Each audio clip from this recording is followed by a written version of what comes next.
Good morning, one and all, and welcome to Old Leamingtonians Rugby Club, the host of the third and final round of the England Touch Mixed NTS. 2 rounds have been and gone, and the culmination of a summer of club touch will be decided today. The best side in England, showdown here, all vying for silverware. London Scorpions and Nottingham Hoods are locked together at the top, level on points, with the overall champions to be decided today. Scorps took round 1, Hoods took round 2, and both teams fielding extremely strong sides for the final round here today. All of the action brought to you live by Next Gen Live and England Touch. I'm Joe Wright, and I'll be taking you through all of today's touch, joined alongside Ollie Holmes. Ollie, we were nattering a little bit off air. We're excited for this round 3.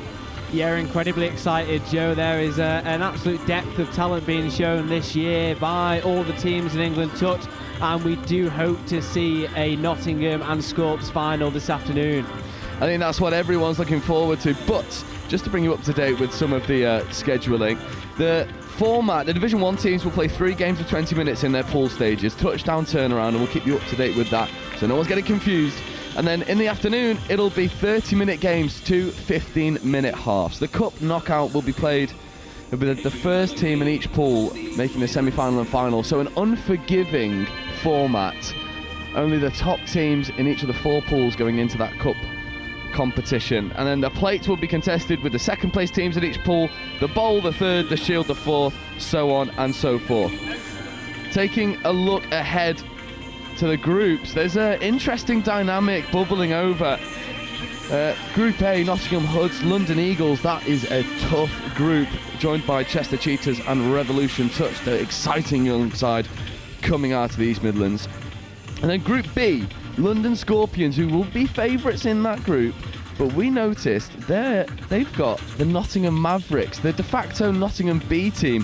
They'll be looking to spoil the party for Scorpions and do their club mates a favour. Yeah, the other Nottingham side will be hoping and praying their teammates or club mates can do a number over on the Scorps in the group this morning. Well, keep an eye out in Group C, NQ Red Bulls. They've got Kiwi Dragons, Bristol Jets and London Eagles too. That is no easy group. Probably, the quote-unquote group of death, to take a leaf out of the Football World Cup lingo. And then Group D, Galaxy Southwest, Wigan Touch Warriors, Manchester Foxes and Cheltenham Tigers. That's a tough group again, with Cheltenham Tigers fielding, well, one of our personal favourites, the big man Marcus Evans. Yeah, he's an absolutely talented player, isn't he? From a selfish standpoint, I will pick the Foxes to top that group there. Yeah, there's definitely no bias here, but we're shifting focus. Our first game, London Vipers over on the far side. They'll be coming up against Yorkshire Thorns in Division 2 clash. But to run you through the rest of today's schedule, the second game of today, Division 1, London Eagles versus Chester Cheetahs. That will be an exciting affair, an opportunity for us to take a look at an Eagles side that has struggled a little bit throughout this this series, and Chester Cheetahs haven't quite hit the heights that they've promised so far, have they? No, I think they'll be disappointed potentially with where they stand. However, they are starting to string things together. They're starting to work as a unit. I think we'll see some quality touch on field 1 today, Joe. I completely agree. And then following that, London Scorpions, Galaxy London Black. It's Div 1, Div 1, Div 1. Cheltenham Tigers versus Wigan Warriors, which feels like it's going to be a Wheatley Evans masterclass on both sides of the ball. But we are at our 30-second warning. First game of the day, London Vipers with the tap coming up against Yorkshire Thorns, Division 2 clash. There's more than a little bit of results on the line. There's a bit of pride here. Vipers, threatening consistently in and amongst those top spots. And keep an eye out for one of the most dangerous players on the pitch, Joshua Wirahana Tawake. An extremely exciting player whenever he touches the ball. Vipers get us underway.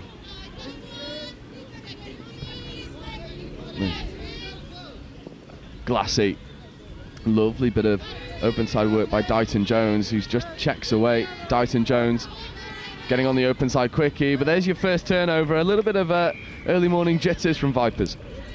Yeah, lots of travel in the legs from both teams here, Joe. Just getting that one mistake out the way early. They'll be hoping for no more, as we see a superb exit there. Superb ground made from touch 1. Yeah, Yorkshire Thorns are a team that have they've been around the block a fair few times. So is London Vipers, but the Thorns will be looking to capitalise on some fairly decent results. They've struggled and spluttered as we see a little bit of a tumble in the midfield from Gary Ely. This is nice momentum here from the Thorns. John O'Clark scooping, trying to get into the goal area. Late switch, that's lovely. And then there's the opening score. And for Yorkshire Thorns, that is exactly what they needed to get them underway. And the referee has changed his mind there. He's gone for the touch with the leg from the Vipers defender. We would have to watch that one back to see how close it was. Yeah, that was so close. I was searching team sheets for numbers, and the blast of the referee's whistle just chalks that one off. Tawira Parata Crawford trying to make something happen. And he's someone for the Yorkshire Thorns that excited us in the last round, Parata Crawford. And I think for the Yorkshire Thorns, they've been missing one of these game breakers and really take the game by the scruff of the neck. But the 32 certainly has all the ability to do exactly that. Thorns roll through their transition with relative success. That was Goff getting involved, checking away to Bushell. Here is Bushell, open side quickie, not chosen, scooping, trying to get into the goal area. He finds a little bit of space and then does connect. Good touch. And it's a very good touch. Covering touch. There's the first 2 warning shots fired by Yorkshire Thorns. I think Vipers have got to fix a few of these errors. These defensive spacing's a little bit too wide. Yeah, Nathan Williams with some absolute wheels there to get through and make space for himself. That is an absolute danger sign they've been given. That's your first warning shot. I'm sure we won't give them another one again as we see the Vipers working their way up the middle of the field. Just strolling into their line attack maybe. Fortunate to get away with a forward pass there. Not taken. Referees are happy. Late switch on offer. But again, it's a brilliant covering touch by Henry Bushell. And Vipers, they're just lacking that extra little bit of pace going into their 5th touch platform. Yeah, just lacking a little bit of that venom. Excuse the pun, it's a bit early in the day. Unfortunately, he is here all day as well. It'll be the first of many. It is interesting to see both teams are heavily using those switches in attack, something we both enjoy there, don't we, Joe? He's cutting against the grain. It'd be interesting to see how that unfolds as the game continues. I completely agree. It's always nice to see a little bit of invention. Scooping platform, going into the defensive overlap, probably picking the wrong option there. I think it was 136 for Vipers. Taylor Glassy had just shut in very narrow. This near side was promising, not taken by the Thorns. Yeah, Neil Hennigan had gone for the fake cut, and then with the bounce again, another part, the tactical side that we like to see. I'd love to see them use that one a little bit more. Well spotted there from the referee. That'll be blast of the whistle, off the mark penalty. Crystal Ravenscroft wearing the yellow top. Brilliant ref. Loves a bit of chat, actually, does Crystal, but she sets a very professional standard out there. There'll be no debate about her calls. Thorns rolling through their transition. This is a little bit slicker. And now the dangerous pod, John O'Clark. Here is Clark working alongside Black. Parata Crawford gets in acting half. He's back into Clark. That's a lovely inside play, and that will be the opening score. A brilliant bit of combination between John O'Clark and Tawira Parata Crawford. And there was a few warning shots by the Thorns that narrowly missed the mark, but they find their target now. Parata Crawford, an absolute thorn in the side of the Vipers. He's sliced them straight open through the middle. Absolutely superb work. Yeah, coach is happy with it as well. That was a lovely score. And that's one that comes straight off the training ground, right? It's this designed little disguised inside ball off of that 33 quickie. And the Vipers just spluttering there, surrendering the plate back over towards Yorkshire Thorns. 5 minutes gone. It's been a little bit nibbly, dare I say, and it is neither team really hitting the heights that we know that they can. I think Thorns have just found that cutting edge a little bit more consistently.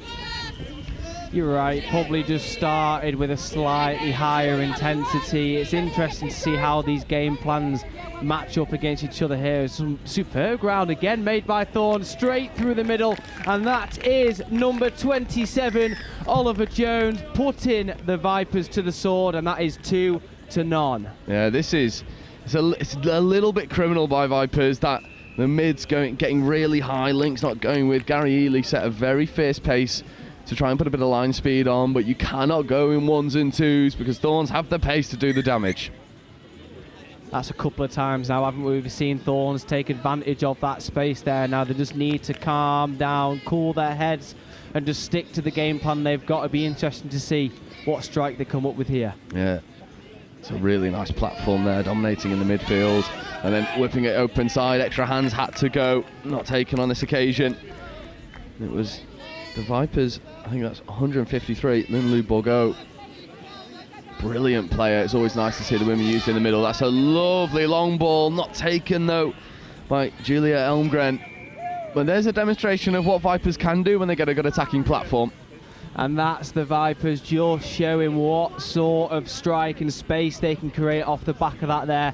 Very unfortunate to not see that ball go to hands, but that won't slow them down. They'll go for the same option again and again here. Absolutely, and I think they're going to have to. That was a lovely dummy, first dummy of the day. However, they'll get a repeat set of 6 here, bang on the line. It was decent enough line speed from the big 94. Here he is again, lovely left footstep trying to get to the outside edge. Not taken on this occasion. And things just slowing down a touch. There's Gent operating in the midfield with Barrowclough. Gent, Barrowclough feeds the sweeper, coming back in towards Barrowclough, but a lovely defensive shot by Amber Sykes. There is an offside penalty. But we speak about links being so influential in this game, and Sykes with a brilliant defensive read. Barrowclough, just a bit of interplay. Link punish here for Barrowclough. Barrowclough driving at the line, needs to dive, does. And the London Vipers strike back when they needed to. Archie Barrowclough with a lovely link punish, diving under the covering defender again, one that comes straight off the training ground. That was actually really well defended by the Thorns middle there. He just couldn't get himself low enough just to make that touch there. Vipers have recognised that and he's gone for the line. Good score. They are good value for money now. Yeah, they need to find a little bit more of that sting, do the Vipers. They've not really had it all their own way so far. It's been stubborn work from the Thorns in defence. Goff gets involved. There's John O'Clark. Black to Parata Crawford for a moment, but then a foot in the ruck. Potentially fortunate, but Thorns won't mind. Tap penalty here, fresh set of 6, and this is not the pod that you want to give a brand new loaded chamber to. Is Parata Crawford. Link punish, not taken. John O'Clark gets it from Goff. Clark just having a go at the line, trying to keep defenders honest. Dighton Jones with a good touch for Vipers. Clark coming over towards Goff. Goff trying to get in acting half. That was a little bit of a sticky setup, and Thorns are burning a couple touches here. Touch, bang on the 7-metre line. Clark driving, tries to go back in towards Parata Crawford, but a hand in the cookie jar spares the blushes. Fresh set of 6 here, potentially fortunate. Thorns got to feel like they need to punish here. Clark checking over towards Black. Black, link punish, but again, half is not there cleanly. Thorns need that one player to give them a good bit of go forward. Parata Crawford gets on the upside quickie, but can't take that cleanly, and Vipers will feel like that was a bit of a momentum swing. Thorns not able to capitalise on that possession. Vipers defend 2 sets of 6 relatively comfortably.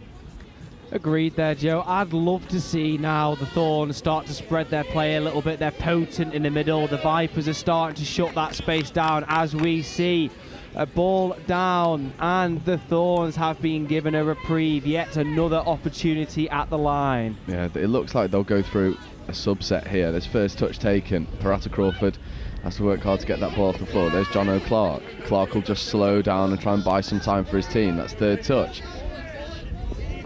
So a fair few touches burnt here to give them a striking platform with fresh legs. And he's just slowing down for a moment.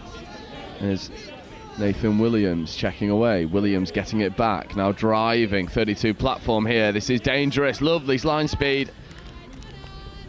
But Taylor Glassy with a defensive touch brings up the 6 and change. And from those positions, those midfield positions, if you just talk us through your perspective, Ollie, I'd always love to see teams just go direct. You know, burning 3 to 4 touches to get some fresh legs on doesn't really give the fresh pod a platform to strike. It does feel like a slight missed opportunity, doesn't it? We were talking about it last round, weren't we, about putting teams to the sword and applying that pressure there.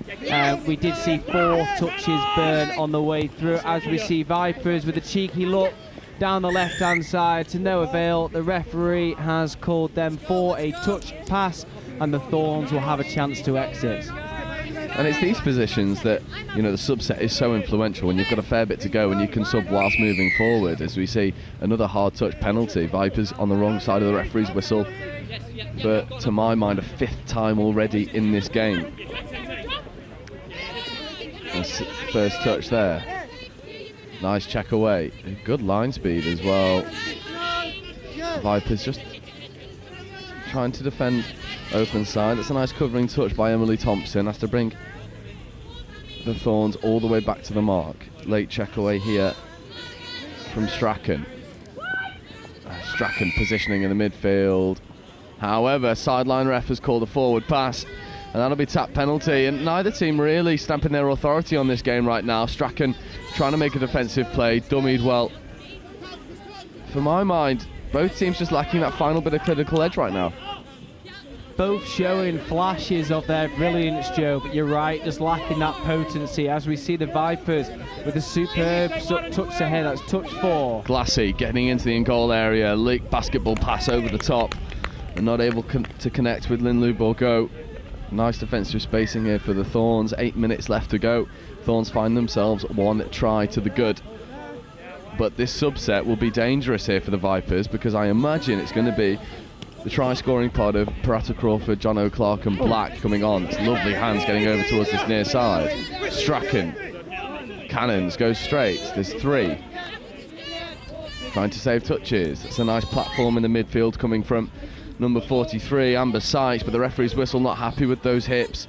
Hips not square penalty, and again these unforced errors just undoing all of the good work of Yorkshire Thorns.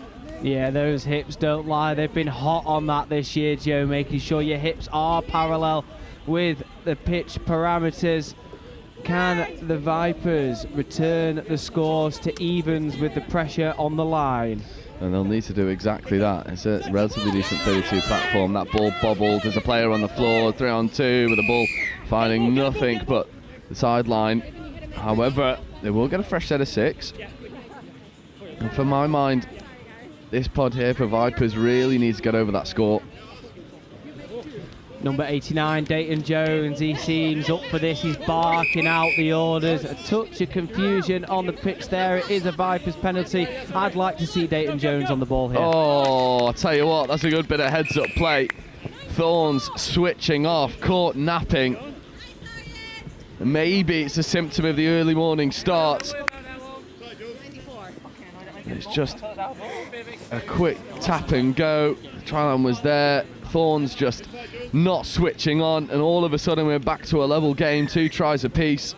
It's good heads-up play by the 89. Unfortunately, the 94, we've not got a 94 down on the team sheet, but it's good heads-up play, aware that Thorns were a little bit too tight from the Yorkshire Thorns perspective, and will not be happy with that one.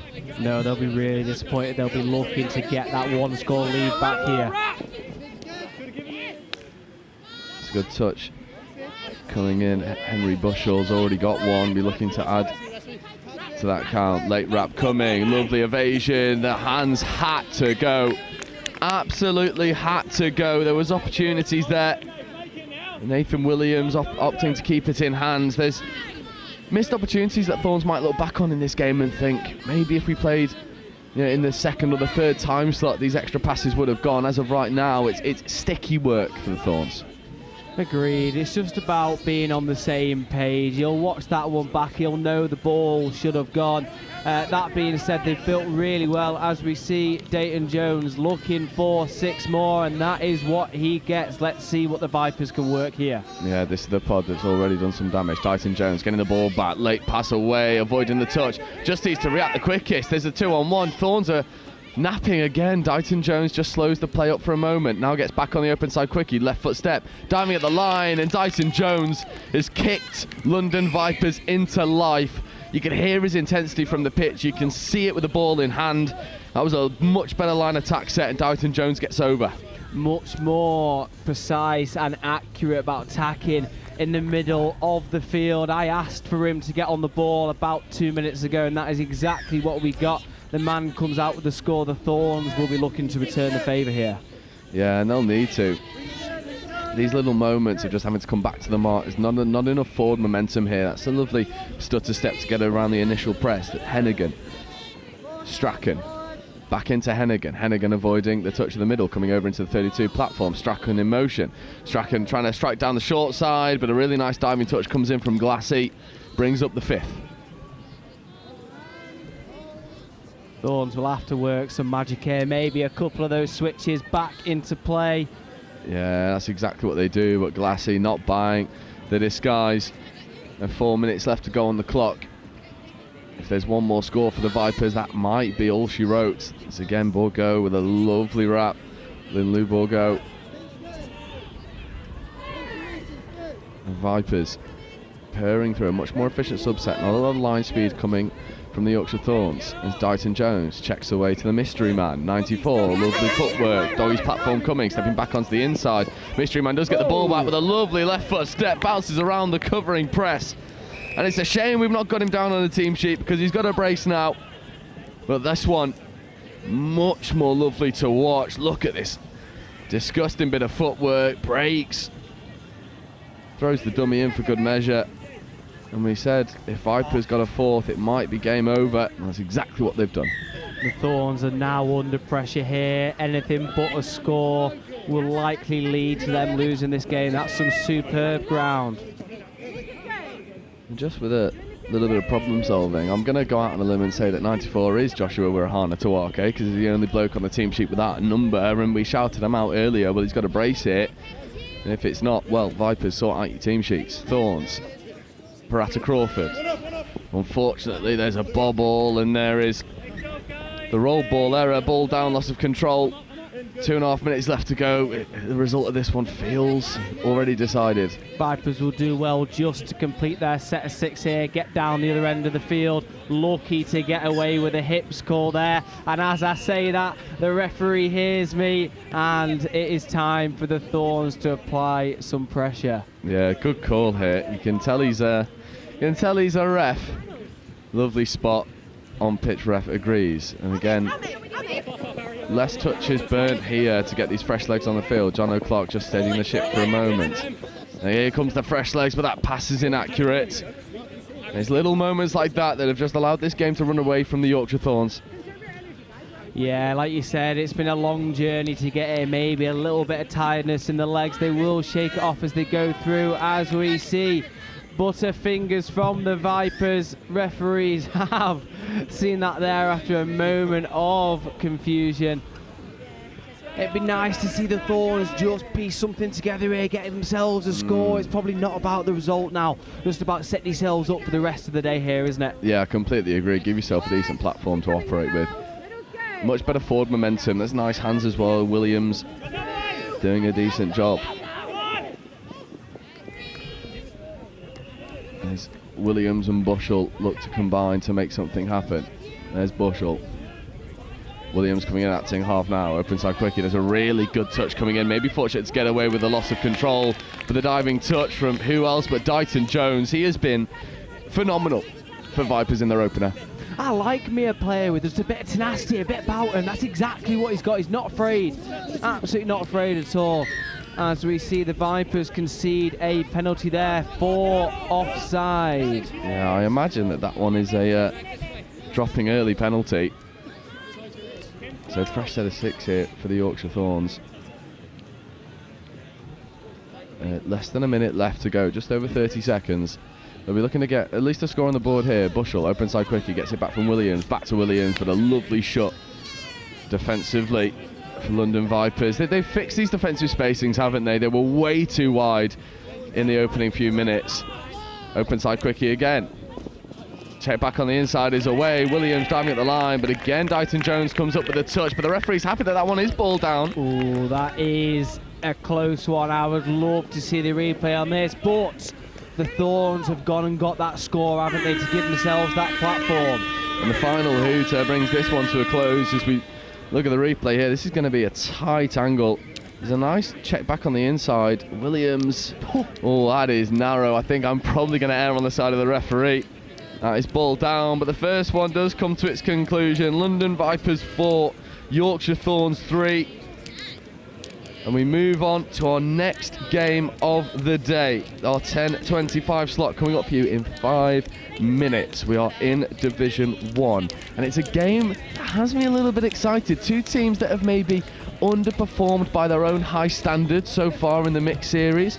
It is Chester Cheetahs, and they'll be taking on London Eagles. That'll be with you in 5 minutes' time.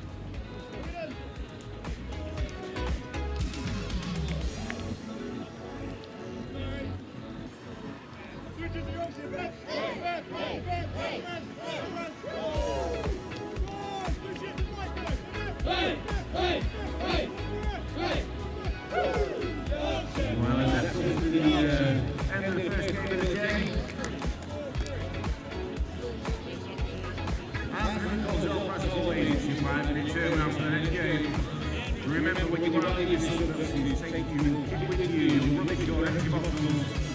It is your responsibility, and any lost property will go to charity at the end of the event.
How you doing, mate?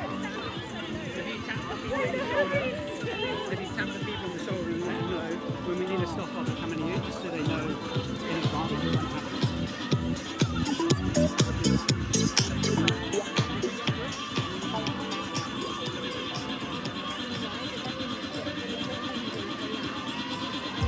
Tough result versus the team now. Ladies and officials.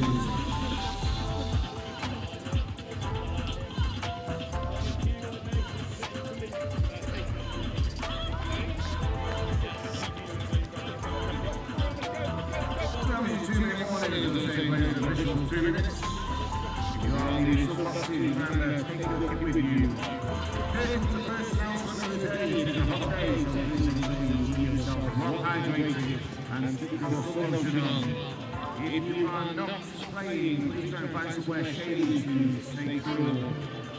I know everyone's got some kind of plan. Please utilise it, please use it. Please stay cool. The last thing we want is keep strong, keep exertion, exhaustion, or get the plays out right.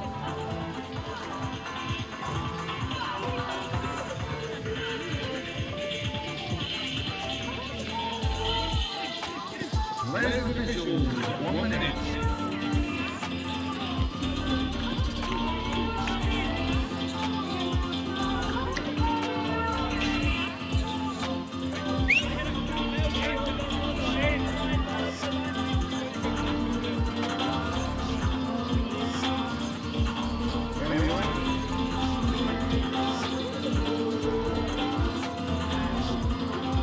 Ladies and officials, this is your 30-second warning. Please take to the field. Ready to play.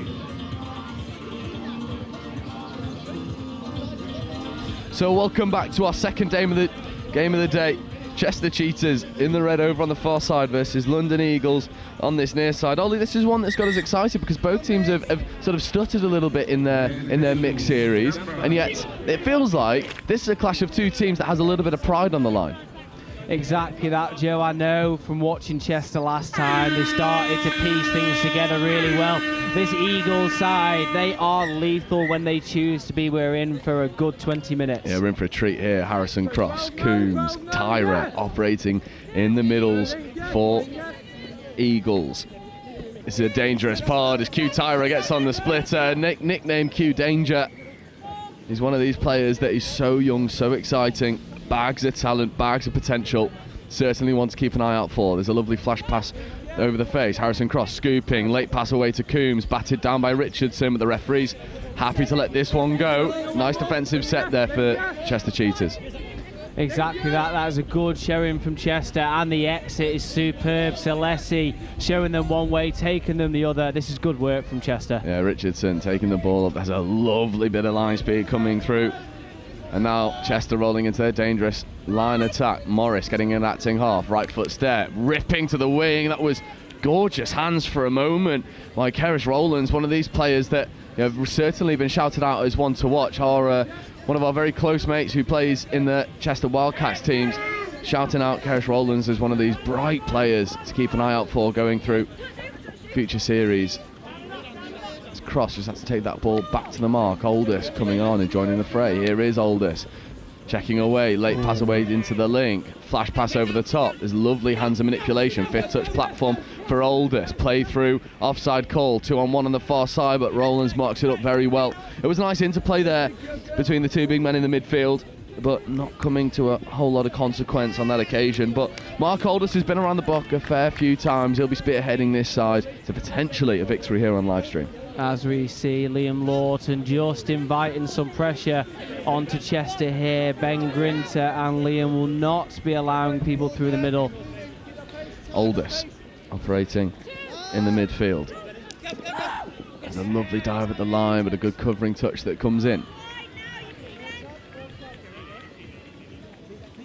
With Ben Grinter in defence for Chester. There is Grinter swiping the touch on Oldest. Oldest playing away, getting in at acting half. Referee's happy with the quality of the roll ball. Oldest trying to find some success, and does exactly that.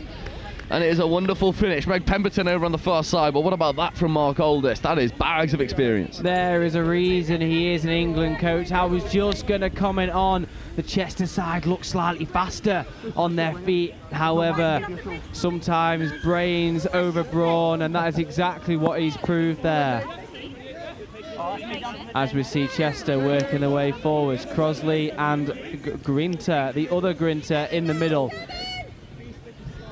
As we see some good pressure from the Eagles, superb turnover. Crosley won't be happy with herself there. No, certainly not, and Wall looks to set some good expectations here on the subsets. Burnett, straightening. Pools gets into that acting half. This is a very slick subset here. Pools has a fair bit of work to do as well. Coombs, Tyra trying to play away to Cross, but supporting Cash just not quite there on time on that occasion. Yeah, it's I wouldn't have gone Q danger, I'd have gone Q tip, Joe. That's where my brain took me originally. I like a cheeky bit of pool on a Friday night, as we just see the Eagles slowing the play down and working their way forwards. Chester's defence has been absolutely brilliant so far. Let's see if it can hold up here again, as we see Grinter and Celesi working that defence in the middle. Eagles with a splitter. Q danger just looking at the line, testing that defence, teasing them, seeing if any gaps will appear at any point. Let's see what the Eagles have got for us here. Yeah, Tyra trying to get on this link punish, but there's not a lot of space to work with. There's a nice bit of manipulation, feeding back on the inside. Coombs scooping, ripping left to right, connecting with Pools, but the sideline ref spots that that one goes forward. There's the first warning shot. Oh, what a lovely left-hand rip that was from Harrison Cross. Both these teams really good at making that 4v3 and then picking what the right option is. Is it 1, is it 2, or is it 3 out to the wing? It'll be interesting to see which gaps appear here as we see Chester marauding down this right-hand side here. Superb interplay. As we see pace injected by Celesi, working their way forwards. Unfortunately, just a set of loose hands by Lawton Jr. there. Yeah. As we see the Eagles reduce that pressure. Yeah, it affords a relatively straightforward subset here for the Eagles. Is Clacker. Pulls gets in an acting half. There's Oldest dummying to Clacker. Now does come over towards Sam Clacker. 4th, 5th coming now. Oldest trying to set a relatively decent strike platform. There's fifth touch. Aldous back to Clacker. Clacker looked for the skip pass, not taken on that occasion. However, fresh set of 6. I was just going to say there wasn't quite enough venom on that pass there, but there was an interference from the defender. That is 6 more, as we see Aldous taking control of the ball and checking back to the open side. Now it looks like that is the Eagles' game plan, is to take them to the short side and back open. I like it. It is the basics of touch, but they do it very well. They do. Aldous, open side quickie, dummied. Clacker rips to the wing. It's put down in that link channel. Chester Cheetahs have got some pretty decent defensive spacing at the moment. We know that they're a very young and fast team, and they'll be backing themselves to chase if they do look to go open side. That's a much better subset here.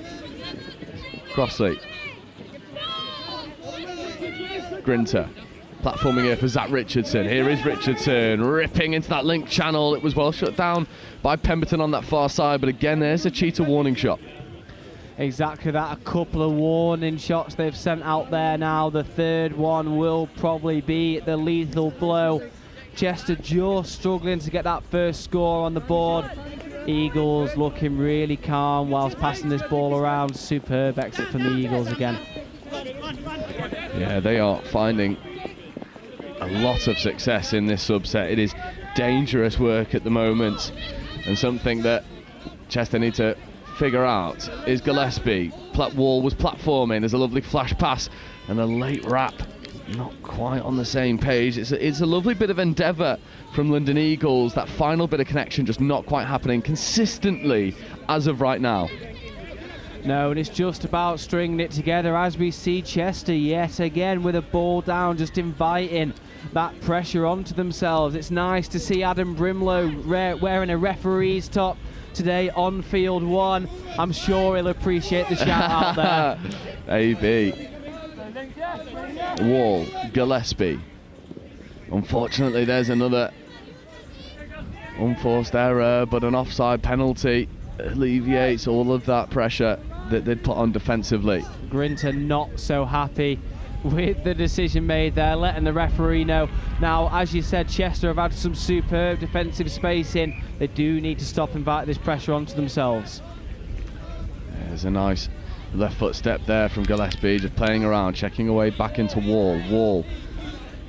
Chris Wall, opens side quickie, not taken, ripping into that link channel, but again, it's lovely defensive work by Keris Rowlands, who for me has been the pick of the bunch so far for Chester Cheetahs. Just a word from the referee to Grinter there, probably telling him to mind his own business. I've got that decision there as we see Chester get away with that one there. I think a touch pass will have been given there in the corner. A little bit harsh on the attacker. He was just trying to play through. As we see, that penalty has been reversed. Not too sure what for there, as we see Eagles looking to extend that lead to 2. Yeah, they've got to take advantage of this field possession. Gillespie gets on the out, delivered by Furnett, but Gus Gillespie puts that one down. And this has been the past minute and a half, has just been turnover. Not a lot of that familiar quality that we've seen from a line attack perspective. And also, we've not seen this pod in attack for Chester Cheetahs. What about that from a roll ball from Ben Grinter? Maybe that'll help kick this team into life. There's Hampton Wise, dummying, coming back on the inside to Crossley. Liam Lawton Jr. getting in an acting half. There is Lawton Jr. checking away to Hampton Wise. Hampton Wise platforming. Lawton Jr. coming back over to the open side. Late pass away, and there's Sophia Lawton is just bumped a little bit. There's nothing malicious in it. Is a much better attacking set from Chester, spearheaded by that second touch platform from Ben Grinter. Agreed. Just attention to detail, Joe. They had 4 players along this left side of the field. They ran themselves out of options there. So as lethal as it was, I'd like to see them still trying to execute that 4v3. Tyra. Harrison Cross back to Tyra. Coombs in the link channel wanted the ball, but Tyra puts that one down, and that subset just came to a grinding halt at the final moment, and it's unfortunate. Well, London Eagles now need to put on a fair bit of line speed, and now maybe this dangerous pod can unlock the defence. There's a lovely bit of footwork that brings up fists. Estuino puts that one down. 10 minutes in, neither team's really waking up to the hitting the heights that we know that they can do. as we see another ball down. How many games in the day do we go through until we stop blaming it on the tired legs, the long travel? We'll let them get away with this one. First appearance on pitch 1. Yeah, I think after this game, you've got to have woken up Richardson to Celeste Tuino. This is a dangerous platform here. Celeste Tuino getting on the link punish. Left foot step back into Zach Richardson. And there we go. First line attack opportunity for Celeste Tuino. Breaking 2 ankles, getting the ball down. Defensive spacing a little bit too wide for London Eagles. But look at this on the replay. Tuino gets in behind the midfield press. Link punish. Left foot step. Gets on the inside of 1. And Coombs was coming over to try and cover the gap. Tyra not able to follow in suit. Richardson gets the ball down and Chester find themselves all square. Good work from Chester. It seems like they've woken up a little bit there, started to create those spaces. We've seen Celeste compete on the international stage. He's got that quality, as we know, as we see the Eagles. Aldous just steering the ship for a moment. As Katie Nicholas on his left, not used, goes into the link channel. That one's put down. It was a gorgeous hole chopped by Harry Wilkinson, but it's put down just over the try line. But again, there's another warning shot from London Eagles. Just not these hands are just letting them down at these crucial moments because their set piece design is exquisite, but the hands aren't matching that design right now. As Sophia Lawton rolls through, penalty, hard touch, AB, hot on the mark. And an extra 10 metres on offer here for Crossley, Lawson Jr. and Richardson. His sibling connection in this pod, Sophia Lawton in that link channel, Liam Lawton operating in the mids. Richardson looking like he wants this splitter platform. Hammer option. It's a lovely late pass away. All the referees happy with that one. AB's waiting. I'd give it. This is a lovely bit of score here. Finished by Stafford. Made by Richardson. Take a look at this one. Hammer play. Not seen this one for a hot minute. And a lovely flick pass. What about the hands there from Stafford? And for me, Zach Richardson, well, he's just shifted into gear. He's found that extra bit of bite about him. And he's put Chester Cheetahs into the lead. Most definitely has been the difference maker, hasn't he? Over the last few minutes, he's woken up. He's started to roar. And he's doing really well so far. Can we see the Eagles tie this game up here? Yeah, this will be an interesting finish. Furnett checking back on the inside. There's a lovely bit of interplay there. O'Callaghan feeding over towards Chris Wall. Geroyd O'Callaghan ripping long, but Pemberton not able to take that one in stride. Again, this little bit of inaccuracy, just alleviating the pressure that they build on Chester Cheetahs. But Chester will go through another furious subset. Grinter, platforming. This is lovely stuff here. Morris following in suit. Third touch, bang up on halfway, exactly where they wanted to be. Rowlands trying to get on the outside. Fourth touch, fifth coming now. Crossley. It's Celeste Tuino, left foot step. Not once, but twice. And then great hands, but a great shot by Pemberton. That third touch platform, or that fourth touch platform, just a little bit stop-start, maybe undid that fair bit of momentum that they've been able to generate. Yeah, and probably a little bit unfair on Rowland. She's actually really impressed me during this game. It's just that one that was just slightly not there. As we see the Eagles stall in their transition, Bibby looking to make the difference down the wing here. Yeah, Pullis getting the ball back. Lovely little bit of interplay. There's Tyra. Cross. Harrison Cross, middle platform. Coombs just steadying the ship for a moment. Wanted to slow things down ever so slightly. Harrison Cross with the right foot step gets the ball away, but Celeste Tuino with a good defensive touch. That'll be a penalty for touch pass. And this pod of Cross, Coombs and Tyra hasn't really had the familiar amount of possession that they can really do damage with. And then the no-touch turnover. That is Will Coombs buying possession. And maybe with this fresh set of 6, this danger pod are able to manufacture something. With 5 minutes to go, it'd be nice to see the Eagles starting to fly, starting to hit the heights that we expect of them. As we see a sweeper play coming around, that pass looked incredibly flat and the referee has given the touch. I'd like to now see them go against the grain over to the open side and see if they can attack that far side as they come work over to the left. Oh, Graham was in motion. Cross gets into the in-goal area, needs to find some support, tries to connect with Pullis. And Pullis taking a bit of contact, trying to get that ball down. That's a nice bit of disguise there, using B. Graham on that sweeper. We know how dangerous she is. I had the pleasure of calling her on the University Series, where she took part in what was one of the best finishes to any touch game I've ever seen, that Bath v Exeter clash. phenomenal player operating in the middles for this pod for Eagles. Lawton. Richardson. Nice bit of middle interplay. Late pass away. Referees are happy. As a 5th touch platform, getting 2 players in the touch. Cross has a little bit of work to do. Lawton unhooks the trailer, does connect with Emily Cant. But the ball's put down and that'll be turnover. Chester Cheetahs again doing all of their best work off the back of this transition. 4 minutes left to go. They've still got a 1-try lead, but they'd feel much more comfortable if they're able to build a fresh set of 6 on the line, potentially get the 3rd. Yeah, Eagles just unlucky and not able to apply that pressure with the repeat sets, as we see Chester yet again applying some superb pressure. Oh, Pullis getting into the midfield, checking away. There's this lovely stuff from Pullis and Graham, and now Nicholas getting involved. Clacker. This is a much better transition here. Aldous wanted the check, gets the 5th touch platform instead. Hitch kick step, trying to get through. Lawton, not taken. It's good defensive spacing there.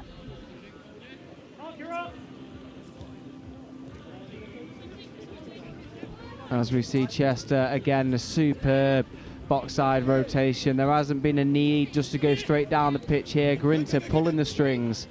Ben Grinter, we've not said his name all too much in line attack. Morris dummying. That's 4th touch, 5th coming.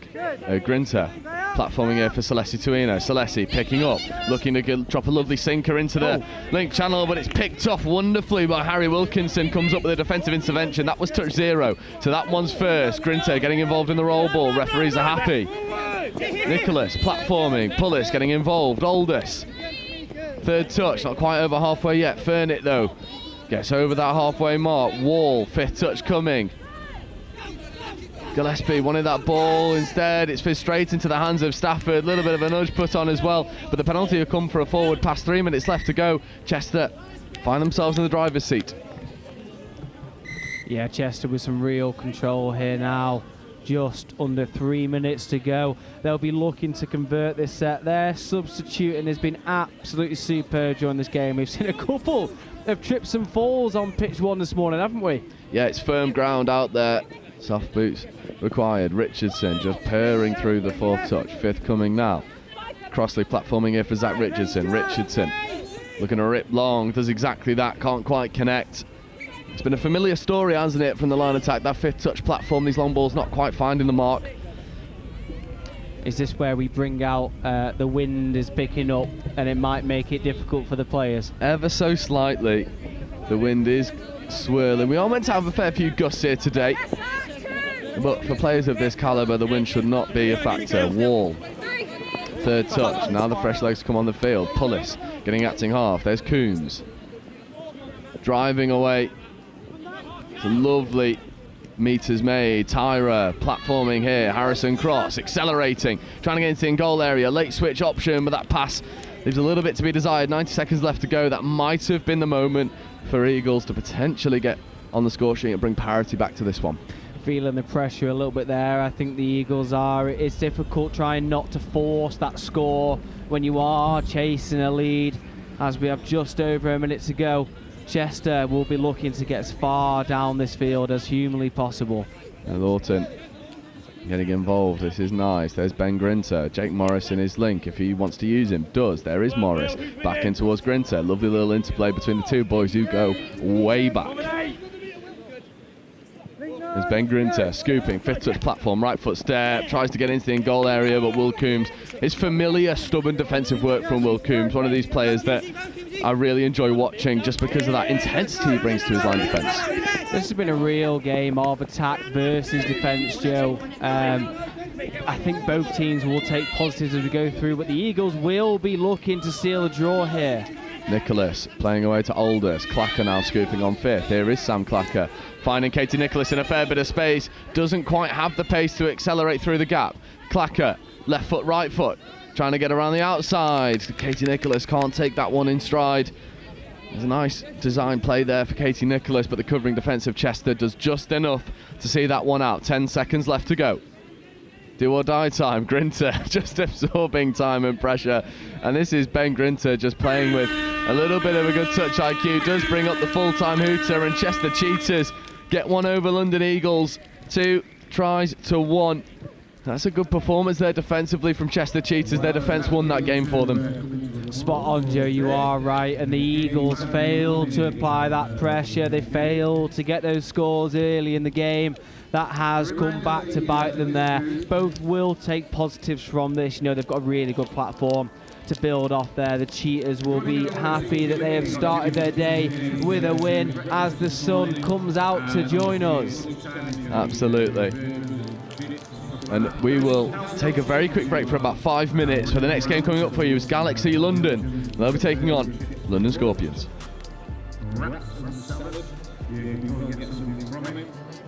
And obviously then this afternoon, this evening, if you finish your games, you can get yourself a nice dirty burger. As a reward, as a celebration.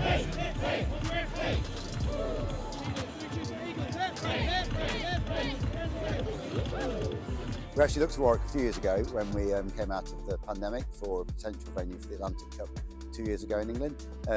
So we already knew what the facilities were like. When Kevin started in the events role, he also looked at it and we had an early conversation and they showed willing. And I think that the big thing for us here is, as we're already seeing, is the joined up approach to working across departments and trying to uncover some of those links more globally, international relations, more locally, the marketing and communications. I think they're really important for us. So, you know, we've got Warwick Touch celebrating their anniversary, we've got the Wildcats in the region, and University of Warwick with their 60th anniversary. So there's a whole load of stuff going on, and we're just going to capitalise on that. Really, feel-good factor of what's going to happen here in the summer. It's a great experience. Hopefully it'll be a successful tournament for England, and hopefully we can bring it home. So much being at home. Home crowd, there's going to be a lot more supporters this time, meaning we've got more support on the pitch, and so we're actually going to perform a lot better, I think. Hopefully it'll bring more people to touch, and especially to Warwick and the society in Warwick. We're just finishing off our schools programme in terms of submission to the Youth Sport Trust. So we hope we can build up in the lead up to the games some work with local schools so they get the benefit of it coming here. And then also the local club infrastructure, and can we develop that club infrastructure to deliver more opportunities for more people to play touch right across this sort of sub-region of Warwickshire.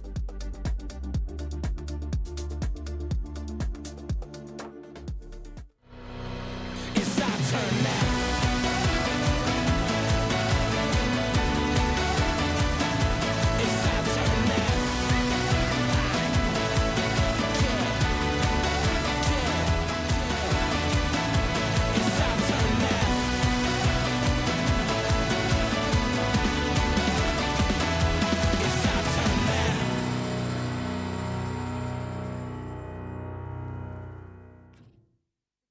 For the North East Mixed Open. We got scored on off the first tap, which I think probably did us the world of good because we woke up a little bit after that, so good win. Did what we needed to do, did what we were aiming to do at the start of the game, but I think this game's going to be a little bit different, possibly a little bit different pace. This team, I think, are going to threaten us on the line up the middle, maybe. So yeah, looking forward to it and seeing how we'll get on. Our youngest's 15, female player, and our oldest's about 26, 27, I think. Yeah, I think what we've got is we've got a team of players who've got some really good skill, and they can read defences, they can play heads up, they've got good skill, they've got good pace.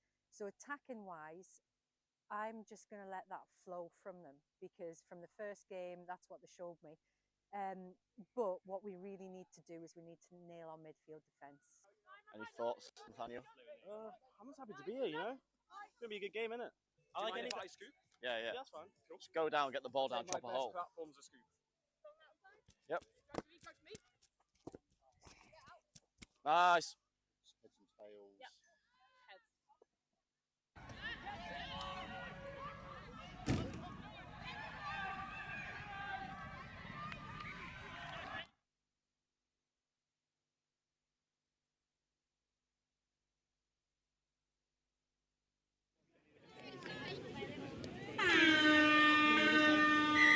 So welcome back.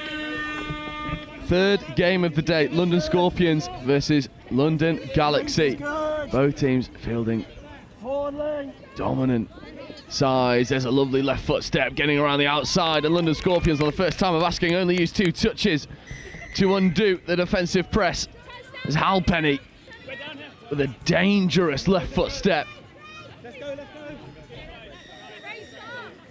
What a lovely start that is. It's number 65 for London Scorpions, gets over for the opener. Ollie, that is a perfect start for the Scorps. Scorps are really good at picking their heads up and looking for that space, even if it's not what was on the playbook. And they have done exactly what they set out to do here, as we see Galaxy looking to attack the same side. Unfortunately, just a loss of control by number 75 on the floor there, as we see Scorps looking to exit. Nice direct pattern. Unfortunately, couple of loose balls as we see Galaxy looking to get that score they missed out on before. Some superb hips by Mitch Kennedy, as we see Galaxy playing around with the ball in the middle, just looking to move defenders around. Just resetting, as we see number 75 again looking for that ball to the wing. Unfortunately, no one at the receiving end. Scorpions really fast to move this ball, nice and direct. I like the sub pattern we are seeing here.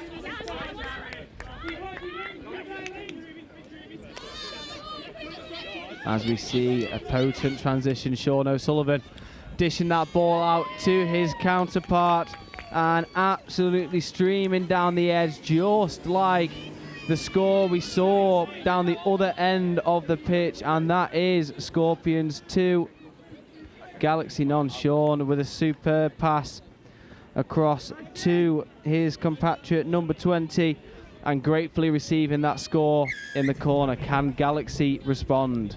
Yeah, it was a lovely score. Sorry, I just left you to do a little bit of solo commentary whilst we do a little bit of problem solving. Jimmy O'Donnell, it was, getting over. We are missing a somewhat accurate team sheet for London Scorpions, so we'll do a bit of problem solving as we go, as Galaxy get over for their opener. Owen Walton getting over the line, working with a nice bit of interplay between him and Day. And that was a screen set up there with your lead runner, one out the back. We will see Camille Shahabuddin behind there at some point during this game. Speaking of, he's now in defence, as though Sullivan sets decent expectations. This is nice work. Halpenny takes a tumble. Referees are happy with the contact level.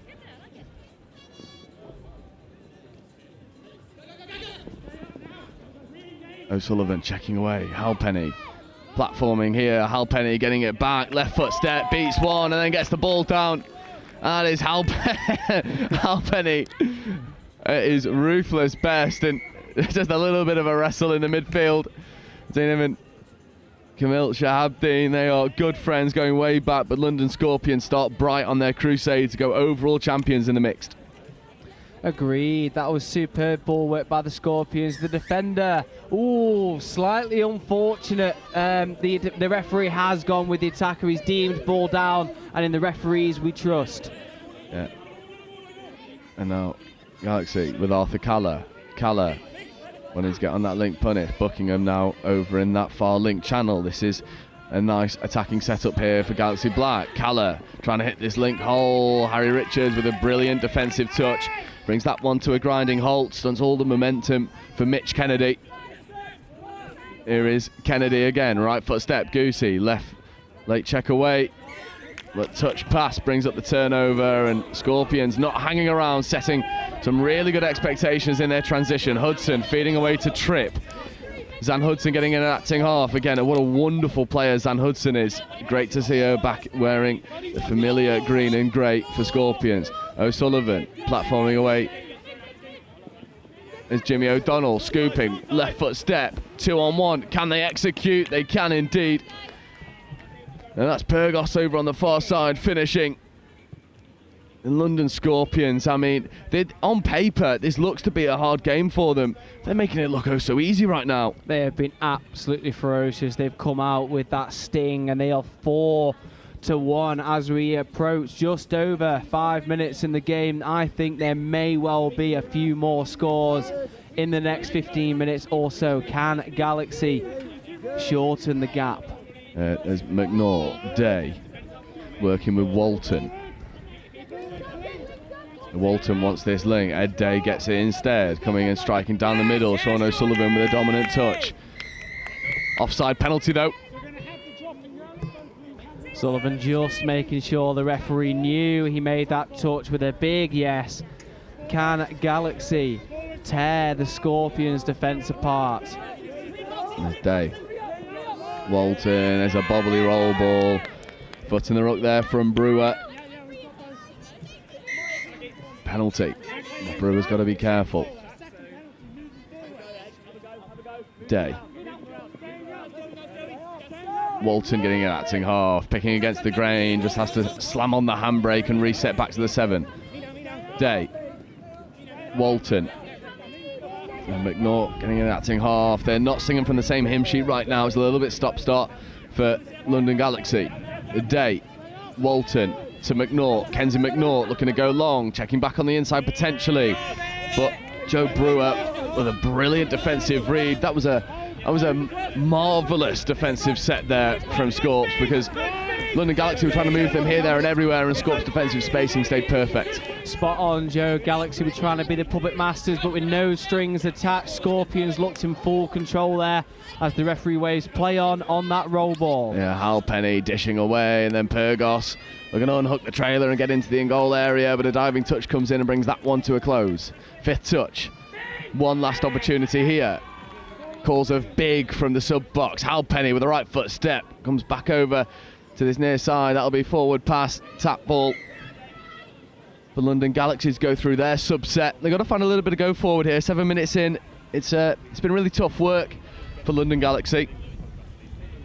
They'll take confidence, Joe, in being able to stop the momentum of the Scorps there. It's difficult when they get that train rolling.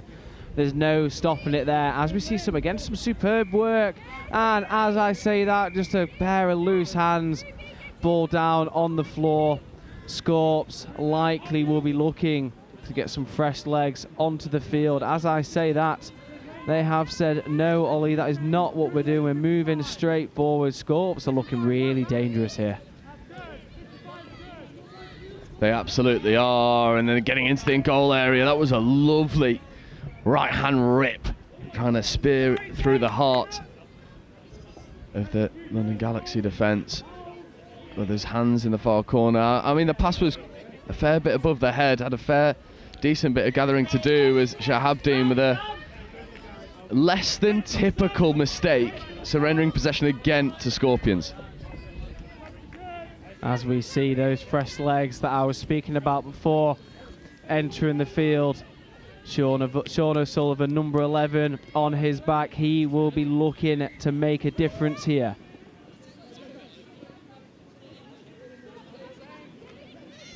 As we see a very tricky dive across the floor. Some good defence there to get low enough.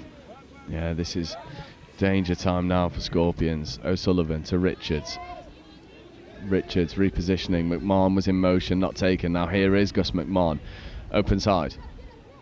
Oh, O'Sullivan was running a lovely line, just a little bit late to the party. Richards gets caught at half, turnover, and now London Galaxy really have to secure this exit, otherwise it's going to be danger for this pod that's been on a little bit too long. Hack comes in at acting half, checking away.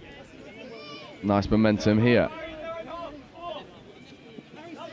Just caught behind the gain line for a moment. Not a lot of go forward on offer right now. It's a little bit better. Spearheaded by Mitch Kennedy. Now they're throwing open, and 5th touch. It's a little bit stop-start here for London Galaxy. They certainly have the game breakers to make something happen. Late wrap away. Hack with a fair bit of work to do, checking back on the inside. Referees are happy that this one's all the way, but always going down that narrow far side channel. Scorps with a turnover. Scorps looking really good value for money here. They are so confident Working that ball through the hands from right to left, left to right. Sean O'Sullivan.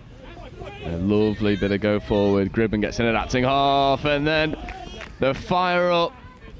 Trip to O'Donnell to all the way back to the mark. Forward pass, unfortunately.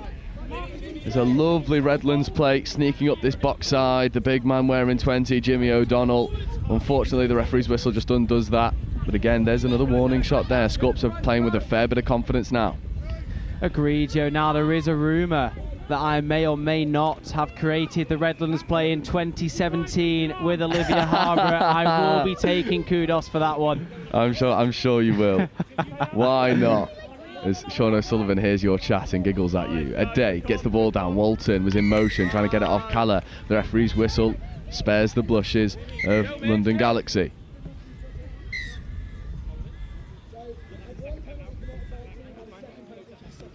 Payton over on this near side wing, chatting away to McNaught. Slowing the play down for just a moment. There's Walton to McNaught. McNaught wants to get on this link.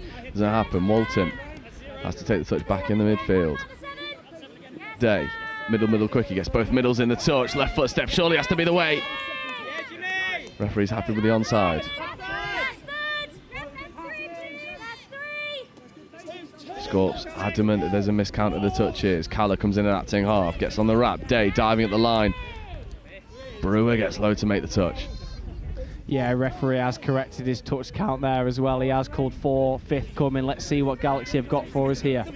Day wanting to get on this link. For me, this link isn't moving forward enough. Day dummying, right foot step getting into the in-goal area. Late pass away.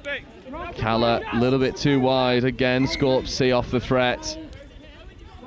It's for me, it's tricky because the mixed DNA is you play with those middle four, and yet what we've seen so far on live stream, I think it's fair to say in every game, not using the width all that much. Whereas Scorpions, they are, and that's where the success is coming from. Very confident in their female players, as they should be. They have an absolute breadth of talent, as we see that on show again here, and the commentators, curse, we were just singing their praises. And that will be one that didn't quite go to hand. Yeah, it was lovely work. Spearheaded by McMahon over on that far side. Unfortunately, Pyrgos couldn't take that one in stride. But what about the work from Lily Merritt as well, wearing 32 in that subset? These players just so influential to all of the success the Scorps have had. There is Jared Lewis. McMahon platforming. Lewis wants to get it from Halpenny. That one just goes down. And now it's on London Galaxy to exit efficiently.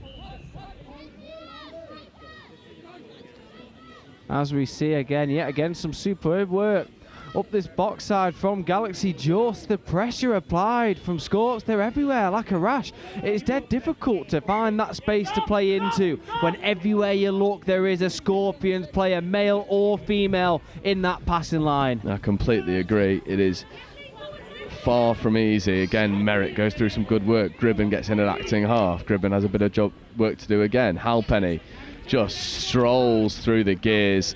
Lovely player to watch. Richards checking over towards O'Donnell. O'Donnell now to O'Sullivan. The Irish connection coming through. Richards wanted to throw that extra pass. It was a really good shot that came in from the 16 of Galaxy London Black. And O'Sullivan with a left foot step getting into the goal area, checking away to Richards, maybe a little bit late, but the penalty comes up. Fresh head of 6 here for Scorps. They've got 4 already, 6 minutes left to go. They'll be looking for the 5th. Scores have just dried up here. Galaxy looking a little bit more connected in defence, as we see Scorps again, a coach killer throwing off touch number 2, but you can't fault him for looking and identifying that space on the wing there. You absolutely can't. Jimmy O'Donnell is one of these game-breaking players that London Scorps have, and that is a terrifying thing when you see him wind up that wondrous right to left long ball. As we see Galaxy again just starting to take a leaf out of Scorpions' book, playing with the ball a little bit. Superb work from Camille, great platform set. looking for the overlap, and Richards, yet again, we could name any of these Scorpions players, but he's there, ready to make the touches available, and the pressure has been relieved. Yeah, maybe a little bit of an unsung hero is Harry Richards for me. You know, it's hard to stand out when you're in a team that has such talent, but every single time, he's that player that never delivers less than an 8 out of 10. And you need those for a successful team. There's Taylor Dean platforming here for Tripp. Tripp with that familiar left-hand long ball. Brewer can't quite take that one in stride. But again, I love the way that Scorps use the female players in this mixed setup. The likes of Taylor Dean, Gribben, Zan Hudson, who's just phenomenal every time she graces the pitch. It's a real difference maker between these top two teams that get their women involved compared to the rest that are a little bit more reluctant to use all the width available to them. I think it's a prime example, Joe, of potentially how touch teams should be playing. As we said, Scorpions joint top at the start of the day. Same with the Nottingham Hoods. They play the same style. They trust every player on the pitch. As we see the referee give a penalty there for a little bit of talk from one of the Scorpions players. Yeah, and London Galaxy with a 20-metre gain off of those two penalties. That is a bit of a coach killer. However, they'll back their defensive chops. Link punish here for Galaxy, not used. Walton feeds away towards Day. Caller was line crashing. Day with the right foot step, trying to get on Brewer and Halpenny. However, half was just a little bit too slow. Day over towards Caller. Caller, link punish opportunity. Day picking up against the grain, trying to escape into the goal area. But what about that for a defensive touch from Liam Halpenny? As I said, Joe, everywhere you look, there is a Scorpion just in the way. We haven't mentioned Dom Tripp all too much in this game, but I think that goes to show how well they've performed as a unit, that maybe your star players don't need to take all of the ball, as we see again some superb work from the Scorpions here. Well, also I think what we're seeing is a bit of a change of the guard here, where Dom Tripp would single-handedly break games for Scorpions. Now they've got 7 or 8 players who can do it. And what about that from Jared Lewis with a left foot, right foot, breaking open the London Galaxy defence, checking away to Merritt. He's just left London Galaxy chasing shadows. He had 2 supporting players out there, Lily Merritt and Ruby Gribben. Merritt's the one who gets the ball down. But that, again, almost on cue when we're talking about this changing of the guard, of it no longer being a 2 or 3 man band. They've got game-breaking players all across the team, and on this occasion, it was Lewis who put his hand up to be accounted for. Completely right, Joe. It's really, really good to watch. Definitely worth being here today, as we see Camille diving at the line, and AB, the referee, along with the sideline, gives it the all clear, and that is the Camille we know and love, isn't it? Absolutely, one of these players who I've had the pleasure of calling for years now. Camille Shahabdeen gets over on the link punish, capitalises on that defensive spacing on one of the rare occasions it's a little bit too wide. Galaxy get their second score on the board, 5-2 now, 2 minutes left to go. The result of this one almost certainly decided, and for Scorpions, it's a wondrous start to their crusade for overall champions.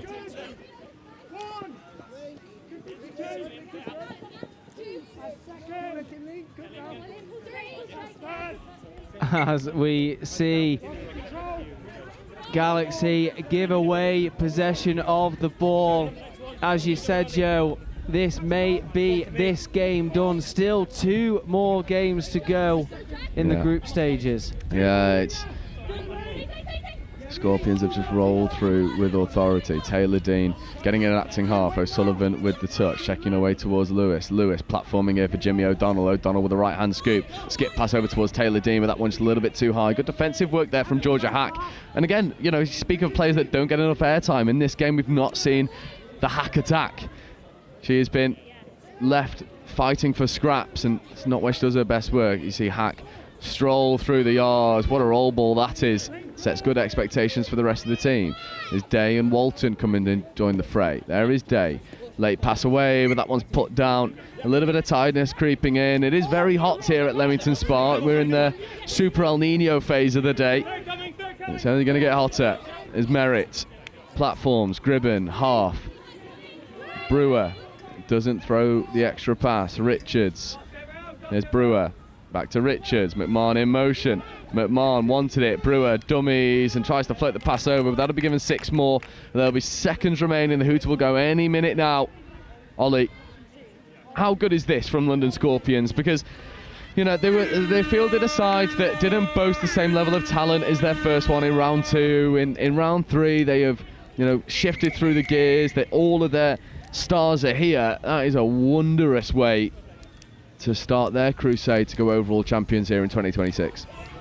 I think any Nottingham player sat watching this game here will be slightly worried. That being said, they boast players, again, top talent throughout their sides. Scorpions today here on pitch 1 for this game, they've looked absolutely phenomenal. Take nothing away from Galaxy London there, but Scorpions very, very good. Just a different class of London Scorpions. As always, death, taxes and Scorps victories. We're coming up for you next in about 5 minutes time. We're still in Division 1. We're with the new boys, Wigan Warriors, who got themselves promoted, and they'll be taking on the Cheltenham Tigers.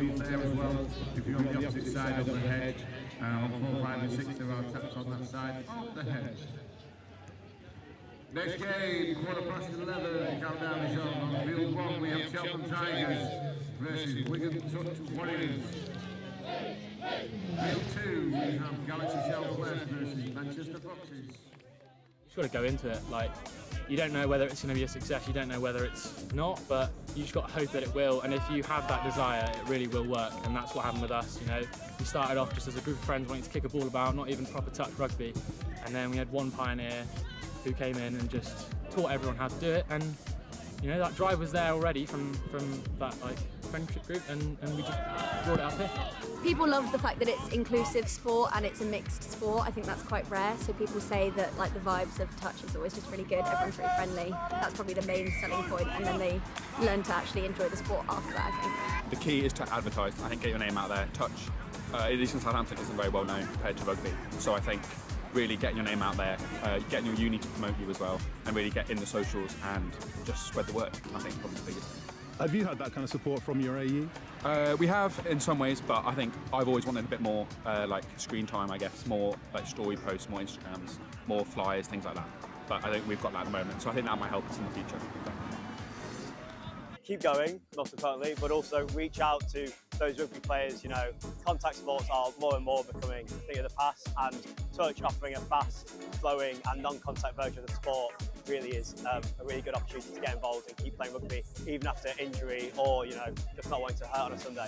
I would say start small, because I don't think our club would have grown to the extent that it has if we hadn't got a really good core group who were dedicated, willing to train, willing to turn up when there weren't that many people. And then from that, it's a slow growing process, but you get more people coming along, the quality improves over time. I'd say don't be disheartened if at the start the touch maybe isn't that high quality or you're lacking numbers a little bit. Stick with it, because people will come and people love the game, and it's one of the only mixed sports at Bucks, and so you will get numbers, you just need to stick with it.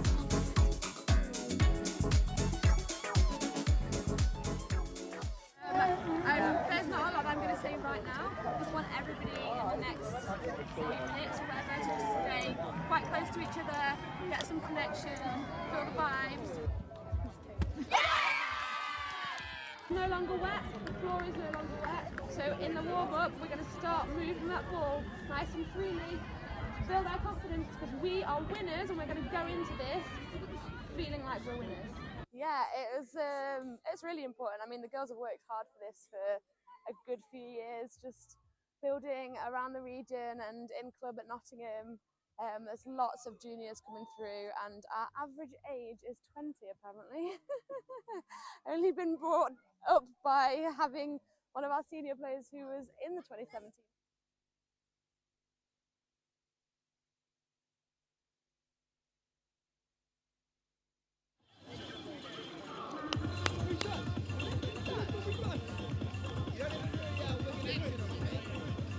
Ladies and officials, this is your 30-second warning. Please take the field. Ready to play. So welcome back, and it's a clash that has me very excited. One of my favourite players on the circuit right now, Wheatley. He is absolutely electric whenever he touches the ball, wearing his familiar number 17 out in the middle. Someone to keep an eye out on. And up against, from an individual perspective, one of the most complete touch players we have on the circuit in Marcus Evans, who is just absolutely terrifying whenever he touches the ball. I'm Jay Wright. I'm joined alongside Matt Chappers, who has alleviated Ollie's position, who is currently sat below us nibbling away on a wrap. Matt, how are you? Very well, thank you, mate. Yeah, it's nice to be back here. We were just saying this time last year was when I did my first day of comms, and happy to be hopping on the mic today. There we go.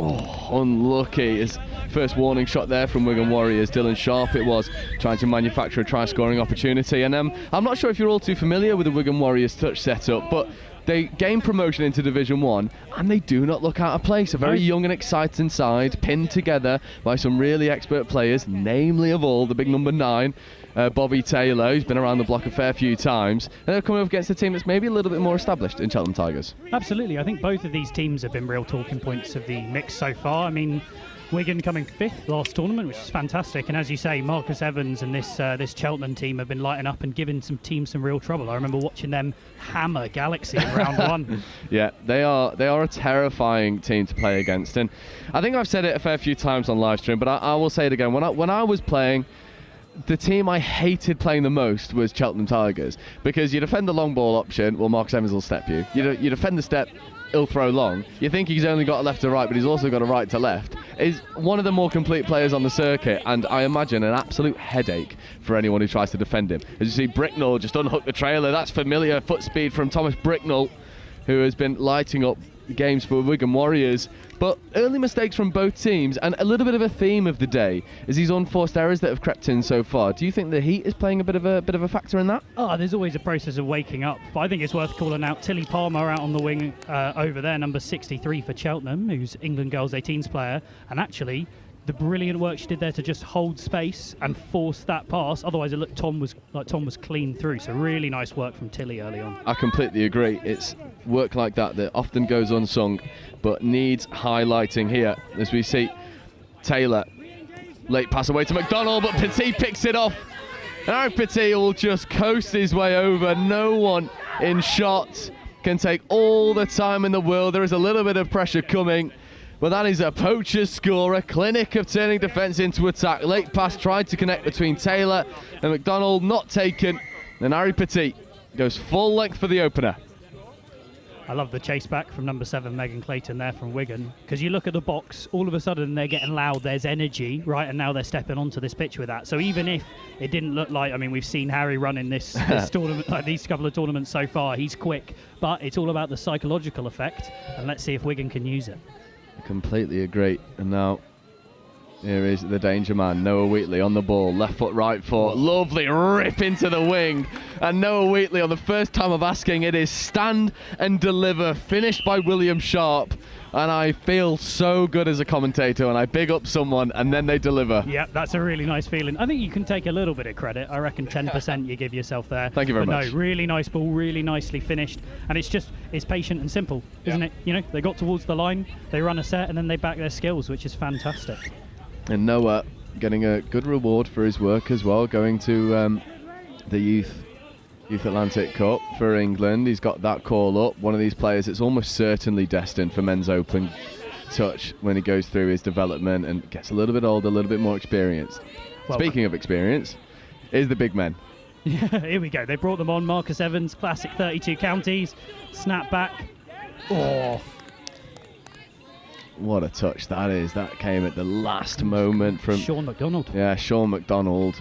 Who again, bags of experience, but I love the look of this pod here. Corey Williams, the big Kiwi, we know what he's capable of. He's a ball player to the extreme, late wrap away.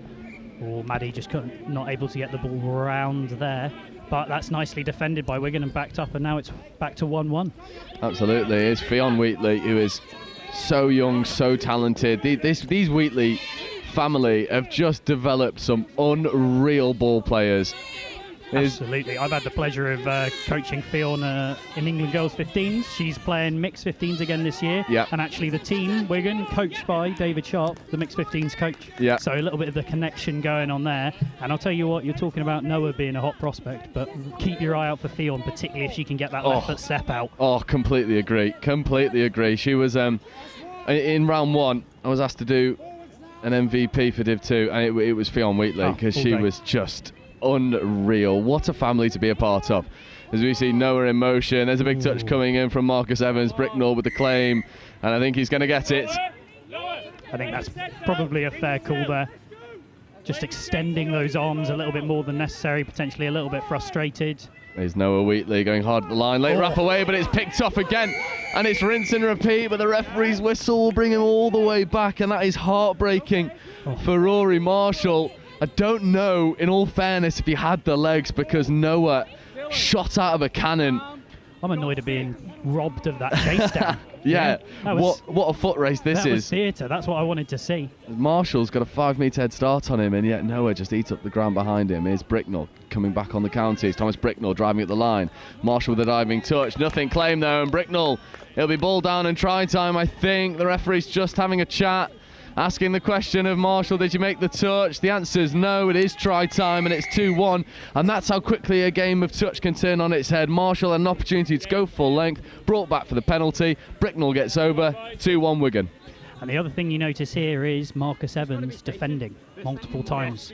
What they want is a situation like this, Marcus Evans coming on to take the tap, although in Ryan Atwood and Harry Petit, not a bad couple to bring on. No, certainly not when you time together with Tregus as well. This is, and yeah, this is absolutely danger. There's Petit, right foot, left foot, just evading touches, does the same. Really nicely defended by the link there, number 1. Oh, danger. But again, you've given her a shout out. But number 1 is Anna Dennis, who made a good defensive intervention first time, but not, unfortunately, the second time of asking. Harry Petit now has a brace, escapes his way in, and a little bit of a defensive spacing mismatch. Yeah, and that's just a little bit on that middle inside to help out, so she's done all the hard work and been dragged out wide, but it's the 3 boys that need to then work across and cover that space rather than leaving her on her own. So, let's see, now we're into a little bit of a shootout. What Wigan can do coming on here. Yeah, there's just going to be a slight delay in play as Sean McDonald has spotted that there is dog. Well, I'll say remains. You know what I mean. Just unfortunately on the pitch, and big up Sean McDonald for being Johnny on the spot to spot that one. But we are back underway, and who else in line attack other than Sharp and Noah Wheatley? There is Wheatley. This is that point I mean, bringing these boys on to do the attack. Yeah, open side quick here for Noah Wheatley. Left foot step accelerating, diving at the line. Nice. A really good defensive touch though from number 30. There's Reece Jones, who matched Noah all the way. And I think that is something you really don't want to see. Oh, no. Noah Wheatley potentially with a shoulder out there. Oh, it's something that we were speaking about last round off air. Noah has had a nightmare with that shoulder, and I completely agree. That shoulder looks out. Noah is in a fair bit of discomfort, and hopefully we can get this in nice and quickly so there's no long-term damage. The game will restart though. Noah's off the pitch getting some treatment. Not only is that heartbreaking for Noah, it's heartbreaking for Wigan. You know, that's one of their star players, unfortunately withdrawing due to injury. That's a tricky one to take. It is indeed, but an opportunity for other Wigan players to step up in that position. You know, they've got a lot of talent in this team, and actually sometimes all of a sudden when you take your main strike threat away, you're surprised by who steps up. So let's see what they can do with Cheltenham running in with no more touches here. Oh, bit of a loss of the touch count. Yeah. Fiona Wheatley straight back on the ball. Yeah, no, wait, a delay.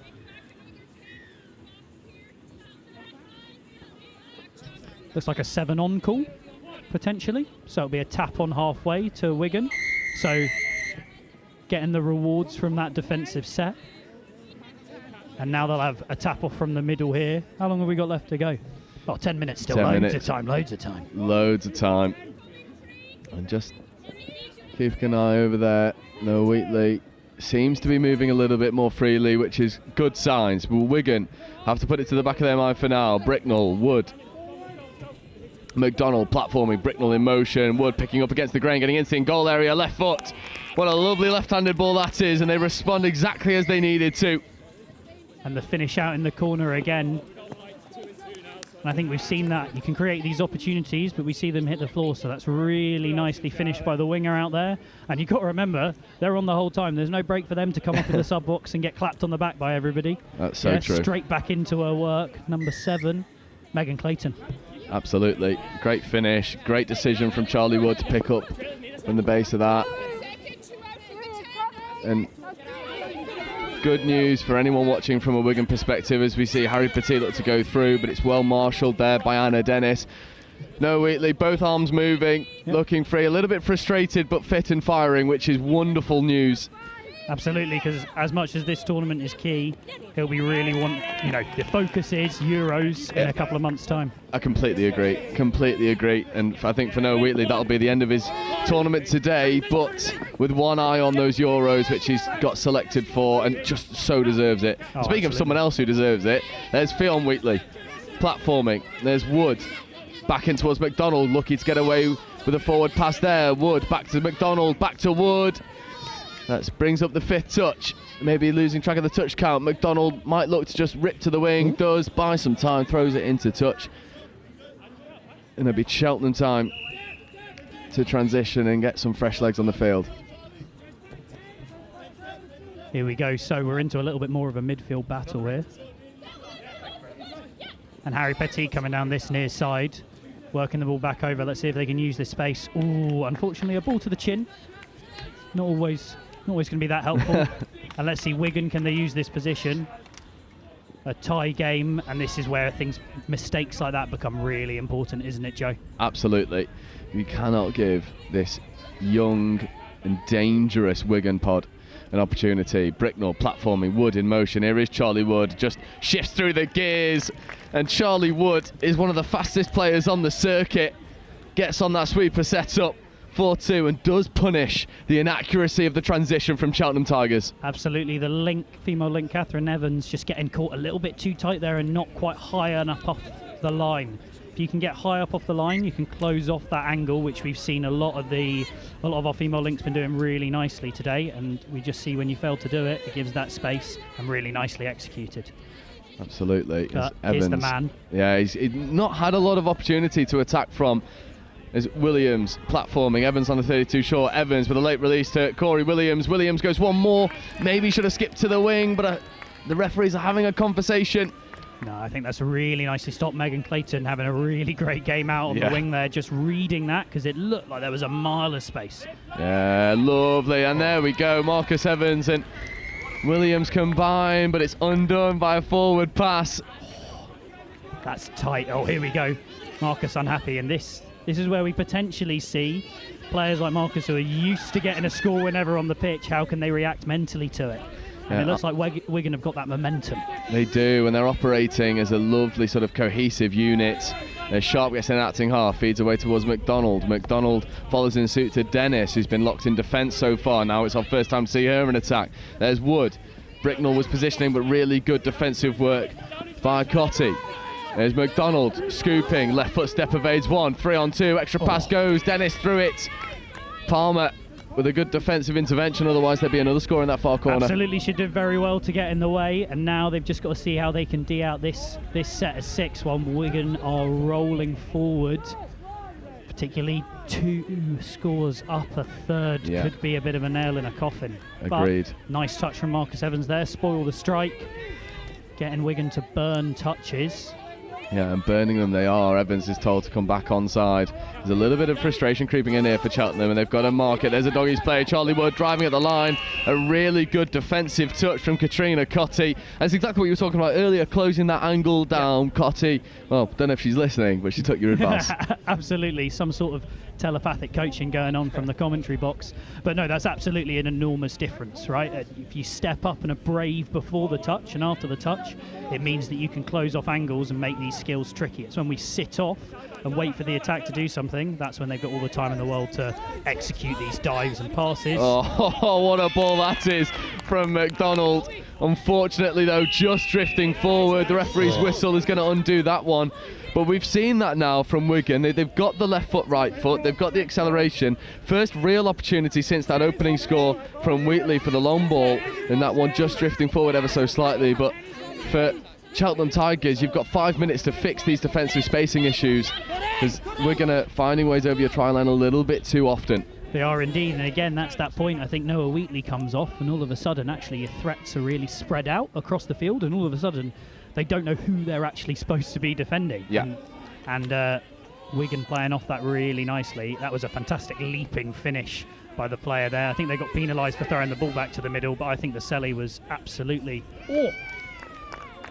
It's 6 and change. McDonald and Bricknell combined defensively. And what was really interesting about that set is Evans and Williams and co not subbing, going direct. It's not often you see that, because I think it's a symptom of a little bit of pressure and being aware that there's not a lot of time left. They back themselves to get over the try line, and I imagine if they force an early turnover here, they might look to do the exact same thing. They might indeed, and actually they've done really well to back it up in defence, because you see teams do that, get frustrated about not scoring. Here we go, here's that step. Fionn Wheatley, she's so entertaining to watch. It's a joy. And she comes alive in mixed as well. You watch, when she's got boys to step, all of a sudden, you can see the way she locks in. Yeah. It's such an entertaining prospect, and someone who I know we are really excited to watch develop, especially on the touch circuit, as Evans and Marshall have a dabble down this near side. Fionn Wheatley stays alive to it. Fantastic shot there from Megan Clayton. It's great. Well taken. It's great defensive pressure as well. Isaac Wheatley, the most notable in that last set. Marshall checking away. However, I know we all love a tri-fest of a game, but actually one of these tight midfield battles, where there's a little bit of ego in play, there's a little bit of pride as people double set and then maybe don't make it, and the mentality of that, I love watching it. I completely agree. It's a little bit more of a chess match, as Dylan Sharp has a little short side raid, then feeding back on the inside. Isaac Wheatley has to come back and take the touch. Is Bobby Taylor. No subbing here for Wigan. They're going direct. Is Sharp. Taylor. Controlling this ball nicely. Here's the strike. That's really nicely done. No touches remaining. That set came to a grinding halt, but I completely agree. There was a destroyer of a red touch there on that strike dump. Reece Jones doing really nicely not to give them the platform that they want. And all of a sudden, again, look at this. This is a pod that have double setted. Great work by Maddie Kingston-Miles there. Miles Kingston, one of the two. And that's maybe a symptom of a bit of fatigue setting in. There was both players trying to have a go at the ruck, but the referee's whistle spares the blushes. However, 2.5 minutes left to go. 2 tries to the good old Wigan Warriors. That, again, just to highlight it for anyone watching from a Wheatley perspective, Noah is in the sub box, sort of smiling and happy. I saw a thumbs up, which is always a good sign, potentially with that arm that went as well, so maybe just showing that he can use it. Absolutely. But Ryan Atwood, a really experienced player, Southwest Mixed Open, coming on here to control things. Yeah, working with Tregus. This is a pod that kind of need to get over the line. And now Tregus platforming, Atwood picking against the grain, escaping his way into the in-goal area, connects with Tregus. That is lovely. That's really nice. And when they needed a moment of magic, Cheltenham Tigers were able to come up with it. They take it back to a one-try game. That was a lovely bit of design play. Absolutely, really nice to know that middle was going to cut under to try and defend the doggies, even though I'd still be backing Fionn in that scenario. And then that pick up, patience, and then dropping the ball off. Yeah, there's not many people who I would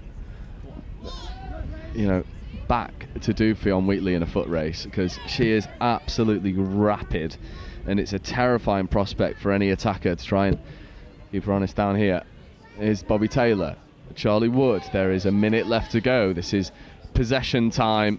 Maybe give yourself a striking platform. 4th touch, 5th coming. Bricknell has to come back to the mark. There is Bricknell. There's Wood. And Wood just accelerated his way through for a moment. Bit of white line fever trying to catch Cheltenham Tigers napping. When I was 5th touch, nothing available. Bobby Taylor, late pass away to Bricknell. Can't take it in stride. There's a minute for Cheltenham Tigers to rescue this one. And here we go, on their bikes now, getting up the far end of the field and give themselves an opportunity to draw this game back. I think Cheltenham have done really nicely. It looked like they were going to lose their momentum, but they just stuck in there at the line. Harry Petit coming on with that speed to try and get them forward. Yeah, he needs to take part in this final line attack opportunity. 30 seconds. 5th touch coming. Tregus with a lovely platform. Williams lingering in the link channel. Skip pass over towards the wing. It's picked off, and that'll be touch 0, and that might be all she wrote. And Wigan Warriors, well, they've had a phenomenal performance so far in this game. 3-player collision there. Yeah, I think it's been that arm wrestle that we spoke about, but I think Wigan have just looked more patient. You look at their body language. I mean, I know we're behind their box, but they don't look nervous, and they've done brilliantly to finish that game off. Yeah, and they'll just take the final touch. A lovely show. Well, what a performance that was from Wigan Warriors, who firmly cement themselves in Division 1. For a team that got promotion in round 1, they do not look out of place, do they? They don't at all, and that's 2 wins so far for them today, which, given how this works out, I mean, that puts them probably into the top 8. Yeah, absolutely. With another pool game to come. I mean, if they can win that, top 4, knockout footy, and then who knows what might happen. Who knows? And you'd be a braver man than me to write off this Wigan Touch Warriors side that blend youthful experience with steely, mature play that ties it all together. But as it stands, Wigan Warriors 4, Cheltenham Tigers 3. Cheltenham with a fair bit of problem solving to do, but they have the quality to do it. Now, chappers, I'm going to pick your brain for a moment. Hit me. Up next for you, on pitch 1 in about 5 minutes time, is Invicta, and they're taking on London Scorpions, who it seems have pulled out all the big players for this final round. Invicta, though, they've surprised us time after time after time, a team that boasts some beautiful quality. And also my try of the round so far, last round with a Kate Allen intercept that almost broke my vocal cords, I'll be perfectly honest. Incredible. How are we seeing that one shape up? It's interesting from a tactical perspective. It is indeed. I think Scorps have come into this mixed really pushing, right? They were double champions of the men's and women's last year, weren't able to do it again this year, and they really, really want this mixed title. But the thing about Invicta is their mentality. They're here to enjoy themselves, they love playing together, they love playing really good touch, and what that means is you can never count them out of a game because they don't get into these mental battles, they just keep playing, and there's some really nice players. We're just watching them warm up down here. You've got a couple of listers knocking about, Mail Brothers, Vaughan Meredith as well, England Men's Opens. I mean, it's a really exciting prospect. It is indeed. It's one that, well, it's a game that I am absolutely looking forward to. And also, just a little shout out, one of the players who maybe had my favourite ever try on a touch game that was then chalked off in the South East Taipans Men's Open final at Nationals. Dan Mayle gracing us back here. And that'll be with you in about 3 minutes time, where we will see if Invicta can put a thorn in the side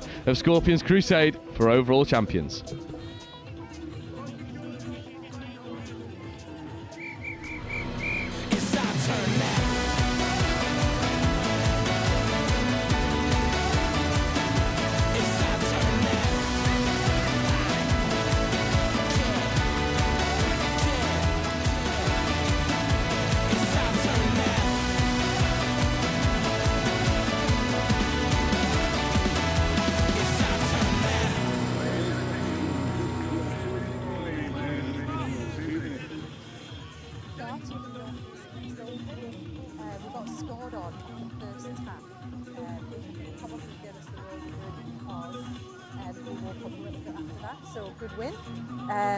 Did what we needed to do, did what we were aiming to do at the start of the game, but I think this game's going to be a little bit different, possibly a little bit different pace. This team, I think, are going to threaten us on the line up the middle, maybe. So, yeah, looking forward to it and seeing how we get on. Our youngest is 15, female player, and our oldest is about 26, 27, I think. Yeah, I think what we've got is we've got a team of players who've got some really good skill, and they can read defences, they can play heads up, they've got good skill, they've got good pace. So attacking wise, I'm just going to let that flow from them, because from the first game, that's what we showed them. But what we really need to do is we need to nail our midfield defence. Any thoughts, Daniel? I'm just happy to be here, you know? Could be a good game, innit? I like any scoop. Yeah, yeah. That's fine. Just go down, get the ball down, chop a hole. Platform's a scoop.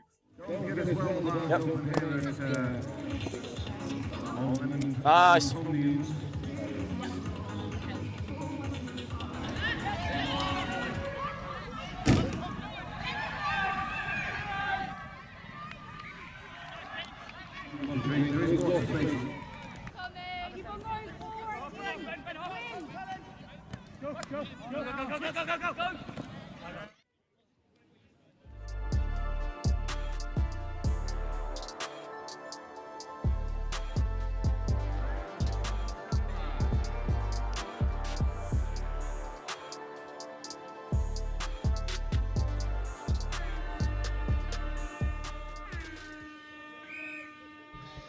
So welcome back, London Scorpions taking on Invicta.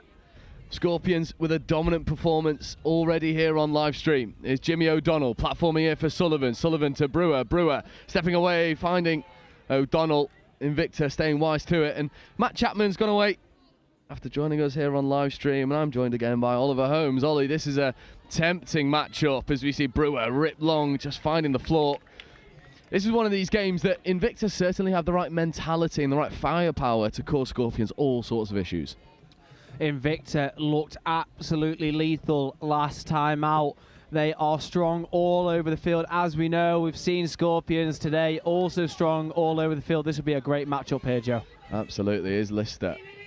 Straightens, Edwards following in suit, and then Dan Mayall, who we've not been able to call all that often, is skip pass over the top. Is Sebastian De Castro. Is Seb De Castro trying to escape his way into the in-goal area. It's an interesting matchup here because Invicta probably fielding their biggest squad so far. They've certainly got the legs to cause London Scorpions all sorts of problems.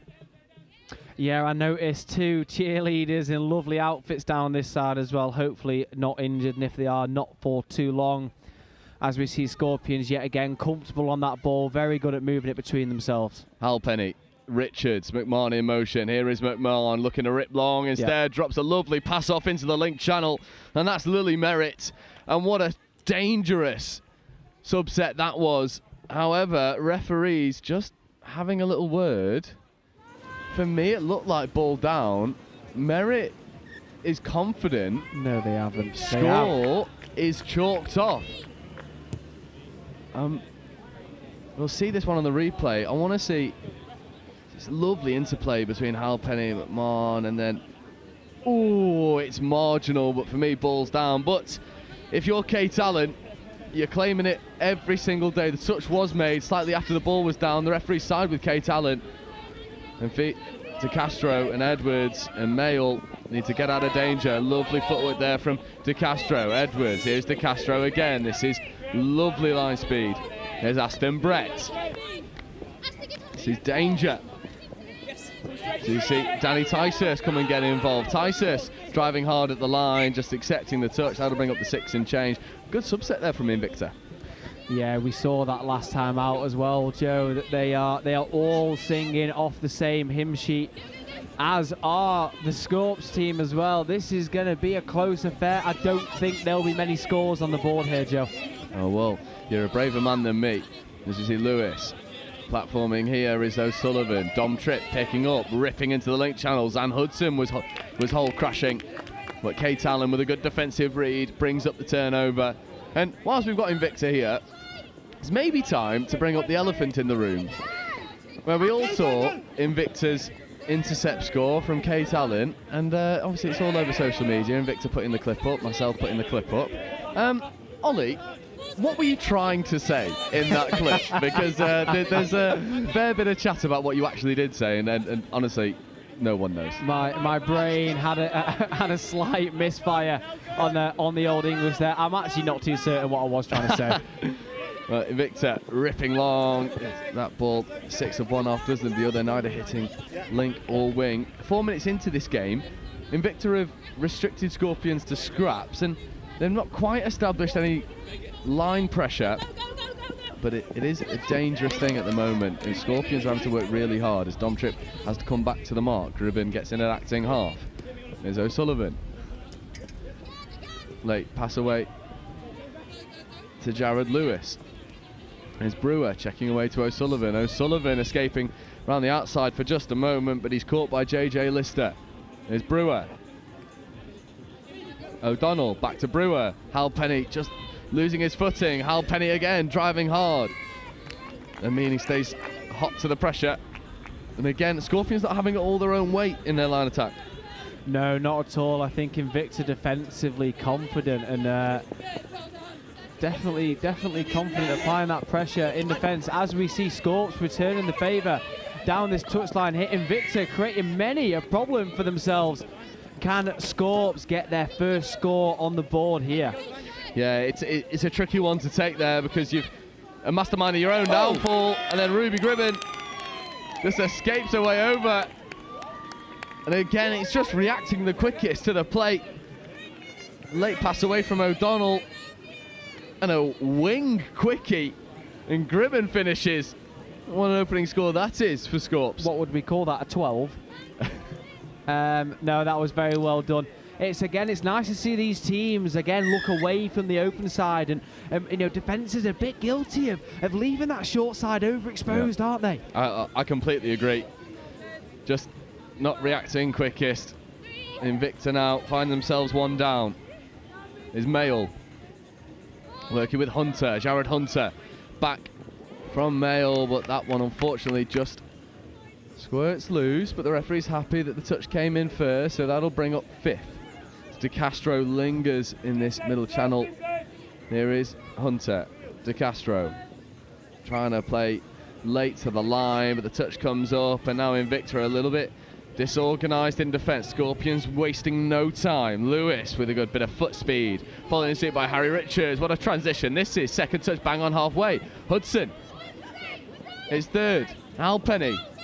O'Sullivan platforming here for Dom Tripp, and De Castro with foot in the ruck. And that'll be a fresh head of 6 here for the Scorps. Slightly unfortunate from Castro there. The ball was just put behind his foot. A little bit of the dark arts there from O'Sullivan himself. Halpenny platforming. O'Sullivan in acting. Feeding away to Dom Tripp. Dom Tripp diving at the line, but gets his hat tipped by Hunter.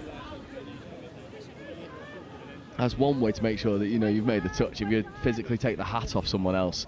O'Sullivan. Halpenny wanting to get on this link punish.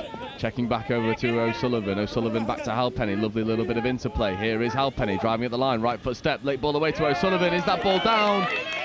I think there was a touch in there by Lydia Ticehurst. Some superb defence on show from Invicta. Last ditch stuff from Ticehurst, but she comes up with a good 7 minutes still, 1 score in it. Dom Tripp dummying, ripping, but finds that Mayle, and now Mayle needs to shift through the gears. Tripp is coming away after him. Late switch on the inside to Hunter, but it's put down, and there's water bottles going here, there and everywhere in the sub box for Invicta. Golden opportunity left out there.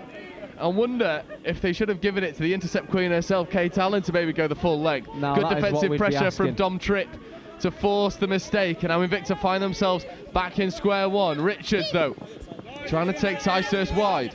Is Danny Ticehurst getting up defensively. Brewer platforming. Here is Brewer. Left foot step.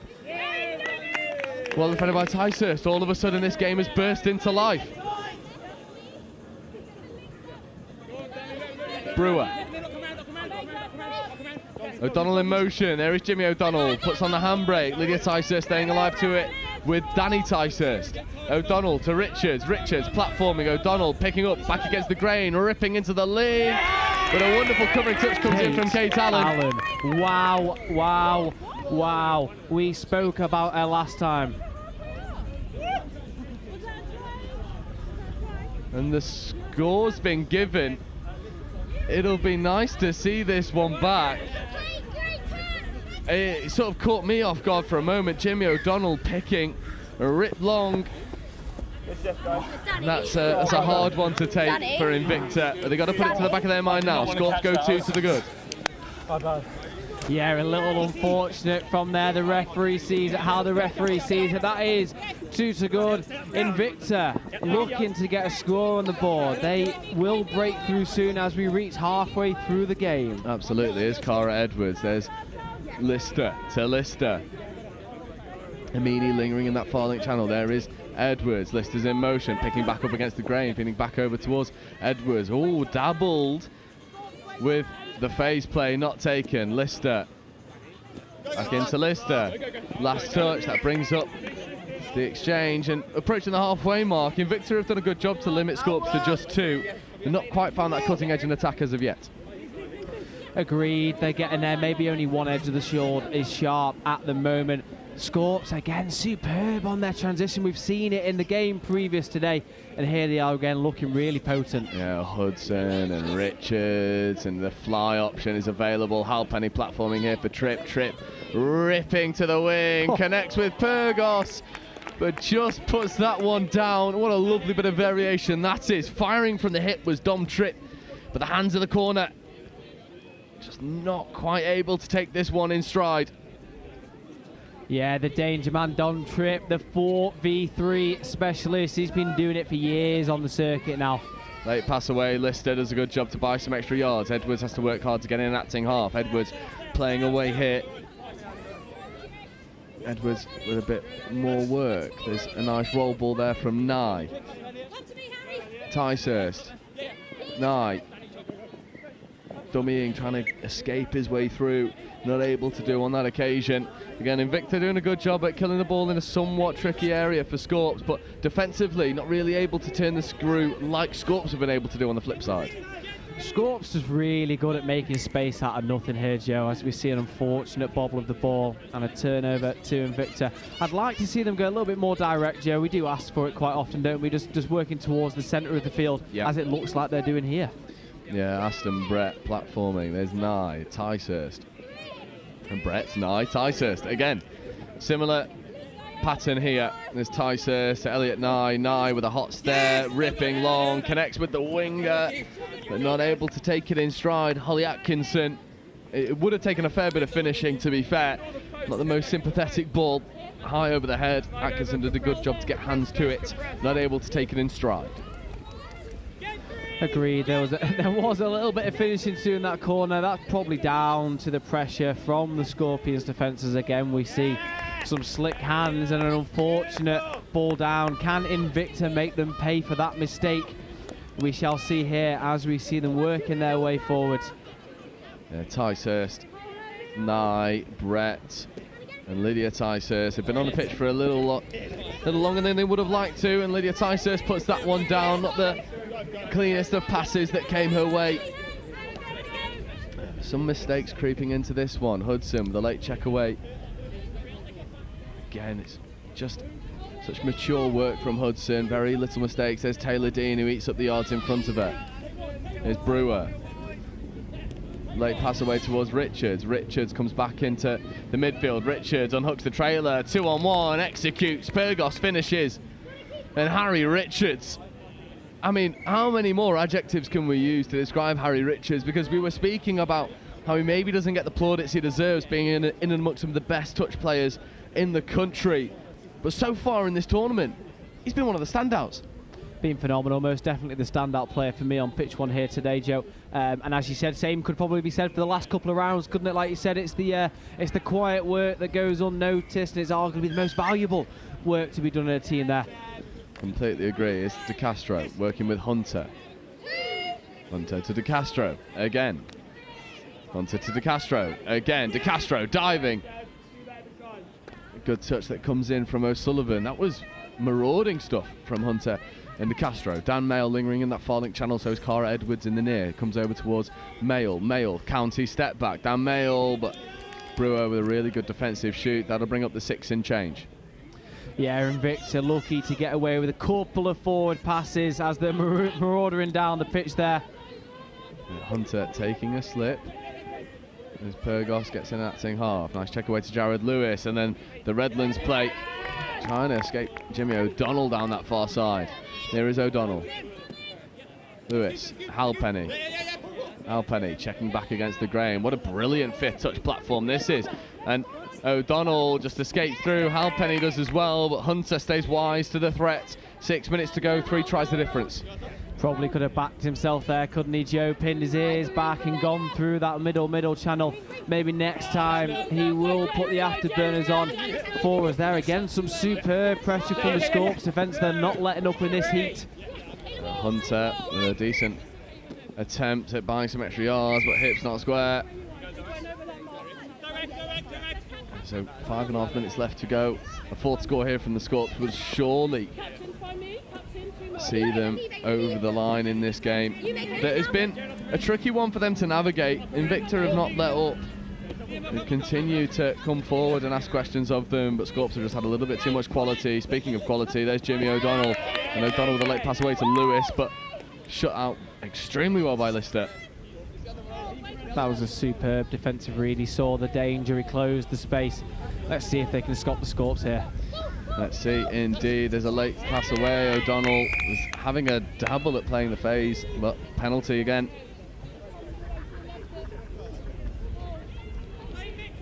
As we see Scorps just with a reset there, pushing the players wide, looking for the link punish on this side here. Yeah, lovely bounce around. But again, it's well defended by Invicta. Their defensive spacing coming up clutch when they need it to.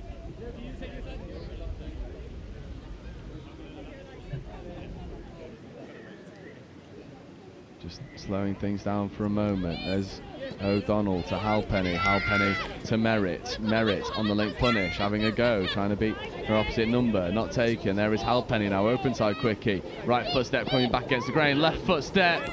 Beats Lister. And my word, what a magical bit of footwork this is from Liam Halpenny. Take a look at this one back. He has absolutely no right to get over. Right footstep initially, left footstep the second, avoids the touch, gets the ball down. That is absolute filth from Liam Halpenny. You wouldn't want to be stuck one-on-one with the man there, would you? Absolutely superb awareness of where the space is going to appear for himself. And Scorpions 4-0, and probably good value for money here, Joe. Absolutely, I completely agree. Blast of the whistle brings up an Invicta penalty, but just taking a look at how these pools are developing. Galaxy Southwest top in Group D at the moment, but level on points with Wigan Warriors, so that game will come absolute clutch as we see Brett have a double down the link channel. There's play on calls from the referees, and now tap penalty. In Group C, NQ Rebels and Kiwi Dragons locked all square. In Group B, London Scorpions and Nottingham Mavericks locked all square. That'll be the next game in Group B. We'll bring you up to date with that one. And then in Group A, Chester Cheetahs and Nottingham Hoods, again, all square. All to play for between those 8 teams. It's Ticehurst, link punish here, gets it back from Nye. Danny Ticehurst driving hard at the line, wanted to rip long, chooses better of it. Invicta will look to at least get 1 score on the board. There'd be really good value for that. And Brett feeds it over towards Edwards. Doggies play here for Nye. Nye driving, diving. Brewer stays wise to it. Much better from Invicta there, just looking to attack the line, make the Scorpions think about the space they're defending. Can you get low enough? Edwards platforming. Brett comes in acting half. Nice. Stepping back against the grain. Connects with Cara Edwards, and they do get their score. And for me, it's the 2 players that have really been standout for Invicta so far. Elliot and I, Cara Edwards combine. Edwards lingering in such a lovely space. Scorpions switch off. Invicta get their score. Agreed, Joe. It's probably what they deserve in this game as well, isn't it? This Scorpion side, absolutely superb. Invicta, incredible by their own standards as well, and they've absolutely split the Scorpions down the middle there. As we see the Scorpions looking to strike back. O'Sullivan. Yeah, this is Mimi Taylor-Dean. O'Sullivan, trip, back to O'Sullivan. Bouncing, these two love playing together. There's O'Sullivan and Dom Tripp. Now Taylor-Dean lingering in the link channel. O'Sullivan feeding to Tripp on the Doggies. Tripp diving, Tripp scoring. That is a tale as old as time. What a lovely combination between these two. We've seen them do it for South East Sharks. We've seen them do it for Scorps. They're delivering in round 3. O'Sullivan to Tripp to try line to score. After I said at the start of the game there wouldn't be many scores in this one, Joe, I will swallow my words and apologise for the false accusation to both these sides here. Scorpions 5-1. Can Invicta reduce the scoreline to 3 They do deserve a couple of scores on the board. They have spread the Scorpions at points, just missing that end product. Yeah, and I think that's a really astute observation, that they have caused Scorpions all sorts of issues. They've maybe on the other end of some calls that on another day could have gone against them. As Lister looks to go hard at the line on that link punish, chooses better of it. Here's JJ checking away. Amini platforming. Lister wrapping, left foot step, diving at the line. No touch claim. That might be ball down, but Brewer saves the blushes. We will touch on this while we're here, Joe. It's great to see some young referees getting involved in the elite setup as well. You know, having her time to shine on field one. She's been absolutely superb, and we hope to see her as the years roll on. Absolutely, and with Euros creeping, it's not just about player development, it's referee development as well. A brilliant point, very well made.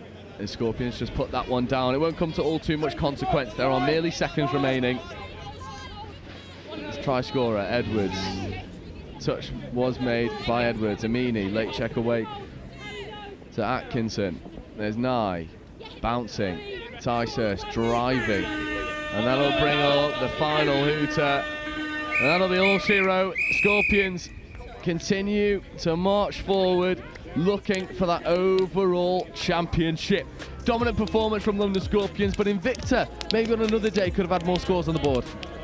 Agreed, Joe. I think, again, the Scorpions game plan, it's so intense and it's accurate, it's precise. Whatever words you want to throw at it, it probably suits. Take nothing away from Invicta here. They are a tricky side against any other team. The scoreline would be the other way around. Completely agree. Invicta are a wonderful team to watch. Played in such good spirits as well. They've got the right mentality for a summer's day of touch. We're coming up for you in a moment. In about 5 minutes time, we're back in Division 2, and it is triple threats, the new boys on the block, and they'll be coming up against Oxford, one of the oldest teams in the competition, and that'll be with you in 5 minutes time.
Got to go into it. Like, you don't know whether it's going to be a success, you don't know whether it's not, but you just got to hope that it will, and if you have that desire, it really will work, and that's what happened with us. You know, we started off just as a group of friends wanting to kick a ball about, not even proper touch rugby, and then we had one pioneer who came in and just taught everyone how to do it, and you know, that drive was there already from that like friendship group, and we just brought it up here. People love the fact that it's inclusive sport and it's a mixed sport. I think that's quite rare. So people say that like the vibes of touch is always just really good. Everyone's really friendly. That's probably the main selling point, and then they learn to actually enjoy the sport after that, I think. The key is to advertise. I think get your name out there. Touch, at least in Southampton, isn't very well known compared to rugby. So I think really getting your name out there, getting your uni to promote you as well, and really get in the socials and just spread the word. I think is probably the biggest thing.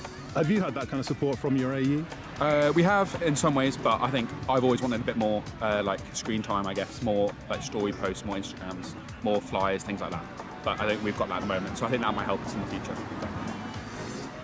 Keep going, most importantly, but also reach out to those rugby players. You know, contact sports are more and more becoming a thing of the past, and touch offering a fast, flowing and non-contact version of the sport really is a really good opportunity to get involved and keep playing rugby even after injury, or you know, just not wanting to hurt on a Sunday. I would say start small. because I don't think our club would have grown to the extent that it has if we hadn't got a really good core group who were dedicated, willing to train, willing to turn up when there weren't that many people. And then from that, it's a slow growing process, but you get more people coming along, the quality improves over time. I'd say don't be disheartened if at the start the touch maybe isn't that high quality or you're lacking numbers a little bit. Stick with it because people will come and people love the game. And it's one of the only mixed sports at Bucks. And so you will get numbers, you just need to stick with it.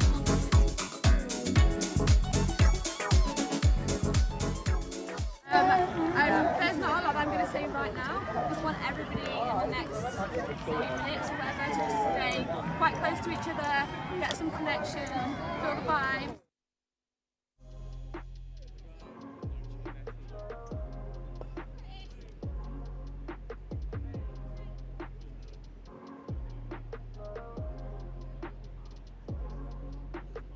So welcome back, Division 2 action here for you. Triple threat versus Oxford. This is really a game of the old versus the new. Oxford Touch, been around the block a fair few times. Triple threat, a new team coming out of London, spearheaded by Oscar Davies, who unfortunately isn't playing with an ankle injury that he picked up in the first round. But Triple Threat boasts some quality attacking talents as we see the first opportunity for Triple Threat to have a dabble at the try line. This is a fierce pod for Triple Threat. Lovely pick up in an acting half, and then a floated ball over the top, and it's finished expertly by Chloe Eiling. And what a start that is for Triple Threat, Ollie. We've had some fast starts out of the block this morning as we come into this afternoon. Absolutely superb read, isn't it? To step back to that short side. So we speak a lot about the open side plays, don't we? But it seems to be the short side that is taking the favour today on field one. And now Oxford, the Geese, come marching forward. And Becca Thorpe getting involved, and sweeper set up here for Chamapunt. There is Chamapunt. There's Baudet. Chamapunt in motion, gets the ball back. No, he doesn't. Dummies, gets into the in-goal area. There's a lot of pace on offer there from Ewan Campbell, but Cecile Mass makes a good defensive read that Cecile Mass, French player, playing for Triple Threat, Eurostar's mainstay in the international circuits. Brilliant to see her gracing the England mixed touch NTS with her presence. There's a brilliant platform here. This is getting to be pretty dangerous now. What a lovely fifth touch that was. Just for a moment, it started to look incredibly threatening. It was Mitch Taylor combining, but not quite happening on that occasion. That was a first real warning shot there for Oxford, especially off this transition. You give people like Mitch Taylor an opportunity to strike, it's a dangerous proposition. Agreed. There is some absolute serious wheels out on this pitch here. This triple threat side look phenomenally fast as we see the Geese opening up. Superb defensive touch there from Triple Threat, and they've done well to keep that Oxford Geese side out here. As we see an interruption from the Oxford players. Penalty given by the referee there. Triple Threat looking to get things back underway here as they work their way towards the centre of the field.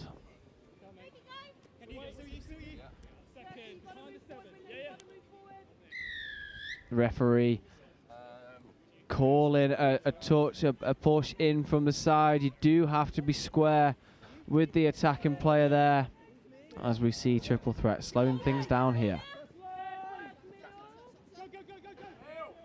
Now that was an absolutely superb throw from number 2 there.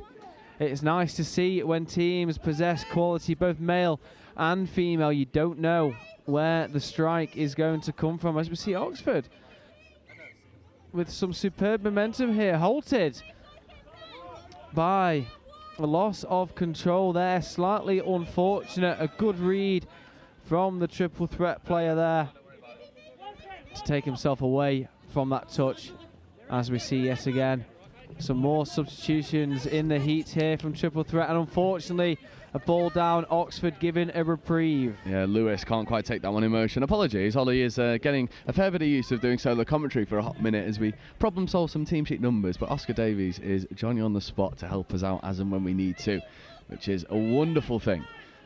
Oxford Geese rolling into their line attack. There's Ray. Christopher Ray, Oxford mainstay. He's working with Wimpenny and Howie. There's Ray, Wimpenny picking up from acting half, trying to escape his way into the in-goal area. There's a nice wraparound play and then a stunning diving touch that comes in from Mitch Taylor, the 96. And coming up with a defensive play for Triple Threat when he needed to. What a diving touch this is, Ollie. Yeah, absolutely superb. The Oxford player looked like he'd found some space over here, but as you said, Joe, a superb diving touch to save the score there as Triple Threat remain one score to the good. Here's Cecil Mass.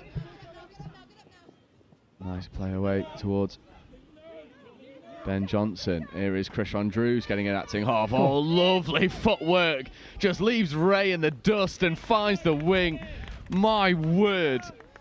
What a horrible bit of footwork this is from Andrews. And finds the extra pass as well and will stay and defend. Ollie, this is absolutely disgusting. Just leaves Ray in the dust.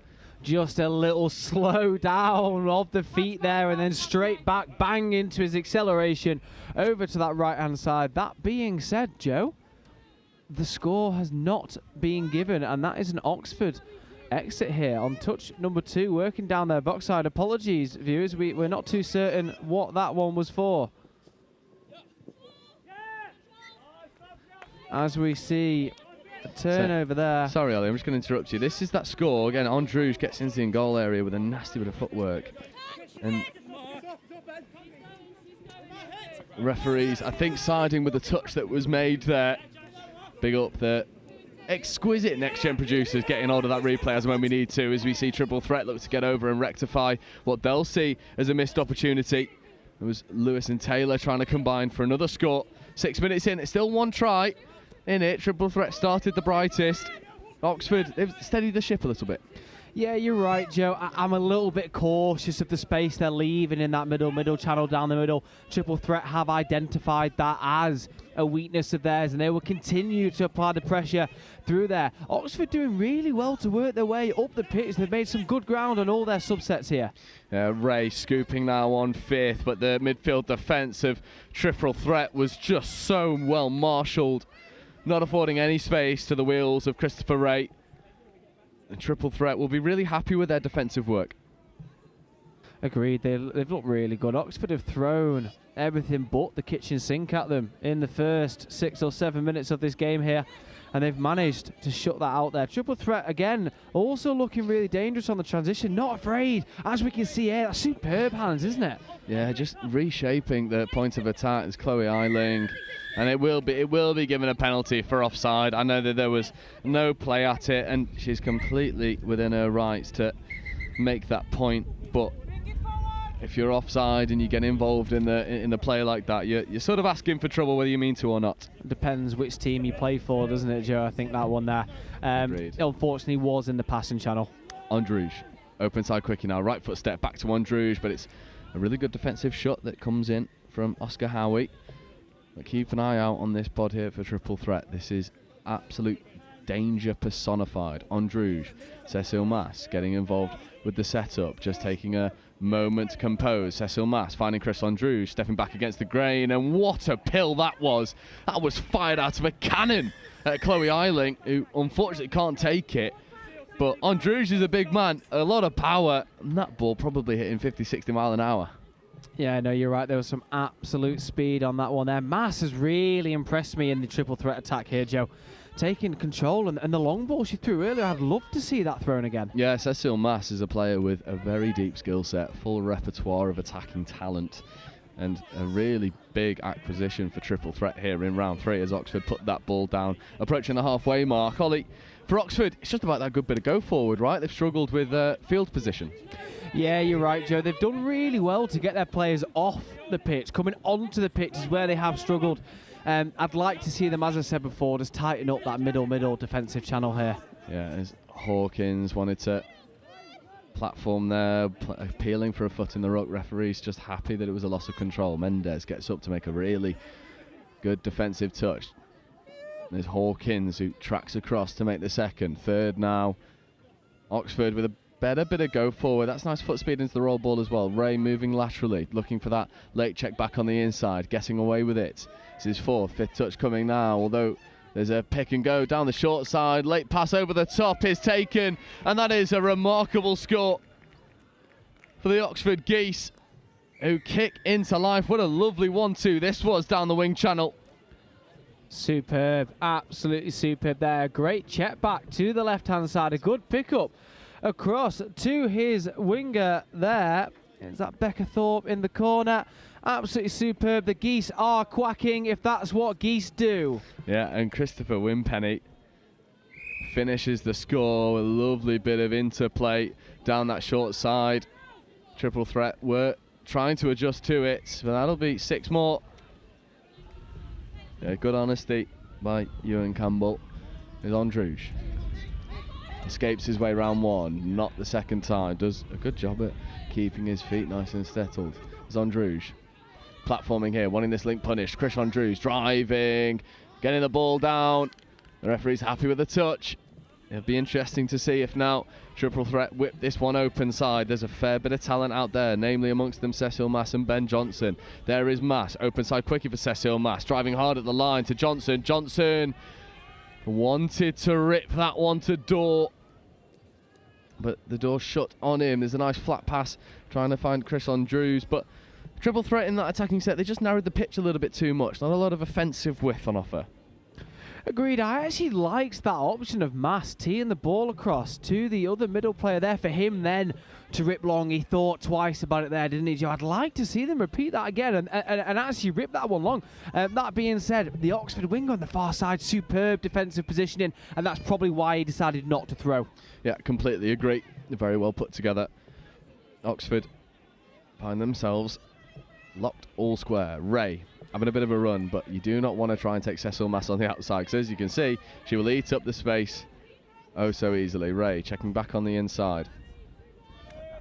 It's relatively decent interplay, but there's not a lot of space on offer as Ray tries to accelerate. Cecil Mass makes the touch with authority. There's a fair bit of passion on display there. I absolutely love it. Absolutely love it. Yeah, got to paint the right picture for the referee, and that is exactly what she did. Mass on the receiving end of a slightly heavy touch there. All smiles in the sub box here. Yeah, they're enjoying their work as Lewis has to come back to the mark. Daniela Mendes gets in an acting half. Lewis just steadying the ship for a moment. Lewis now platforming here for the 32. This is danger. And they did not close the gap efficiently, and Mitch Taylor goes his way through. It is easy enough for Triple Threat in the end. The defensive spacing from Oxford Geese, well, left begging, and Taylor finishes with authority. Agreed. Christopher Wimpenny there just losing his attacker, turning his back to face the wrong way, and he has taken that space through the middle. Superb work by Triple Threat.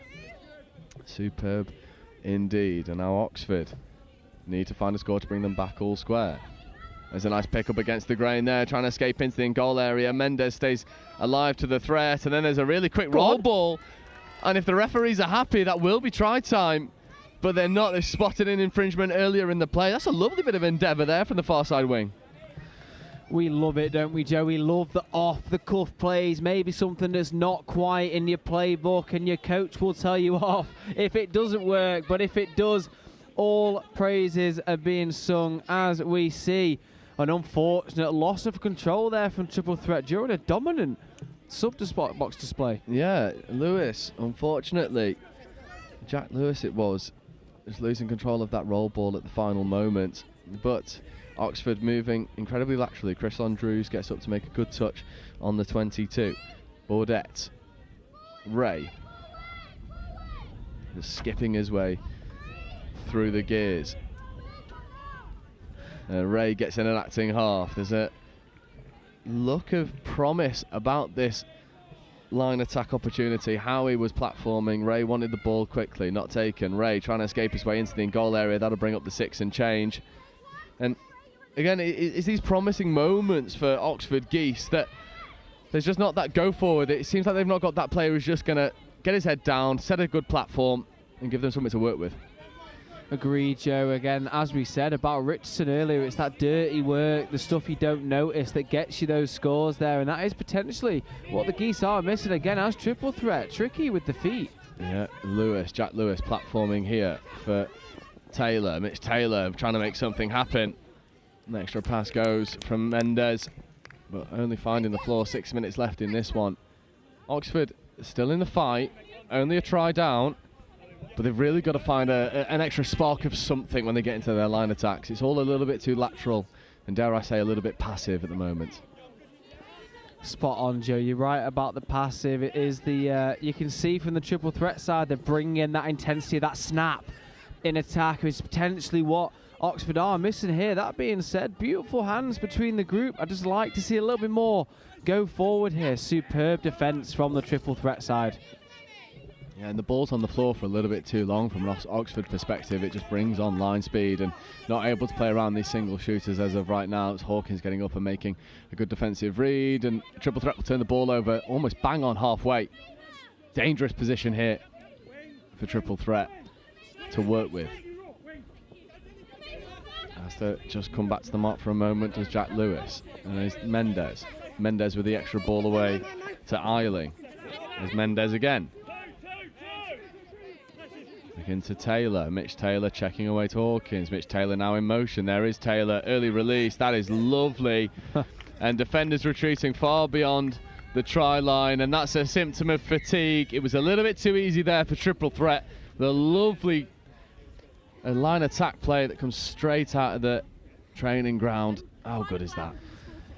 Very good, Joe. Very good. Excuse my chuckle there. I laugh because we've all done exactly the same thing. You think you're on the line and you end up being 2 meters too far back there. You are right. A sign of fatigue, Joe. The clouds have lifted. The sun is shining. It will only get warmer here. Yeah, sun is absolutely beating down. 4 minutes to go in this Division 2 clash. So it seems that triple threat will march through unscathed. It's an open side quickie there. Ray has to work hard to get that ball off the floor, but it's well marshalled. I just want to quickly touch on a player for Oxford that I think has been really impressive for me. Number 54, Abby Kirkman, in that far side link channel.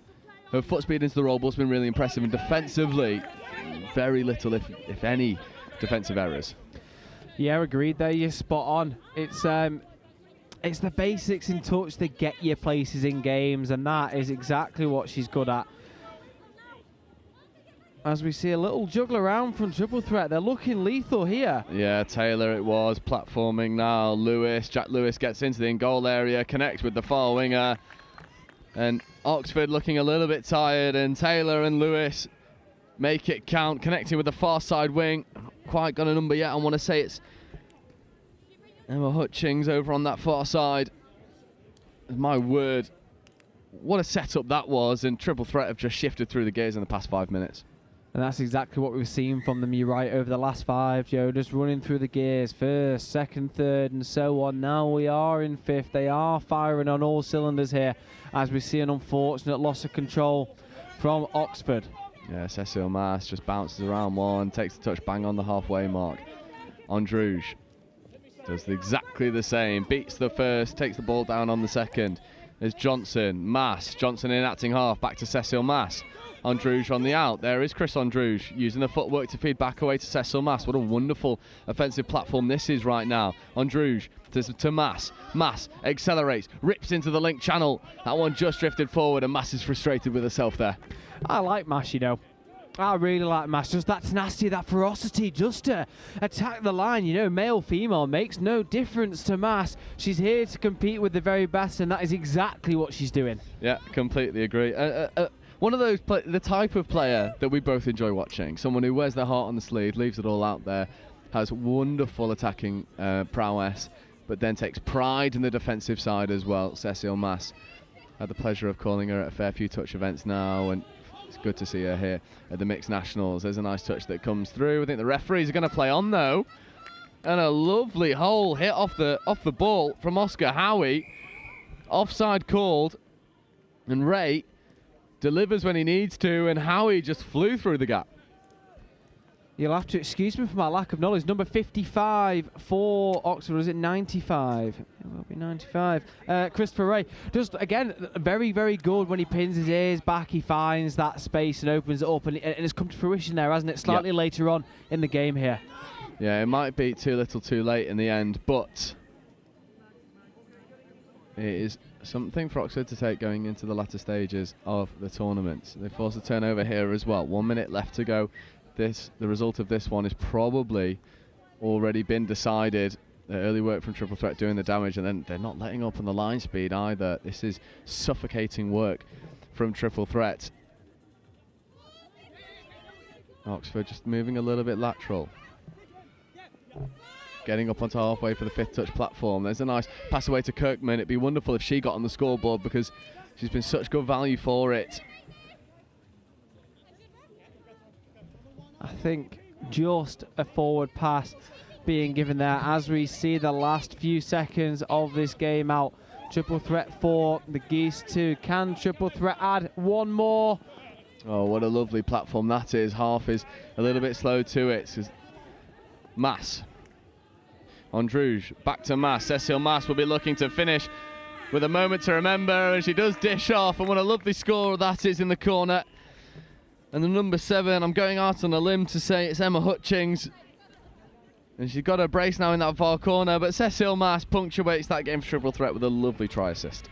Agreed, and that is exactly what Triple Threat are about, is taking that space when it's presented to you. Absolutely superb. We've been singing Mass's praises all throughout this game, and she has backed us up there. That is 5-2. Triple Threat, the winners against Oxford. What a game we have watched. And what a game we have coming up for you. A game that might hold a lot of weight in the overall standings. In 5 minutes' time, you will not want to adjust your sets. It is London Eagles, and they'll be taking on Nottingham Hoods.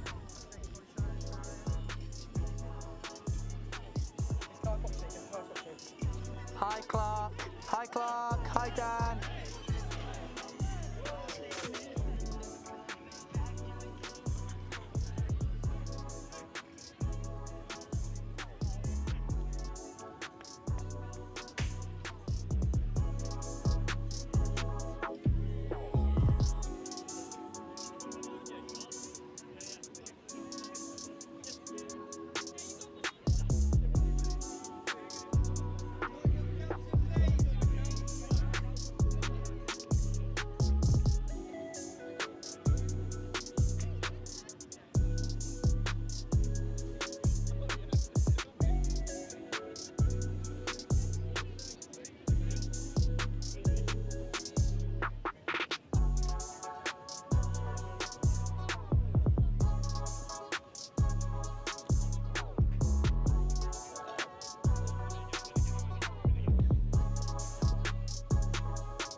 Are growing, probably the best we've ever done at the moment. It was quite quiet when I first joined about 3-4 years ago, and we are growing as a club. We now have over 20 members, and the Southampton touch in Southampton's doing a lot better. We have some more emerging teams coming up, and yeah, we're getting good connections and we're growing. It's basically just been getting your mates to come down and play touch. It's kind of like our main thing. We normally have quite a lot of new people each year. Most of them haven't played touch before because it's quite a new sport at uni, so people come, and then it's just getting as many people involved as we possibly can.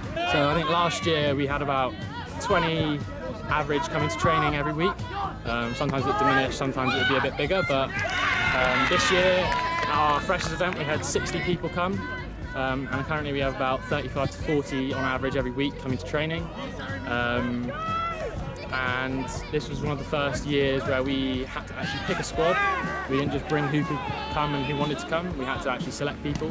First year, so I'm a fourth year now. My first year kind of getting 10, 11 people to training, only put out one team, and even struggled to put that team out in one of the national rounds. And now 4 years later we've got 2 full teams, 30 odd at training every week, and it's grown massively. We now have half the status with the university. We're now our own official club, which we weren't when I joined. So yeah, the club's grown huge. It's all been about creating a community, creating a feel and a vibe that people want to be a part of, and that particularly people that have never played the sport before want to get involved in, even if they don't quite know what's going on.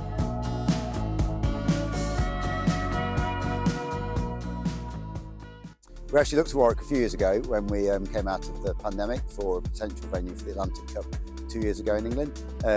So we already knew what the facilities were like. When Kevin started in the events role, he also looked at it, and we had an early conversation, and they showed willing. And I think that the big thing for us here is, as we're already seeing, is the joined-up approach to working across departments and trying to uncover some of those links more globally, international relations, more locally, the marketing and communications. I think they're really important for us. So yeah, we've got Warwick Touch celebrating their anniversary. We've got the Wildcats in the region, and University of Warwick with their 60th anniversary. So there's a whole load of stuff going on, and we're just going to capitalise on that. Really, feel-good factor of what's going to happen here in the summer. It's a great experience. Hopefully, it'll be a successful tournament for England, and hopefully we can bring it home. So much being at home crowd. There's going to be a lot more supporters this time, meaning we've got more support on the pitch, and so we're actually going to perform a lot better, I think. Hopefully it'll bring more people to. So welcome back, and a game that holds a lot of weight in the overall standings. Nottingham Hood's drawing to Chester Cheetahs, down on points difference. They need a convincing victory here, but they're up against staunch opponents in London Eagles. Dixon's in motion for the Hood. Sam Dixon diving, step back, and that is the opening score. And that is exactly the start that the Nottingham Hoods needed. Sam Dixon putting his hand up to be accounted for. Lovely check back to Ollie Simon, and on the first time of asking, Hoods drew blood. And that is exactly what they'd have set out to do here, Joe. A draw with Chester in their second game of the day leaves them grasping for some scores, and that is exactly how they wanted to start. Can they stop the Eagles returning the favour? Yeah, well, this is the pod that they'll need to shut down. Harrison Cross, Will Coombs, and Q Tyra. There is Tyra, platforming, a little bit of a bobbly roll ball. Coombs has to go hunting for it. Early turnover. Ben Lenori with a good defensive nudge. There's Gallagher. Stockdale. Lenori. Stockdale's in motion, getting it, and then driving up over halfway. What wonderful foot speed that is. Isla Devlin comes in and acting half, and then they run the Redlands, and that is Archie Devlin finishing. Sam Dixon with a lovely bit of ball work down a blind channel. Simon and Ima Devlin having a go as well. It starts with one Devlin, finishes with the other. Look at this on the replay. Simon to Dixon to Devlin, and the 51 goes his way over. The Devlin double, we absolutely like it. Superb work there from the female Devlin. Isla, superb to get to the roll ball as quick as she did. As we see the Eagles looking to produce some magic of their own. Chris Walls, Clacker picking up, trying to find the link. And it's good defensive work. Right, Sophie Lloyd got up in a positive area defensively. There's good foot speed into the roll ball. A good marshalling as well. That's had two bites at it, but Ollie Simon now marches his way. There's M. Simon. Late pass away, just not quite taken cleanly. But again, it is threatening work here. And the Nottingham Hoods, they knew they needed a fast start. 2 minutes in, they've got 2 scores on the board. They are looking really good here, Joe. They knew what they set out to do on this game here. Eagles, no pushover. Cross. And picking up against the grain. Late pass away towards Harrison Cross, but that'll be a late pass and penalty. And Nottingham Hood's doing impressive work on both sides of the ball as of right now. Late pass away back to Stockdale. Stockdale feeds over one more and then back into Stockdale. This is wonderful interplay. Gallagher getting involved now as well. Unfortunately, that one's put down. But I'll tell you what, from a coach's perspective, there was not a single budge. They are happy with the endeavour and the hands. This is a young Hood side. Super exciting to watch. They won't mind that because they'll back their defensive chops. It's Cross. Working with Gillespie. Cross. Accelerating, trying to get into the in-goal area. Looked like cross hard. Gallagher there. If he'd have produced the dive, he may well have had the score as Eagles look to strike again. Cross picking up against the grain, trying to get into the in-goal area. This time does get around Gallagher and connects with Gillespie. And Harrison Cross shows his offensive chops when online attack. Brings this one back to a one-try game. Lovely disguise on the play, sending Furnitz.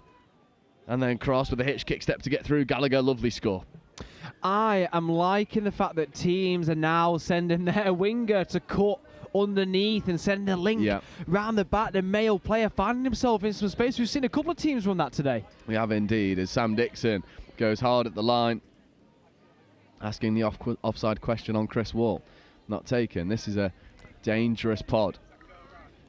There's Dixon. Devlin in motion. Here is Archie Devlin diving at the line. And that is a touch called by the referee there. Devlin not so happy. No, and so Coombs, I think, is stood there saying, no.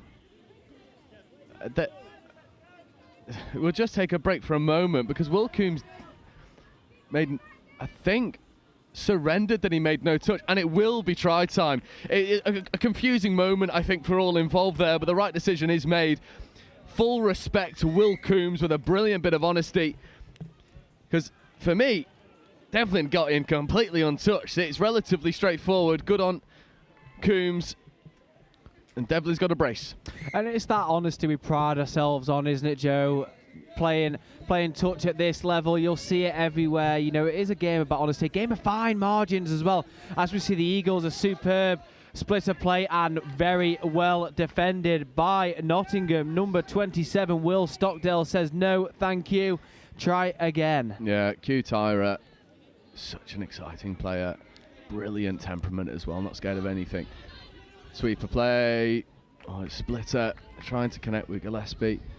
Was Clacker, but having to resort to something that's a little bit more unconventional. Not a lot of space for them to work with. And I think that comes down to the fact that Hoods, as a defensive unit, are working as a six. They do really well to shut that space and do really well to make ground. Yeah, Lenori now. Dixon scooping. Gallagher's on his left. He wants to use it. Pumps a few times. There was almost the three. There's a lovely bit of ball work there from Dixon, but the defensive spacing of Eagles is just enough. Yeah, Dixon is a particularly tricky customer to deal with. He's got the wingspan of an Eagle, and it's very unfortunate not to make it through as the Eagles work their way forwards. Yeah, good work by Pullis and Furnett. As Coombs, this time working with O'Callaghan. There's Geroyd O'Callaghan. Cross now, scooping, picking, ripping. My word, what a dagger that was.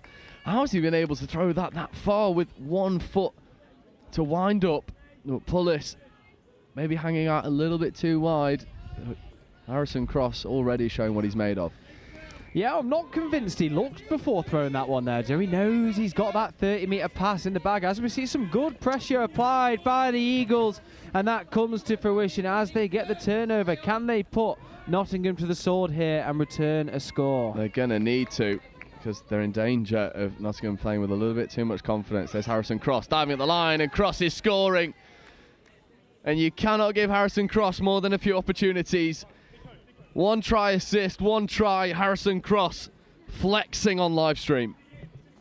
You're right, he most definitely is. Flex his muscles, a superb settle. Both middles caught in the touch there. Referee says no touch, and that was a superb score. We have ourselves a game here, Joe. Yeah, on paper, this is certainly the hardest game for Nottingham Hoods in their group stage, and they need a convincing victory here. As Simon picking up from acting half, getting into the goal area and connecting, and that is absolutely stunning work by Phoebe Simon, who does London Eagles all ends up, and Isla Devlin finishes in the corner.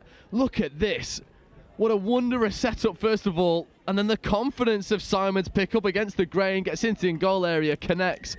That is a phenomenal score. Phoebe Simon, that was ferocious. It sent me looking left, and then she came right. Absolutely superb. It's difficult to defend a team that's got so much attacking prowess. So many ball players, so many people who are dangerous with ball in hand that can manipulate defences at will. Phoebe Simon, the latter. Cross, platforming. Wants it back, not given. There's a lovely rip into the link channel for Furnett, but it's well marshalled there by Stockdale. Just a brief pause in play as a referee gives a penalty for not advancing. Can the Eagles reduce the 2-score deficit down to 1 as they get some fresh legs coming onto the field here? Pullis does a good job to keep that one in hand.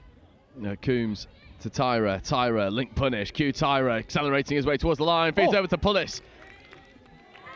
Sideline ref's given the touch. Coombs. O'Callaghan just accelerating, trying to keep this defence honest, but Gallagher does a good job defensively. There's O'Callaghan. County step back. There is O'Callaghan ripping into the link channel for Tyra. And Tyra gets his score down, and it is Q danger. 1 try in it. And London Eagles have problem solved from their first game on live stream. Look at this for a lovely rip from O'Callaghan. I absolutely love that, Joe. An absolute rip straight into that link channel, as close as it gets, I have to say. This is an absolute game and a half, just over halfway, and we see Nottingham Hoods up by 1. Yeah, but Owen Carroll puts that one down, so turnover ball, and then in London Eagles return the favour, and Carroll will get another go at it. Here's Devlin. Oh, Devlin, stop it. His acceleration over short distances is just absolutely phenomenal. There's Devlin now in motion. Simon marshalling. Phoebe Simon feeding. Devlin diving. Devlin scoring. Devlin's got a hat-trick. And Archie Devlin, it is absolutely diabolical from the Ballon Boy.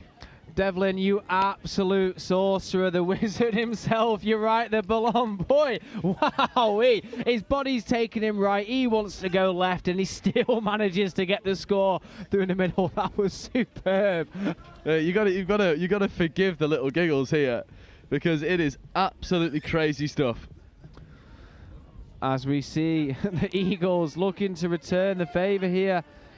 I like the attacking patterns both these teams use. Eagles a little bit more rigid than the Hoods themselves. The Hoods like to play off the cuff. Good pressure from the Hoods here. There's Cross will be looking for his 3rd try contribution, but that brings up the 6 and change. It's nice endeavour. I'd love to see Harrison Cross just go back to the long ball. There's space over there on the far side for Bibby Pullis, and Cross has certainly got the weaponry to deliver. M. Simon driving. Ollie Simon following in his sister's footsteps. There's Phoebe Simon. All Simon's getting involved now. Lenori. Dixon scooping here on 5th. Dixon accelerates into the goal area, escapes his way through, gets the ball away, but the touch comes in. You can see what Sam Dixon is capable of in attack there. What a lovely bit of acceleration that was. Just giving us a little snapshot of everything he's got to offer. Again, while we're here, Joe, it's nice to see some young referees on the field again, taking charge of what is a fast and intense showing, isn't it? Absolutely. This is a game that has a little bit of everything going for it. Development-wise, experience-wise, both sides of the ball, and team ref. Coombs looking to rip and connect with Gillespie, but defensive spacing from Lenori and Dixon does enough. There's Gallagher. You had 3 moments of absolute magic in the last final in the mixed series against London Scorpions. So yeah, was sharing some messages with some of the players on the circuit, and one of them read, "Holy Ethan Gallagher masterclass." Well, yeah, you are absolutely true. There's Devlin. Stockdale. Carroll, back to Stockdale. Stockdale to Devlin. Devlin platforming. Carroll in motion. Stockdale picking up against the grain. Gets into the in-goal area. Connects with Devlin with a gorgeous finish. How good is that from Archie Devlin? Superman dive into the corner.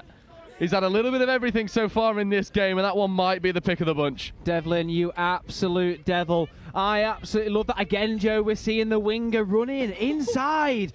Out the back, still lots of work to do in that corner. He takes the corner post with him as well. How has he finished that? How has he finished that? Mid-air, catch and ground, whilst walking a very fine line. With going out of bounds, Archie Devlin has 4, Hoods have 6. And it's a marker of a good team when you've got these players you can rely on to come up with moments of magic, as Wall rips to O'Callaghan. That one goes down. 6 minutes left to go. 3 tries in it now. Hoods have accelerated away from Eagles. Agreed. They're starting to really put their foot to the pedal. Notice how they've not stopped with the intensity there. They are conscious of the Chester game going on at the same time on another field. Yeah. And they'll be looking to put as many points on the board as possible. Yeah, we'll keep an eye on that one for you as Chester are over there playing their game. Gallagher just avoiding a couple touches and then feeding away towards Dixon. Dixon feeding to Lenore. Lenore platforming. Dixon scooping. Feeds back to Lenore. Lenore with a skip pass over towards Simon.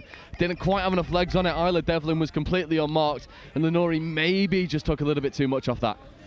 Agreed. Dixon was just looking for the check back in there. He had to change the plan. He wasn't quite shaped for that one.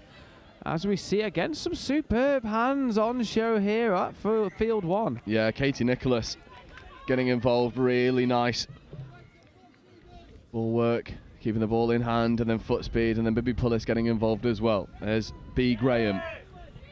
Graham and Pullis marshalling this subset. Coombs a little bit isolated, wanted to throw the extra pass, not taken. Graham's got to work hard to get that ball off the floor. There's Coombs. Platforming here for Wilkinson. Wilkinson to Cross. Harrison Cross will have one touch to play with. Here is Harrison Cross's fifth touch. Hitch kick step, looking for the late switch. But Phoebe Simon staying wise to the threat. Here is Lenore, extra pass away to Dixon. Dixon with a really good roll ball. My word, this transition from Nottingham Hoods has just gotten better and better and better the longer this game's gone on. This is fourth, fifth touch coming now. There's Devlin feeding back in towards Owen Carroll. Archie Devlin scooping, stepping, beating one, and then dropping a late pass off towards Carroll. 5 minutes left to go. Archie Devlin is certainly the one to keep an eye out for from an Eagles perspective. You're exactly right there, Joe. And I'd like to see Notts just take that open side. Everything's been short side. Last 5 minutes or so, you start to change your focus there as well. Yeah, it's a nice bit of work there from Pemberton, getting the 6 more. There's a decent attempt at an away set from Eagles. Again, Harrison Cross making things happen. Left foot step, beats one. Ball away to Pemberton. Pemberton with a wondrous grab.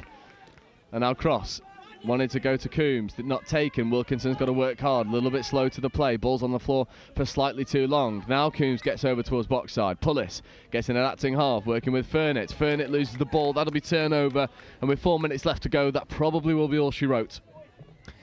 You're probably all right, though, from a result perspective. However, the Hordes, as we've mentioned, will be looking to get more scores on the board as we see them absolutely slice through the Eagles there. My word. I mean, when you're hot, you're hot.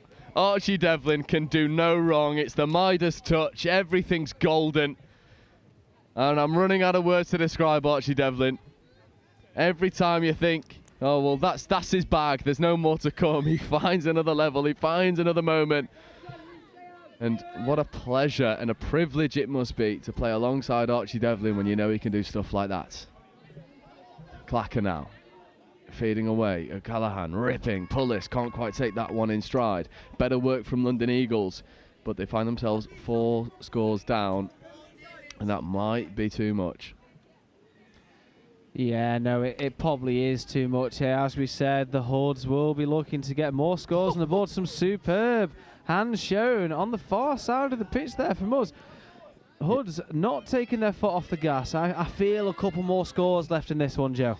Yeah, completely agree. I think that was Ella Lovebridge over on that far side with a lovely bit of interplay with Sam Dixon. And unfortunately for Sam Dean, not able to skate his way through there with the space that then afforded itself to it. Lenore with a brilliant platform. Gallagher, left foot step, finding Lenore, but Lenore was well marshalled there by Katie Nicholas, who is, to be fair, you know, London Eagles players, they've not had a lot of airtime because of the magic that's been on display from the Nottingham Hoods. But for me, Katie Nicholas is one of the picks of the bunch. She's been phenomenal. Yeah, I agree there, Joe. It's, again, that silent work that maybe doesn't stand out. As we see, just a little bobble of the hands. Eagles putting pressure onto themselves. Nottingham looking to shape to come off the box, I believe. Yeah, Lenore checking away. Simon, Devlin, Lenore. Lovely set piece there. And Simon feeding away towards Carroll. Dixon wants to fly. Carroll goes through the gap himself, but Harrison Cross is one of the fastest on the circuit. He'll keep you honest. There is Carroll. Dixon. Just steadying the ship for a moment. Devlin and Coombs with an absolute destroyer of a red touch. However, Archie Devlin, left foot, right foot. But Harrison Cross with a good touch. What about that destroyer of a platform there from Will Coombs? Completely legal and diabolical. Yeah, it's on the line, Joe. If I were refereeing, I'd have let that one go, just as they have here as well. It's nice to have an open game, isn't it? A free-flowing game. You can't penalise everything. No, agreed. And we want to see touch played at as fast a pace as possible. And I think that's exactly what we're getting. Well done, team ref. Here is Wall. Gillespie. Picking. Ripping. Not able to connect with Pullis over on that far side. With less than a minute left to go. Hoods will have, they'll be much more happy with their performance here, obviously drawing to Chester Cheetahs, and that's no mean feat because Chester have fielded a really good side, and we saw them with a victory here on live stream earlier on. But this Nottingham Hood side, I mean, they just play with such confidence. Look at this interplay between, that's 57, and Sophie Lloyd. I mean, a lovely bit of interplay between her and Simon. And now Stockdale wants to execute the 3-on-2, and Lloyd will finish. And it started with Sophie Lloyd. It finishes with Sophie Lloyd. Nottingham Hoods are just unstoppable right now. Spot on, Joe. Simon just asking for that ball to go. We do have points difference to worry about here. Superb set of hands in the corner by Sophie Lloyd there. And Nottingham Hoods have done their job. They are the victors. They've put 5 more scores in their points difference category. We will wait to hear the result of that Chester game because that will play a really big part in the overall standings. We will bring you up to speed with that one as soon as we get it. But for now, shifting focus back to our next game, our final game before the lunch break. It is Kiwi Dragons, the Welsh team, and they'll be taking on NQ Rebels.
We actually looked at Warwick a few years ago when we came out of the pandemic for a potential venue for the Atlantic Cup 2 years ago in England.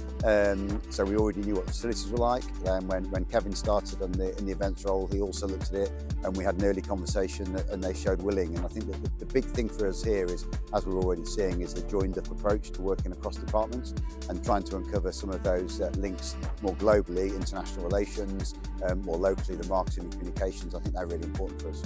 So yeah, we've got Warwick Touch celebrating their anniversary. We've got the Wildcats in the region, and University of Warwick with their 60th anniversary. So there's a whole load of stuff going on, and we're just going to capitalise on that. Really, feel-good factor of what's going to happen here in the summer. It's a great experience. Hopefully, it'll be a successful tournament for England, and hopefully we can bring it home. So much being at home crowd. There's going to be a lot more supporters this time, meaning we've got more support on the pitch, and so we're actually going to perform a lot better, I think. Hopefully it'll bring more people to touch, and especially to Warwick and the society in Warwick. We're just finishing off our schools programme in terms of submission. And welcome back to Field 1.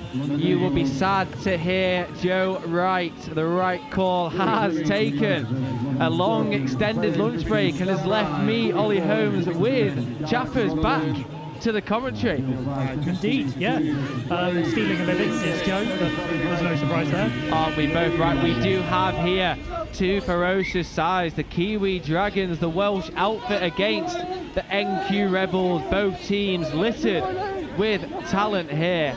Absolutely. Sam Thorpe on the ball there, number 14, selected for England Mixed Open. This is exciting. This is a top of the table clash in Group 1. So the winner of this is through to the semis. So it's basically a quarter-final. And that adds that extra bit of spice we like here as Thorpe rips the ball to Bainbridge. Unfortunately, some butter on his hands as the ball reaches the floor again. The heat today, the sun's come out, isn't it? It's starting to play a factor in these games. Absolutely, really testing fitness, particularly these 20-minute games. You don't really get rest in the day. And so you really see that come out, those teams that are fitter. It's going to show, particularly as this day goes on. Absolutely spot on, as we see the Dragons working their way forwards here. For those that don't know, Kiwi Dragons actually from Cardiff based, I believe, rather than from New Zealand, as I told a few of our players earlier today after playing them. A lot of Wales Mixed Opens playing in here. It's great to see them in this competition. I do wonder, you are right, I do wonder if there is a New Zealand twist in there somewhere, maybe a Welsh Kiwi. Maybe he set it up, and here we go, here's NQ rolling on. Big hit there. As we see Gabe Pennington in at half, looking to work his magic. A beautiful ball out to the wing, off the shoulder, and unfortunately the game remains at 0-0. Kiwi Dragons potentially fortunate to get away with one there. They were. I mean, we talked about it just before here, that these 20-minute games, it's all about how well you can start. And this has been a little bit cagey so far, and I think whoever gets this first score, and if they can back it up in D, that'll be really important. As we see Dan Roberts taking control, dishing the ball away, Toby Phillips with some superb defensive work, not what he's known for. He's known for his attacking prowess. He won't mind me saying he's got about one leg in total, heavy strapping on the other. It's nice to see him out on the field today as NQ working their way forwards. They're a tasty outfit, this NQ side, aren't they? They really are. A lot of really good players in there. So they've got some experience and some youth mixed together. Cooper Bainbridge on the ball with that left hand. Sam Thorpe. Good hands from the winger to hold it, but just ran out of a little bit of space there. Quite nice from the Kiwi Dragons girls on this side to just shepherd them towards the edge. Keep an eye out for subbing off now is Danny Payton, who was the MVP in the women's final for Galaxy Women's in their win in the men's women's series. She's a serious player. No, absolutely, you are right. Absolutely serious player. I've had the pleasure of playing with both of her sisters as well. All good quality, as we see Kiwis just trying to make something out of nothing there. Unfortunate to come away without the ball, as we see Elizabeth Davies and Sam Thorpe getting it underway here. Absolutely, yeah. Just try Kiwi Dragons trying that Redlands play, and Elizabeth Davies on this wing read it and was sat and waiting for them. Seeing particularly after that the Asia Pacific Cup, a lot of teams bringing the Redlands into effect, and it's challenging these far side wingers, particularly in the mixed game. As we see the Kiwi Dragons player putting his hand into the pot. Morgan Tag unlucky not to come away with the ball. Now touching on the Redlands, there's the clip that surfaced online from 2017 of myself running a Redlands play before it existed, so I am taking the credit for that one. When you say surfaced, do you mean dug out of the archives by yours truly? It appeared on my Facebook fortunately the other day, as we see what I thought might have been a score there. I think it is. And it has been given by a score. Looks like Toby Phillips, number 35. Yes, it is Toby. Gabe with a platform. Josh again with another platform. Ball into Toby. Always low to the floor. Absolutely superb. And that is what he's known for. An absolute grass cutter. And that is 1 to NQ, 0 to the Dragons. Can they breathe fire and return the favour? That was quite nice. Yeah, it's really important. You saw there, that was the first repeat set that either team had gotten. You know, first mistake that was made. NQ capitalised, and now they're up. And all of a sudden, Dan Roberts trying a little bit too much off that 32 counties. And NQ take the lead, and let's see if they can hold the momentum. As we see what was about to be superb hands, unfortunately, Carly Brimlow just unable to grab that one there, as the Dragons are just told to push back a couple of metres. The referee's not letting anything slide here on field 1 today. So a very big man trying to look as dainty as possible after that hard touch there. Here we go, the 32 counties set up again. Just the Dragons potentially just a little bit guilty of overplaying a touch there. It's I'd like to see them just go through the motions a little bit. This NQ side need pulling around. The word that I think of is patience. I think with these 20-minute games you can get into the mindset that you need to do everything right now. But 20 minutes is still a lot of touch to play, and you just need a little bit of patience to build up your sets, use your full sets of 6. Another player to keep an eye on, number 4 for NQ, Danielle Evans. England mixed opens, and look at her chopping into a hole there.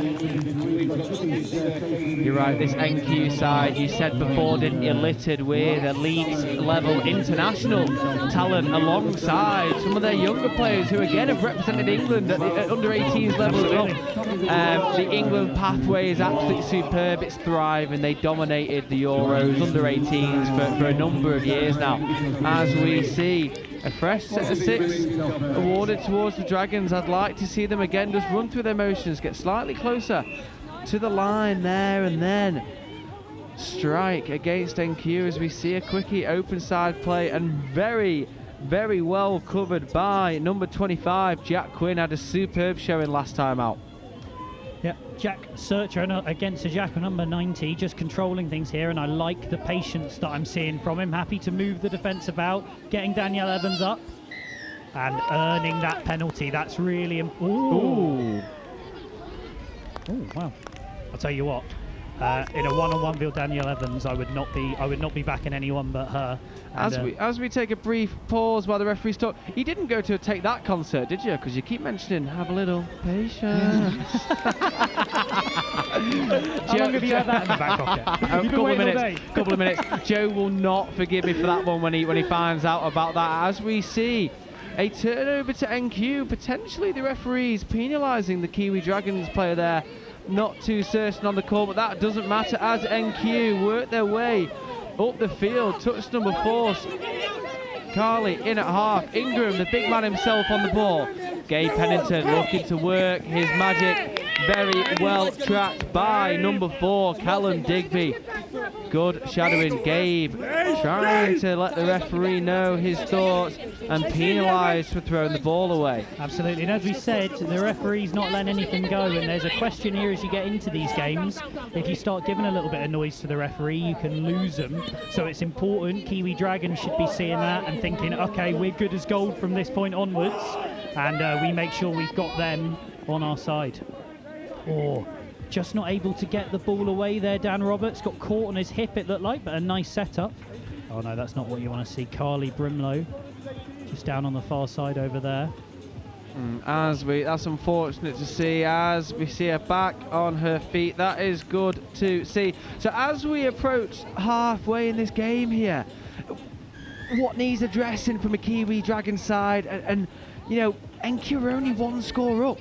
They really are. I think they need to, instead of chasing the game, back what they do well. I mean, this is a really good, really experienced team who have played an enormous amount of touch. So they don't need to do anything differently to win this game. But it looks a little bit now like they're thinking they have to push the boat out, and they don't. And you look at NQ here, they look pretty comfortable and just able to get up to the line. Cooper Bainbridge. Quinn looking to get that ball away. Roberts potentially done a little bit dirty there. His hand was in the air. I don't know if he was looking at the ball, but he was in the passing channel there, wasn't he? Yeah, I think that's probably the right call there, because if his hand doesn't get in the way, that ball was, I think, floating into the link hole. Danielle Evans steaming into it. Thought to Quinn. Thought back to Quinn. Quinn over to the wing here. That is a good touch and well marshalled. Really nice touch from, that's not, Kate Winman. Bit of nominative determinism maybe for this team. As we see the ball to the wing with not quite enough fizz on it. Carly Brimner letting Sam know she wanted a little bit more speed on that one. Too much work to do for her there, and we are now at the halfway stage. An absolute nail biter. NQ 1, Kiwi Dragons 0. And I just want to highlight the that whole chop from Danielle Evans, the female link there. As she comes steaming into that space, it drags the far winger over, and that's why Carly's in a mile of space. The question is whether the boys can spot it and put the ball there. Exactly that, as NQ are looking a touch light on the numbers today as well. Yeah. The same could be said for both teams here. That is a sparse box though. Here we go, Danielle Evans, covered by Dan Roberts.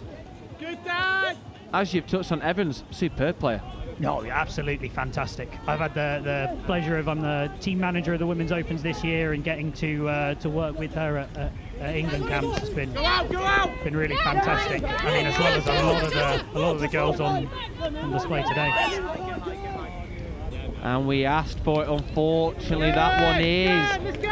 We'll go with just a touch forward there. We'll be kind to Cooper Bainbridge. Yeah, there might have been a bit of wind involved. You can't really see it because there aren't many flags or anything on the live stream, but it is gusty from right to left as you look at it. So I think potentially he might be coming off and blaming that. Agreed, but that is the option we were asking for, isn't it? Is lifting your heads up, looking for that space on the wing. As we see Quinn looking to hold space and apply pressure. Superb from the Dragons as they tear through the middle. And that's a score. Some would suggest he's playing the wrong sport, being a tag player himself. I've been saving that one as well. He's absolutely sliced through the middle, looking right, looking left, and superb from number 4, Callum Digby, to free himself up. And now we are one apiece. The Dragons giving NQ a run for their money here. I don't think Joe's going to leave you on your own again. Okay, he's going to regret this decision. No, that was fantastic. And as we said, it's just about waiting for your opportunity to come. They went to work, they kept their defensive work rate really high, and then the opportunity presented itself, and those two managed to make it happen. Hat thrown off there. I'm not sure if that was a distractionary tactic. Really nice defence, number 62, Rachel Thomas-Evans, just drifting out on Pennington there. That's lovely. You're right, absolutely superb. It's nice to see NQ making some very subtle changes, aren't they, in attack? Just trying to find that extra yard of space as Ingram again comes in with another firm touch. Yeah, I think they're winning a little bit of that physicality battle. It's about how can Kiwi Dragons re-inject a bit of momentum, and that's a nice way of doing it. A fingertip touch from Gabe Pennington there saves NQ's blushes as the Dragons look to build a bit of steam. As we look open now, I believe that is 6 more. The NQ player not owning up to the touch on the ball. Don't hate the player, hate the game, and the referee has given a fresh set of 6 to NQ there, as we see Ingram working his way off the field. Absolutely rolling on now. Daniel Evans on the ball, just looking to exploit a little bit of the space here, but I like the way that, look at the way they roll up. They're not having to work too hard. They know they're going to get to the 7, and it's just about backing themselves when they strike. And even though it's a one-score game, it feels like... Quinn into the corner. Elizabeth Davies, a little juggle, a little turn, and unfortunately doesn't come out with the ball there. Kiwi Dragons potentially, again, getting away with another NQ, not quite putting them to the sword. Yeah, absolutely, and this is the thing. It looks a little bit like NQ's game to lose, but maybe they're attempting to do so. I mean, let's see if they can tighten up these mistakes and get themselves in the right position and finishing off some of these great scores that they're creating. As you said, we can't quite see it on the camera, but the wind has picked up. And that looks to be an absolute superb finish in the corner by Jack Secker. That, speak to me, chappers, that was very well worked by the Dragons. It was really nice. I think they noticed that potentially Carly had gotten up on that far wing, but Danny was holding back a little bit. And so that disconnect, they were just able to get inside the dog leg, and then you saw Carly got close there, but just about missed the touch. And that's all it takes, as we said. It can be a fingertip touch, or it can be an inch that you're missing, but really nicely run into that gap. And that's what happens as the heat builds on and these games continue to happen, then players make mistakes. You're right, as we see a superb fire-up option there to Gabe Pennington, and then on to Elizabeth Davies, and NQ return the favour immediately as we find ourselves 2 apiece. 75% gone, 25 to go. That's 5 minutes of this fast and ferocious touch. We are set up for a blinding finish here. We are indeed, and that's an indication that this NQ team really know how to play their mixed touch. You know, when you can create a really big open side with that female link on, and then you can exploit the fact of the pace mix match with Pennington out there, a bit too much space for the female link to cover, and they're able to capitalise really nicely. And that's it, isn't it? Me and Joe spoke about earlier on in the day about, you know, the mixed game being more of a tactical battle, even with these 20-minute games going into 30-minute knockouts this afternoon as well, which will provide, again, just a different element on the touch that we've got today.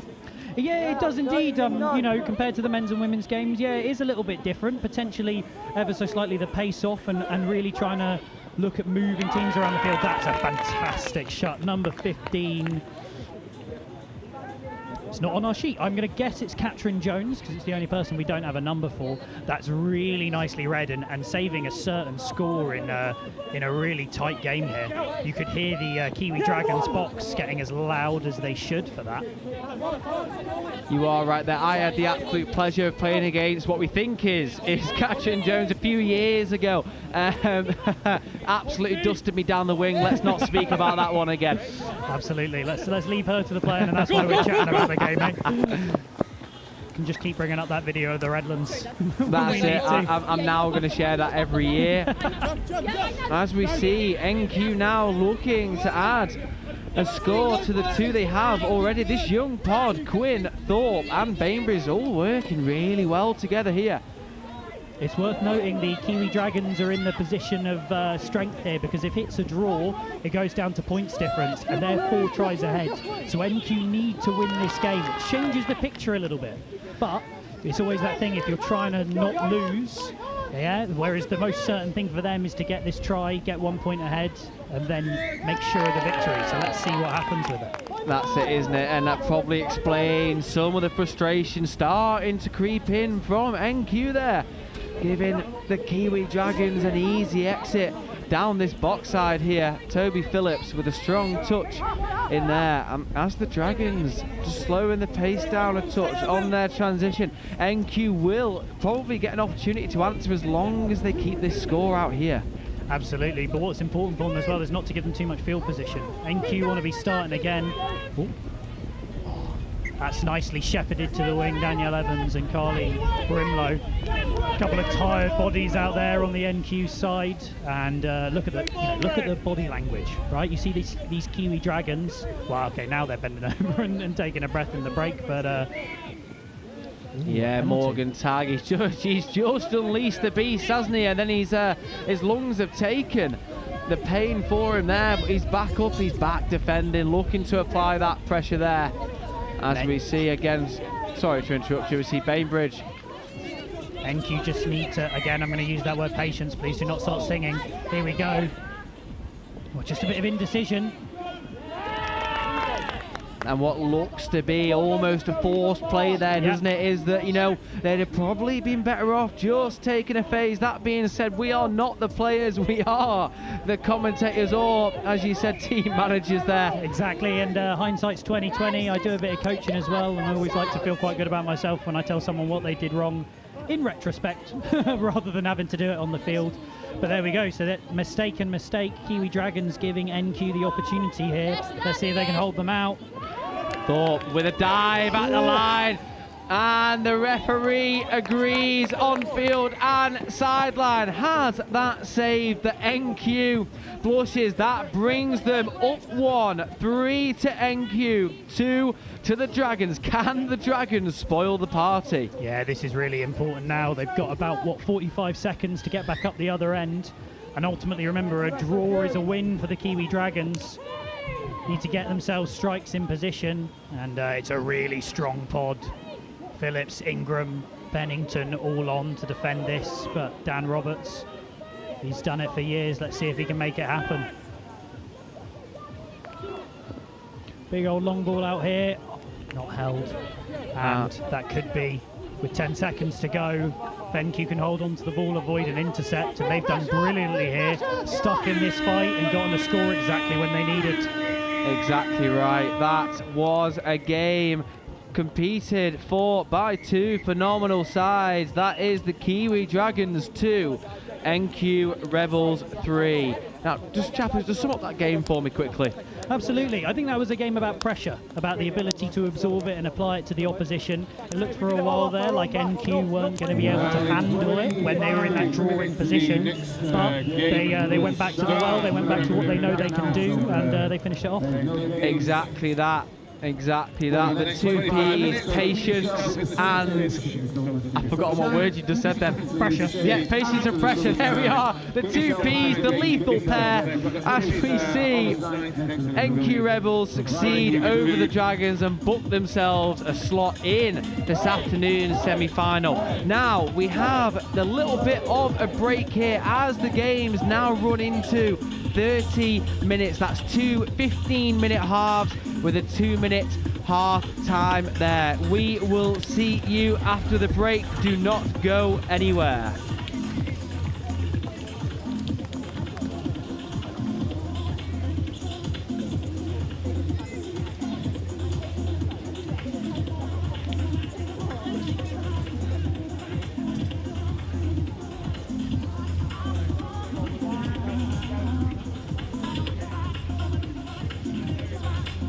As we go towards the afternoon, reminder this next set of games for the semi-finals.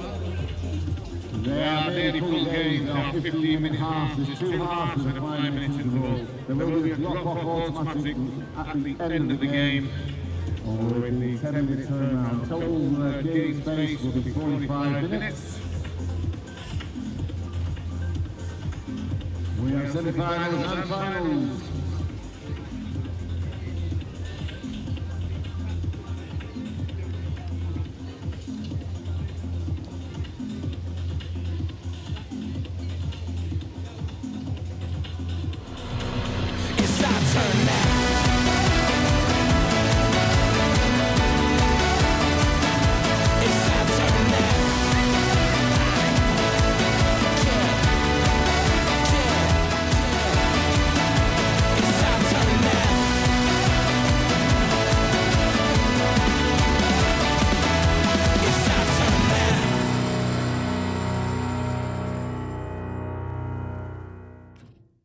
Start for the North East Mixed Open.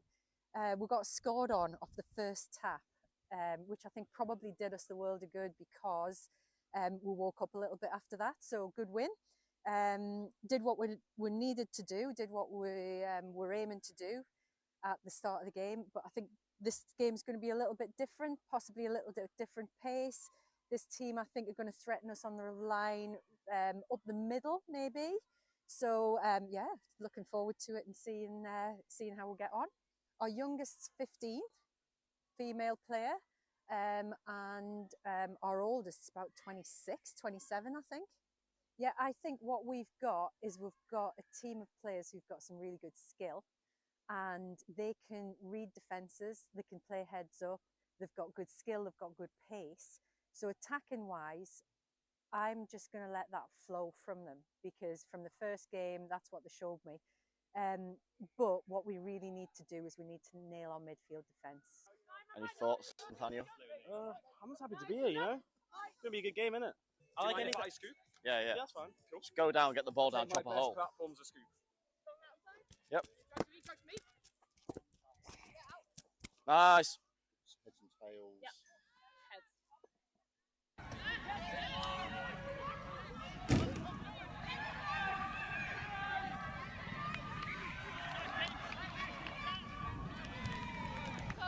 Keep on going forward, team. Win. Go.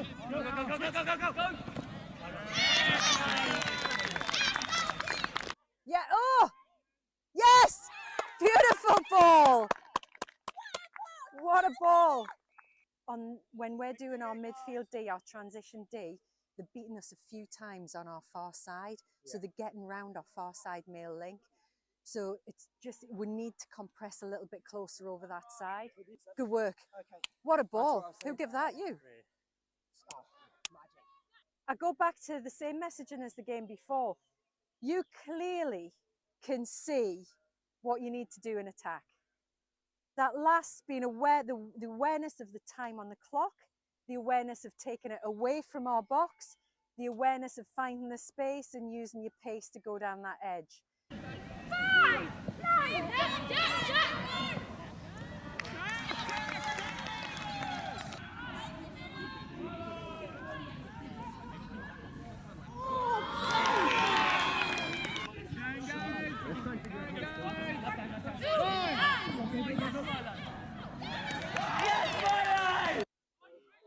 Yes!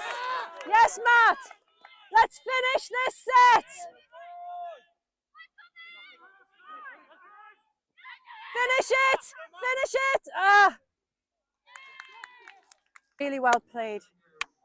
Really well played. Appreciate it. Thank you. Cheers, thank you. Cheers, Lizzie. Great game, Milo. Thank you. Yeah, you absolutely, you just read it so well. We just need to play with some intent. Mm. It's the big deal. James, massive defensive shift from you Thank and you. Cash in that last one. Cheers, well played, well played. Well played, guys. Hey, all right? Well played. Take a big, deep breath, Raiders. Everybody in? I usually stretch now, Chris, rather than talk. I stretch then talk, or do you want me to talk and then stretch? Either whatever feels good to you. Oh. I'll do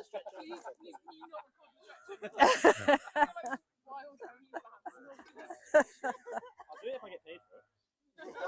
Well, for what I need to say to you is I just need a few minutes to gather my thoughts. If you were watching that game as a neutral, that was such an exciting game of touch.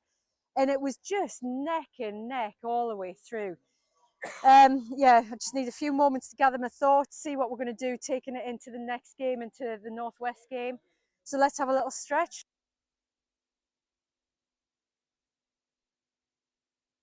You just got to go into it. Like, you don't know whether it's going to be a success, you don't know whether it's not, but you just got to hope that it will. And if you have that desire, it really will work. And that's what happened with us. You know, we started off just as a group of friends wanting to kick a ball about, not even proper touch rugby. And then we had one pioneer who came in and just taught everyone how to do it. And you know, that drive was there already from that like friendship group, and we just brought it up here. People love the fact that it's inclusive sport and it's a mixed sport. I think that's quite rare. So people say that like the vibes of touch is always just really good. Everyone's really friendly. That's probably the main selling point, and then they learn to actually enjoy the sport after that, I think. The key is to advertise. I think get your name out there. Touch, at least in Southampton, isn't very well known compared to rugby. So I think really getting your name out there, getting your uni to promote you as well, and really get in the socials and just spread the word. I think probably the biggest thing. Have you had that kind of support from your AE? We have in some ways, but I think I've always wanted a bit more like screen time, I guess, more like story posts, more Instagrams, more flyers, things like that. But I think we've got that at the moment, so I think that might help us in the future.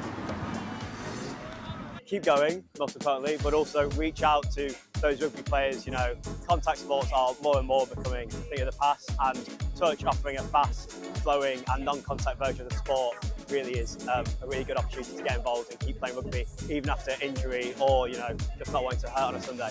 I would say start small, because I don't think our club would have grown to the extent that it has if we hadn't got a really good core group who were dedicated, willing to train, willing to turn up when there weren't that many people. And then from that, it's a slow growing process, but you get more people coming along, the quality improves over time. I'd say don't be disheartened if at the start the touch maybe isn't that high quality or you're lacking numbers a little bit. Stick with it because people will come and people love the game. And it's one of the only mixed sports at Bucks. And so you will get numbers, you just need to stick with it.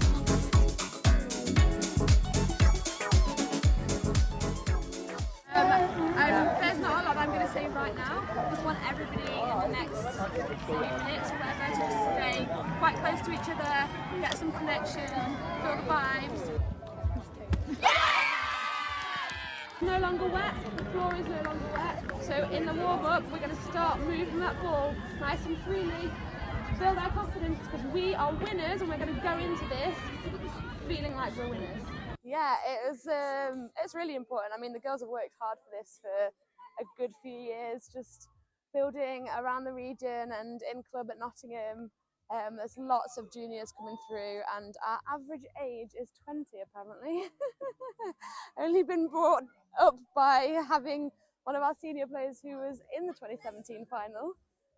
So yeah, it's good fun. It's good fun. I think everyone's excited for it. But yeah, the South East have been dominant. We had a big build phase, so we've just had people age out and lots of juniors come through, so that build phase just took longer than expected. We have now got the success of the universities getting involved as well, so we've got that to help us build, and yeah, I think it's just personnel have started to come through and really play for the region. This is a 40-minute game. Yeah, we've got to stay in the grind. We've got to expect that things might not go right, and we're going to work on them. You've got to trust in the process, girls, yeah? And the biggest one, have fun. You're in a final. Yeah. I'm only in sync. Come on, in sync. Oh, nice. Yeah, awesome. Yeah, go around. Yeah, look at that. Good Next two. Yeah. Nice pace, Imogen. Yeah, nice abs, nice down, nice aid, nice out. Yeah.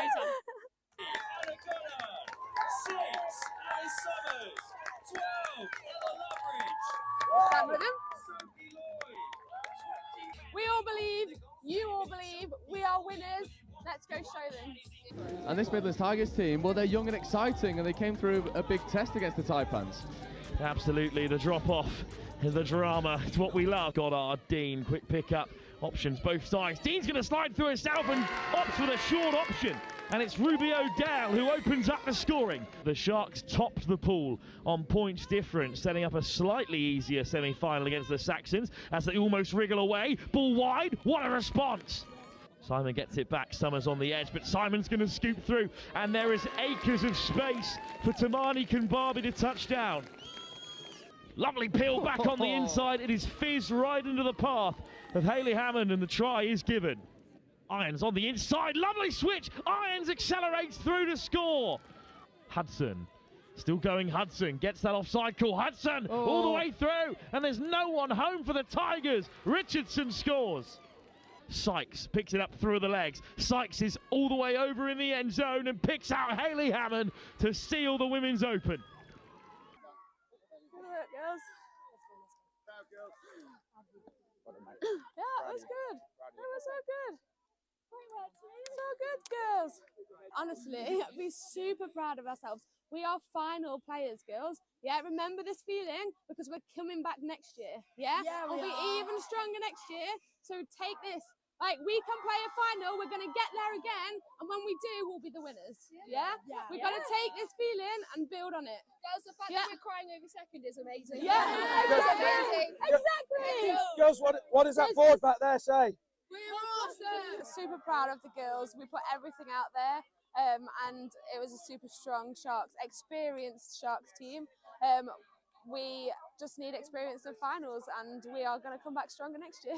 It's so exciting. There's so many of these girls that are in and around the England squad and the England setup, and they're not going anywhere anytime soon. They're all going to be around here next year, and hopefully strengthened again with some more uni input as well. So yeah, we can only get better. I've only really been doing this a couple of years, and I absolutely love it. I love every minute of it. It's really tough, and I'm learning all the time with the support of all the other coaches around, from other teams, and also Martin from the Opens program, and Dan, who supports me for everything.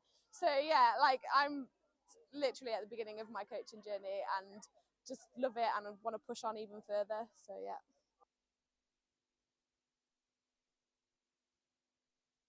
We are growing, probably the best we've ever done at the moment. It was quite quiet when I first joined about 3-4 years ago, and we are growing as a club. We now have over 20 members, and the Southampton touch in Southampton is doing a lot better. We have some more emerging teams coming up, and yeah, we're getting good connections and we're growing. It's basically just been getting your mates to come down and play touch is kind of like our main thing. We normally have quite a lot of new people each year. Most of them haven't played touch before because it's quite a new sport at uni, so people come, and then it's just getting as many people involved as we possibly can. So I think last year we had about 20 average coming to training every week. Sometimes it diminished, sometimes it would be a bit bigger, but this year at our freshers event we had 60 people come. And currently we have about 35 to 40 on average every week coming to training. And this was one of the first years where we had to actually pick a squad. We didn't just bring who could come and who wanted to come. We had to actually select people. First year, so I'm a fourth year now. My first year, kind of getting 10, 11 people to training. Only put out one team, and even struggled to put that team out in one of the national rounds. And now 4 years later, we've got 2 full teams, 30 odd at training every week, and it's grown massively. We now have half-fee status with the university. We're now our own official club, which we weren't when I joined. So yeah, the club's grown huge. It's all been about creating a community, creating a feel and a vibe that people want to be a part of, and that particularly people that have never played the sport before want to get involved in, even if they don't quite know what's going on.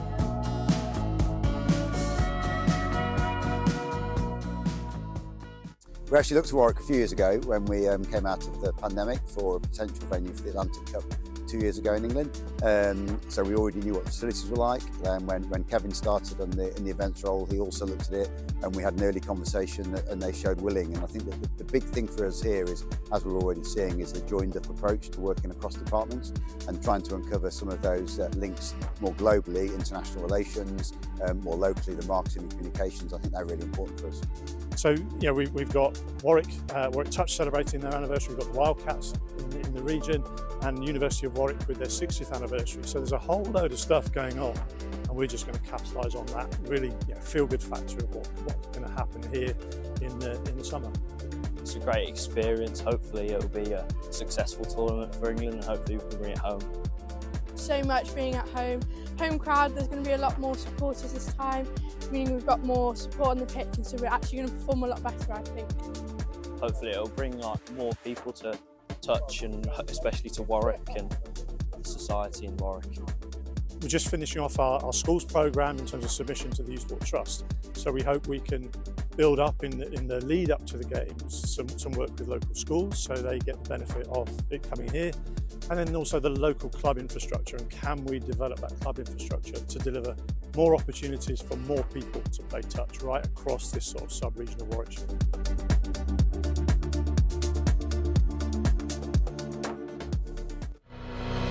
It's our turn now.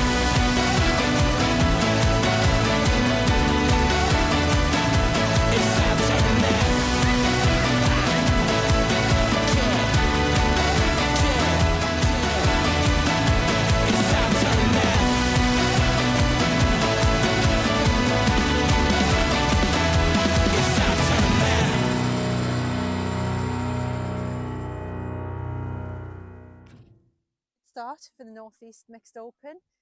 We got scored on off the first tap, which I think probably did us the world of good because we woke up a little bit after that. So good win. Did what we needed to do, did what we were aiming to do at the start of the game. But I think this game's going to be a little bit different, possibly a little bit different pace. This team, I think, are going to threaten us on the line up the middle, maybe. So yeah, looking forward to it and seeing how we get on. Our youngest's 15, female player, and our oldest is about 26, 27, I think. Yeah, I think what we've got is we've got a team of players who've got some really good skill, and they can read defences, they can play heads up, they've got good skill, they've got good pace.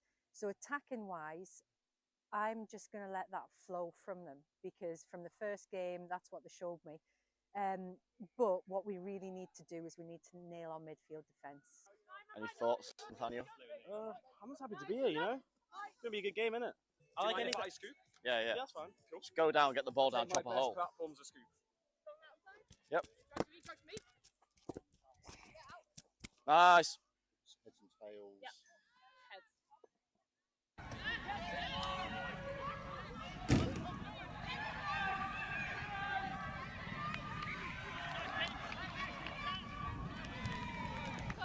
Keep on going forward, team. Go, go, go, go, go, go, go, go, go. Yeah, oh! Yes! Beautiful ball! What a ball! When we're doing our midfield D, our transition D, they're beating us a few times on our far side. So they're getting round our far side male link. So it's just, we need to compress a little bit closer over that side. Good work. Okay. What a ball. Who gave that? You? I go back to the same messaging as the game before. You clearly can see what you need to do in attack. That last, being aware, the awareness of the time on the clock, the awareness of taking it away from our box, the awareness of finding the space and using your pace to go down that edge.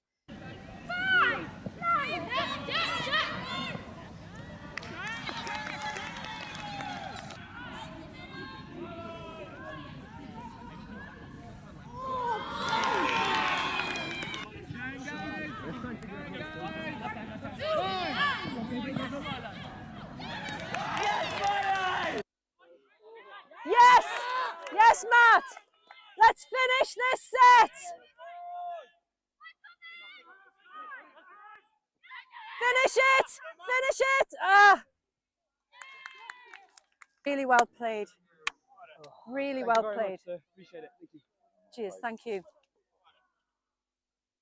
Cheers, Lucy. Great game, Milo. Thank you. Yeah, you absolutely, you just read it so well. You just need to play with some intent. It's the big deal. James, massive defensive shift from you and Thank you. Cash in that last one. Cheers, well played, well played. Well played, guys. Hey, all right? Well played. Take a big deep breath, Raiders. Everybody in? I usually stretch now, Chris, rather than talk. I stretch then talk, or do you want me to talk and then stretch? Either whatever feels good to you. Oh.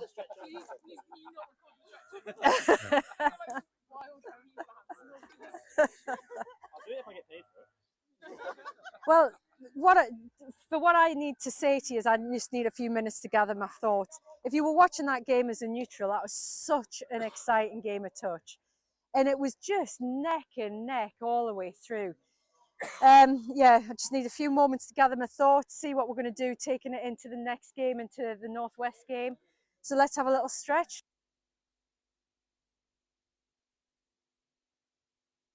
You just got to go into it. Like, you don't know whether it's going to be a success, you don't know whether it's not, but you just got to hope that it will. And if you have that desire, it really will work. And that's what happened with us. You know, we started off just as a group of friends wanting to kick a ball about, not even proper touch rugby. And then we had one pioneer who came in and just taught everyone how to do it. And you know, that drive was there already from that like friendship group, and we just brought it up here. People love the fact that it's inclusive sport and it's a mixed sport. I think that's quite rare. So people say that like the vibes of touch is always just really good. Everyone's really friendly. That's probably the main selling point, and then they learn to actually enjoy the sport after that, I think. The key is to advertise. I think get your name out there. Touch, at least in Southampton, isn't very well known compared to rugby. So I think really getting your name out there, getting your uni to promote you as well, and really get in the socials and just spread the word. I think probably the biggest thing.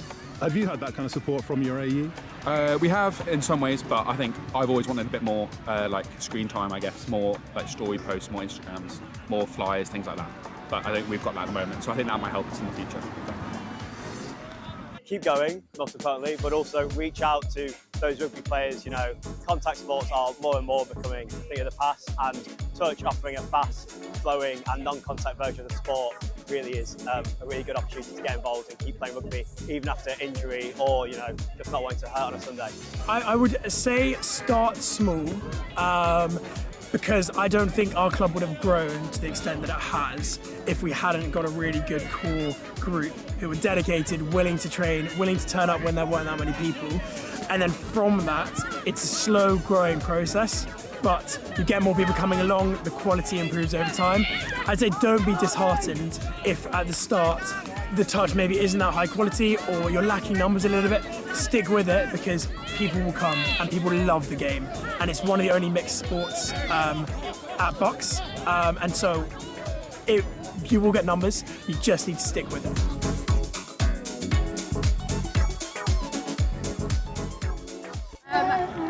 There's not a lot I'm going to say right now. I just want everybody in the next 5 minutes or whatever to just stay quite close to each other, get some connection, feel the vibes. No longer wet, the floor is no longer wet. So in the warm-up, we're going to start moving that ball nice and freely, build our confidence, because we are winners and we're going to go into this feeling like we're winners.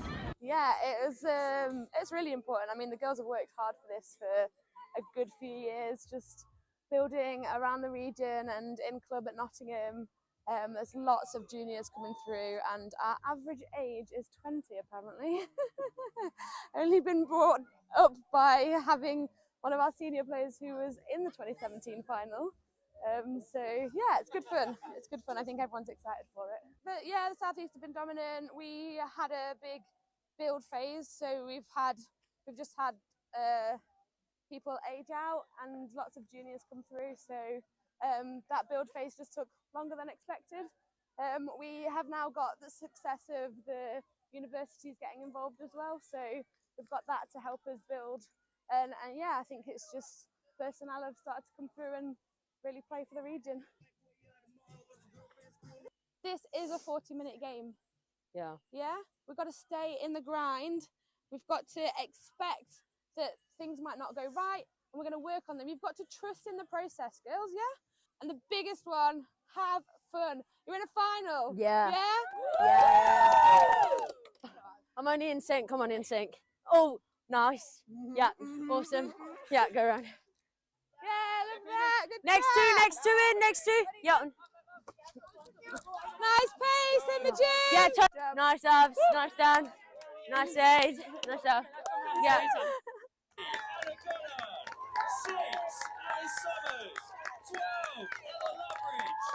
Stand with them. We all believe, you all believe, we are winners. Let's go show them.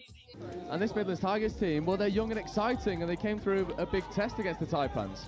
Absolutely, the drop-off, the drama, it's what we love. Got our Dean, quick pick-up, options both sides. Dean's going to slide through himself and opts for the short option. And it's Ruby O'Dell who opens up the scoring. The Sharks topped the pool on points difference, setting up a slightly easier semi-final against the Saxons as they almost wriggle away. Ball wide, what a response!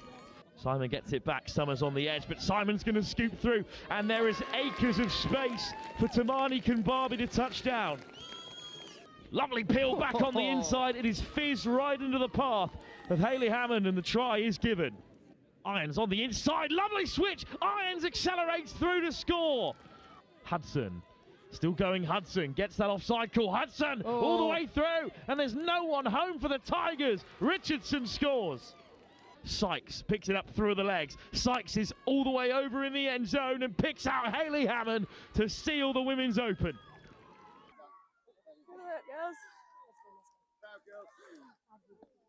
Yeah, it was good. It was so good. So good, girls. Honestly, be super proud of ourselves. We are final players, girls. Yeah, remember this feeling because we're coming back next year. Yeah, we'll be even stronger next year. So take this. Like, we can play a final, we're going to get there again, and when we do, we'll be the winners. Yeah? We've got to take this feeling and build on it. Girls, the fact that we're crying over second is amazing. Yeah, exactly. Girls, what does that board back there say? We're awesome. Super proud of the girls. We put everything out there, and it was a super strong Sharks, experienced Sharks team. We just need experience in finals, and we are going to come back stronger next year.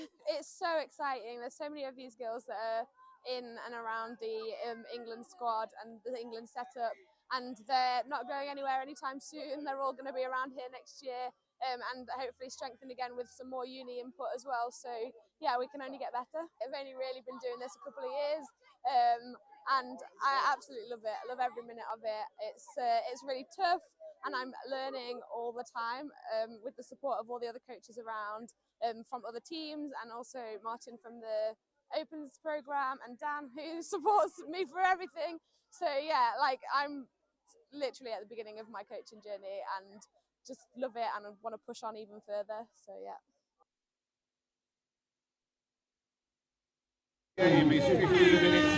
So welcome back after the lunch break. We have London Vipers versus Galaxy Southwest 2s. The Southwest side has been purring through this competition as if so far, going from strength to strength, benefiting from one of the most elite mixed teams in their ones. A tie that on paper is as even as they come. Joe Wright joined alongside by Ollie Holmes. Ollie, what are we expecting to see here? I think we will see an intense, rigid, structured run by Southwest. They have the talent and the heads to open up and make those changes. Vipers, absolutely lethal. Sorry, Vipers absolutely lethal attacking wise. Defensively, I think they might come a little bit unstuck here, but I'd like to see them put that defensive pressure on. Yeah, it's a nice long ball by Ely, and it's well fielded defensively. But Galaxy Southwest number 12. Go again, mid to be brave, mid to be brave. Fresh set here. There's Kyle Owen defensively for Galaxy Southwest. Dighton Jones stepping, Dighton Jones scoring. And like you say, Ollie, lethal in attack. You give them a fresh set of 6 to work with, and Dighton Jones makes it pay. Exactly that. Now he's done a really good job there. Just split in the middles, almost dotting that down there, making the point. I had you, absolutely had you. Acres of space that he'd worked himself there. Now Galaxy will be looking to return the favour here. We'll see what the coach has got planned for them. Yeah, Max Shepston in the box, expert coach. Certainly want to keep an eye out on. There's Donnelly, decent foot speed but going over the mark. Working in the middle with Porter and Sindel. There's Donnelly. Porter. Dummying, going towards Sindel. Sindel accelerates. Stanley Sindel scoring. Well, the referee's happy with the touch. Brings up 4th, 5th coming. One more touch to play with. Donnelly. Sindel back to Donnelly. Donnelly off the right foot, diving at the line.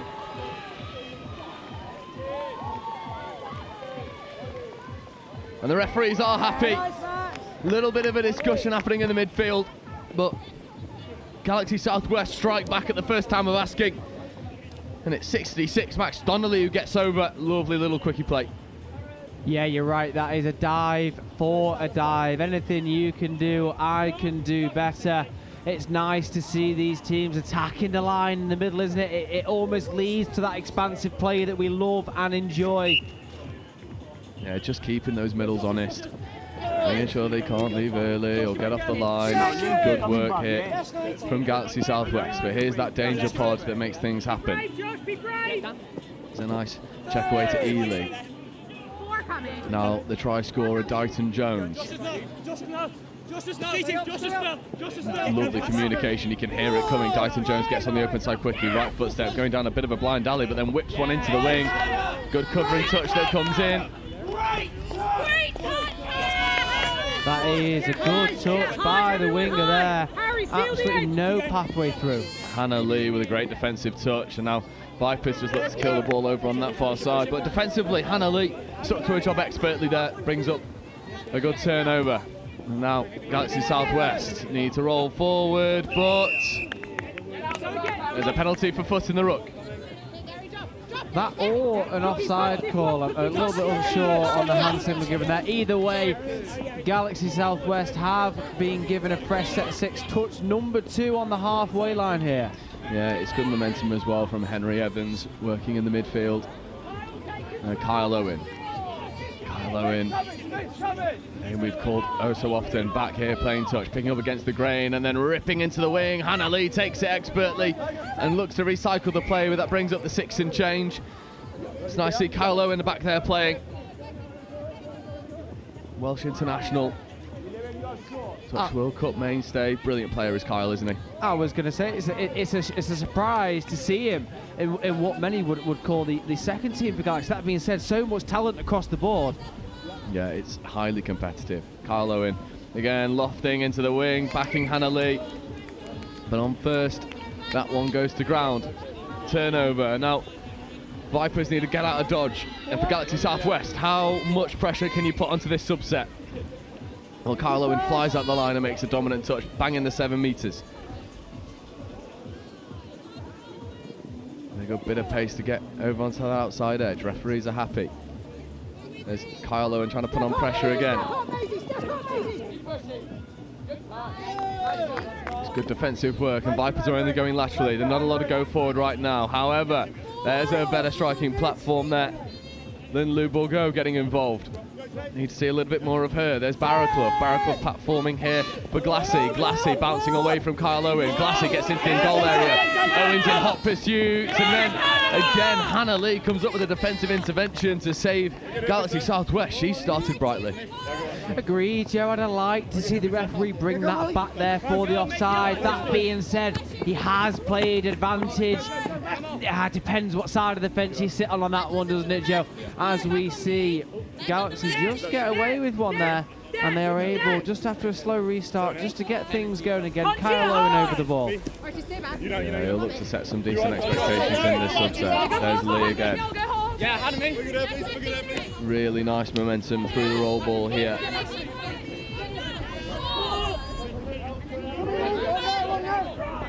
Unfortunately though, 66 Donnelly just getting caught, has to come back to the mark.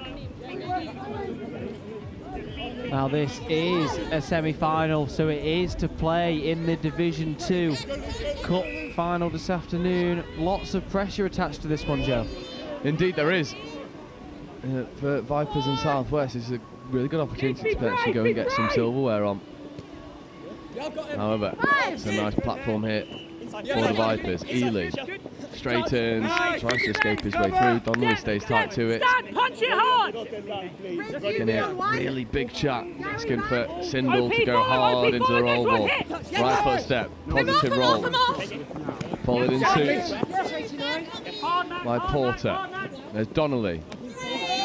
There's good defensive work here. That's a good roll ball as well. It's Clark. Now 5th touch. Looking to rip long. It's a sinking ball into the far corner. Never really had the legs on it.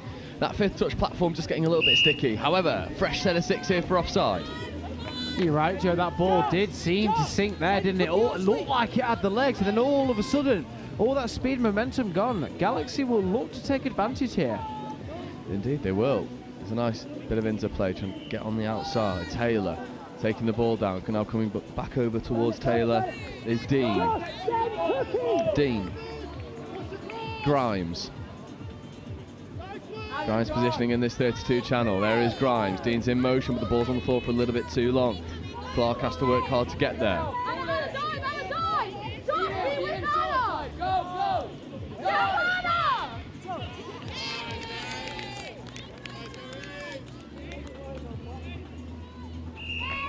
As we see, penalty number 2 conceded on the line there by Vipers, just offside by a toenail it seems.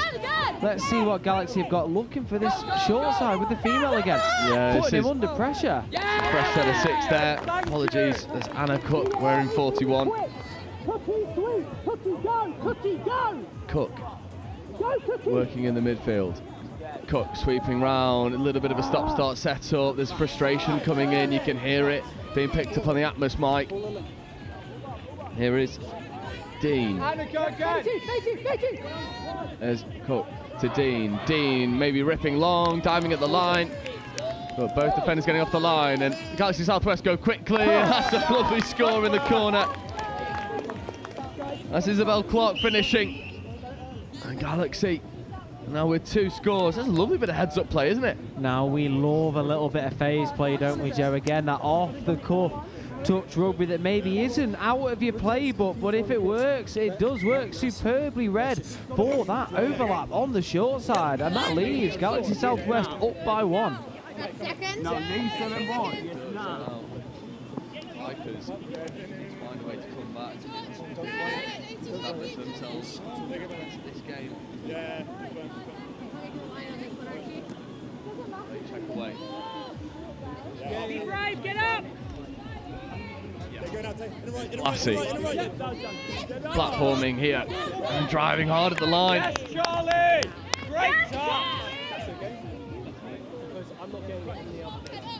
And that looks to be a score for the Vipers as the ball makes its way back to halfway. That is 2 apiece as we reach the halfway mark. Yeah, this is a lovely little play. Just getting on the outside.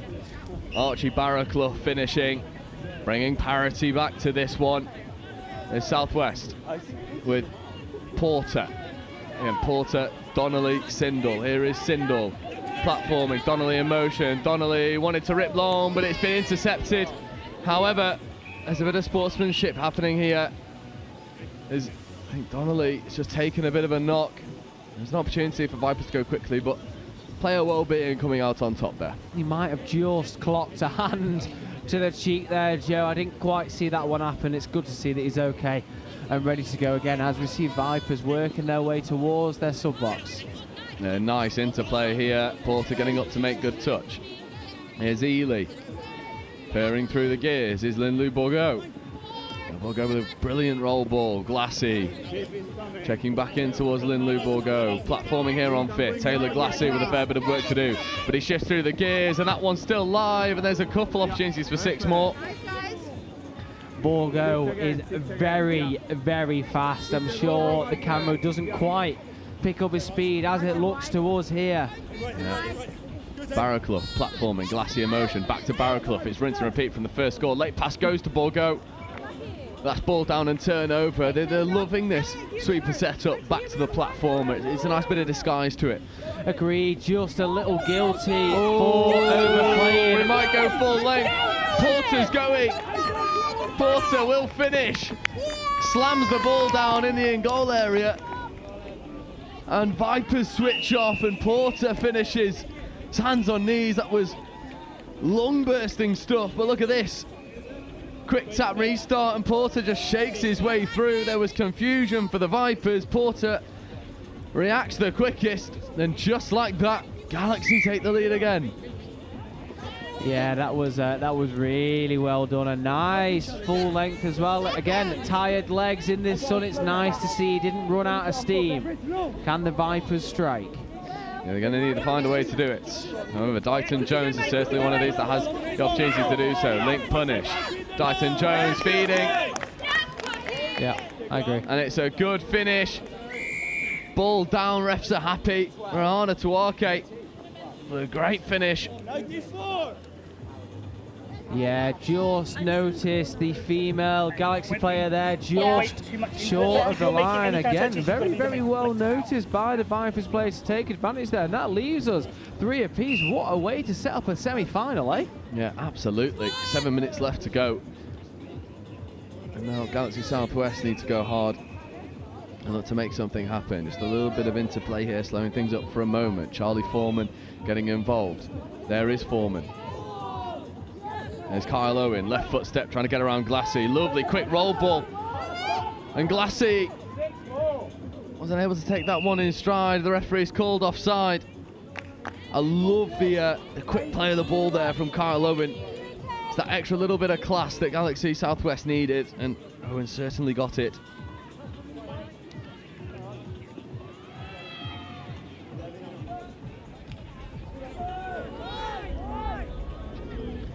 As we see Kyle Owen looking to poke some holes in the defence here. It's nice to see him close towards the level that he showed us before, having some time off here. As we see Galaxy again, Owen on the ball, running into, unfortunately, a 2v2 situation there. Yep. Knockout for here. A minute and a bit until half time. Kyle Owen positioning himself in the midfield, picking up back against the grain. Now Kyle Owen gets the ball back, late pass away to Foreman. Another penalty coming. It's nice work in the middle there from Maisie Rosewell. It's nice to see the confidence across the whole of the Galaxy side here to work that ball. Same with the Vipers, very confident with the hands. That is Owen, right foot step, left foot step, diving at the line, and Kyle Owen almost getting over. Linley Bourgo makes a great touch to save her middle. Calls of again from the sub box. Kyle Owen getting the ball back. This time does do it again. This time that has to be try time. The referee's happy that the touch was made. and Kyle Owen is not happy that the touch has been made. Let's watch this one back.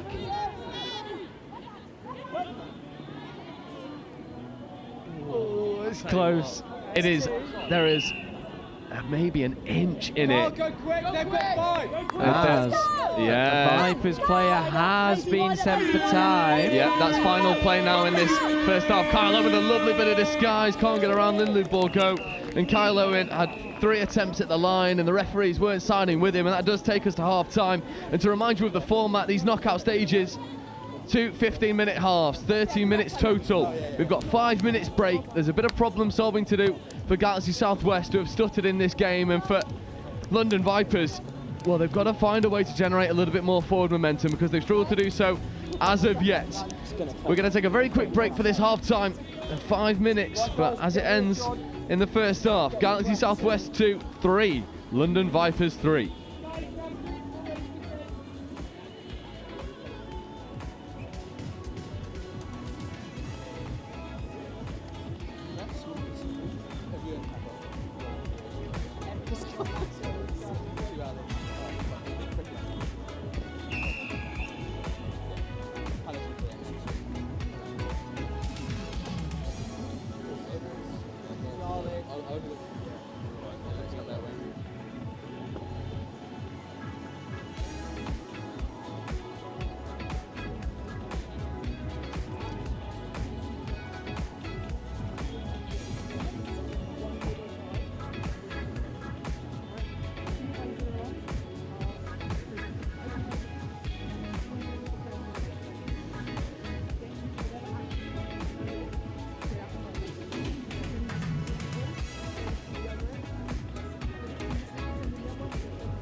Ladies and officials, 2 minutes.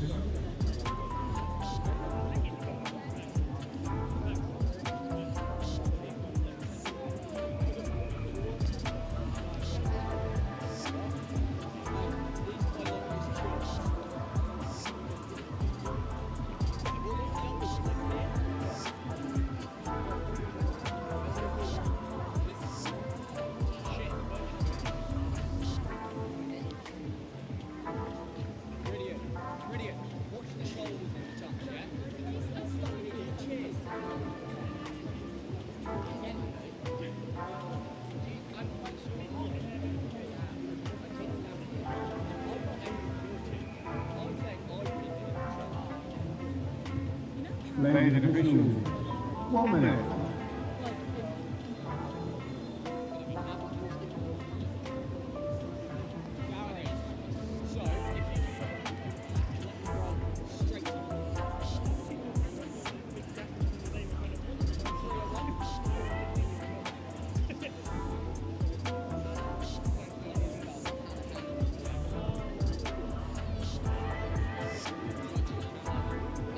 Ladies and officials, 30 seconds more. Field ready to play.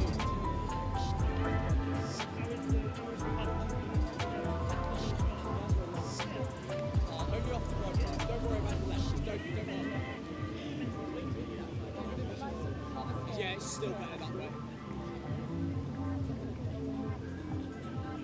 So welcome back. The second half about to get underway. London Vipers and Southwest Galaxy locked all square, 3 tries apiece. Ollie, what do you think those messages were at half-time from the coaching staff? I think they'll have just asked their teams just to be a little bit cleaner on their decision-making. It is just making sure you complete your sets, pin the teams into their own half. As we see Galaxy dancing around, dancing feet. The referee gives the touch there. He will have an opportunity to get a score here. Yeah, Donnelly playing in the midfield with Kyle Owen. Donnelly platforming, Owen picking against the grain, ripping long, left-hand pill, finds the corner. And that's try time. And Kyle Owen at the first time of asking, dishes a lovely pill into the far corner. And what a glorious start that is for Galaxy. Exactly as he started in the first half, Joe. If you remember 15 minutes ago, he came steaming out of the blocks. And what a flat ball that is there. Kyle Owen, take a bow. Absolutely served that one up on a platter. Now, unfortunately, not quite able to grab the number of that winger as of yet. We'll problem solve that one as we go. It's a great finish, but what about that flat pass from Kyle Owen? How good. And now it's on Vipers to reply. Lindley Bourgeau getting involved. There's Barraclough. Barraclough accelerating. Late pass over to Bourgeau. It's well shut out there from the winger. Yeah, superb defence there. I like the option. It's again, I asked them to complete sets, didn't I? So you begging for the ball wide, but he was right to keep it short. Yeah, there's Barraclough again. This time it goes to Glassy. Glassy with a one-handed take. Glassy accelerates. And Glassy brings us back all level. And he just shifted through the gears with authority. It was a great bit of pace on display. You're right there, Joe. Pace, pace, and more pace there. I like the angle that they cut in there for the sweeper. It really turns the defenders' bodies, and they've played back into that space. Absolutely superb attack. That is exactly what we were asking for, and that is exactly what we got. Yeah, and Kyle Owens back out on the pitch in attack for Galaxy Southwest. It seems like he'll be doing no defensive work, and he'll just be going through his attack. Couple buddies between him and Foreman. There's Evans platforming. There's Kyle Owen ripping. There's a Foreman into Owen. Owen wants this quickie set up. And that's battered out of the hands. And Kyle Owen just asking questions of the referee. Play on his call. There is Kyle Owen. Now feeding out to Maisie Rosewell. That ball goes to ground, and that far winger with a score earlier, and then the defensive intervention was 42, Isabel Clark. There's some staunch work out on that far wing.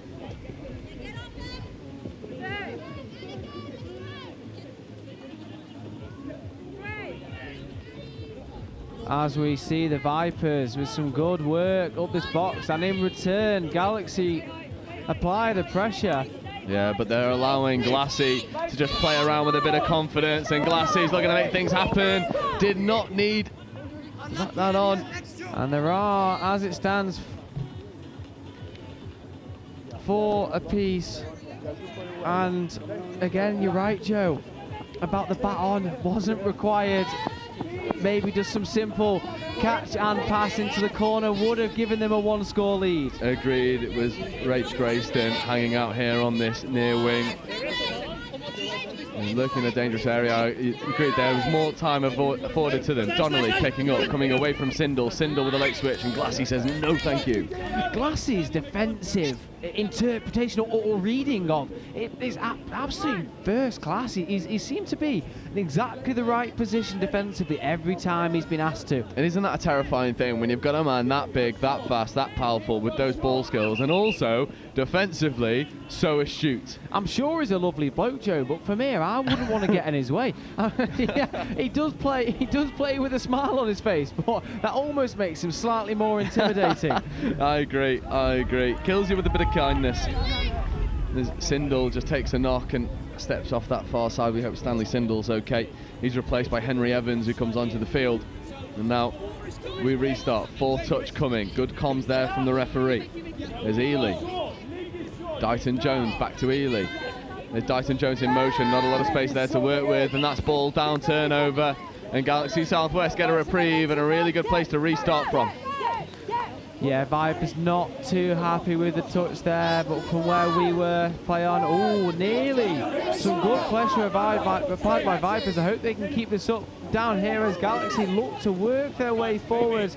And a little whoopsie ball thrown into touch, and that will be Vipers' ball. It will be. It's a bit of a killer for Galaxy Southwest, surrendering possession a little bit too easily. Back to Vipers, who use 1 touch to get all the way over onto that far side. Dighton Jones trying to buy a little bit of extra time, not taken. Here is Bourgault, Lindley Bourgault, who's just been brilliant for Vipers all day. There's a nice option there. And now it's a dangerous platform as Glassy gets in behind the initial press, plays through Kyle Owen, and the referee's happy that Kyle Owen was onside. Nope, penalty ball, offside. Fresh set of 6 here for Vipers.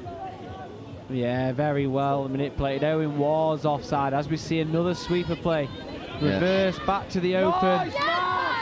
Really good touch there from Matthew Taylor. It was Barraclough in a dangerous area again. This pod just has the keys to the Galaxy defence right now. There's Glassy. Platforming, getting on the open side quickly. Taylor Glassy, right foot step, looking to rip long. Fizzes one flat across the face of the defence. Fifth coming.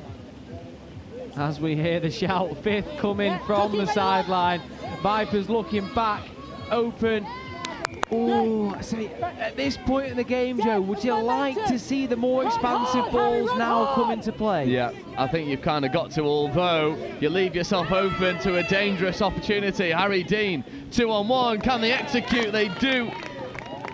And Dean to Taylor. And now it's 5-4. He's a textbook execution of the 2-on-1. The covering defence was there, but to no real consequence. Galaxy Southwest go on ahead. And that was some absolutely superb support play. He noticed his teammate was just starting to get marched by the Vipers player. Unlucky from a defensive viewpoint, superb from an attacking standpoint. I completely agree. It's Dighton Jones. Checking away.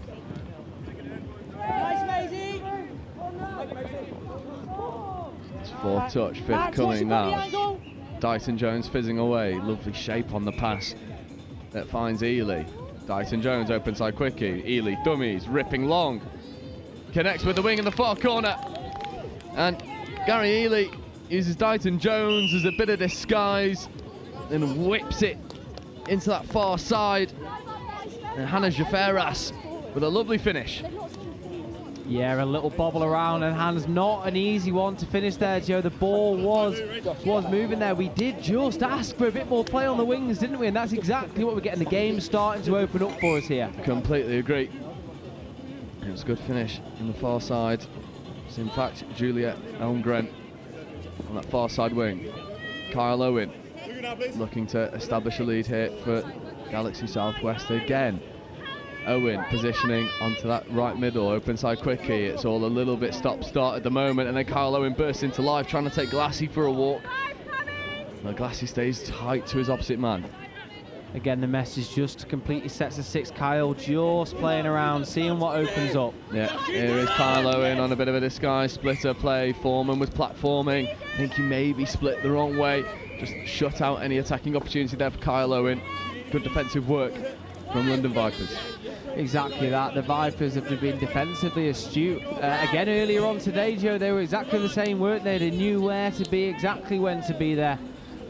And as we set ourselves up 5-5 with 6 minutes to go, this will be a superb ending. Yeah, well, it's been a very entertaining game to watch. Dighton Jones checks away to Ely. Dighton Jones with the scoops, trying to get around Kyle Owen. Does so on the first time of asking, but then it's very well marshalled by the Southwest defence that just didn't bite on any of the dummies.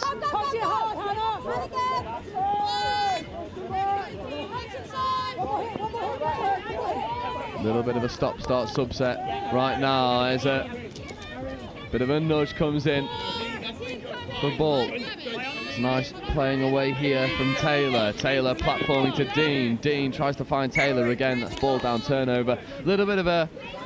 It was a subset that wanted a little bit more purpose and a little bit more pace in it, right? I think that's what they were trying to give that there, wasn't it, Joe? And it almost leads you to overplaying just a touch. You know, that combination for Galaxy, it is lethal. You know, we've seen that earlier on in the game as well. It'd be interesting to see what tactics are now changed in the final 5 minutes as we see a superb intercept from Galaxy. Dean was playing around with the idea of shifting through the gears, not taken. Opts for a little bit more security. And a Cook. Here is Cook. Nice work here from Taylor. And Donnelly. Taylor calls for Donnelly to take control in this pod.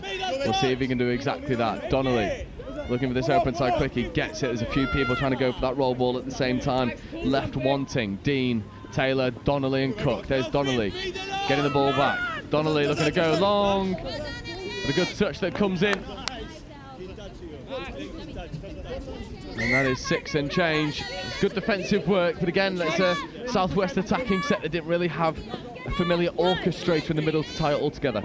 Agreed. You know, the Southwest attack has been more dominant than the Vipers. That being said, Vipers' defence have been so good. As we just see a turnover there, can Galaxy apply the pressure here? The Vipers much more defensively solid. Galaxy definitely an attacking side.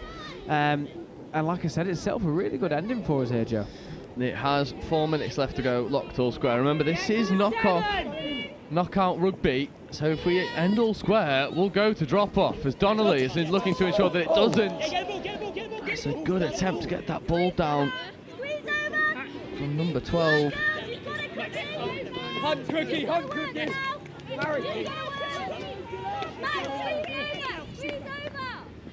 As we see Vipers again spreading their legs, applying some power, some speed, some intensity. This is exactly what we want to see from them here. It's what we needed as well. You need this man, Taylor Glassy, to come in and get involved. He does exactly that. 4th touch, 5th coming now. Glassy asking for a decent platform to scoop. Gets exactly that. Right foot step, escapes away from one. Tries to connect with Borgo. But again, on that far wing, it's brilliant work by Isabel Clark. Wonderful snipe from wing. It's worth as much as a score.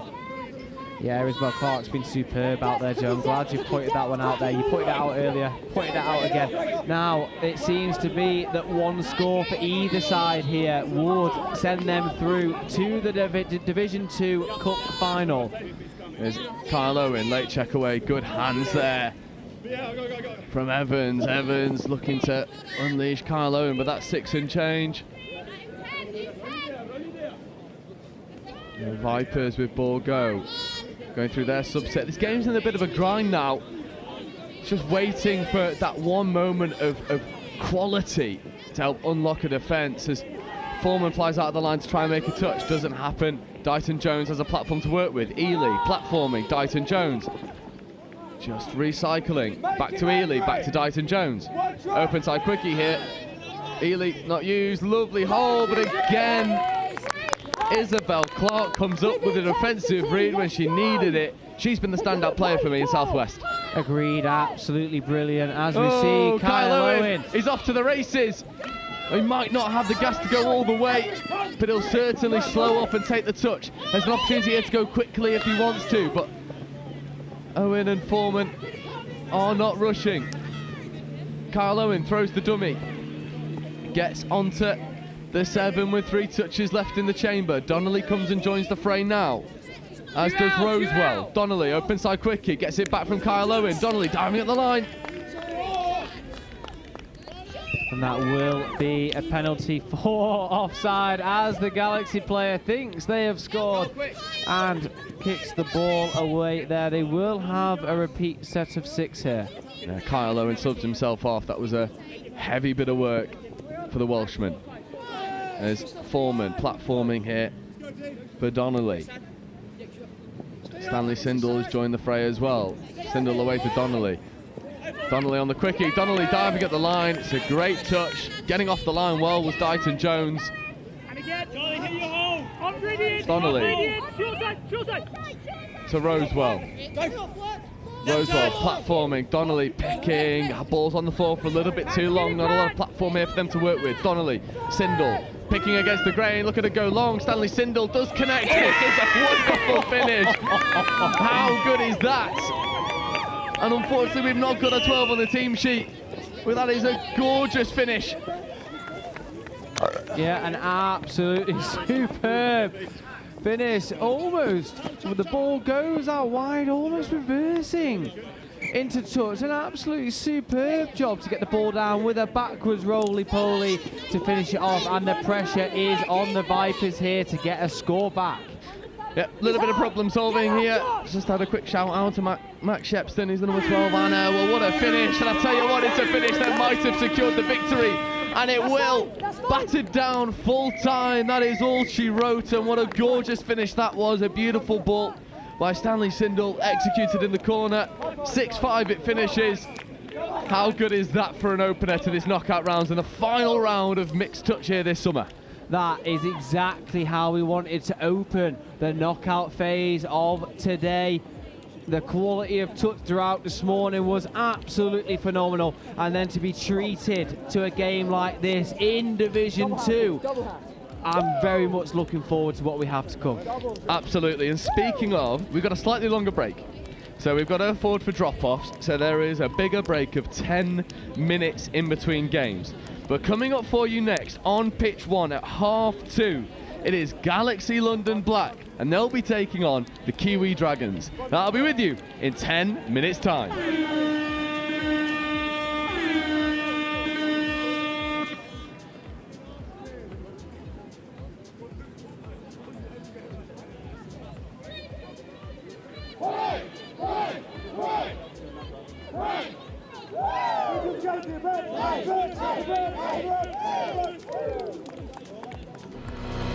It's our turn now.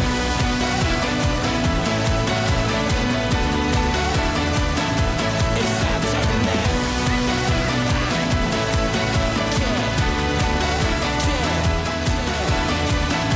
It's our turn now.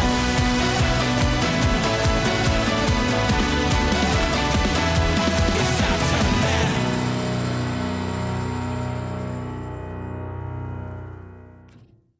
Start for the Northeast Mixed Open. We got scored on off the first tap, which I think probably did us the world of good because we woke up a little bit after that. So good win. Did what we needed to do, did what we were aiming to do at the start of the game. But I think this game's going to be a little bit different, possibly a little bit different pace. This team, I think, are going to threaten us on the line up the middle, maybe. So yeah, looking forward to it and seeing how we get on. Our youngest's 15, female player, and our oldest is about 26, 27, I think. Yeah, I think what we've got is we've got a team of players who've got some really good skill, and they can read defences, they can play heads up, they've got good skill, they've got good pace. So attacking wise, I'm just going to let that flow from them because from the first game, that's what they showed me. But what we really need to do is we need to nail our midfield defence. Any thoughts, Nathaniel? I'm just happy to be here, you know. It's going to be a good game, isn't it? I like anything. Yeah, yeah. That's fine. Cool. Just go down, get the ball down, chop a hole. Platform's a scoop. Yep. Nice. Heads and tails. Yep.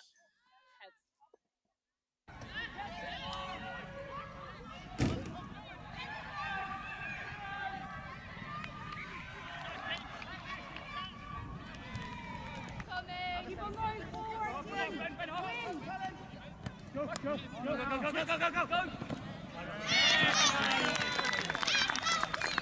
Yeah, oh! Yes!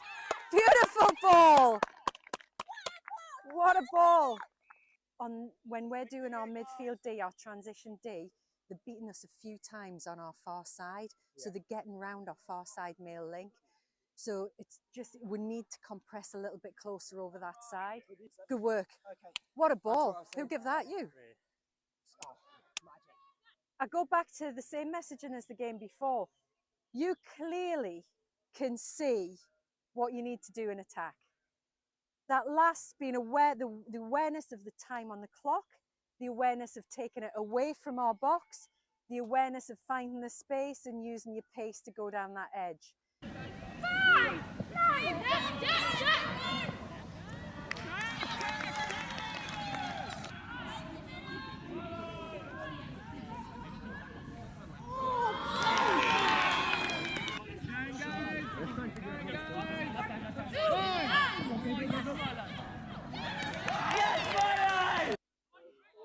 Yes!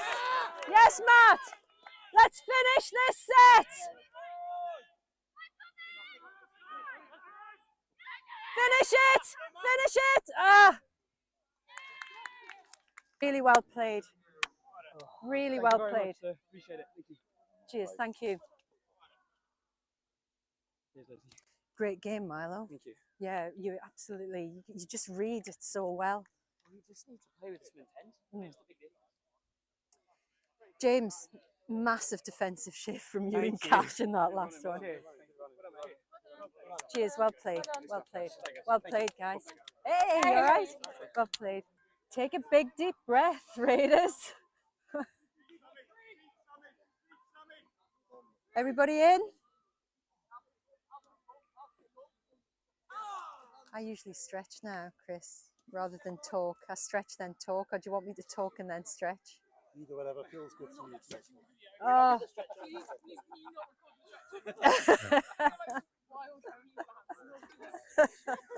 it if I get paid for it. Well, what I need to say to you is I just need a few minutes to gather my thoughts. If you were watching that game as a neutral, that was such an exciting game of touch. And it was just neck and neck all the way through. Yeah, I just need a few moments to gather my thoughts, see what we're going to do, taking it into the next game, into the Northwest game. So let's have a little stretch.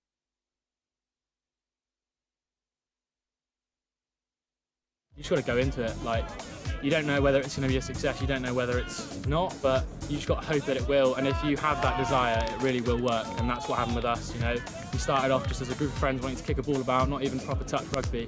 And then we had one pioneer who came in and just taught everyone how to do it. And you know, that drive was there already from that like friendship group, and we just brought it up here. People love the fact that it's inclusive sport and it's a mixed sport. I think that's quite rare. So people say that like the vibes of touch is always just really good. Everyone's really friendly. That's probably the main selling point, and then they learn to actually enjoy the sport after that, I think. The key is to advertise. I think get your name out there. Touch, at least in Southampton, isn't very well known compared to rugby. So I think really getting your name out there, getting your uni to promote you as well, and really get in the socials and just spread the word. I think probably the biggest. Have you had that kind of support from your AE? We have in some ways, but I think I've always wanted a bit more like screen time, I guess, more like story posts, more Instagrams, more flyers, things like that. But I think we've got that at the moment, so I think that might help us in the future. Keep going, most importantly, but also reach out to those rugby players. You know, contact sports are more and more becoming a thing of the past, and touch offering a fast, flowing and non-contact version of the sport really is a really good opportunity to get involved and keep playing rugby, even after injury or, you know, just not wanting to hurt on a Sunday. I would say start small, because I don't think our club would have grown to the extent that it has if we hadn't got a really good core group who were dedicated, willing to train, willing to turn up when there weren't that many people. And then from that, it's a slow growing process, but you get more people coming along, the quality improves over time. I'd say don't be disheartened if at the start the touch maybe isn't that high quality or you're lacking numbers a little bit. Stick with it because people will come and people love the game. And it's one of the only mixed sports at Bucks. And so you will get numbers, you just need to stick with it.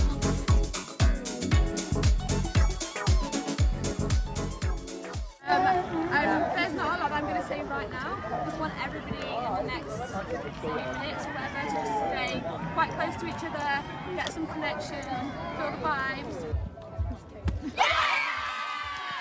No longer wet, the floor is no longer wet. So in the warm-up, we're going to start moving that ball nice and freely, build our confidence because we are winners and we're going to go into this feeling like we're winners. Yeah, it's really important. I mean, the girls have worked hard for this for a good few years, just building around the region and in club at Nottingham. There's lots of juniors coming through and our average age is 20 apparently. Only been brought up by having one of our senior players who was in the 2017 final. So yeah, it's good fun. It's good fun. I think everyone's excited for it. But yeah, the South East have been dominant. We had a big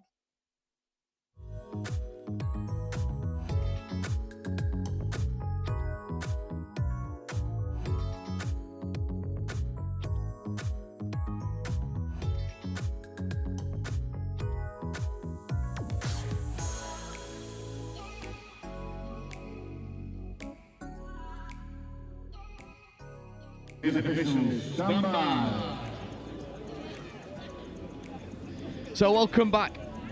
Play semi-final Division 1, Galaxy London Black versus Kiwi Dragons. Galaxy London with the tap. Camille Shahabdin gets us underway. And for anyone watching, there's a little bit of a kick clash. Galaxy London attacking from left to right. And Shahabdin gets on the out. Looking to condition these outside edges early. Working with De Silva. There's Shahabdin. Driving hard at the line. Skip pass over the top. Just falls ever so short of the winger, unfortunately. And it's a good start from Galaxy London. Not able to connect with that long ball on this occasion, but for the Kiwi Dragons, our first look at their furious pace that they always bring. Exactly that, Joe. It is ferocious. Just dropping short of Erin Payson on the wing here.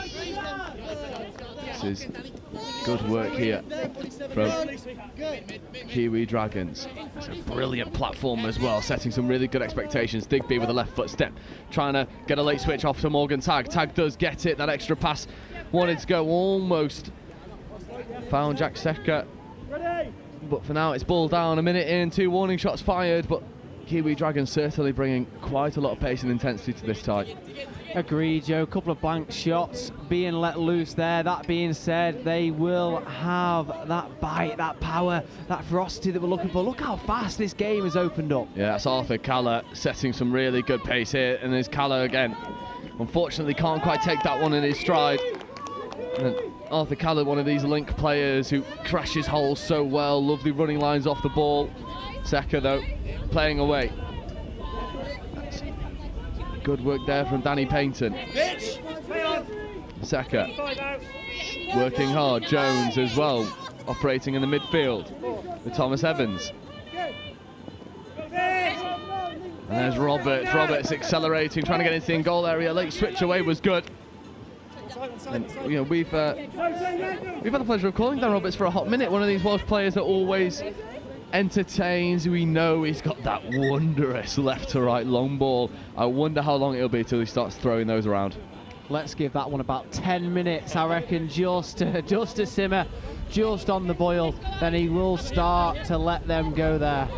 Hack was feeding away there. Here is Georgia Hack. Keep an eye out on the foot speed into the roll ball. Look at that. Eats up the yards in front of her. However, that one just bobbles a little bit forward.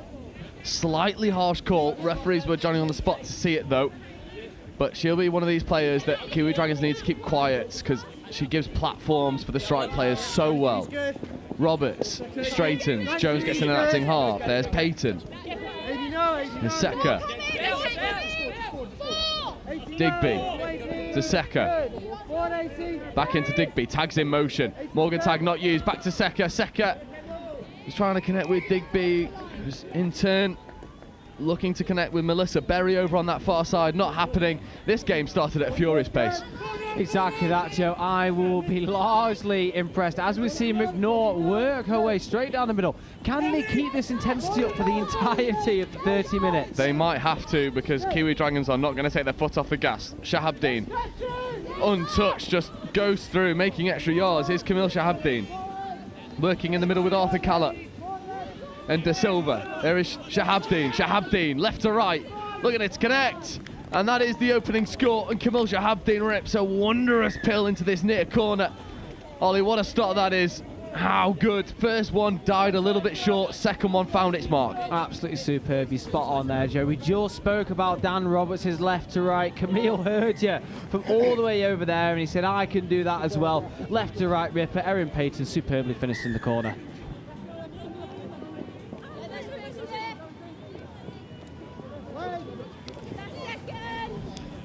Kiwi Dragons, Roberts feeding away. It's a nice setup here. Dan Roberts feeding. Oh, it's picked off, and he will go all the way. What a wonderful take that is. Completely untouched. Will slow up, shore the ball down, and it's easy work. My word, what a grab, what a take. And he shifts through the gears with ease. Unfortunately, not got an 80 on the team sheet. A sarcastic clap from the Kiwi defender there. I don't know how I feel about this waiting at the end, Joe, for the defending teams. I like it. I like it. You like the dark arts? I do. Come on now. You know I do. We played enough. And it was a nice setup here from the Dragons, and then what a grab that is. And then he's off to the races and no one's catching him. And that's unfortunately for Kiwi Dragons, a ball down turnover. So Tag, Digby and Seka won't have an opportunity to bring this game back to a one-score game. Day, Calla, look to use Buckingham, not taken on this occasion. Day working in the midfield with Walton.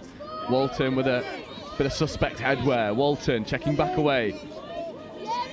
Day positioning for a 32 platform, gets it. Calla, that ball just dies short of Walton. However, a penalty will give them a fresh set of 6. Just a little bit of miscommunication, I think. I think one of them was looking for the short, the other was looking for the long. Agreed. And it ended up somewhere in the middle. As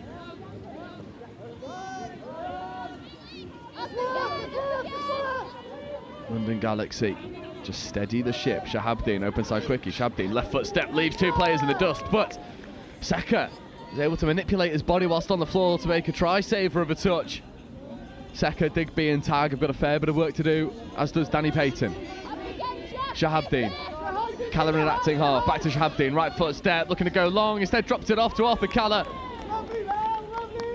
But a touch comes in at the last moment to deny Calla, and Galaxy a 3rd score. Shahabdeen lofts the ball over into that far channel. That was fairly unsympathetic, just killing the ball in that far corner. Amy Milburn over on that far side. Yeah, Shahabdeen, he was just looking to apply the pressure onto Seka there. Hands on his knees. It's been a long, hard day in this heat, Joe. Hopefully he'll be able to find that lung capacity. Oh, Danny Payton is just a wondrous player. Digby with a brilliant roll ball. Jones comes in to act as half. Jones the second time. Here come Roberts and co. There's Smith platforming for Roberts. Roberts with a late play away. 2-on-1. Can they execute? That one just drifts forwards. And it's unfortunate because it's a good finish from Melissa Berry, but that last pass drifting forwards. There's a first Kiwi Dragons warning shot. Looking to expose those outside edges. It was nice. Just that last pass inaccurate. I wouldn't be leaving Berry by herself in some space now, Joe. She's just shown us exactly what she can do in the space the size of a telephone box. Completely agree. There's nice foot speed there from Buckingham. And now it's a dangerous little pod here. It's nice work. Get the ball off the floor cleanly. There's Mitch Kennedy. Kennedy with a late ball back on the inside. Some superb defensive read there by the Kiwi Dragons. Link in charge with the ball now. absolutely helped her team out there and definitely stopped a score into the corner here. I completely agree. There's a nice play away to Seka. Seka platforming here for Digby. Digby back to Seka, and they're moving with a fair bit of momentum now, and Seka shifts through the gears. Does he have the pace to get over? There's a diving touch that comes in, but I believe that's Kiwi Dragons ball. And Seka just spotted a pace mismatch, went and executes, backs himself all the way. It's exactly what the Kiwi Dragons needed. Seka is absolutely ripped. His biceps are bigger than my legs. And what a turn of pace we've just seen from the big man himself. That is absolutely superb finish. Yeah, running like he's furious at the ground. He brings it back to a one-score game. Shahabdeen playing in the midfield with De Silva. There's Shahabdeen just steadying the ship, trying to get on the link punish. Does get on the link punish. Driving back to De Silva. De Silva scoring, but the ball's gone forward. So Kiwi Dragons living life dangerously, and the referee's whistle gives them a reprieve. Oh, Danny Payton with a lovely bit of foot speed into the roll ball, and there's Digby working with Jones. This is nice. They're purring through the gears at the moment. Thomas Evans getting involved as well. There's Roberts on the fly. Roberts accelerates. Tries to get through to Silva. And Silva stays wise to the threat. Looking for the late switches, but that'll just be 6 and change. Not a lot of opportunity there for them on the final touch. Galaxy just got their defensive spacing lovely. Yeah, no, you're right there, Joe. Galaxy almost had control of that entire situation there. I'd like to see the Dragons go back to their switches, something they're really good at. Agreed. Is Kalla checking away to Walton. Walton accelerating, setting a really good platform here for Arthur Kalla. Arthur Kalla tries to find Dane a bit of space, does, but the line speed's there, and there's not a lot of space for Ed Day to work his magic feet. 6 and change. Back in the grind now, Ollie. Exactly that. You know, games are won or lost in your transition, whether that's staying onto the pitch or getting those fresh legs on. As we see the Dragons, Payton again. How many times have we mentioned her? She is just phenomenal. Pick of the bunch so far for me for the Kiwi Dragons. There's Digby platforming it for Tag. Tag, right foot step, trying to get away from Day. Day flips the ball into Payton. And there's Erin on Danny. Sibling clash here on the wing. A little bit of a sister battle, a cheeky smile and an exchange of words between them. Exactly how we like to see it. Both phenomenal touch players in their own right, Joe. Oh, absolutely. Could not agree more. We've spoken a fair bit today about that sibling connection. You know, Chester's full of them. You've got the Wheatleys in Wigan, and now we've got one on either side of the pitch here between Kiwi Dragons and London Galaxy. It's a remarkable thing that you only really get in touch. So we see Kennedy picking up, trying to accelerate through. Late pass away is nice. The skip pass over to the wing, just falls short of Milburn. It was a really nice endeavour. I wonder if that ball should have just gone through the hands. Yeah, you'd be right to say that there, Joe. That being said, the link was being marked by the winger, potentially enough time to feel the hands as we see yet another good transition from the Dragons here. Yeah, Thomas Evans is having a really good time of it, as well as Katie Windman, as Roberts checks a lovely ball back over the top to Einan. Einan back to Roberts. Roberts with a little bit of interplay now, looking for this familiar 32 scooping platform, but they keep playing away, and that should be a fresh set of 6. The Kiwi Dragons are calling for it. I'm not sure if the referee's given it, as Roberts gets into the in-goal area, escapes his way through, needs to find some support. There's a shake and bake opportunity. Is that ball down? I think they will call the touch there now. A little bit of a on the touch card. Not too certain what decision we made. So I believe the 6 more had been given. Yeah, must be. And therefore this would be touch number 2. Yeah. So 3 to come. Let's hope we've got that one right there, Joe. Robert, well, it's your name on the line, not mine. Roberts feeding away to William Smith. Just waiting for a hand signal for the referee to see if you are right. By your count, this is waiting forthcoming. For number five to come. And this is Roberts. Smith. One more to Thomas Evans. Roberts in motion. Roberts puts the brakes on, tries to get at the line. And now there's 5th. I think I need to go back and sit my GCSE maths there, Joe.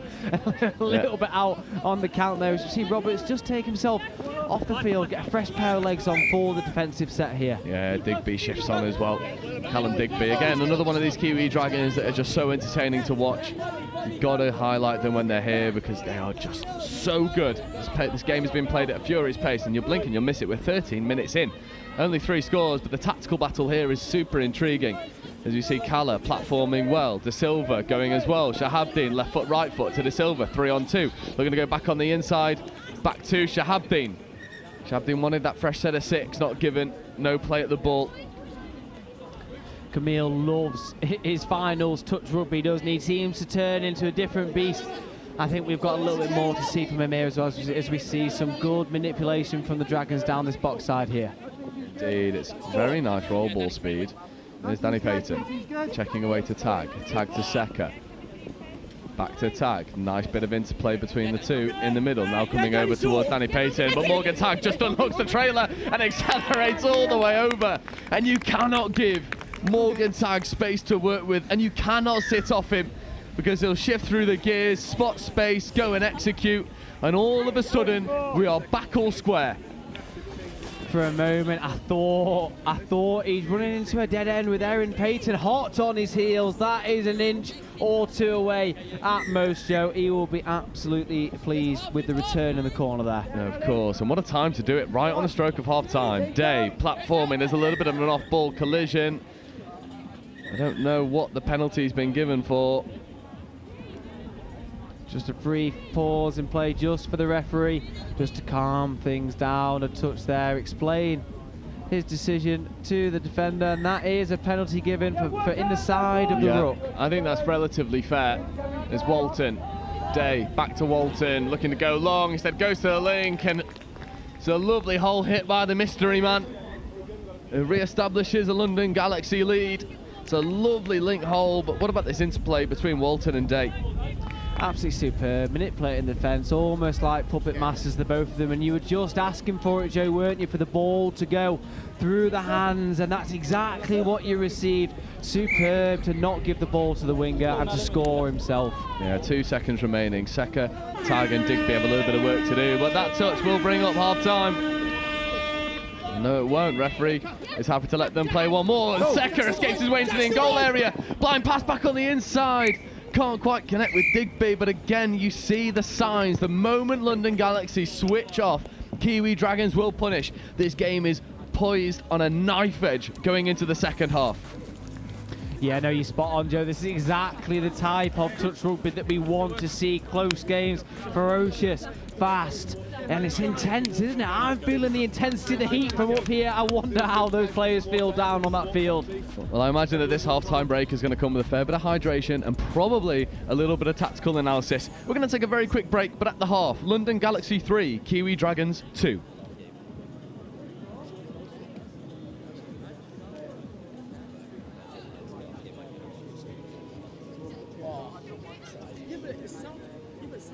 There we are, we're killed.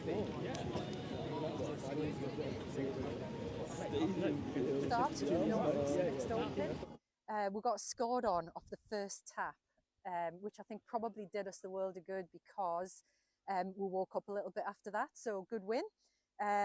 Did what we needed to do, did what we were aiming to do at the start of the game. But I think this game's going to be a little bit different, possibly a little bit different pace. This team, I think, are going to threaten us on the line up the middle, maybe.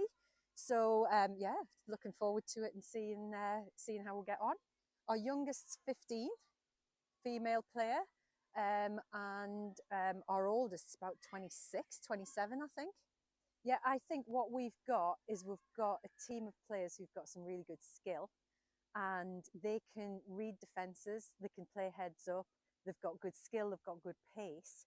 So attacking wise, I'm just going to let that flow from them because from the first game, that's what they showed me. But what we really need to do is we need to nail our midfield defence. Any thoughts, Nathaniel? I'm just happy to be here, you know? It's going to be a good game, isn't it? I like any any scoop. Yeah. That's fine. Cool. Just go down, get the ball down, chop a hole. Platform's a scoop. Yep. Nice. Heads and tails. Yep.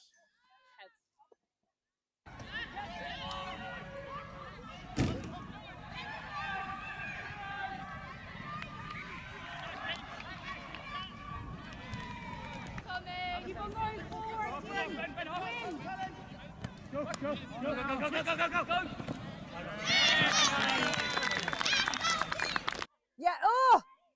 Yes! Beautiful ball! What a ball! When we're doing our midfield D, our transition D, they're beating us a few times on our far side. So they're getting round our far side male link. So it's just, we need to compress a little bit closer over that side. Good work. Okay. What a ball. Who gave that? You? I go back to the same messaging as the game before. You clearly can see what you need to do in attack. That last being aware, the awareness of the time on the clock, the awareness of taking it away from our box, the awareness of finding the space and using your pace to go down that edge.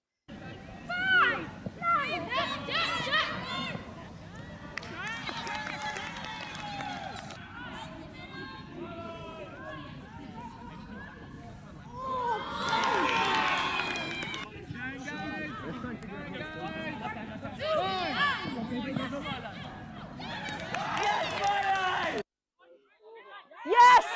Yes, Matt! Let's finish this set! Finish it! Finish it! Ah! Really well played. Really well played. Appreciate it. Thank you. Cheers, thank you.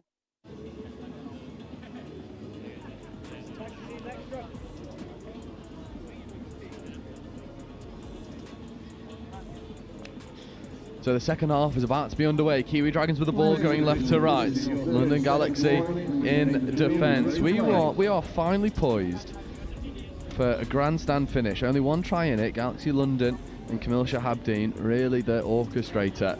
But we were listening in a little bit to the Kiwi Dragons halftime talk, and it seemed like Danny Payton was begging for a good bit of conditioning in those middles, and we were stood up here like marvelling at the leadership that was on display. It was a wonderful team talk.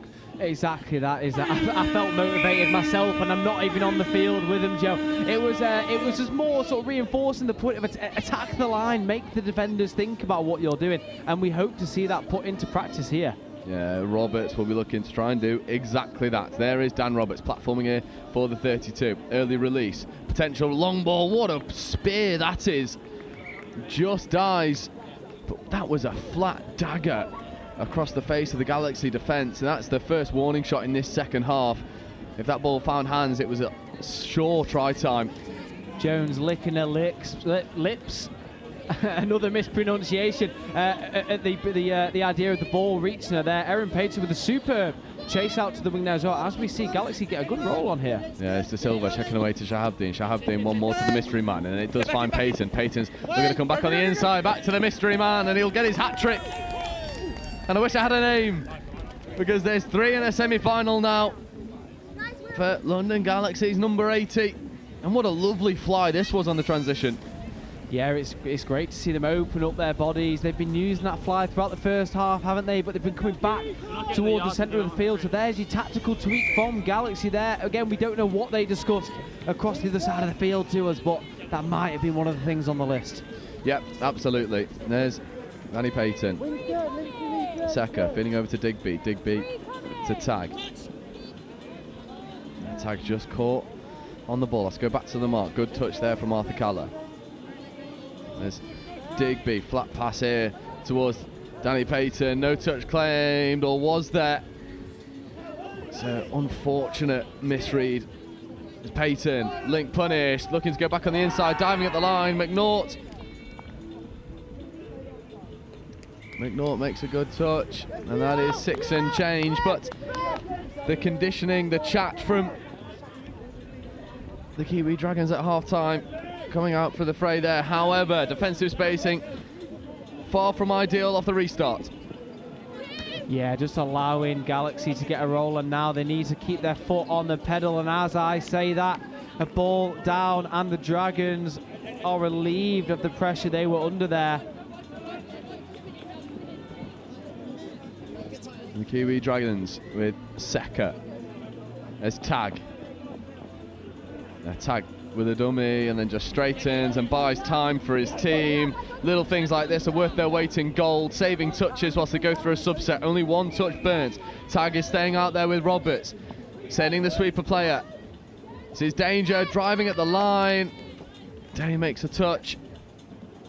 Again, exactly what Peyton asked for in the box over here is attack the line. They are looking particularly dangerous now into the second half. Agreed. Tag to Roberts, to Smith. Smith platforming, Tag in motion. Morgan Tag trying to step away but can't quite take that one cleanly.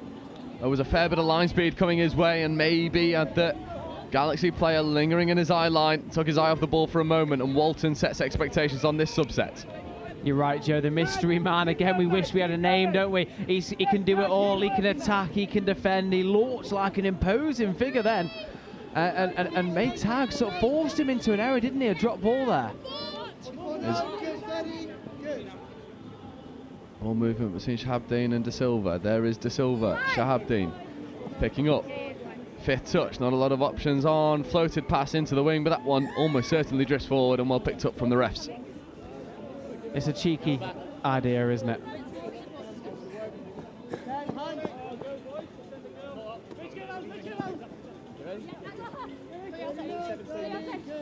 Just take it, just take it. Just take it. Go off.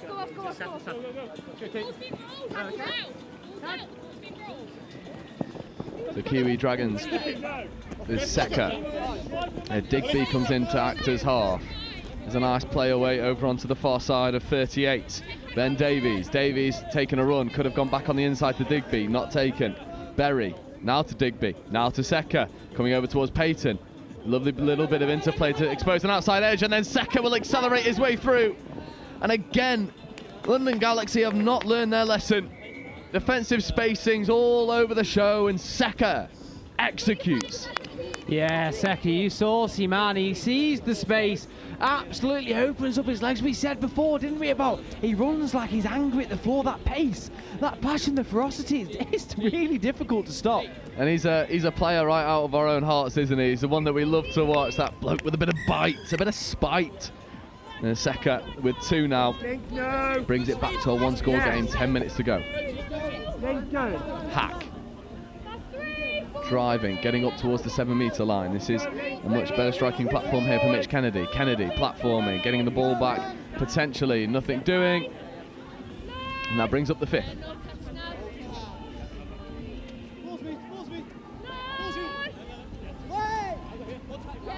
And here's the mystery man who can't quite escape the oncoming press of James Einan. And that'll be Kiwi Dragons ball. And they've got a fair bit of work to do to get over towards their sub-box. But again, there's lovely hands on display. You can hear the "oh, sorry" from a ball that wasn't quite on the money, and yet it didn't matter because the hands were exquisite. That's third touch. Lovely soft shoulders into the roll ball. There's Digby straightening. Peyton following in suit. This is fifth. Digby picking. Digby stepping. But a good touch. That's really good transition defence from London Galaxy. Agreed, Joe. I now can confirm, now the mystery man has got closer. It is Will Tyrrell. We can put a name to the face there. He is no longer the mystery man to us. Thank the Lord. Will Tyrrell, who has been the standout player for London Galaxy in this game, was a good bit of investigative journalism on display from Oliver Holmes, earning his money. As we see Walton picking, Walton ripping to Peyton. And that is gorgeous from London Galaxy. And it's not Danny this time, it's Erin Peyton. Finishes in the corner. Lovely dagger on display here from Walton. Yeah, superb ball by Walton. He barely lifted his head there. There may well have been a call in from Danny to say the space is there. Not Danny, Erin. Getting them all mixed up now. There we go.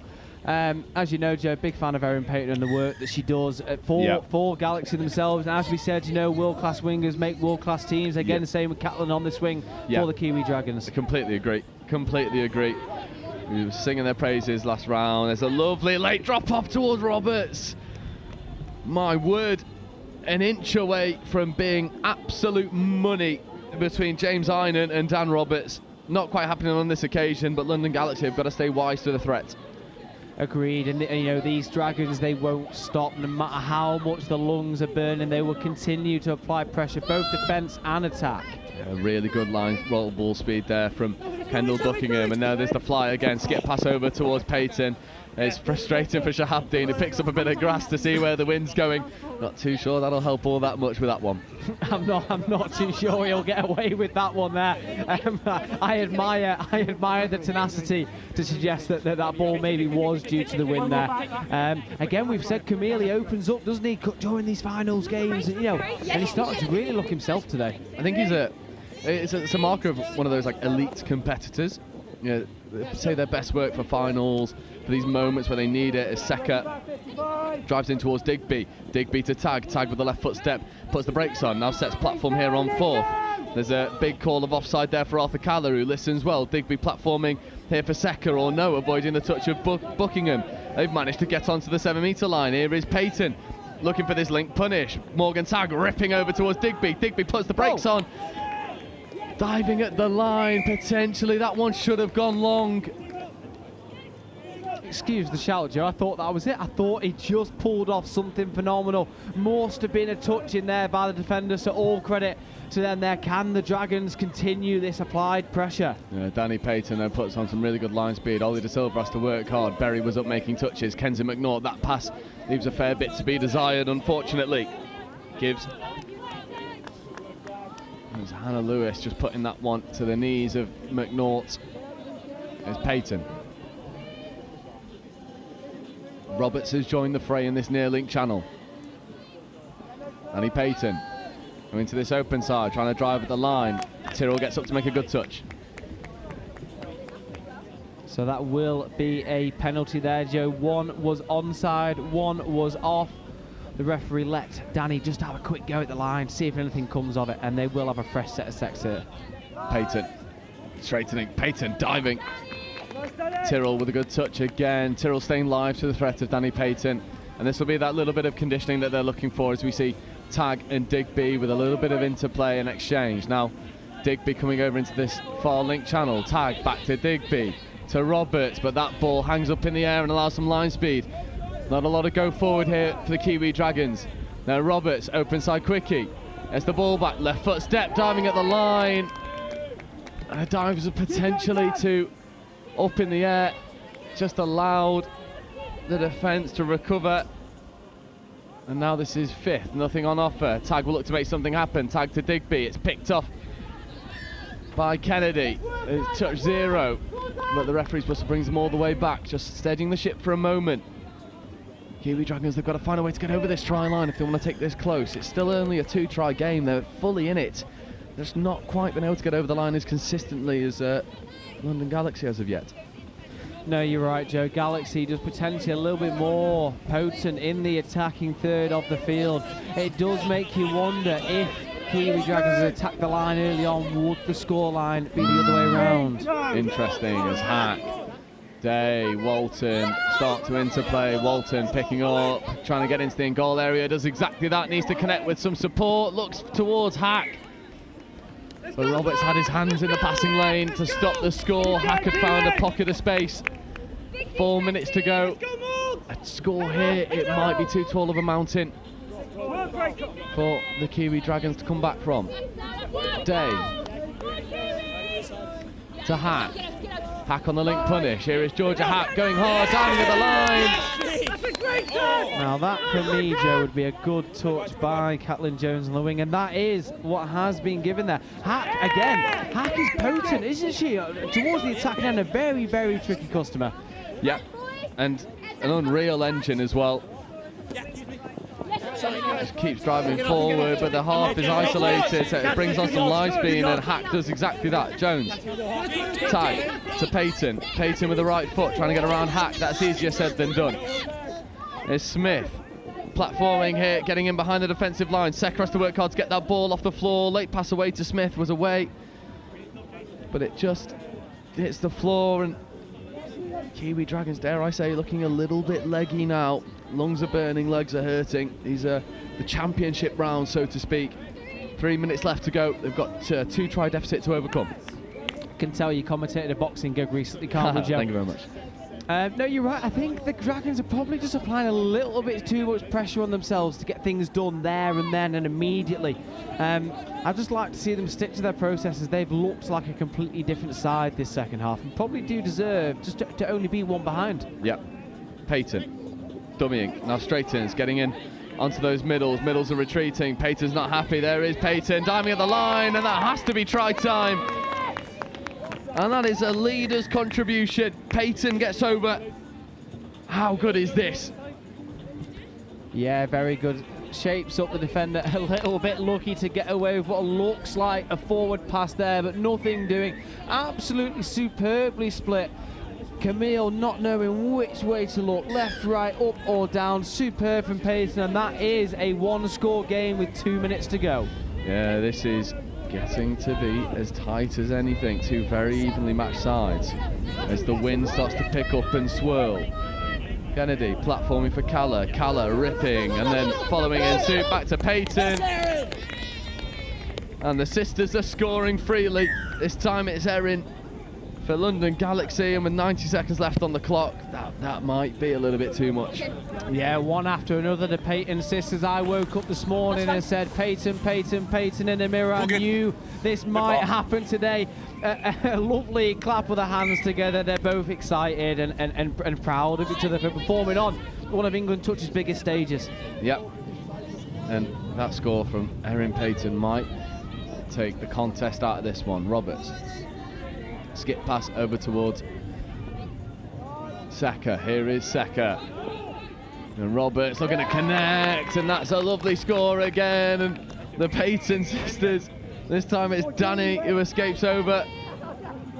And they were back to a one-score game. Lovely left-handed long ball. And it's well finished. You're in, mate.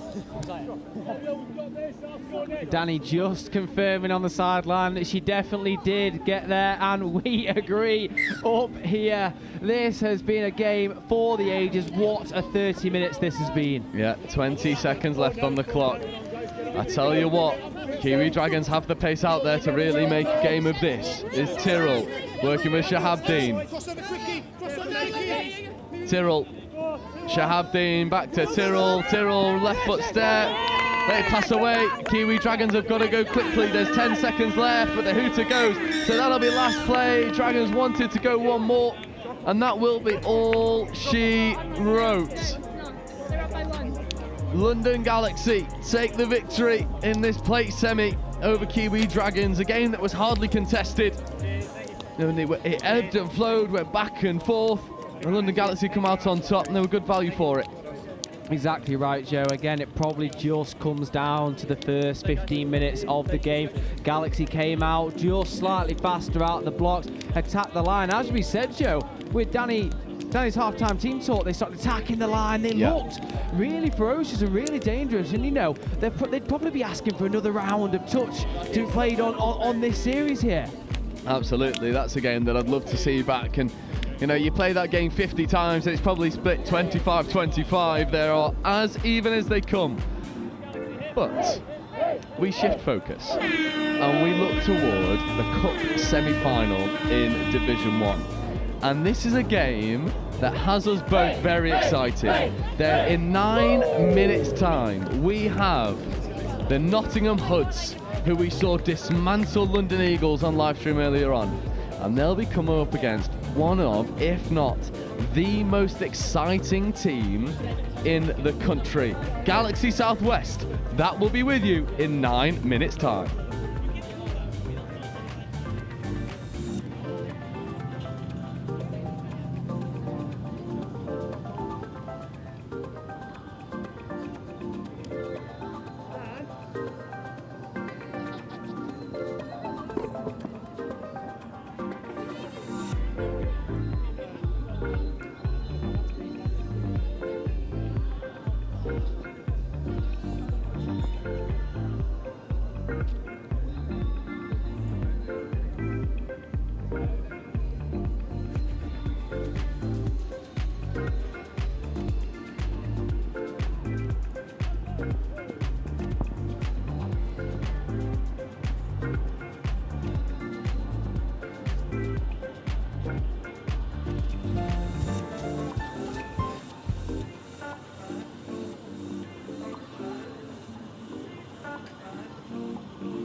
got to go into it. Like, you don't know whether it's going to be a success, you don't know whether it's not, but you just got to hope that it will. And if you have that desire, it really will work. And that's what happened with us. You know, we started off just as a group of friends wanting to kick a ball about, not even proper touch rugby. And then we had one pioneer who came in and just taught everyone how to do it. And you know, that drive was there already from that like friendship group, and we just brought it up here.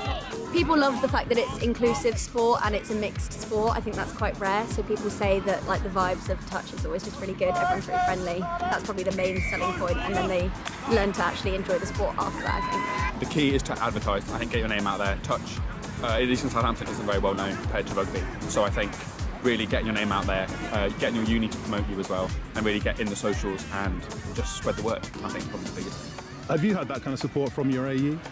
We have in some ways, but I think I've always wanted a bit more like screen time, I guess, more like story posts, more Instagrams, more flyers, things like that. But I think we've got that at the moment, so I think that might help us in the future. Keep going, most importantly, but also reach out to those rugby players. You know, contact sports are more and more becoming a thing of the past, and touch offering a fast, flowing and non-contact version of the sport really is a really good opportunity to get involved and keep playing rugby even after injury, or you know, just not wanting to hurt on a Sunday. I would say start small, because I don't think our club would have grown to the extent that it has if we hadn't got a really good core group who were dedicated, willing to train, willing to turn up when there weren't that many people. And then from that, it's a slow growing process, but you get more people coming along, the quality improves over time. I'd say don't be disheartened if at the start the touch maybe isn't that high quality or you're lacking numbers a little bit. Stick with it, because people will come and people love the game. And it's one of the only mixed sports at Bucks. And so you will get numbers, you just need to stick with it.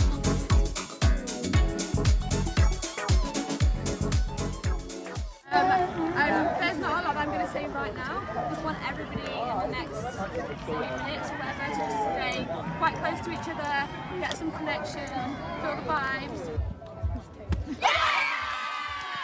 No longer wet, the floor is no longer wet. So in the warm-up, we're going to start moving that ball nice and freely, build our confidence, because we are winners and we're going to go into this feeling like we're winners. Yeah, it's really important. I mean, the girls have worked hard for this for a good few years, just building around the region and in club at Nottingham. There's lots of juniors coming through, and our average age is 20 apparently. Only been brought up by having one of our senior players who was in the 2017 final. So yeah, it's good fun. It's good fun. I think everyone's excited for it. But yeah, the South East have been dominant. We had a big build phase, so we've just had people age out and lots of juniors come through, so that build phase just took longer than expected. We have now got the success of the universities getting involved as well, so we've got that to help us build, and yeah, I think it's just personnel have started to come through and really play for the region. This is a 40-minute game. Yeah. Yeah, we've got to stay in the grind. We've got to expect that things might not go right, and we're going to work on them. You've got to trust in the process, girls, yeah? And the biggest one, have fun. You're in a final. Yeah. Yeah? Yeah. I'm only in sync. Come on, in sync. Oh, nice. Yeah, awesome. Yeah, go around. Yeah, look at that. Good Next job. two, next two in, next two. Yeah. Nice pace, Imogen. Yeah, nice abs, nice down. Nice aid, nice down. Yeah.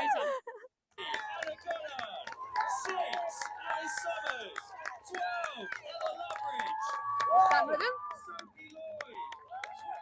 We all believe, you all believe, we are winners.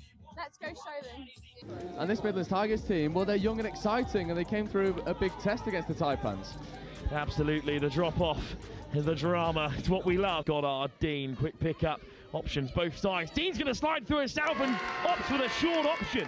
And it's Ruby O'Dell who opens up the scoring. The Sharks topped the pool on points difference, setting up a slightly easier semi-final against the Saxons as they almost wriggle away. Ball wide, what a response! Simon gets it back, Summers on the edge, but Simon's going to scoop through, and there is acres of space for Tamani Kumbabi to touch down. Lovely peel back on the inside. It is fizzed right into the path of Hayley Hammond, and the try is given. Irons on the inside. Lovely switch. Irons accelerates through to score. Hudson. Still going, Hudson gets that offside call. Hudson all the way through, and there's no one home for the Tigers. Richardson scores. Sykes picks it up through the legs. Sykes is all the way over in the end zone and picks out Hayley Hammond to seal the women's open.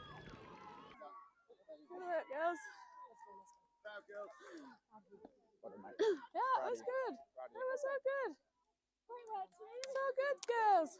Honestly, be super proud of ourselves. We are final players, girls. Yeah, remember this feeling because we're coming back next year. Yeah, we'll be even stronger next year. So take this. Like, we can play a final, we're going to get there again, and when we do, we'll be the winners. Yeah? We've got to take this feeling and build on it. Girls, the fact that we're crying over second is amazing. Yeah, exactly. Girls, what does that board back there say? We're awesome. Super proud of the girls. We put everything out there, and it was a super strong Sharks, experienced Sharks team. We just need experience in finals, and we are going to come back stronger next year. It's so exciting. There's so many. 2, 3, 1, 2, 3.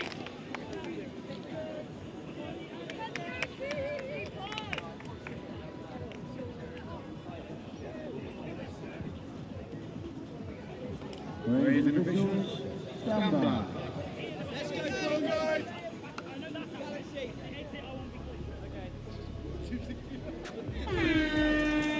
So welcome back, Cup semi-final action between one of the favourites in the Nottingham Hoods.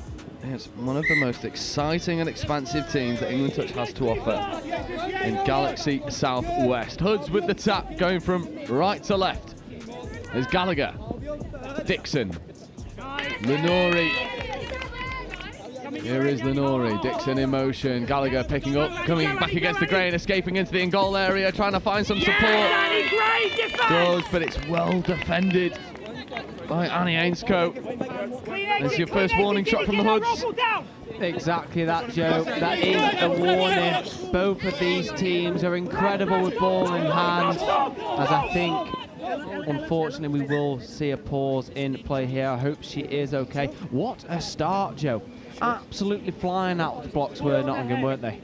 Absolutely they were, and I think it's a really nice bit of gamesmanship here, as we just make sure that everyone's okay. Ella Loveridge is up, and just being reminded from the referees that actually you've gone down with a head injury, you've got to go get checked, which is just, I think, perfect refereeing. There was nothing malicious in it. Anusha Nalanko was just flying through the roll ball. Ella Loveridge was not moving, and there's just an unfortunate connection. His fifth touch, Trays, looks to rip an absolute spear into Ella Trays. That sibling connection again coming to the forefront. How good is the prospect of this game? Some of the best players England has to offer clashing here in round 3 of the mixed NTS. I really liked that option there, Joe. It seems to be that a lot of teams are picking those flat, direct, almost bullets, aren't they? Straight across. Yeah. And it does cut that link hole right open. We'll see a few of those during this 30 minutes. I think we will. So we see Southwest, Louis Trays, platforming here. Cole Graham back to Trays. Trays floats over into the link channel. It was well taken by Bloom.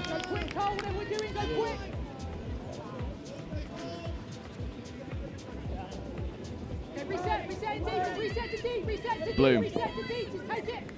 There's a 6 touch and turnover. So Hoods, the defence is coming out on top right now. I'm not really seeing a lot of both sides in attack. There's Devlin trying to drive on Cole Graham. There's Stockdale with better foot speed into the roll ball. There is Archie Devlin with absolutely wondrous hands. Yeah, Devlin absolutely on fire. Earlier today he was a real danger man, as we see. A penalty given to Southwest. Now I can only assume, Joe, that was 4-7 on the field there. Yeah, I think Fergal was over on that far side, marshalling that subset, and it seems like, yes, this penalty will be taken bang on halfway, so that has to be 7 on.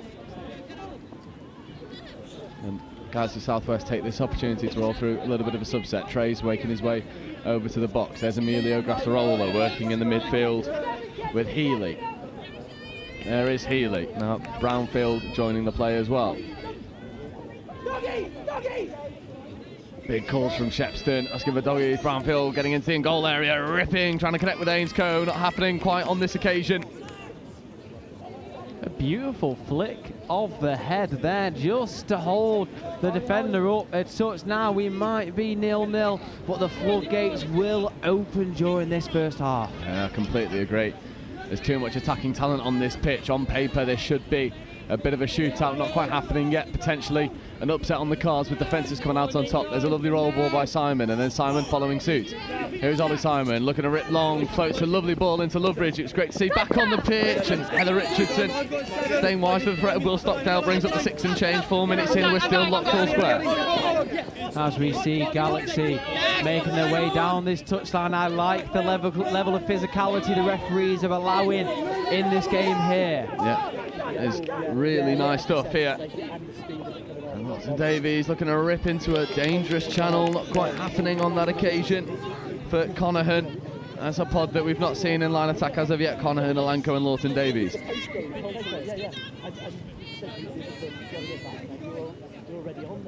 As we have again Simon with some superb manipulation there in the midfield. Yeah, Dixon scooping his 5th touch, not a lot on. Devlin looking at drop a ball off. Neither side really finding their attacking fluidity as of yet. You think it's a case of both defences just staying really tight and chasing?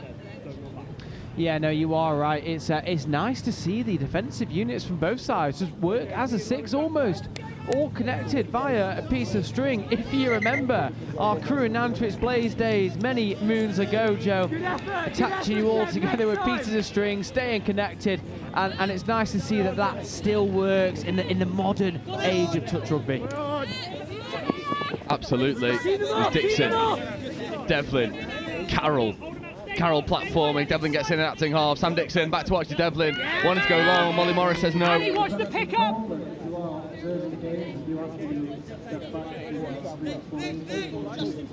Dixon floating a nice ball into a link channel, but again the wings are staying hot on it. As a bit of an announcement goes out, there's a big amount of supporters at the bottom end of this pitch, the angle of which Galaxy are currently attacking towards. People are showing up and showing out for a team that has all sorts of attacking talent. Speaking of, there's Trays, there's Graham platforming here for Louis Trays. Bloom looking to go. My word, what a flat pass that was. Trays to Trays, Louis to Ella. Not quite happening on that occasion, but there's another warning shot. Lovely dummy there from Carroll. That was a rinse and repeat between the Trays siblings there. That nice little flat pass. Now, once, twice, 3rd time's a charm. What do you reckon? Potentially, but they'll be banking on the Hoods not being able to problem solve. Simon picking up from acting half, trying to find Stockdale. Stockdale looking to get on the outside of Bloom. And nothing doing on that occasion. 6.5 minutes into this one. If you'd told me that we'd be almost approaching the almost 7-minute mark, 0-0, I would have reported you for lying. Straight on the phone to 999. Misinformation here at Old Leamington Rugby Club. As we see Galaxy 5th touch, a superb roll on, working towards this short side again. Very well shepherded by Nottingham Hoods just to push them towards the sideline. Ainscoe can't take that one. This is the Welsh pod. Brownfield, Healy, and Grattarola. Stockdale feeding away to Simon. Simon dummying, straightening. There's Sam Dean getting involved as well. There's 2 bites of the cherry, and that one does go down. And maybe this will give the platform for Southwest to get the first score on the board. This might have been exactly what Galaxy Southwest needed, just to apply a little bit more pressure. Some good physical touches from Nottingham here. Yeah, Brownfield to Grattarola, Healy in motion. There is Healy diving at the line. Gallagher and Lenori stand up to the threat, bring up the touch. Really good from Gallagher. He found himself in a bit of a grey area, and he managed just to pull himself away and then be there to make that touch. Grattarola, open side quickie. Healy coming back against the grain. Healy looking to find the wing, but nothing happening on that occasion. What I've noticed about both sub boxes as well, they're all calm, they're all collected. There's no panic.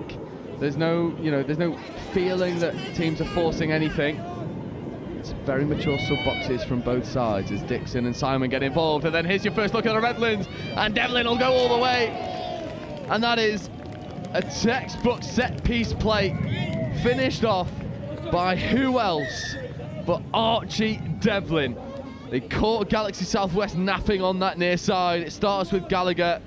Lenori feeders away, and you can see it here on the replay. This extra pass here from Carroll to Devlin, and then unfortunately for Grattarola and Brownfield, they collide. It means Devlin can go in untouched. Yeah, we did speak before the game, didn't we? We saw 3 Redlands earlier on from the Hoods. They seem to love that play. They work it a little bit different, don't they, with a couple of passes? Yeah, it draws that winger in. It's absolutely superbly identified from Nottingham. I'm very, very impressed with their decision making. Yeah, completely agree. I think the way that they keep teams honest, it's incredibly impressive. As we see Nottingham get a fresh set of 6. Gallagher to Dixon. Dixon in this link channel that he loves to be in. Lenori just burns one to reset the onside line. Gallagher with a good bit of go forward. Lenori platforming. There's Sam Dixon. Sam Dixon had 3 players to try and go out. Anushan Alanko and Lawton Davies slam the door shut, combining with Molly Morris. And now Gallagher tries to get through Anushan Alanko, but I tell you what, if there's one person you're not going to step, it's Anushan Alanko. Agreed, and it's probably the right decision to put 3 defenders on Dixon as well. He probably needs that many males and females to stop him from getting towards the try line.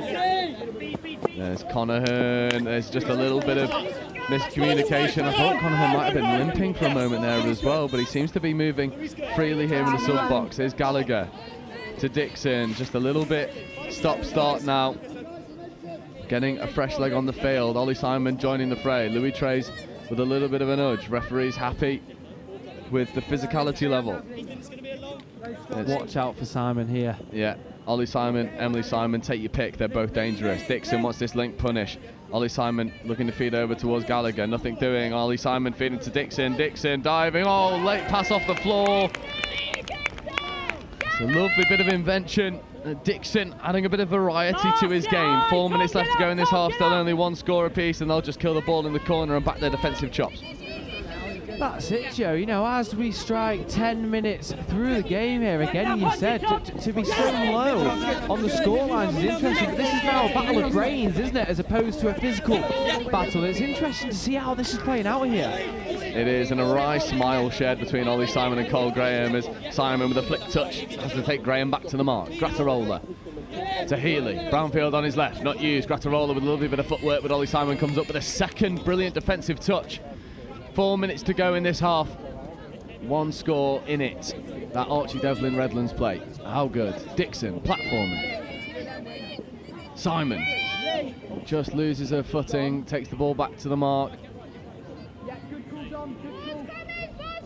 There's Lloyd getting in at acting half. Now there's Devlin working with Stockdale and Carroll. Stockdale driving, Devlin picking, Devlin wanted the fire up, not taken. Instead Archie Devlin just rips long to Lovebridge, and Lovebridge finishes in the corner.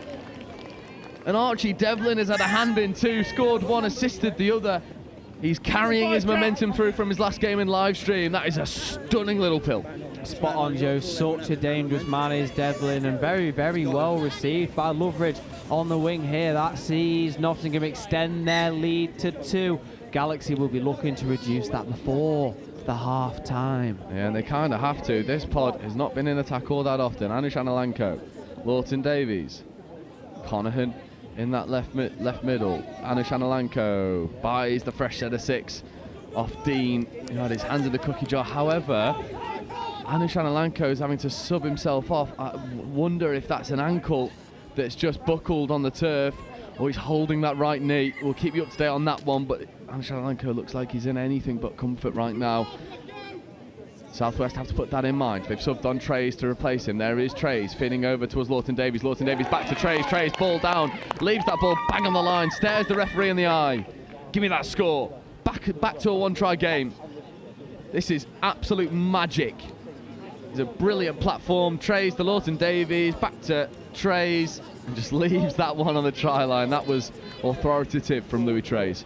Agreed. I was just having a look at Emily Simon there as well, holding off on the link, very almost toying with the referees, just treading that line, almost there to cover that score. That's something we'll keep an eye on, Joe. I think there's a couple of penalties coming her way if that continues. Potentially, we'll definitely keep an eye on that one. There's Simon, Dixon to Gallagher. Gallagher coming down in front of Lenori for a moment. They're checking away to Lenori. Lenori platforming. Gallagher giving to Dixon. Dixon winding. Dixon finding Simon. Maybe the skip pass to the wing is the option. Potentially going through a little bit of conditioning. Half an hour games lend themselves to a lot of conditioning.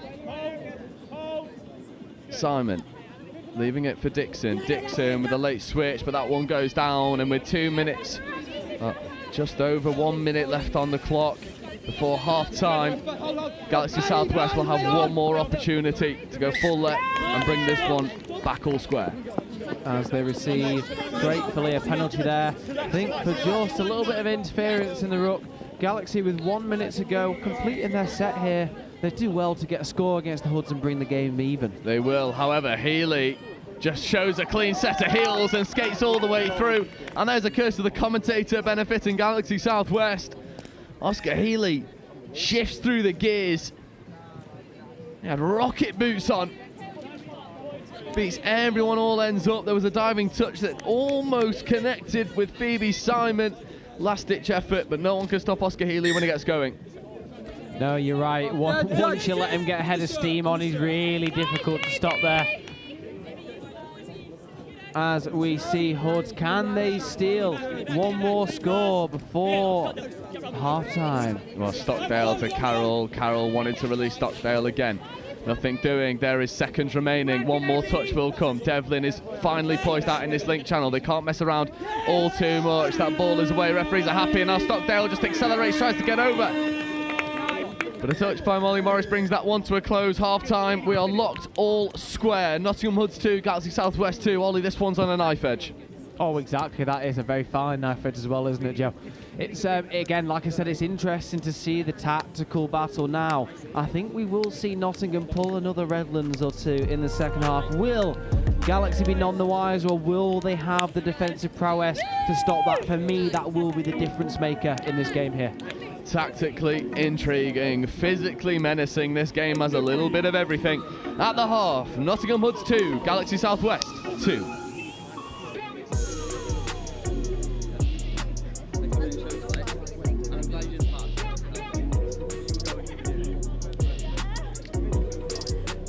We actually looked at Warwick a few years ago when we came out of the pandemic for a potential venue for the Atlantic Cup 2 years ago in England.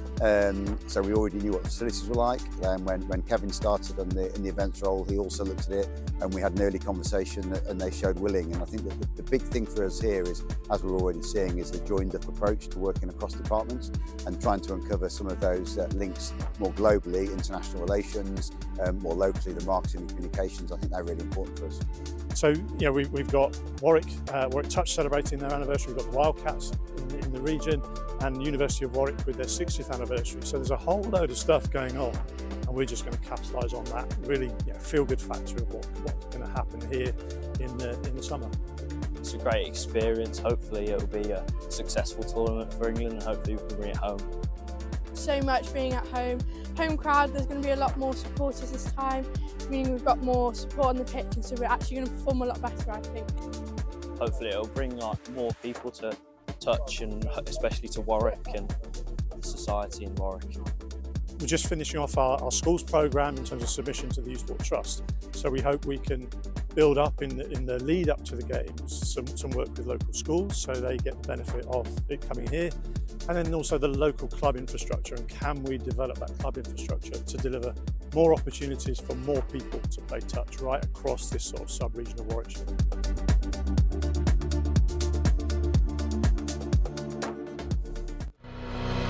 It's our turn now.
Ladies and officials, this is your 30-second warning. Please take the field and ready to play.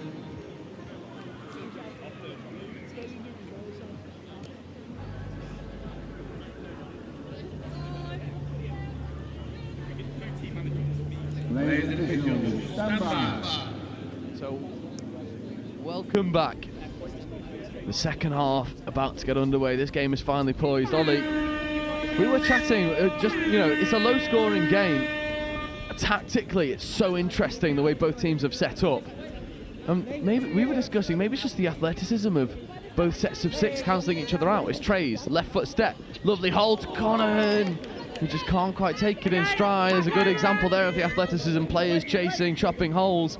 It's a game that really is a case of both defences just cancelling each other out. No, you're absolutely spot on there, Joe. When you've got a team full of athletes, and I'm sure they could all go and compete in many a different sport, it's really difficult. That space gets eaten up. Nottingham looking to make something out of nothing. A cheeky out the back pass that didn't quite make it to hands there. And it's just Archie Devlin, a little bit slow to the roll ball there, and then explodes off his left foot, creating a little bit of space. Speaking of explosions, there is a stunning roll ball from Conahan. There's Trey's, Ella Trey's. Ainscoe with an acting half. Gone through work expertly so far as Ainscoe, and there's Brownfield and Lawton Davies. Lawton Davies accelerating his way through. But the referees were happy that Owen Carroll was onside, otherwise Galaxy Southwest would have taken the lead. The Galaxy Southwest coach with his hands on his head here. He can't quite believe that one there. Only 1 minute into this second half, Joe, and just like the first, we've started with an absolute bang, as we see Nottingham again with some superb momentum. Lenori flying through the roll ball, platforming here for Ethan Gallagher. Ethan Gallagher ripping long, but the wing's not there. And Ethan Gallagher, I think, suffering from a bit of a nosebleed. There seems to be some tissue up the nose. That'll be affecting the breathing. We'll keep an eye on that one. Some interesting storylines as we see just to the right of us, Anish Alanko getting a little bit of treatment. Looks to be moving somewhat freely, which is brilliant news. His day might be done, but Galaxy Southwest are off to the races, and Oscar Healy would have gone all the way if not for an absolutely world-class diving touch. Last gasp stuff from Sophie Lloyd. What about this for a touch? Just gets the boot as he's going past Lloyd with a touch that's as good as a try. Absolutely spot on with your evaluation there, Joe, as I think we see a little bit of cramp off the pitch after making that incredible touch there. The dangerous man himself, Louis Trey's working his way forward. Yeah, and it's a familiar partnership here. Lawton Davies coming down in front of Trey's. Trey's scooping, Trey's ripping long, finding Ainscoe. Ainscoe finishing, and Louis Trey's delivers a pill on a plate for Ainscoe. What a moment from the maestro himself. We just highlighted them there, didn't we? Shimmying his way down, closing the shoulders off, allowing himself to get that pass really flat. A normal pass out to the wing there, Joe, wouldn't have sufficed, would have been caught by the winger again. We're talking about the athletes on this field there. Galaxy Southwest take the lead, and that is a dangerous thing if you're a Hoods fan. If they lose this game, almost certainly the championship is going to go away to Scorpions if they do their job in the other semi-final. There's a couple bounces of the ball there. In the ruck was Richardson. Here's Dean feeding over towards Ollie Simon. M. Simon in the link over on that far side. Here is M. Simon looking for this link punish. Now checking back on the inside to Ollie Simon. M. Simon to Ollie Simon. Ollie Simon back into M. Simon. Louis Trey's with a wonderful touch that stops the siblings from going over. It was a brilliant bit of interplay between Ollie and M. Simon. And now Dean coming down in front of Dixon. Dixon picking, looking to rip long, does exactly that. Connects with Lloyd in the corner. And Sophie Lloyd finishes. And what a couple minutes this is for Sophie Lloyd. Try saving touch and then a try on the other end. Put on a plate for her by Sam Dixon. And now the floodgates are starting to open. And both teams finding their mark. Correct. Dixon, for me, is world class. We have a field full of very, very good touch players, but Dixon just seems to have that little edge. He's added some weapons to his arsenal as well. He's changed his game. It's adapted with the demands of this team. As Grattarola rips long, connecting with Ainscoe. Ainscoe with the finish. Are the referees happy with the depth of pass? They are indeed. And now we are starting to see a little bit of a shootout. Galaxy Southwest regain the lead. This time it's Emilio Grattarola dishing, throwing long, Ainscoe finishing. I hate to be the bearer of bad news, Joe. For me, that one was a little bit forwards. That being said, the floodgates have opened. That is exactly what we want to see here from a Hoods perspective, not what they wanted to see. No, and you know, I understand what you're saying with the forward pass, but I'd always rather referees err on the side of the attacking team. We want to see scores. We want to see big score lines. Speaking of scores, there's Dixon playing away to Gallagher. Lenore, Gallagher, back to Dixon. Dixon, back to Gallagher, basketball pass over the top of Healy. And there is a penalty for dropping early. That's what the Hoods wanted, as we see in this near sub-box. Anu Shanalanka rejoining the fray. I wonder if he'll be coming back onto the pitch soon. He looks like he's been cleared from the medical staff. Back onto the pitch now. Dixon to Gallagher, again going over the top of Healy.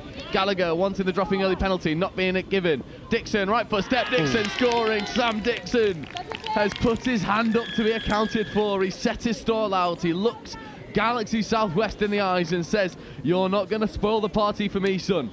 Dixon gets over, brings us back all level. And this, Joe, is exactly what we expected of this game, isn't it? Both sides refusing, absolutely refusing to back down. Dixon, he's got the arm span of an eagle, and that is exactly how he's got himself a score there. Richardson to Trays. They'll be looking to reply and get themselves back into the lead again. Trays moving over in towards Bloom. Bloom back to Trays. Trays ripping. Well, position to do so, but that one just goes through the hands and it's taken off. The Galaxy Southwest are appealing for a 6 more, but it's off his head and taken before the ball hits the floor. So that is lost on me what they were really appealing for there, as Simon straightens, bounces around Trays, and then takes the ball down, buying some extra yards for his team. A little Joe Marler-esque for those of you interested in the rugby union side of things. The head does not mean you've made a play at the ball there, as we see. Devlin. Oh, Devlin unhooking the trailer. Carroll, that is lovely, and Loveridge finishes. And as Nottingham Hoods take the lead, we'll bring you up to date with what the other semi-final looks like. It's currently 8-5 to London Scorpions. NQ Rebels running them really tight to the wire. That makes Ollie Holmes very excited. We all want that big grandstand final between Hoods and Scorps. There is nothing else I want more today than to see the Hoods and Scorps in a final. That being said, there is no favouritism from the commentators over here. What a game we have had unfold in front of us in the semi-final. We can see here. Completely agree, and Galaxy Southwest will be looking to spoil the party for the Nottingham Hoods. There's a little bit of edge about this game now that it didn't have in the first half. There's a little bit of bite. And Grattarola positioning in front of Lawton Davies. Grattarola now coming down for Brownfield. Brownfield to Lawton Davies. Lovely fire up, left foot step from Lawton Davies. Finds Grattarola. But once again, Sophie Lloyd stays wise to the threat with a wonderful defensive shot from wing. Just how good has she been? World-class wingers, Joe. Dare we say it again? Worth their weight in gold. Grattarola picking, stepping, but only finds the pink-hatted Dixon. But a blast of the referee's whistle brings up a fresh set of 6 for Southwest. As we see a tactical change from the coach here, calling off one of the players and bringing on number 20, Cole Graham. Can he be the game changer here? Yeah, well, this is a familiar pod, isn't it? This is Southwest Saxon's pod. It's Lawton Davies, Louis Trays and Cole Graham. This is 3 players who know each other through and through. Lawton Davies to Graham.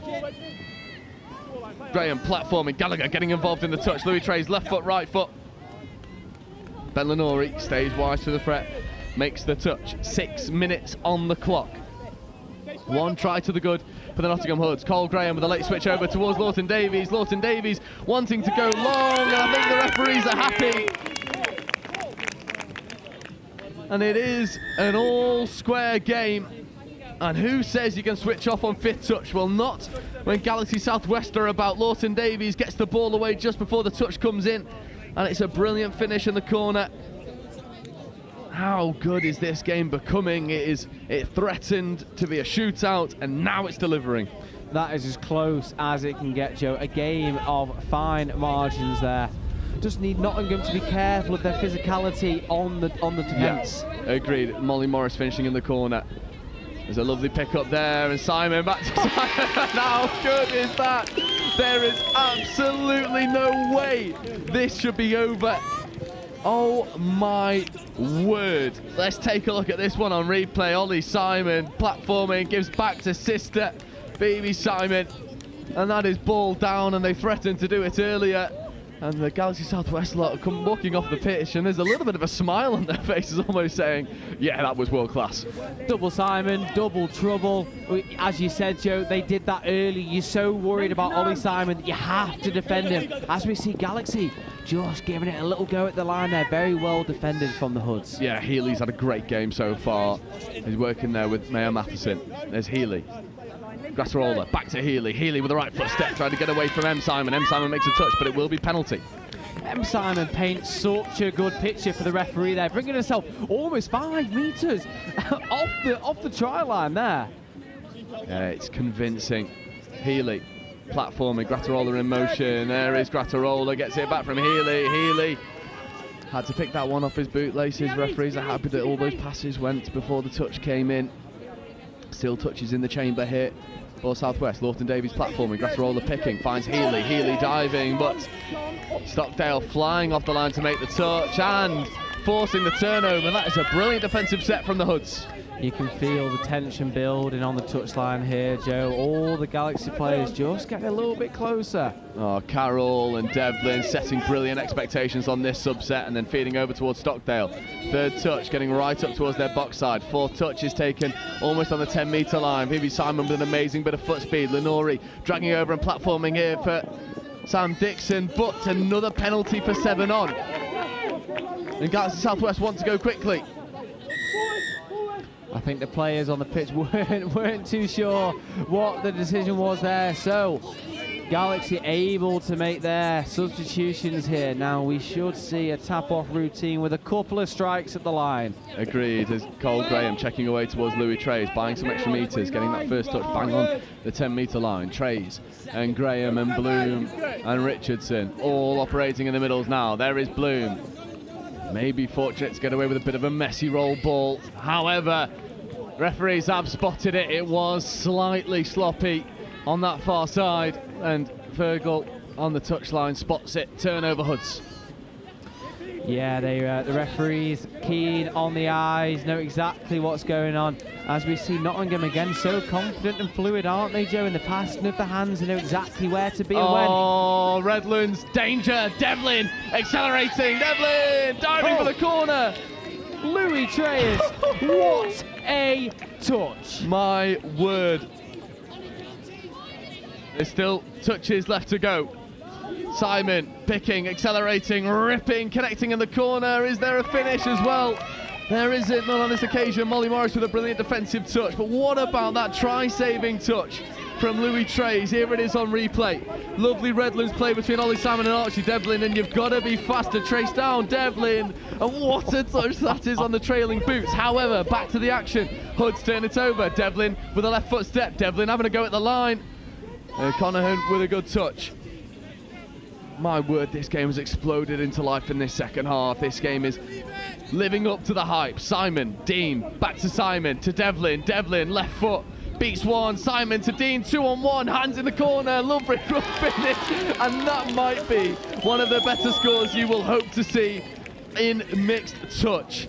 This is absolute money from the Nottingham Hoods, keeping the ball alive. Quick hands from Devlin, and then Simon, and then Dean, and Lovebridge finishing in the corner. Ollie, how good is this Hoods team? Absolutely incredible. We speak about the basics, don't we, Joe? About, you know, the teams with good basics will succeed. The Hoods have given themselves a 2-score lead here as there is 1 minute to go. Yeah, this is as tight as you like, or at least it was before that absolutely world-class score from the Nottingham Hoods. No touch claim, Brownfield keeps the ball in hand. That's smart, mature stuff from the Southwest guys. Emilio Grassarola gets on the out. Grassarola will finish, and this will be a grandstand end to this game. There's 1 try in it, 7-6 in favour of the Hoods. 40 seconds left on the clock. Galaxy Southwest have got to go hard at this turnover. They've got to put the pressure on and try and force something to take this to drop off. 30 seconds left on the clock. For the Hoods, it is just keep this ball in hand, use all 6 touches. Simon to Stockdale. Stockdale wants to accelerate away from Trays, takes the ball back to the mark. Loveridge comes in to act as half. Simon, open side quickie, trying to get through Trays. Ollie Simon just steadying the ship. 32 counties here for Ollie Simon. Simon looking to rip long, instead goes towards Carroll, brings up the 5th touch, and Carroll eats some vital seconds off the clock. And that is the final hooter, and Ollie Simon just whizzes that one into the corner. That is all she wrote, and the Hoods will go marching on into the cup final. They have overcome the staunchest of oppositions in Galaxy Southwest, who pushed them all the way. Southwest on the receiving end of an injury to Anush Analanko earlier on in the game. I wonder how much of an effect that had on the result of this one. But as things stand, take nothing away from Nottingham Hoods, who delivered an absolute attacking clinic in the second half with some of the best team scores you will see on a mixed circuit. Ollie, just how good is that? And sum that one up for us. Absolutely incredible, Joe. It is a game of tactics, particularly when you get to the very, very top of Division 1. Now I'm just spreading my eyes onto the other pitch there. I can't for the life of me figure out who has made it through to the final there. Yeah, we will wait to confirm that one. I imagine Kevin's going to come running over in just a moment to let us know. However, we shift focus. We've got a 9-minute break again, and then at 4 o'clock we have the Division 2 Cup Final, and that'll be Galaxy Southwest 2, and they'll be taking on Triple Threat. But as things stand here, Nottingham Hoods find themselves in the Division 1 Cup Final, and we'll bring you up to date when we know who they'll be facing. It will either be London Scorpions for all the Dolphin Dollars, or it'll be the Rowdy Boys from Manchester, NQ Rebels.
Well, the game's halfway through now.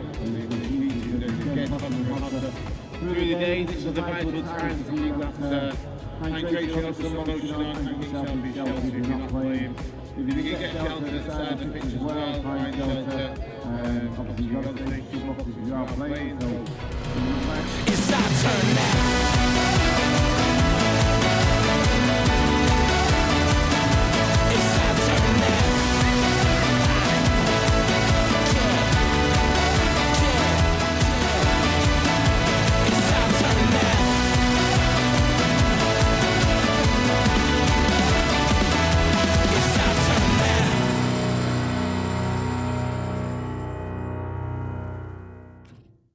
Start for the North East Mixed Open. We got scored on off the first tap, which I think probably did us the world of good because we woke up a little bit after that. So good win. Did what we needed to do, did what we were aiming to do at the start of the game. But I think this game's going to be a little bit different, possibly a little bit different pace. This team, I think, are going to threaten us on the line up the middle, maybe. So yeah, looking forward to it and seeing how we get on. Our youngest's 15, female player, and our oldest is about 26, 27, I think.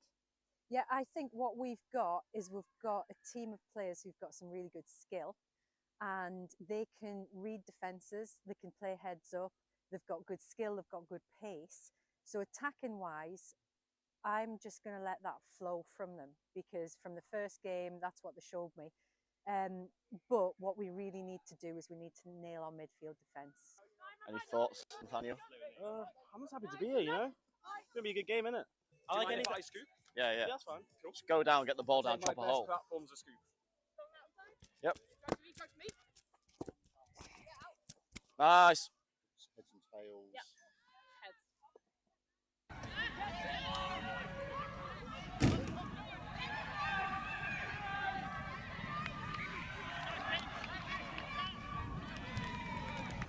Keep on going forward, team. Go.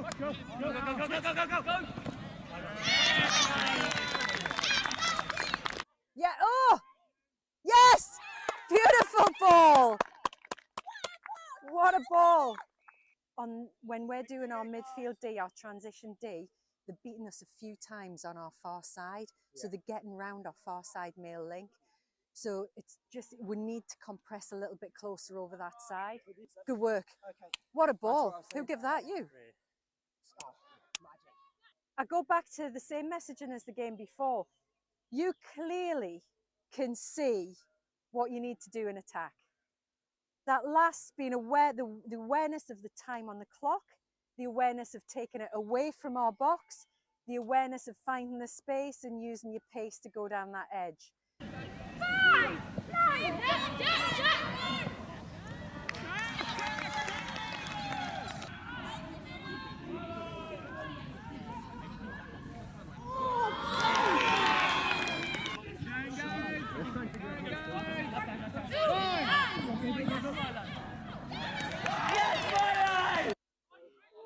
Yes! Yes, Matt! Let's finish this set! Finish it! Finish it! Ah! Really well played. Really well played. Appreciate it. Thank you. Cheers, thank you. Cheers, Lizzie. Great game, Milo. Thank you. Yeah, you absolutely, you just read it so well. You just need to play with some intent. It's the big deal. James, massive defensive shift from you and Cash in that last one. Cheers, well played, well played. Well played, guys. Hey, all right? Well played. Take a big deep breath, Raiders. Everybody in? I usually stretch now, Chris, rather than talk. I stretch then talk, or do you want me to talk and then stretch? Either whatever feels good to you. Oh. I'll do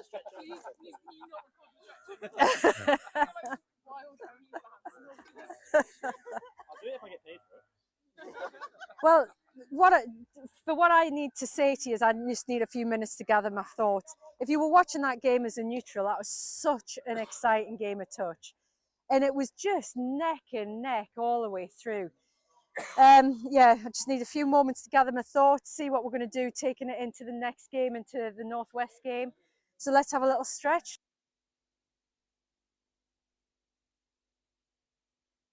You just got to go into it. Like, you don't know whether it's going to be a success, you don't know whether it's not, but you just got to hope that it will. And if you have that desire, it really will work. And that's what happened with us. You know, we started off just as a group of friends wanting to kick a ball about, not even proper touch rugby. And then we had one pioneer who came in and just taught everyone how to do it. And you know, that drive was there already from that like friendship group, and we just brought it up here. People love the fact that it's inclusive sport and it's a mixed sport. I think that's quite rare. So people say that like the vibes of touch is always just really good. Everyone's really friendly. That's probably the main selling point, and then they learn to actually enjoy the sport after that, I think. The key is to advertise. I think get your name out there. Touch, at least in Southampton, isn't very well known compared to rugby. So I think really getting your name out there, getting your uni to promote you as well, and really get in the socials and just spread the word. I think probably the biggest thing. Have you had that kind of support from your AE? We have in some ways, but I think I've always wanted a bit more like screen time, I guess, more like story posts, more Instagrams, more flyers, things like that.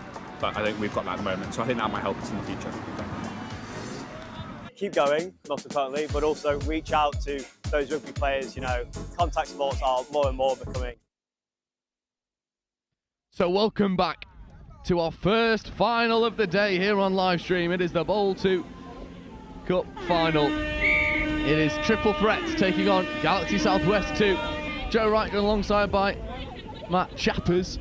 And we're excited for this because this one holds a little bit of weight to it. They're not only have Galaxy Southwest fielded a much larger team featuring some really standout players, i.e. Kyle Owen there in defence, but also Triple Threat are the new people on the block, and at the first time of asking, Chloe Eiling dots down in the corner and opens the scoring.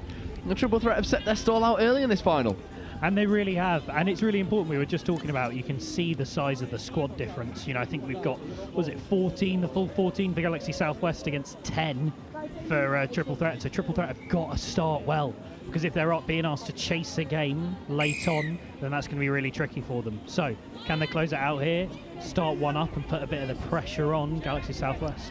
Completely agree. It's a dangerous prospect here, because if Southwest and Donnelly get going, then it's danger, and that one won't be given 6 more. We had this earlier. There was a really big shout in the Cup semi-final that we just had of head in the passing lane. And it's like, well, he can't really move it. Yeah, exactly. Yeah, you can't take it off. It's not like a hand that you can just whip out the way. Yeah, I think that's a great call from the referee. And there we go. So pressure on. Triple Threat need to complete their sets and just keep going. Yeah, it was good foot speed through the roll ball there from Dorr, and then Androuge following in suit. Mendez platforming, and there's Taylor. Taylor setting good expectations here. There's opportunities here for Mitch Taylor. Should have maybe gone back on the inside to Lewis. Jack Lewis was lingering in a dangerous area. As it stands, Galaxy Southwest survived that onslaught. Yeah, just put that ball into one hand a little bit too early. Meant he couldn't transfer it away, and all that pump was going to be was a dummy. Nicely read by the Galaxy Southwest defender. And yeah, a little bit scary, but held out well. They did, but they've got a fair bit of problem solving to do early. Find themselves 1 score down. They might have the man advantage, but so far it seems like Triple Threat can defend the threat. Eiling gets up to make a great touch. Me and Ollie have been discussing all day. There's a phrase that I coined in the last round at Burton. World-class wingers, worth their weight in gold. And we've seen a few of them already here today. Chloe Eiling is doing her best to fit into that category as well. Absolutely, and the thing is with your wingers as well, it's a little bit like goalkeepers in football. If you're not talking about them that much, that means they're doing a fantastic job. Agreed. And you can see it's the positioning. They get themselves in good positions, and then they never look in danger, so it looks easy, and actually they're doing all that hard work when we're not watching. Yeah, completely agree. There's a nice second touch platform here for Galaxy Southwest, rolling through there. Subset. Flying onto the field with a fair bit of foot speed about them was Hannah Lee, and followed in suit by Kyle Owen. Here is Kyle Owen, ex-Welsh international for the mixed open. Owen, late check away to Lee. Lee goes one more, and that is a wonderful score. Made in Wales, finished by the Southwest. It's all square once more. That's really nice. Lovely. Owen, there we go. Hear the shout, that was lovely, and it was indeed. Owen just dodging out of that touch so deftly, and it looked like the Triple Threat defenders couldn't believe that he actually got round. Yeah. And then really nice from Hannah Lee, and then out to the winger here, number 12. There isn't a number 12. Unfortunately not. We will, tell you what, we'll problem solve that one. Give me 2 seconds. Absolutely.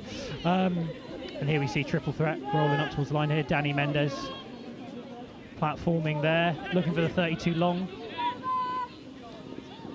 Ooh. Nice catch by Ailing.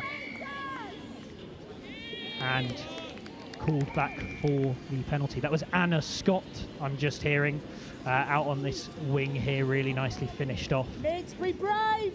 Stand, Max, get up!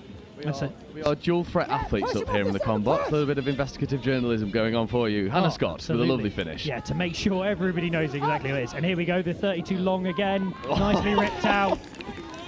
And there we go, you can see Triple Threat there. go into their 32 long. That's a trusted platform, getting a nice big open side on that female link side, like I was saying to Ollie on the comms earlier. And then a really nice wing ball and really nicely finished number 7. Yeah, that's Emma Hutchings getting the ball down in expert fashion. And I think you summed it up really lovely when we're speaking about wingers. The work they do comes off the ball when the ball players in the middle are manipulating. Well, then the wingers are finding an extra level of space, and so far Triple Threat have been able to execute that perfectly. So we see open side quickie here for Galaxy Southwest, a whip pass into the corner.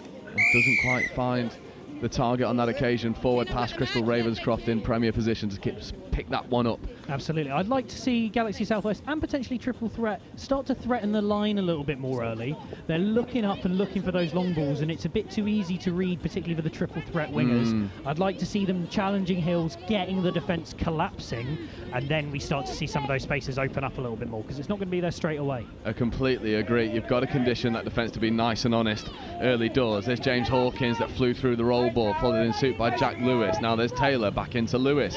There's a good defensive touch there on 5th, and Taylor looked to loft that one into the hands of Mendez. Not happening on that occasion. They did try and attack down that middle channel, but Southwest just had the athleticism to chase effectively. They did, and I think those touches like that are a completely underrated skill. The way you can take all of the sting out of an attack with a good, well-positioned legal touch can make an enormous difference, and it's not enormously talked about. That's nice by Hannah Lee there. I'm going to go out on a limb and say the player who is the best at doing that is London Eagles. Will Coombs. William Coombs, yes, very lucky to live with Will, yeah, he times it so perfectly, playing for England mixed opens this year, and off a lot of defensive work from nationals for the Sharks men's opens. Yeah, no, he's really honed that skill, works on it. Not in the house, he's not shotting me around the house while I'm trying to cook dinner. Thankfully. Thankfully, otherwise I'd come off worse. Because he is a big boy. Yeah, he is indeed. That red touch is such a wonderful skill when you see it, and we've already had a few of these here on live stream in this Division 2 Cup final. Here is Andrews. Andrews with the right foot step, gets around one, tries to accelerate through, but Charlie Foreman with a great touch brings that one to a grinding halt. I was lucky enough to play touch rugby with Chris at university. We joined Loughborough Uni touch rugby at the same time, and yeah, it's always been the case. Chris doesn't step, he just teleports. That's how big his quads are. Just disappears. Absolutely, then all of a sudden he's 2 metres outside you and you're watching him skin past. I think Ollie described it earlier as quads as big as his head, which I think is a very fair bit of chat. And that's a big head. It is indeed. Cécile Mas, French Eurostars player, gracing Leamington Spa here. That's good heads-up play. Cécile Mas driving hard at the line. Mas diving. Really nice. Kyle Owen, though, stays tall in defence. There's your first look at what Cécile Mas can do when she operates in the middle channel. Absolutely, and all of a sudden, you know, the quality of being able to roll a female link into middle there and giving you more threats. Oh, lovely phase away. Door tried to avoid. And Anna Cook there, fantastic work from her in the link channel. Just getting up, England women's 20s player. Oh, Mas again trying to float one into the dangerous channel. There may be a couple moments to forget there for Dor. There was a extra pass that needed to go, and then a hold up wasn't hit. Early warning shots from Triple Threat halfway through this first half. There's still one try to the good, but this is potentially dangerous as we see a little bit of a foot race developing over on the far side, and there will only be one winner. She kicks through the gears with authority. Isabel Clark finishes. I'll tell you what, that was nearly dangerous. You saw her go to put the ball down on the 7, and thankfully she had a player chasing on the inside who pulled her up just in time. Got 7 more metres to run, tried to finish a little bit early. Oh, well done for not letting go of that ball. Well done. We've all done it. We have, every single person has. Thankfully, fingers crossed it happens not on live stream. Yes. Absolutely. We've seen a few of those on live stream, and we've got to say it's an honest mistake. Everyone does it. We are back all square. I'd love to see a drop off in this game. Taylor platforming. There's a lovely long ball there, finding the wing for just a moment. It was lingering in a dangerous area was Chloe Eiling, but that ball not being able to connect. Mitch Taylor and Jack Lewis, they're a dangerous combination when they get going. They are indeed, and you can see both of them have got really effective long balls, but as I said, I'd like to see them go harder at the line to make themselves, give themselves the space to rip that pill, all right, because we know they can do it, and the wingers know it as well. Oh, I've been really impressed with the work of Hannah Lee so far. She is going through those hard yards with authority, and there's a lovely bit of hands out there to Josh Grimes. And this is potentially dangerous. There's an opportunity to go into the link. It was well manufactured, just missed that final bit of execution. Yeah, absolutely, and it's worth shouting out the triple threat defenders, Danny Mendes, getting high and forcing that pass to be a little bit trickier. Again, that's one of those positioning points that we talk about, but actually, as a female link on this if you end up on this far side or the near side, if you can get up high and put doubt in the mind of an attacker, then you can force little errors like that look like, oh, it's just a bad pass, but actually manufactured by that defence. Yeah, that's a brilliant point. Very well said. Andrews will be looking to unlock this Southwest defence. Andrews this time feeds away as a lovely left foot step. Does him in a phone booth. Absolutely nasty stuff from Ben Johnson. And there we go. That's going straight at the line. They're expecting the release and then a really nice bit of footwork. Let's watch this again. Yeah, this is absolutely diabolical. There you are. There's one. There's two. Do you both. Split the middles. Easy score. Johnson will be happy with that one. Well, indeed. What I was going to say that's great to see with this Galaxy Southwest side is a lot of uni talent coming through. I think we've got Hannah Lee, Bath Uni, Anna Cook from Exeter. And, you know, the uni comp has been fantastic. It's growing and growing and growing, and we're starting to see it come off at NTS. Yeah, absolutely. I had the pleasure every year of calling that university series, and it comes with some remarkable moments and also just touch played in a spirit that I love. I think sometimes we all forget that this is just a game that we play because we love it, and I think the uni series encapsulates that perfectly. And the people who come to play this then on NTS, they play it in the same vein. They do indeed. I mean, I always like to say the word amateur comes from the Latin amare, which means to love, because we play for the love of it. How about that from Matt Chapman? Yeah, they earning your stripes here on commentary. That's a lovely thing. I'm going to steal that. Yeah, it's brilliant. I love it. Absolutely plagiarise that and claim it as my own. There we go, Andrews on the outside. Oh, danger. Really lovely nice. One. Dorr doesn't make the mistake this time. Feeds the extra pass away. And again, Emma Hutchings finishes in the corner. Yeah, that's really nice and patient. But it's Chris Andrews with his thunderous quads, just using them to accelerate and catching the Galaxy Southwest defender a little bit short there. Well, I imagine the Southwest defender blinked. Yeah. And then Chris Andrews just disappeared. Yeah, and an experience I am definitely used to, and Unitouch was used to seeing with him in the African Violet of Loughborough for a little while. Oh, good. Here we go. Nice touch by Cecile there. Yeah, Cecile Mass is a brilliant player who plays with a level of competitiveness that, you know, you can see it come right to the forefront. However, the referees have sided with Owen Porter. Galaxy Southwest get on the scoreboard once more. An offside call potentially? Yeah, but it's the link punish there, and unfortunately Mass never hit that line. It'll be hard to take on pitch. You'll watch it back and go, yeah, probably the right call. Absolutely, and that's just a little bit of that muscle memory, because you don't want to be looking at the line, because the moment you look at the line, as you say, you look up and somebody's disappeared from where you thought they were. But easy to every now and again get that wrong, and Galaxy Southwest doing really well to capitalise. Let's see what Triple Threat can do in response. We've got this danger pod back on. There's Taylor. Again, it's this Taylor, Jack Lewis axis that caused all sorts of issues for Galaxy Southwest so far, and indeed every team that they've played against so far. Lewis scooping, Lewis looking to wind up, instead gets into the in-goal area and does connect with the far corner. Chloe Ayling with a great finish. But what about that bit of manipulation in the midfield from Jack Lewis? That was nasty. Really nice, that little pump as he takes the ball into the line, and again they're expecting the release, boom, so they all slide out, and then really nicely finished. Chloe Ayling made her debut for Sharks Mixed Open this year, a really fantastic player. Surrey Uni, I believe that she came out of, and in this new look Triple Threat team. Yeah, this Triple Threat team, I think I've really enjoyed watching them all throughout the season. It's a shame, obviously. Going to give him a shout out, Oscar Davies, with that ankle injury in round one. He would have loved to been out here playing this.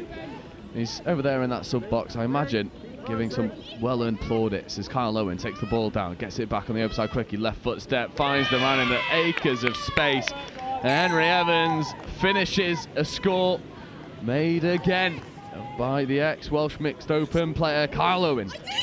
Yeah, that's really nice. Just simple there, simple and patient, but that's what you need. And hitting back. Score now 5-4? 5-4, 1 score in it.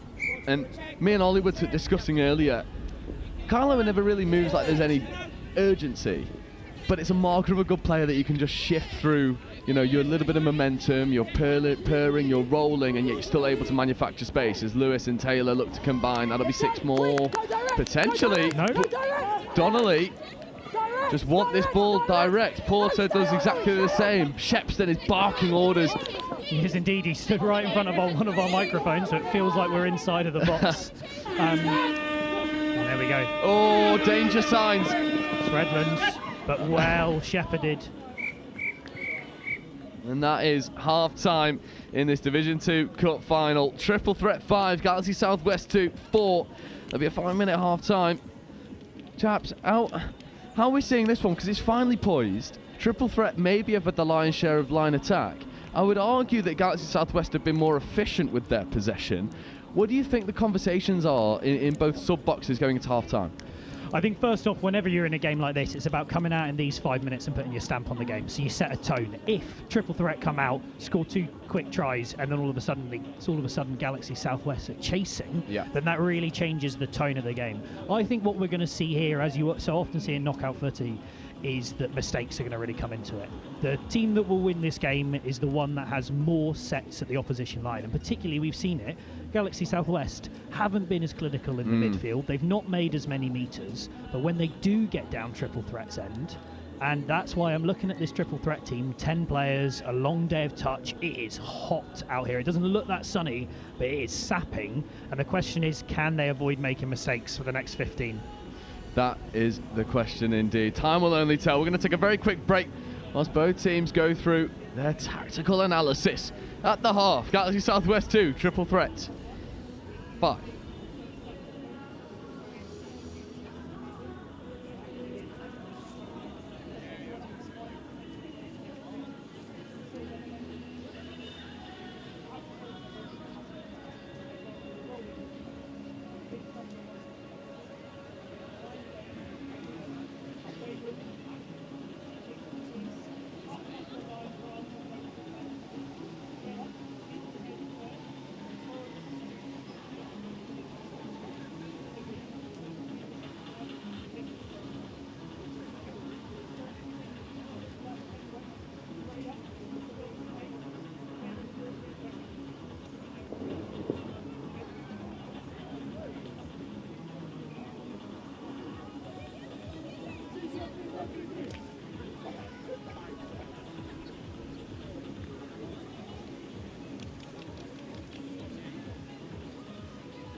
Official 3 minutes.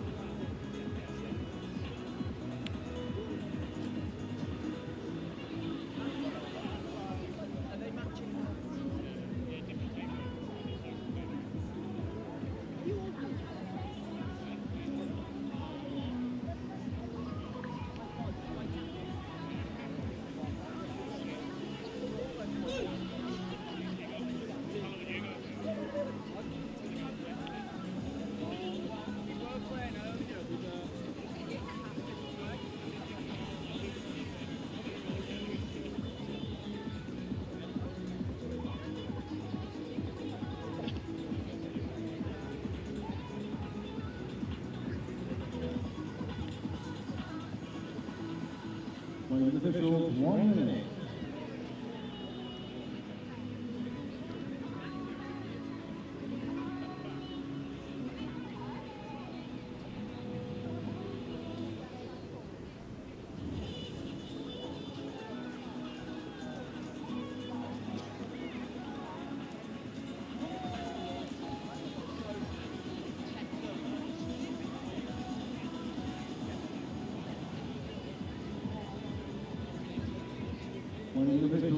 seconds.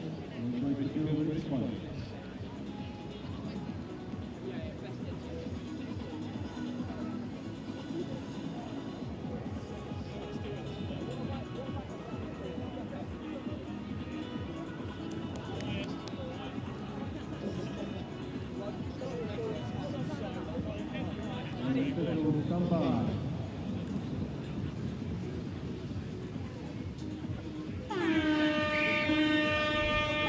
So welcome back to a Division 2 Cup final game that is on a knife edge. Either team's game as of right now. It's Porter platforming, looks to open the scoring here for South West, and will do exactly that. And that is the start that they needed. The team talk has paid dividends. We're back to an all-square game. Absolutely. Speaking of the team talk, Ella Trey's in the box here, coaching Galaxy Southwest 2s. I would imagine playing for the ones. She was recently called up to the England Women's Opens team to head out to Vichy, where I'm lucky enough to join as team manager. And yeah, to have somebody like that in your box, I mean, it makes such a difference. We talked about Oscar over on the other side. Yeah. You know, just that calm as you come off. We've all had a player coach before, and trying to do both is so hard. Yeah, completely agreed. And then you've got someone with, you know, she's not the oldest, but loads of touch experience and such a level-headed demeanour. Is invaluable, as we see Androuge, left foot, right foot, feeding away to Door back to Androuge, lovely bit of interplay, calls for forward from the Galaxy defence, nothing doing. Androuge ripping long, that's left to right, and that's a wonderful score, and Eileen's got a hat-trick now. How good is that from Chris Androuge? Yeah, really nice, just causing Charlie Foreman out there at the Galaxy Southwest link to collapse, because you have to when you've got a player with that kind of footwork, and then it looks pretty simple to just rip that ball across. But here we see, comes in, they're forced to stay on him, and then really nicely left to right ball, floats it over, and then another great finish from Eiling. And she's been bang on with her hands in this game, and I would imagine all day. Yep, and also the depth, the width, it's all very well measured. It's been a professional winger's performance out there for Eiling. As we said, it looks easy when they're doing a brilliant job. Oh. A little bit of remonstration with himself there. Potentially a normal pass would have done. Yeah. Going for the flare. Flick out. Harry Dean was trying to do right something. Option was getting the wing collapsing, which is good to see, but just needs to hold the ball in two hands and just feed it across. A little bit too much jouet as we see Grimes coming down for Lee. Lee back to Dean. Dean wanted to go long. Chooses against it. There's still touches left in the chamber. And potentially what we're seeing here is as teams get into these crunch moments in big games, you get a little bit of that frustration. Oh, what a take that is. But again, Eiling sat there waiting for it, read it really nicely. And yeah, I think players with their shot selection, they can just get a little bit flustered, feeling like they're having to force it a little bit. Again, a nice long ball, but nicely read. Yeah, defensive spacing for triple threat coming out on top here. Not having to chase down all that much. My observation from an attacking perspective for Galaxy Southwest, and I'm not sure if you'll agree or not, please feel free to weigh in. They're making the pitch really small, because there's a lot of just three-man interplay, and they're not making triple threat defend width. And that's just allowing triple threat to number up and go man on man. Absolutely, and it's that point I made about going direct to the line. And that's exactly what you're saying. When you can have a couple of players defending three players, and you look at Chris here, he makes the pitch wide. Oh. Now that would have been one for the highlight reel. Blind over the top of his head. But again, look at where they're finishing on the pitch. See if they can keep Galaxy Southwest down in their own half. Although nicely gone away there to make a little bit of space. Yeah, just needs to go forward now. Tyndall platforming. Hannah Lee. Comes over. Yeah, how good. Women's 20s connection there. Rolling forward. Two players that have had a brilliant day of it as well so far. Lovely blind switch out the back. This is danger. Not a lot of depth on offer. And Cecile Mass has the pace and situational awareness just to see that one hit the deck. Absolutely. It's that positioning we keep talking about. And there's an experience factor there, and there's also, knowing what your job is to get nice and high in that link position, and then you can shut down stuff like that. As you say as well, Galaxy Southwest found a little bit lacking for depth. And I think, again, long day of touch, you can get a little bit lazy, but depth is such a key thing to making sure you have time and space to execute your skills. Yeah, it's a make or break situation as we see Taylor interplay very nicely with Lewis, and almost skating through. That brings up the 6 and change. I'm really liking this little Aussie play into the 32 platform, that extra little level of disguise. Yeah, I imagine nice at some point we're going to see the dummy and then try and catch them lacking on the short side. That is what I want to see, and I think that's what they're looking for. But it's nice they seem to be able to do that without an enormous amount of comms, and that's, you know, it really helps when you play with a person a lot. Number 11, Maisie Doswell on the ball here, former England girls 18s captain of last year. Wow. So again, we talk about that youthful ability in this Galaxy Southwest team. Let's see if they can turn it into a try here. Yeah, Kyle Owen just having a dabble, nothing doing there. And this is the thing, when you see Carl on the field, he looks calm. Yeah, he's not rushing. He knows exactly the pictures he's looking for. Nicely covered by Danny Mendez there, getting up high off the line. But you can see, Carl will be fine with that. He knows the pictures he's wanting to read. He knows he's got 10 minutes more of touch to play. And I think a few more of these Galaxy Southwest players could do with a similar mentality. Yeah, agreed. And Kyle Owen has been around the block, operating at the highest level, Welsh international, phenomenal player. Speaking of, here's Androuge, checking away towards Ben Johnson. Androuge getting an acting half, left foot, right foot, offside player, play on. There's a lovely 2-on-1 opportunity here. Mass with the hands, and Eiling should finish in the corner. Fantastic. And that is a wonderful score. As a coach, when your team is scoring something like that, you're a very happy person. You are indeed. And one of the things I was going to say, with one of the benefits of having a smaller squad can be if you've got a player with a hot hand, they're on the ball more often. You're seeing Chris is getting in situations where he's able to come onto the field more frequently, get his hands on the ball more often, and then create things like that. And that's really exciting, rather than potentially having to go into rotations with your pods. Can always be a tricky decision. But it's working out here. Triple threat, extending the gap to 2 tries. Yeah, sorry to cut you off there. That is a really good call there from Crystal Ravenscroft. We had a really good vantage point to see there was an illegal play of the ball, and Crystal just sees it immediately. No debate, no second guessing. Just, yep, that was illegal. Turnover, triple threat. Absolutely. And another one, just taking control of this game here. Okay, just making sure everybody knows that the whistle is the thing we listen to. All right, and you're seeing that's Galaxy Southwest after getting scored on, too quick a turnover and then giving a penalty in field position. Yeah. And triple threat will be thankful not only for the chance to score. Great hands there from Taylor and Lewis again. This interplay. There's Mendez dragging over into the 32 platform. Johnson gets in, picking up, little late pop over the top, trying to manufacture something. A little bit jouet, but nothing doing. Ball down turnover. So Galaxy Southwest have got to be mindful of the physicality level. Well, there we go. And there we see a forced sub for that physicality there.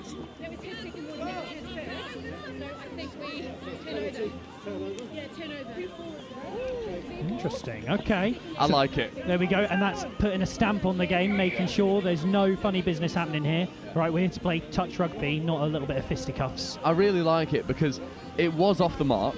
The penalty's been given for off the mark, but the touch was hard, so there was a forced sub and then the right decision of off the mark. For me, it's top tier refereeing. Absolutely, and what I like is it is a quick and clear decision. Yeah. Right, there's, you know, any decision you can accept because you have to, that's the way we play the game, but it's the decisiveness. And now, look, we're playing touch, and that's what we want to be doing. Completely agree. You see Mendez operating in the middle there with Mitch Taylor. Mendez wants that ball down. Nice Taylor. from Hannah Lee. Yeah, it's good line speed. It's Taylor. Moving into the midfield on towards Hawkins. Taylor dummying. Taylor ripping, connecting. Try time potentially, if not for the forward pass. But again, what I'm seeing here is we've spent 3 minutes now since that last triple threat score, and we've spent it all in Galaxy Southwest half. And we talked about mistakes and who has more shots at the line. And right now, triple threat are finishing out on the 7, and then fourth work, making sure Galaxy Southwest have to work so hard to get up the field. That's 4th touch, just shy of the halfway. Yeah, it's a nice 5th touch platform though, getting up onto the 10. Carl Owen. Oh, potentially 4th, might have miscounted. Well, no matter, because there's a fresh set of 6. Indeed, there we go, spares me any blushes. And again, a mistake here with Carl Owen on the field. That's exactly what Galaxy Southwest want. Yeah, he's got 5 touches now to work with. Patience, look at him. Yeah, ready to bounce. He's on his own time. Is Kyle Owen going hard at the line, late pass away. Fresh set of 6. And that whole one there between the middle and the link of triple threat. That's what Carl Owen's aiming for currently. Yeah, he's just steadying the ship, playing Matador with the triple threat defence. Carl Owen going hard at the line, and then a lovely little pop away. How good is that? Carl Owen has just got this ball on a string, and what a brilliant hold chop by the link. Yeah, Maisie Doswell, as shouted out earlier, got to see her do a lot of that in Limerick last year with the girls 18s, and really nicely finished, and now it's a one-score game. Yeah, this is shaping up to be an exciting finish. 5 minutes to go, one score in it. Potentially the legs of triple threat failing at the last. You mentioned about the 14 players of Southwest against the 10 of triple threat, but Cecil Mass, Andrews and co will be looking to make sure that it doesn't get there. There's Johnson, back to Andrews, Johnson, back to Andrews, lovely footwork, diving hard at the line, but Donnelly makes a good touch. Penalty called though, so now they get the set of 6, and again it's about that calm. And Chris on the ball here, looking to emulate Carl Owen. Get the ball back in his hands. Oh, out to Cecil Mass. Oh, danger. Great dive. I think you could see it coming a mile off. Soon as Cecil Mass got her link in all sorts of trouble, there was only ever going to be one result. Look at the spring in this dive. This is what I try and teach my players so often, that she gets low and then she, boom, accelerates off her feet there. There's a lot of players who think that the dive is over once they've gotten low. Yeah. But that ability to accelerate, all of a sudden,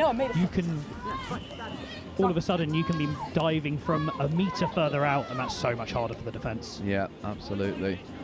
Now, Southwest need a score on the board. It's getting to be a little bit tricky for Southwest. Dean going hard at the line, looking to rip long, and then goes towards Hannah Lee. Hannah Lee chooses to keep that ball in hand. Dean with a lovely platform here. Hannah Lee dummying, maybe getting into the in-goal area, leaving 2 players in her wake. But a brilliant covering touch comes in, but that was marvellous work from Hannah Lee. Absolutely fantastic, weaving between those 2 diving defenders. I'll tell you what, clip that one up. Don't see what happens after, don't have the touch. Just have her watching 2 blokes fall on their faces as she's weaving between the 2. Southwest looking to go over on that far side now with Josh Grimes, but triple threat staying alive to it, and that brings up the interchange. And I suppose something that I'd quite like you to weigh in on. We've been speaking a little bit on live stream about the top teams, the top teams, i.e. your Nottingham Hoods, your London Scorpions. They play with 6. Yep. Whereas I think one of the big differences between those top teams and the rest is their maybe reluctancy to bring other people into play, whereas we've just seen a brilliant example here, even in Division 2, players like Hannah Lee causing absolute havoc when she gets operating in those middle channels. Absolutely, and I think it was a point that you made earlier about that Galaxy Southwest play with the pitch being small. If you've got 3 players, 3 guys stood really close to each other, then it's easy to defend, because the only width comes through ripping big loopy long balls, which your wingers are set and ready to chase out. So when you have 6 threats on the field, and you look at those top teams, and you look at some of the women we have playing in these comps, you know, in terms of England players, I mean, we talked about 2 women's 20s and 1 former girls 18s player in this Galaxy Southwest team. When they use them, look at Hannah Lee through the middle there, then the threats are opening up, and I completely agree with you. It's a facet of mixed touch that is I think is under-recognised. Completely agree. As we see Carl Owen, what a lovely hole that is from Maisie Boswell. And it does bring it back to a 1-try game. 90 seconds on the clock. This is shaping up to be a grandstand finish, and again, Kyle Owen has a hand in it. He does indeed. Kyle Owen, Maisie Rosewell becoming a bit of a combination that defenders won't want to be seeing. And speaking of combinations, we've got Lewis and Mitch Taylor. These 2 are dynamic, and then you tie them together with someone like Danny Mendes, it is a fearful proposition. Here is Mendes in a half, feeding over towards Taylor. Taylor releasing Mendes, wanting the quick phase play, gets it, looks to drop a lovely late pass to Danny Mendes, and that is a score to encapsulate a stunning triple threat performance. This is brilliant. This is really good stuff, and we were just talking there about the threat of having threats all across the park. And you look at Dani Mendes here; that is all her score, because as she comes around on that 32 short, she sees that that space is there. She calls for the phase, gets it straight back, all orchestrated by her, almost using these boys as puppets. It's fantastic. Yeah, she's got them on a string. Speaking of on a string, is Kyle Owen. I wonder if he can come up with a moment of magic. Not used on this occasion. Late cut option, but Cecil Maas makes the touch. That's half court and turnover.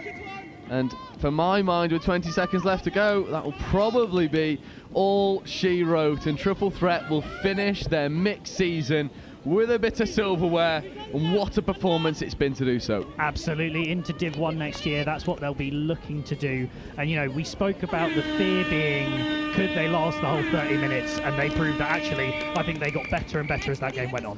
I completely agree, and what an exciting prospect it is for Triple Threat, a team that has such brilliant culture, such brilliant players, back in Division 1 for the first time. It feels like an exciting time to be part of this team. It does indeed, but let's, you know, credit to Galaxy Southwest sticking in that game. They're a twos team full of young talent. They're just going to keep getting better. I mean, it's exciting all across the board. Yeah, and it shows the depth of the region as well. Galaxy Southwest, well, the Southwest region in general, you go back 5 years, really struggled, especially at the national level. And now the university calendars come into play. Everything's shifted around a little bit, and they are certainly a region to be accounted for. They're brilliant, and their depth of talent is just unreal. Yeah, it's fantastic. I mean, names in that team to be looking at for years to come. It's really exciting to see, and we'll be seeing them, I'm sure, as you say, on the uni circuit, MTS, and in Vichy and Warwick this summer as well. Absolutely, all over the place we are with such a game that we love so much.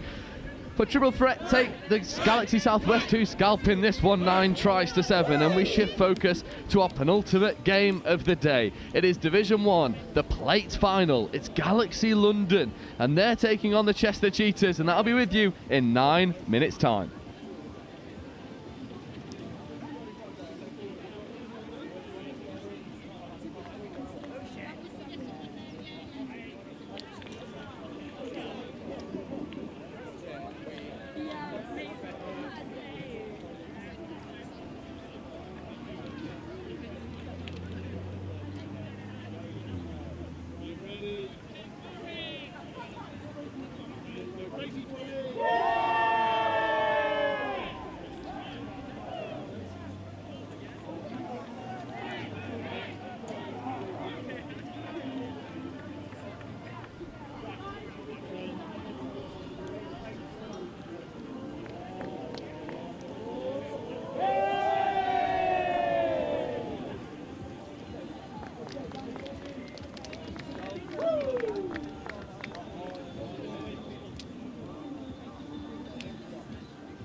Round 306 qualified game, plate final, field 1, Division 1 mixed, Chester Cheetahs versus Galaxy London.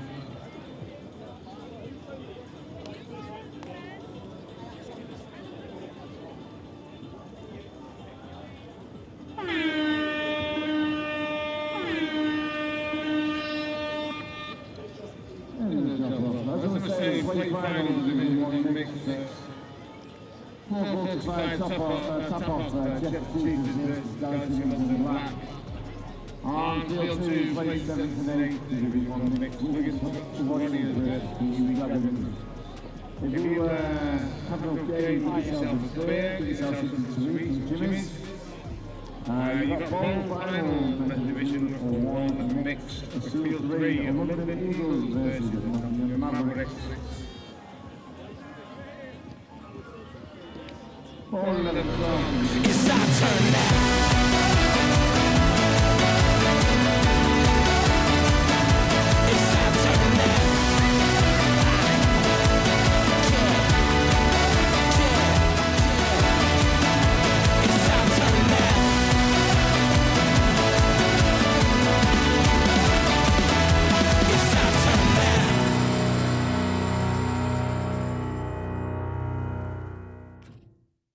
start for the North East Mixed Open.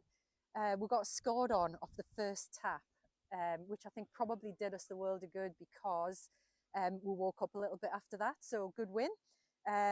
Did what we needed to do, did what we were aiming to do at the start of the game. But I think this game's going to be a little bit different, possibly a little bit different pace. This team, I think, are going to threaten us on the line up the middle, maybe.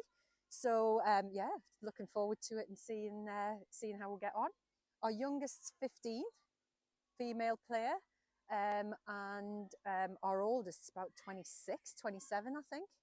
Yeah, I think what we've got is we've got a team of players who've got some really good skill, and they can read defences, they can play heads up, they've got good skill, they've got good pace.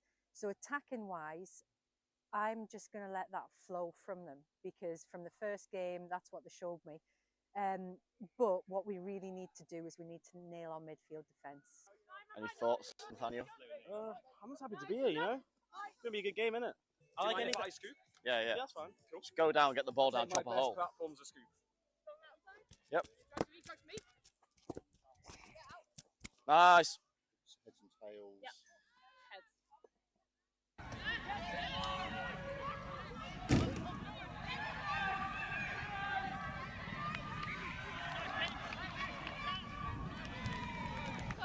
Keep on going forward, team. Go.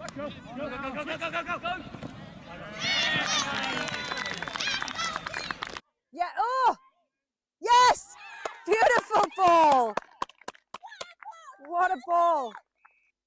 When we're doing our midfield D, our transition D, they're beating us a few times on our far side. Yeah. So they're getting round our far side male link. So it's just, we need to compress a little bit closer over that side. Good work. Okay. What a ball. Who gave that? You? Oh, I go back to the same messaging as the game before. You clearly can see what you need to do in attack. That last, being aware, the awareness of the time on the clock, the awareness of taking it away from our box, the awareness of finding the space and using your pace to go down that edge. 5, 9,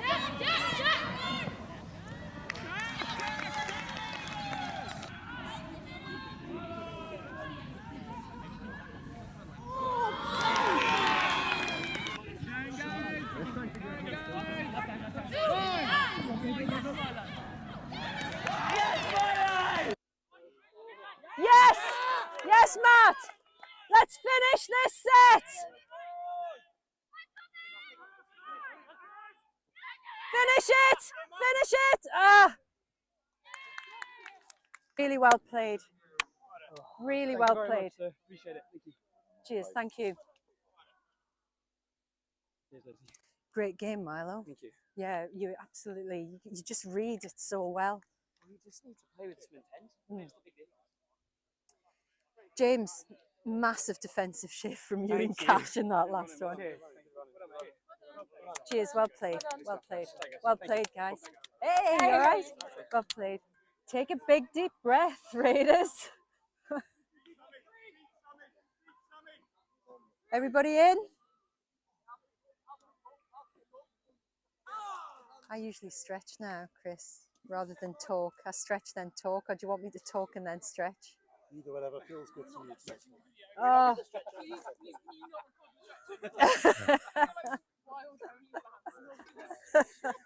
it if I get paid for it. Well, what I need to say to you is I just need a few minutes to gather my thoughts. If you were watching that game as a neutral, that was such an exciting game of touch. And it was just neck and neck all the way through. Yeah, I just need a few moments to gather my thoughts, see what we're going to do, taking it into the next game, into the Northwest game. So let's have a little stretch.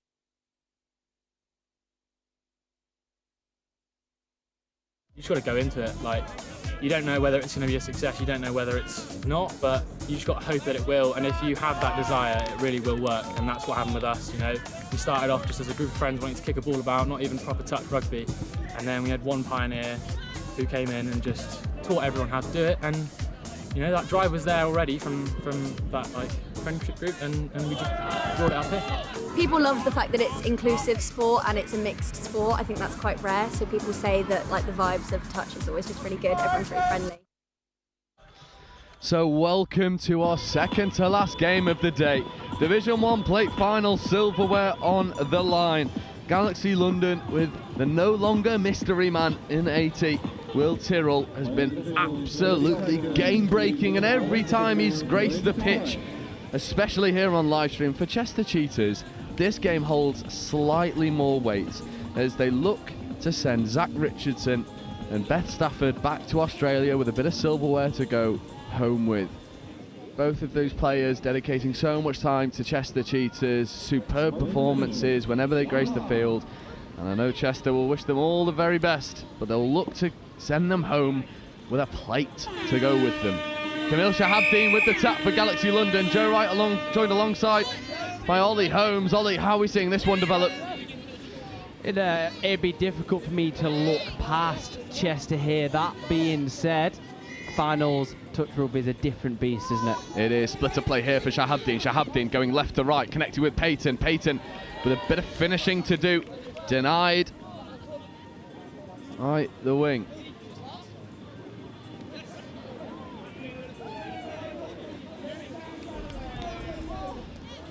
And as Grinter is just hands on head for a moment.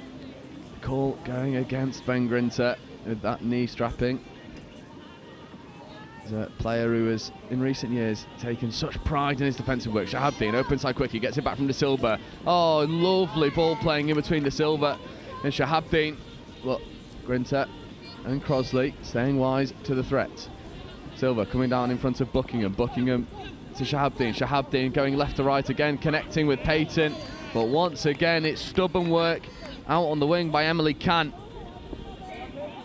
De Silva, Buckingham, Shahabdeen over towards Tyrrell. Tyrrell now scooping, right foot, left foot, trying to escape into the in-goal area, but Kant picks it off, and that's touch zero. And Chester Cheetahs survive the 90-second attack set from London Galaxy. That'll give them so much confidence going into the rest of this plate final. Yeah, no, you're right. It's nice to get a defensive foundation. We see Crosley with some superb work in the middle to Grinter. Yeah, that is familiar stuff from Anna Crosley. Phenomenal player. Celeste Tuino platforming here for Morris. Morris with a fair bit of work to do. Set defence in front of him. Can't quite connect. Celeste Tuino wanted that late switch. I think there's a little conversation between them both there. Celeste saying I was expecting the switch, and Jake saying I was expecting you to go for that 4v3 on the wing there. Now it's looking finally poised, isn't it, Joe, to be a tight game here? It is, and Tyrrell marauding through the initial press and followed in suit by Arthur Caller, and Caller just keeps accelerating.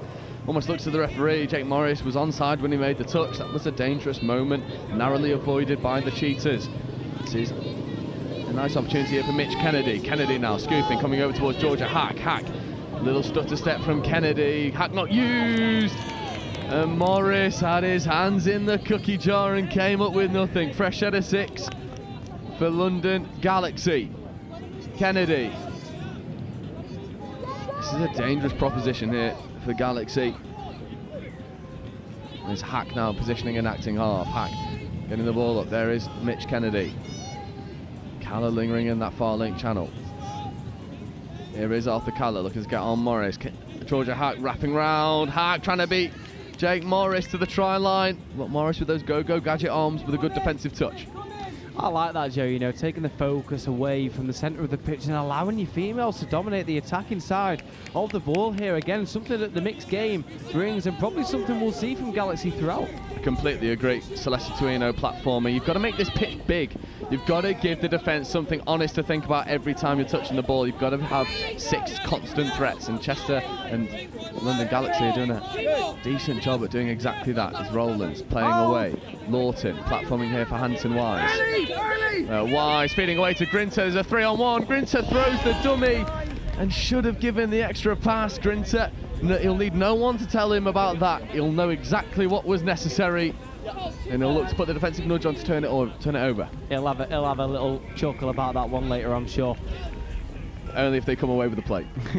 Yeah, you're probably right there. So again, some good pressure from Chester there, just stunting the progression of Galaxy. Yeah, he's Ed Day. operating with Walton. Walton trying to go left foot, right foot, and then come over towards Kenzie McNaught.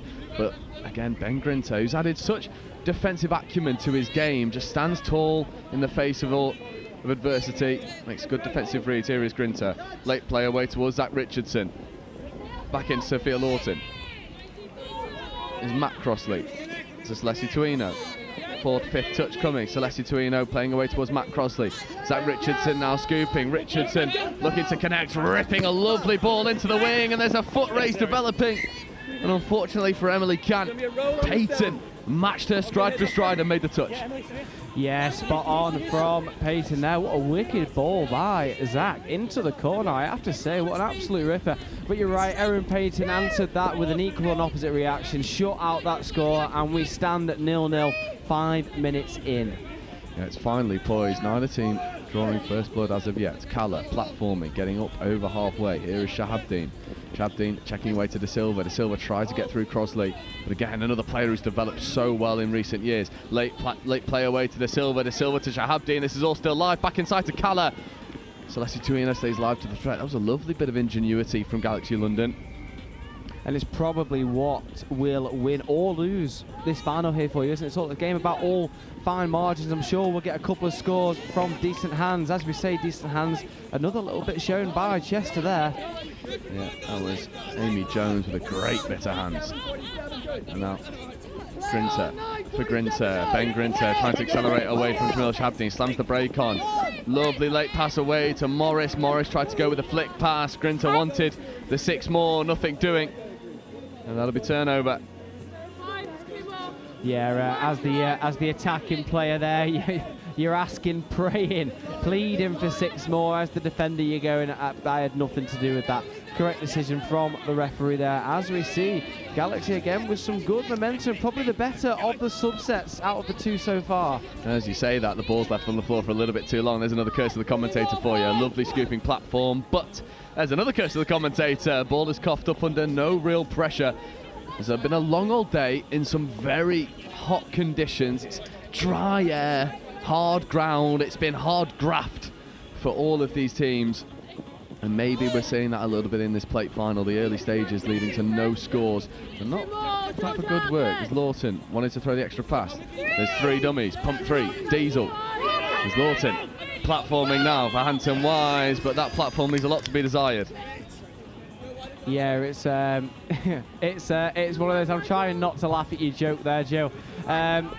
Lawton is a dangerous customer to deal with, and he'll only grow as the years roll on. Just taking a settler there, bringing the ball back for Galaxy. We see touch 2, Will Tyrrell, some superb ground there. Yeah, he's just purred through the gears, hasn't he, over this entire tournament. Arthur Kalla has also developed phenomenally, followed in suit by Walton. Look at this line speed, this is brilliant. And now Ed Day looking to loft one into the corner. Buckingham, it takes a fair bit of finishing. Pass does go away to Arthur Kalla. And 8 minutes in, that was the best attacking opportunity we've seen for either team so far. Spot on there, Joe. And again, this defensive pressure from Galaxy is unrelenting, isn't it? Chester really struggling to get out of their own half. Do you know what I think it's begging for? I think it's begging for an away set to keep London Galaxy honest. They are loading box side for Chester. As we see, Zach Richardson, Celessi Tuino, lovely bit of interplay. Celessi connects with Emily Can. Can goes back on the inside, gets the 6 more. That was wonderful stuff from Chester. It was an interesting variation, wasn't it, coming onto the field, almost feeding back to the dumping player, Celessi there, and almost squeezing into the corner. Can thought she was cashing in her chips. Yeah, QB option. Celessi Tuino, Zach Richardson feeds over towards Ben Grinter. Grinter goes to Sophia Lawton, but that's well shut down by Kenzie McNaught. This is premier position here for Chester Cheetahs to get on the board. Split a platform here for Celessi Tuino. Back to Grinter. Grinter ripping long. My word, that is a stunning bit of set-piece touch. Every single player having a hand in it. Sophia Lawton crashed a wonderful line that sucked in the winger. Grinter with a great option. Richardson with a platform. Celessi with the hands. A little bit of everything in that one.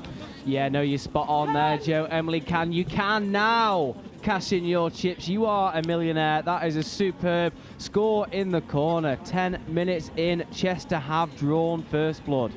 Yeah, what a brilliant score. And I wonder if that will now burst this game into life. See De Silva working with Shahabdin. Shahabdin going over towards Tyrrell. Tyrrell back to Shahabdin, back to De Silva. Lovely ball playing over the face of the Chester line, but that last pass leaving a fair bit to be desired. Turnover, and Chester have weathered the early storm of London Galaxy, have come out on top. Yeah, I have to say this pressure from Galaxy is unrelenting, but Chester is still finding a way forward. Look at that, 5 players within 10 metres of each other. Yeah, and then the check back on the inside to Crossley. Grinter with a hitch kick step, stuttering, slamming the brakes on. Crossley, oh, it's picked off. And now there's a foot race for Will Tyrrell, and Tyrrell has to work hard to get there, and Grinter just pulls up. Will Tyrrell will go over, and as quick as a flash, London Galaxy bring parity to the scoreboard, a try apiece. Spot on, Joe. Tyrrell, the best brand of crisps and the best score we have seen on the field today. I love a full-lengther. Will Tyrrell just unhooked the trailer, kept going, kept marauding forward, and had enough pace in the end to make it happen. It's Celeste Tuino looking to spearhead his team back into the lead. Zach Richardson.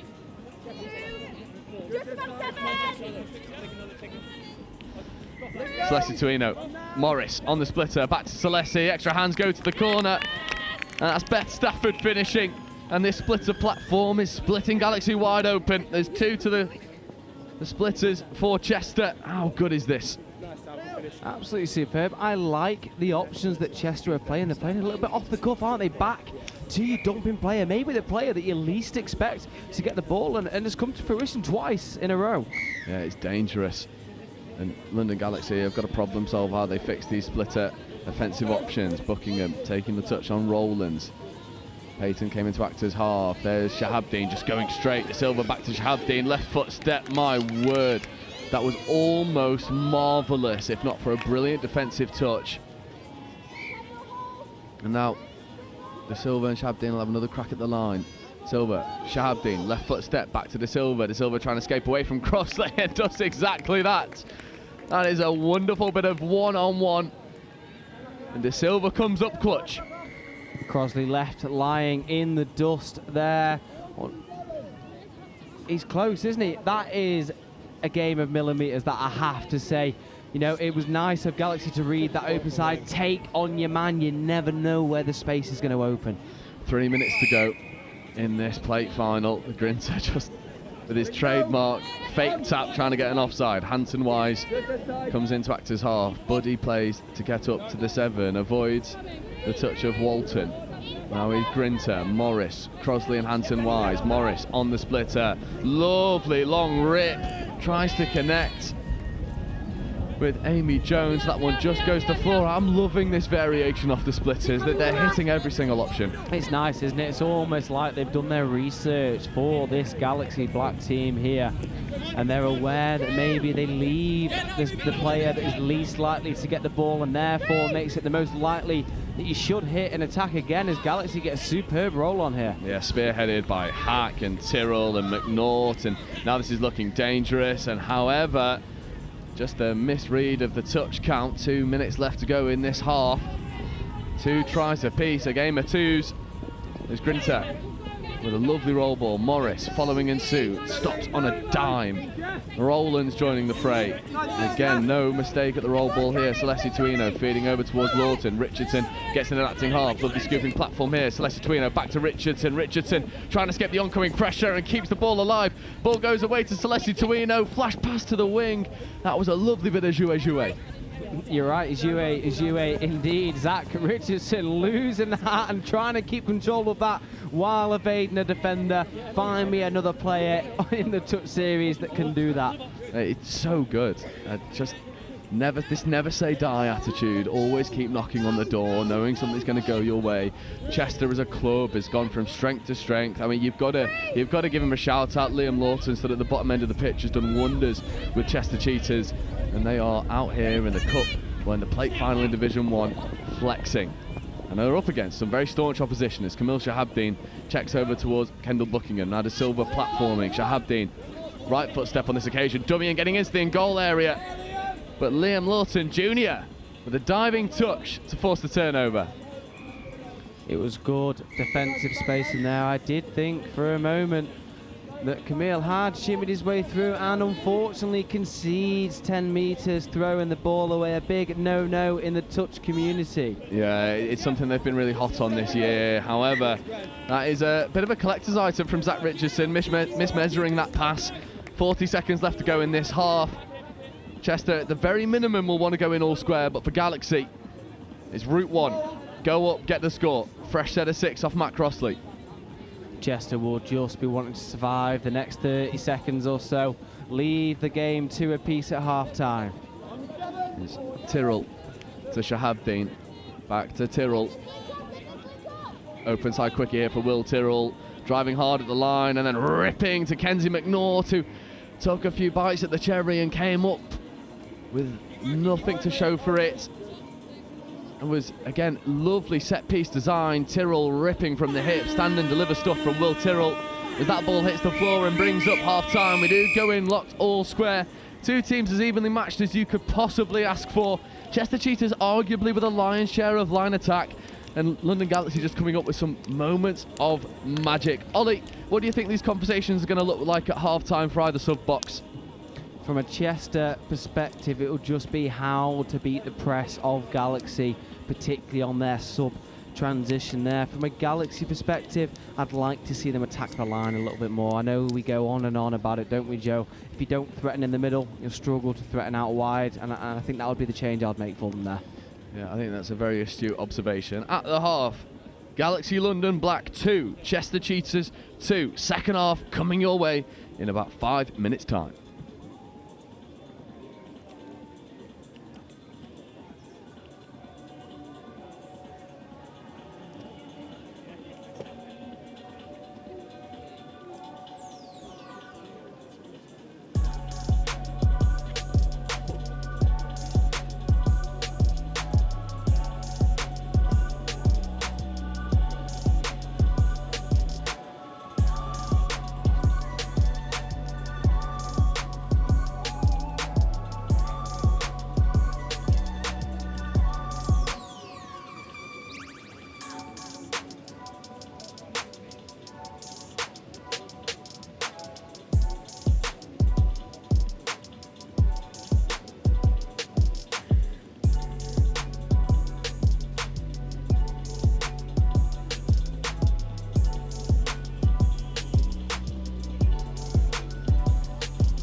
So welcome back, second half about to get underway in this nail-biter of a clash in the Plate Final Division 1. Chester Cheetahs 2, Galaxy London Black 2. It was interesting listening in some of the Chester Cheetahs chat at half-time, looking to problem-solve their subset, which I think is a smart thing to do. But for me, you go back to the splitter platform, you use your unconventional options, or you just send Grinter on a little bit of a foot race, trying to take Will Tyrrell on the outside. Celeste Tuino, Morris, Grinter in motion, Grinter back to Celeste Tuino, but Tyrrell with a brilliant snipe at link.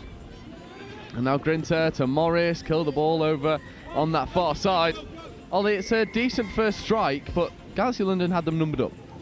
You are right there, Joe. Potentially a conversation they had at half-time was send that link snipe. As we see, Galaxy invite lots of pressure onto themselves early into the second half here.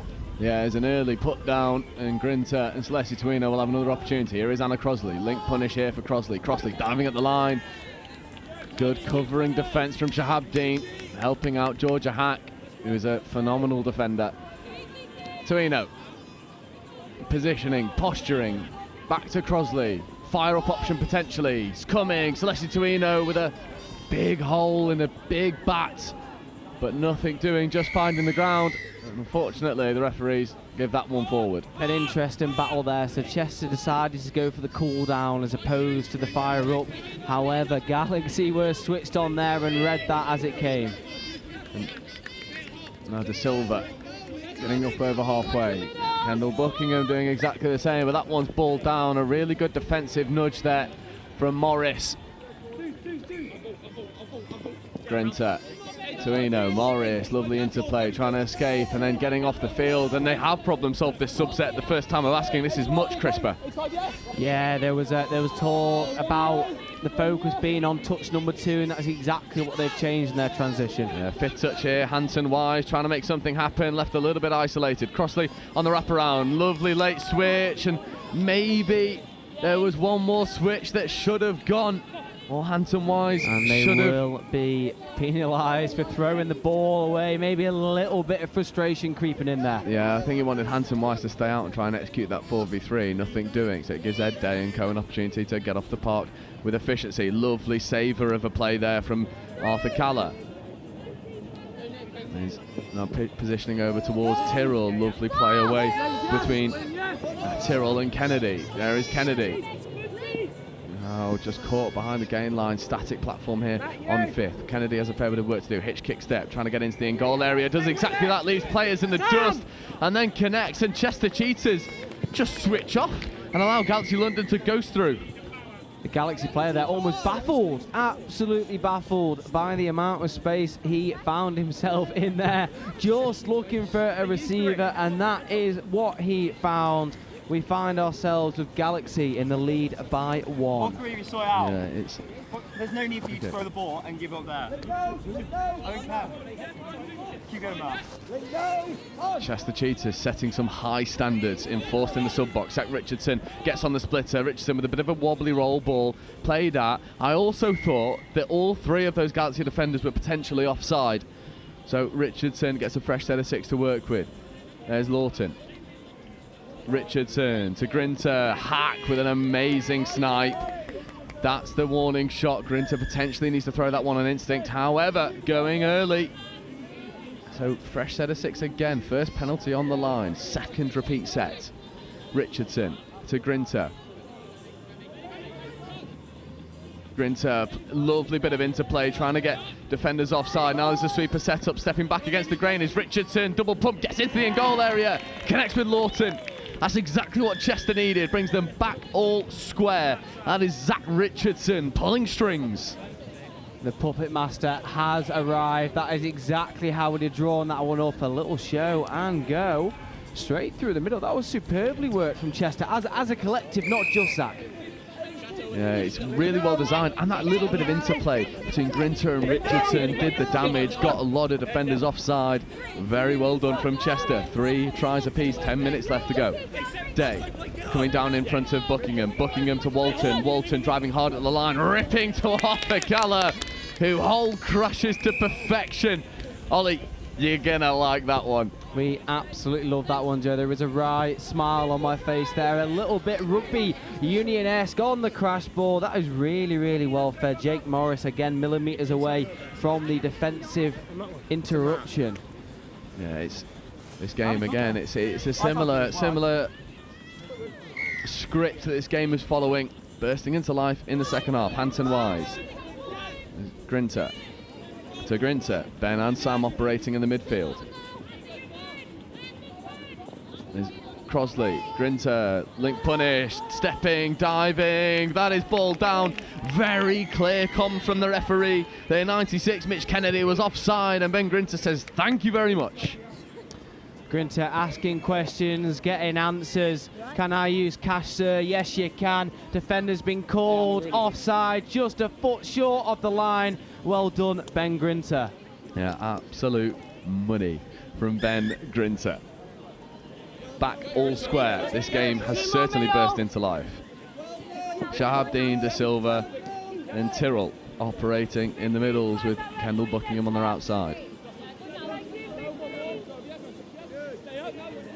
Shahabdeen, De Silva. A little bit of interplay, just posturing here, bang on the 7-metre line. Crossover quickie coming. Shahabdeen looking to rip long, does exactly that, but can't quite connect with McNaught over on that far wing. Interesting to see the positional changes that Galaxy have made. We're seeing McNaught now on the wing. Now we hope that's not an injury, don't we, Joe? We hope that that's not why she's moved herself out there. But I'd be interested to know whether that was a tactical choice by Galaxy there. Potentially, maybe to not only orchestrate that subset, because she does so effortlessly, but also to act as a little bit of a destroyer, sniping from wing, potentially tactical tweak. I mean, to be fair, you put Kenzie McNaught on any position of the pitch, she's going to do well. She's dangerous regardless, isn't she, Joe? Ben Grinter for Chester, platforming here for Celeste Tuino. Celeste dummying, trying to get through. De Silva, half-court turnover. I believe they did have a touch to play with there as well, Joe. They'll be kicking themselves on that one if that is true. As we see Galaxy just with a little standoff, a little slow on the restart. That being said, into the Chester half, McNaught. Yeah, she comes into act as half so efficiently. Day now platforming for Calla, but that is 6 and change, so a couple miscounts of the touch sets. Yeah, and now we see McNaught in at the link position there as well, so it may well just be to keep the legs fresh as it goes through the game. Chester just resetting, and we're back off, working their way down this touch line. And then Rowlands. Can gets into Actors half. Matt Crossley driving. Richardson. So Sam Grinter, Richardson scooping, trying to get away from Day, but Ed Day is one of the fastest on the circuit. Fleet of foot makes the touch on Richardson. Yeah, just a good turn of pace from Richardson as we see Galaxy invite yet more pressure on themselves on the line. Can Chester nudge themselves just in front as we come into the final stages of the game? Yeah, it'd be interesting. That Richardson is not subbing. On comes the old partnership, Ben Grinter and Jake Morris. Touch was made, has to come back to the mark, does Grinter. Grinter, open side quickie, gets it back from Morris. Lovely pop, but Arthur Calla sticks to his job well. Galaxy swarming like bees around a honeypot. Absolutely no space through the middle. Grinter, Morris picking up against the grain. Late pass away to Rowlands. That ball just down. It's a nice option from Morris, who then subs himself off. And Chester Cheetahs, well, they'll hope to go through the rest of this game without regretting these missed opportunities. And Morris is a frustrated figure down to the left of us. Just to note again, superb touch by Erin Payton here. Again, that Galaxy team, they're all very well versed, aren't they, Joe, on when to snipe, when to release, when to shut in. They don't like the term shut nowadays, do they? No, they're all extremely versatile as well. It's this experience of playing in different positions that allows them to read the game oh so well. And Galaxy London, make no bones about it, round 1 was really tricky for them. Found themselves down the lower end, fighting for survival, came through. Round 2 was a little bit more consistent. Round 3 has been much better by all accounts. They've grown over this series, and that ball almost certainly drifting forward. A little bit of overplay there for Chester. Gives Galaxy tap penalty bang on the 10-metre line. Just an apology with a hand up there from Ant Wise. He knows that maybe that wasn't the right decision, and he'll be looking to help Chester shut out Galaxy here. Hack. Platforming here for Kennedy. Shahabdin joins the fray. Hack saves Shahabdin's blushes, but that one goes forward. What was that, sorry? That was a forward pass. Well spotted from the referees, because that must have been marginal. I had a look of concern on my face then, Joe. That being said, they are much closer than us here as Chester look to turn the screw. Lawton taking charge. Yeah, I'd love to see Chester go back to this little bit of interplay that they've got to manufacture a little bit of extra space. Is Ben Grinter scooping on 5th, feeding away to Celeste Tuino, to Jake Morris, but he's got to go one more. It's really good shot, really good reading of the play by Milburn over on that far corner. Absolutely superb again, Joe. We do bang on about, don't we, about world-class wingers, and there seems to be an abundance of those on the series this year. Yeah, worth their weight in gold. We'll say it again. Grinter, Celeste Tuino just got caught flat-footed. It was good work initially from Grinter, but Tuino just not quite on the same page. Morris checking away towards Ben Grinter, trying to get Shahabdin up in the touch. There is Grinter to Morris. Morris diving at the line. The referees have got a decision to make. I think they will be calling a penalty either for not advancing or offside. I feel not advancing was the call with the point from the referee there. Yeah, I feel like you're right there as Grinter looks to just condition, almost escape through. I don't mind that from Ben Grinter, keeping this defence honest, being a threat through the middle first and then looking to go wide. You've got Stafford over there with hands like glue. Will be taking anything in her stride. Morris, link punish here. Jake Morris back to Grinter. Grinter, that's ball down. And that is a connection made for years. They have been doing this together on a touch pitch year after year after year. It is instinctive, and it's Morris and Grinter giving the lead to Chester Cheetahs. Yeah, welcome to Ben Grinter's School of Touch Rugby. Touch 101, lying down on the floor afterwards. I hope he's okay. Oh, he looks okay as he's walking off there, as we see Galaxy looking to return the favour. Galaxy have got to go quickly here. They find themselves one try down, 3 minutes left to go. This is crunch time.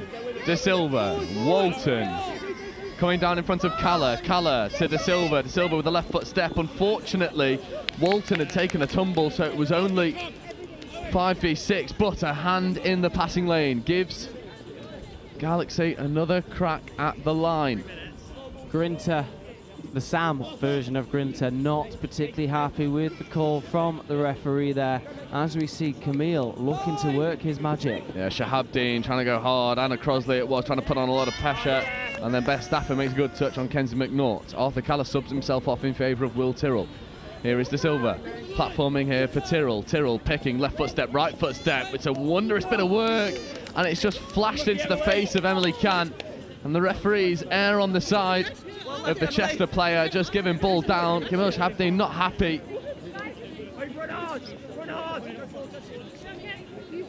Yeah, I don't know what to make of that one there, Joe. No, I'd have to watch that back about 10 times over, and I'd still come to the wrong decision. Yeah, I think it was just flashed so quickly into the face of Emily Can. I think the referees have erred on the side of no real attempt there. However, big blast of the whistle comes in, foot in the ruck.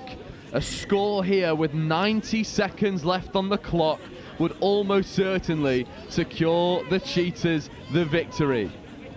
Rowlands to Grinter, to Tuino. Tuino with the left foot step comes back over into his Ben Grinter. Now Morris getting on this link punish. Tuino chooses better of giving the ball back to Morris.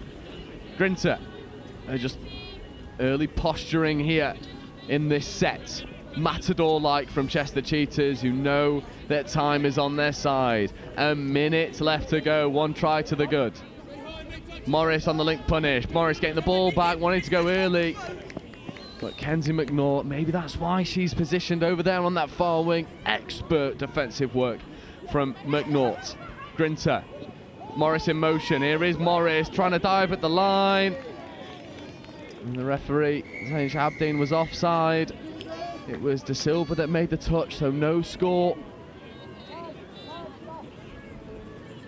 As we see the clock winding down here, surely this will be Chester's win. Yeah, Celeste Tuino, I think they know the time, they know what's on the clock. They've got 30 seconds remaining.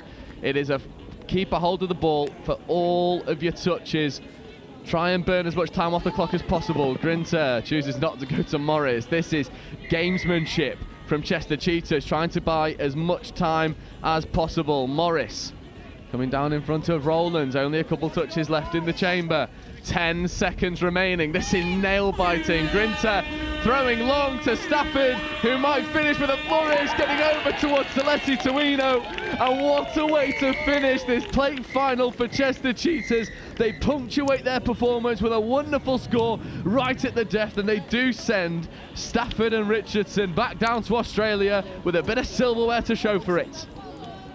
Yeah, that was an absolute firecracker of a final there, wasn't it? It's nice to see that they are sending their Australian teammates back home with a piece of silverware. I wonder if they'll let them take that in their suitcase. Potentially. Well, the plate final goes the way of Chester Cheetahs, 6 tries to 4. A really remarkable performance from Chester Cheetahs, who have grown over this series and finish with some silverware to boot. Now, on to the last game of the day. A game that me and Ollie were discussing earlier on. We were begging for it to happen. It's always good when you get a grandstand finish. We have London Scorpions. They'll be taking on Nottingham Hoods. And not only is this for the Cup of today, this is for the overall series championship. Both of these teams locked neck and neck on the same points total in the table. Whoever wins this will win the thing overall, and that will be with you in 9 minutes time.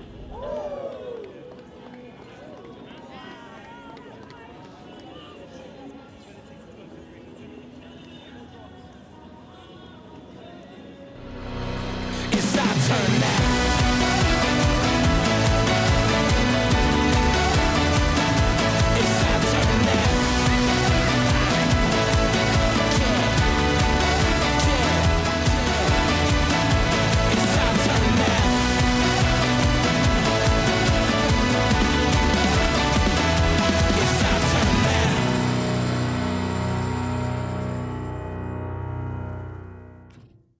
Start for the Northeast Mixed Open. We got scored on off the first tap, which I think probably did us the world of good because we woke up a little bit after that. So good win. Did what we needed to do, did what we were aiming to do at the start of the game. But I think this game's going to be a little bit different, possibly a little bit different pace. This team, I think, are going to threaten us on the line up the middle, maybe. So yeah, looking forward to it and seeing how we'll get on. Our youngest's 15, female player, and our oldest is about 26, 27, I think. Yeah, I think what we've got is we've got a team of players who've got some really good skill, and they can read defences, they can play heads up, they've got good skill, they've got good pace. So attacking wise, I'm just going to let that flow from them, because from the first game, that's what they showed me. But what we really need to do is we need to nail our midfield defence. Any thoughts, Nathaniel? I'm just happy to be here, you know. It's going to be a good game, isn't it? I like any scoop. Yeah, yeah. That's fine. Cool. Just go down, get the ball down, chop a hole. Platform's a scoop. Yep. Nice. Heads and tails. Yep.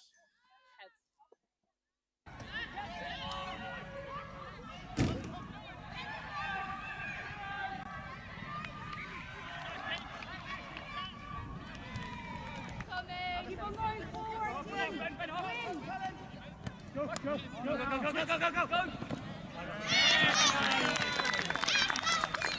Yeah, oh! Yes! Beautiful ball! What a ball! When we're doing our midfield D, our transition D, they're beating us a few times on our far side. So they're getting round our far side male link. So it's just, we need to compress a little bit closer over that side. Good work. Okay. What a That's what ball. I was Who saying. gave that? You? I go back to the same messaging as the game before. You clearly can see what you need to do in attack. That last being aware, the awareness of the time on the clock, the awareness of taking it away from our box, the awareness of finding the space and using your pace to go down that edge.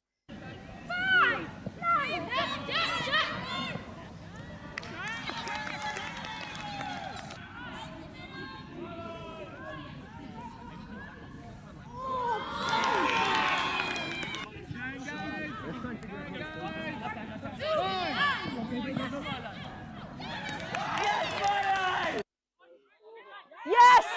Yes, Matt! Let's finish this set! Finish it! Finish it! Ah! Really well played. Really well played. Appreciate it. Thank you. Cheers, thank you. Cheers, Lucy. Great game, Milo. Thank you. Yeah, you absolutely, you just read it so well. We just need to play with some intent. Mm. James, massive defensive shift from you and Cash in that last one. Cheers, well played, well played. Well played, guys. Hey, all right? Well played. Take a big, deep breath, Raiders. Everybody in? I usually stretch now, Chris, rather than talk. I stretch then talk, or do you want me to talk and then stretch? Either whatever feels good to you. Oh.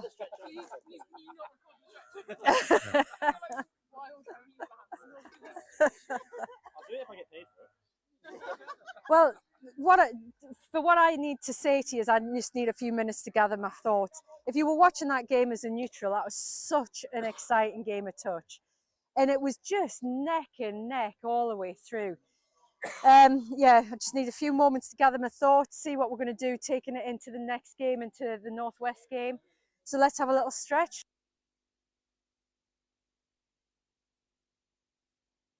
You just got to go into it. Like, you don't know whether it's going to be a success, you don't know whether it's not, but you just got to hope that it will. And if you have that desire, it really will work. And that's what happened with us. You know, we started off just as a group of friends wanting to kick a ball about, not even proper touch rugby. And then we had one pioneer who came in and just taught everyone how to do it. And you know, that drive was there already from that like friendship group, and we just brought it up here.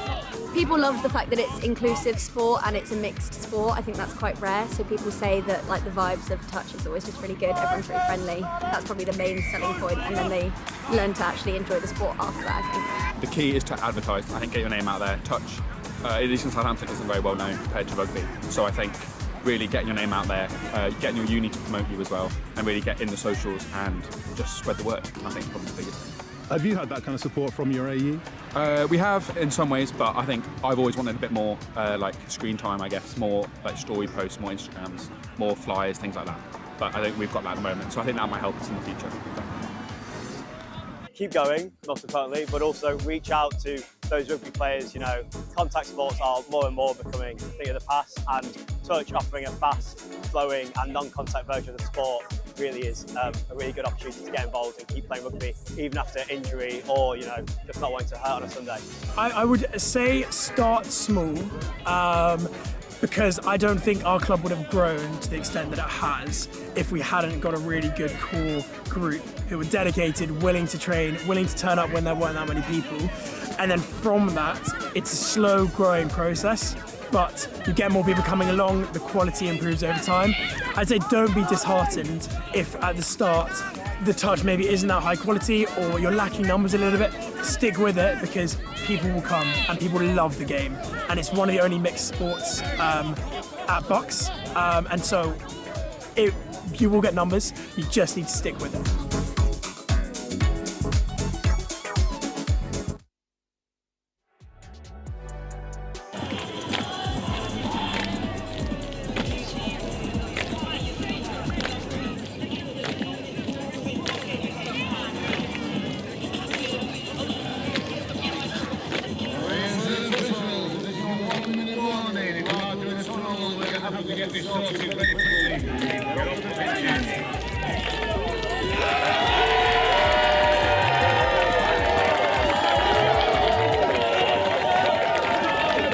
So welcome back. The final game of the day for all the marbles. It is London Scorpions versus the Nottingham Hoods. It is really a case of the old guard versus the young blood. It is London Scorpions who's been around the block a fair few times up against the most exciting team that England Touch has to offer in the Nottingham Hoods. Joe Wright joined alongside by Ollie Holmes. Ollie, this was one that we were begging for all day and we got it. This is a game that will surely deliver at the highest standard. You're exactly right, Joe. This is the only reason I turned up today, hoping and praying for this game to come true, and here we are. Yeah, Liam Halpenny with the ball, ready to get us underway for the London Scorpions. 30 minutes of touch will decide who is this year's mixed NTS overall champions.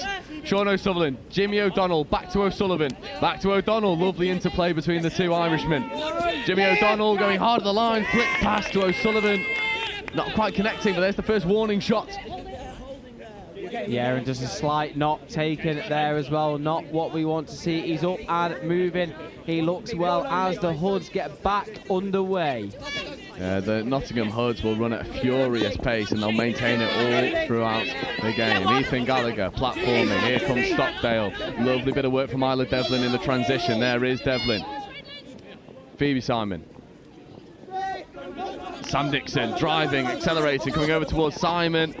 Backing the pace to get through the oncoming pressure. Not quite happening for on that occasion, but the Hoods won't mind it all that much. They'll go through these first few minutes, they'll find their stride, and then they'll almost certainly start to go expansive. Yeah, there's been a few games there, hasn't there, Joe, where the first 5, 6, 7 minutes have just been scoreless, haven't they? And then all of a sudden, like you said, the floodgates open as we see the Scorpions inviting some early pressure onto themselves. The Nottingham Hoods with early turnover and good possession. Dixon to Simon. And here he is, the Ballon boy, Archie Devlin, always showing up when it matters. Dixon platforming, potentially choosing better of it. There's Dean, back to Dixon. Dixon diving. That is a wondrous touch to bring that one to a close. Devlin. Open side quickie for Archie Devlin, not used. Dean has to do a little bit of problem solving, tries to accelerate into the in-goal area, finding very little success at this moment in time. There's Brewer. There's McMahon and Lewis. It's fit and firing pod for London Scorpions. Hudson with some brilliant yards. Here is Richards. There's O'Sullivan. Dom Tripp coming in and positioning and acting half. Hit Tripp. Found the bread basket of Dixon, but the basket had a hole in it. Fresh set of 6 hit for London Scorpions. Yeah, as we see Scorpions looking to work their magic here. Tripp with the platform. And looking for the dive across the floor from Richards. Unfortunately, no score there as Scorpions give another crack at the line. Yeah, really good touch by M. Simon. And then Hudson picking up against the grain, looking to go flat to the line, just fizzes it into the back of Dean. There's nothing doing there, 6 and change. As we see the Hordes working their way forwards again, the heat is definitely playing a factor in today. As the play is just reversed. As we are seeing, unfortunately, just a forward pass from the Hoods there. Jack Harris calling them back to the mark of the offence. Yeah, Dom Tripp just taking the sting out of the game for a moment, and I am very happy to say on a game that holds so much weight. We've got an accent commentator doing a little bit of analysis for us. Ben Nurse of Manchester Foxes joining us up here. Ben, this is an exciting affair. Yeah, what a pleasure. This is the game we all wanted to see, isn't it? I heard you both commentate in the semi-final, and no offence to Galaxy and NQ, we wanted to see this shootout. We wanted to see the two teams fighting for the overall series win, and what a pleasure to commentate it with you two boys as well. And what an occasion this is set up to be, as we saw a nice bit of interplay between Taylor Dean, Hal Penny and big Jimmy O'Donnell, who we saw, we had the pleasure of commentating that men's game where Jimmy O'Donnell found the keys to the Hoods' defence more often than not. Taylor Dean with the tap restart. Hal Penny. Brewer in acting half to O'Donnell. Jimmy O'Donnell, late pass away to Brewer. That's ball down. And Nottingham Hood, so far the defence has stayed strong and seen out the threat of London Scorpions. There's Gallagher with a brilliant roll ball, followed in by Lenori, and then the foot speed of Stockdale. And the Hoods are rolling through their transition. Dixon setting pace here. M. Simon doing the same. Big touch coming in from Halpenny. Referees were happy. Late switch away. Extra pass wanted to go from Dean. Not happening on this occasion. Ollie, it is a tasty affair. First 5 minutes have been a little bit cagey, but it's starting to come to life now. It is starting to come to life. The fireworks are starting to pop off here. It'll be an interesting tactical battle. There's Jimmy O'Donnell, straightens and tries to go through. He is, and he shifts through the gears, and Jimmy O'Donnell opens the scoring for London Scorpions, bang on the 5-minute mark. And we've said time and time again in this series, when London Scorpions need someone to put their hands up, to be accounted for, Jimmy O'Donnell is that man. Ben, it was just a bit too big of a defensive spacing there. Yeah, I think Dixon will be frustrated, but you said it, Joe. I mean, in that men's open final as well earlier in the season, when they need someone to step up, more often than not, it's him. He's got the keys. He is the man of the moment so far. Speaking of, there's Archie Devlin working with Carroll. There is Owen Carroll platforming. Archie Devlin now getting down for Stockdale. Surely Merritt's gone early. And there is play on calls from the referees, and Nottingham Hoods equalise on the first time of asking. Not only is that phenomenal set-piece play, what about the IQ from Stockdale, listening to the ref and then going to execute? Yeah, no, absolutely spot on there. You know, as an attacker, you need to be aware of what the referee's calling. I have to say the referee team today have been very good at their communication, haven't they? And, you know, Nottingham just taking advantage of that there. Yeah, just Johnny on the spot to go and equalise. We're now locked at a try apiece. There's Brewer, Tripp and Richards. Richards has just been phenomenal all day for London Scorpions, as we see Tripp feeding away over towards Zan Hudson. Hudson platforming, Tripp picking, ripping into Harry Richards, but Stockdale stays live to the threat. Wonderful defensive work from the young Nottingham player. There's Tripp. Counties, Tripp ripping left to right. That is an absolute spear into the far corner, but it's well fended off. His defensive spacing for Nottingham Hoods absolutely perfect as of right now, and Gallagher splitting the midfield press. Yeah, Gallagher really bringing the intensity to this final here, as are the rest of the players on the field, as Nottingham are marauding forwards. Yeah, Lenori actually has to go backwards to sub himself off. He found himself so far up the field. There's Simon to Dixon. Dixon posturing in that link channel, back over towards Sam Dixon, getting on this link punish. Ollie Simon to Sam Dixon, extra pass goes. That is another finish in the corner. And how good is this? What a remarkable finish from Ella Loveridge. And Nottingham Hoods are absolutely flexing here. Ben, talk us through this. I mean, you can't understate the work in the middle from Simon and Dixon, but every time Loveridge gets the ball in that position, you know she's going to score. Brilliant finish again. It is reliable personification from Ella Loveridge. Just hands of glue, situational awareness. No, she doesn't have a lot of time to work with. Gets that ball down. 7.5 minutes gone. 3 scores. 2 for Hoods, 1 for Scorps. O'Sullivan ripping to Halpenny. Halpenny dropping a late pass off towards Taylor Dean. That one was on the bootlaces, just couldn't quite pick it up. Just unfortunately unable to grasp that one there, and that would have brought the game back to 2-2. That being said, there is plenty of this game to go. Yeah, brilliant work. Passing the ball through the hands with authority. Sophie Lloyd getting involved off her wing. Here is Lloyd once more. Ben Lenori platforming here for Ethan Gallagher. What can Gallagher do? Well, he can do a left foot step and create a 2-on-1, but the pass just behind the supporting player. There's another warning shot that just narrowly misses the target. There's been a couple of warning shots fired here, and as the game warms up, it all starts to simmer, doesn't it? We see the pace of the game increasing, both sides so accurate in what they're doing here. Merritt with good foot speed, and then Richards fizzing out. There is Lewis platforming here. Richards with the left-handed scoop comes back over towards Jared Lewis. McMahon potentially in motion. Jared Lewis picking. McMahon wasn't there. Lewis has got to come back to the short side and just leaves that one behind. A little bit of lapse of communication there, wasn't it, Ben? Yeah, I mean, it's pick your poison with this attack, though. I mean, I'm in awe of this attacking set. You talk about the quality of Jimmy O'Donnell, but you can't take your eyes off Richards, off Jared Lewis, off Dom Tripp when he comes on as well. There is an absolute depth of attacking talent on both sides of the ball. Speaking of attacking talent, there's Phoebe Simon marauding through the roll ball, and then Ollie Simon checking away towards Sam Dean. Simon's on the scoop. Ollie Simon late switch away to Sam Dean. 2 on 1. Oh, that is absolutely stunning. Sam Dean stops his mark. What a phenomenal design play that is from the Nottingham Hoods. Ollie Simon screaming towards Sam Dean. That's all you, son. Ollie Simon even had time to correct the position of his hat just before pulling off this switch there. We do harp on about it, don't we, Joe? Switches, switches, switches. We love them. We love the way they cut up defences, and that has been shown there. I mean, there was nothing on. There was absolutely nothing on. Wizardry from Ollie Simon, and what a finish from Dean. Lovely dummy. Absolute. I mean, you've not said it. I'll say it. Filth. Absolute filth. Disgusting. Here on live stream, as Zan Hudson escapes the oncoming pressure of Owen Carroll. Hudson now platforming in front of Halpenny. Halpenny feeding away to Tripp. Tripp positioning himself in the middles. Tripp trying to go left. Dixon with a brilliant snipe. Flies off the line to make a defensive touch on Dom Tripp.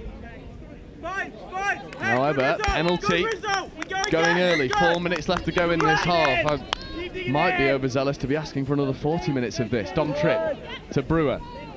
Tripp stepping back against the grain, ripping long, trying to connect with Pyrgos. Pyrgos takes it in stride. But Isla Devlin, a player playing beyond her years with a defensive read and shutouts. 3-1.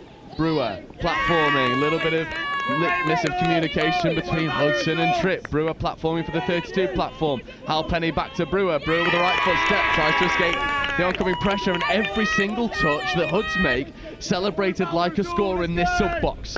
And that is exactly what we like to see. You know, this game isn't just about the attacking side, is it, Ben? It's all about the defensive pressure you can apply. Yeah, and you mentioned Ethan Gallagher before, Joe. He's a perfect example of someone who just chews you up when he does something good, when he forces an error. The intensity he shows is amazing to see. And what I love about this Hoods team is that, yes, they take pride in their attacking work, but that doesn't come as a compromise to their defensive work. It is furious as we see a wonderful fifth touch platform here. Gallagher ripping long, trying to connect with the wing. Maybe ball should have gone through the hands on that occasion, but they won't mind the read. 2.5 minutes to go in this first half. Ben, this has been played at a furious pace.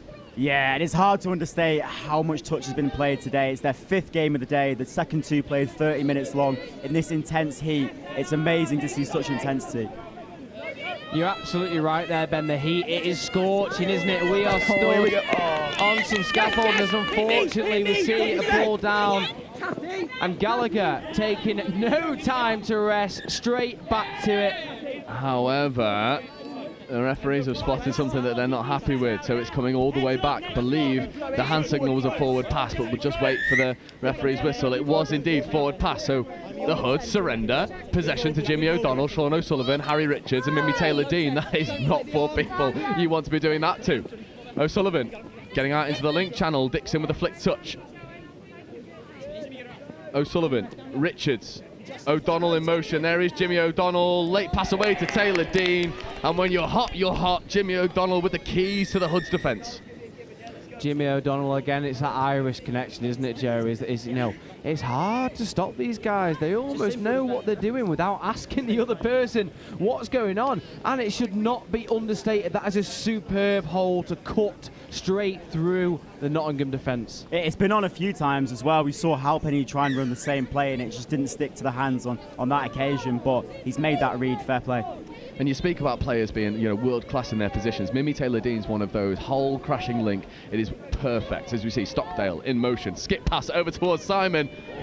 There's a lovely bit of disguise. We saw them run that at the men's in Coventry, where Stockdale wraps round. They skip pass over towards Rory Hawkins, who isn't here today in the Hoods. Stockdale, doggy's platform here. Carroll takes 2 bites of the cherry and comes up with nothing. With a minute left to go on the clock, the Hoods will be looking to just go in ahead, consolidate your first half performance with a good half-time team talk, and go into the second half firing. And for the Scorps, mission 1, get parity on the scoreboard. You're right there, Joe. It's all about those tactical tweaks, isn't it, at half-time? Now, we are privy to information over here from the Hoods box. We do have our ears open as we see Scorps looking to bring the game even before half-time. Oh, the best platform so far for London Scorpions. But Stockdale couldn't help himself but have a dabble. Brings up a fresh head of 6. 45 seconds remain in this first half. There is an almighty defensive set in need of for Nottingham Hoods. Tripp finding himself in the link channel. Archie Devlin been trapped in defence as of right now, but staying true to his task, making things work. O'Sullivan. Tripp. Doggy's platform here. O'Sullivan back to Dom Tripp, but Dom Tripp just dives at the line. How good is that from the man himself, the big number 5, Dom Tripp? You're absolutely spot on there. He's tripped the electrics, all the lights have turned off, and he's snuck in while it's dark. Dom Tripp, thank you very much, sir. That was absolutely superb through the middle.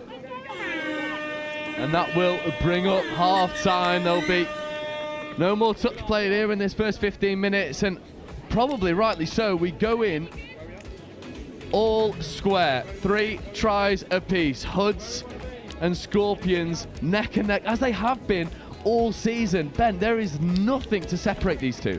Yeah, absolutely. And from what we've seen in that first half, they are so even, these two teams. And what we're seeing is a real nice clash of styles. We've got the Hoods who go all intensity, all in your face, direct, driving hard, whereas the Scorps are a bit more structured and they play well off that.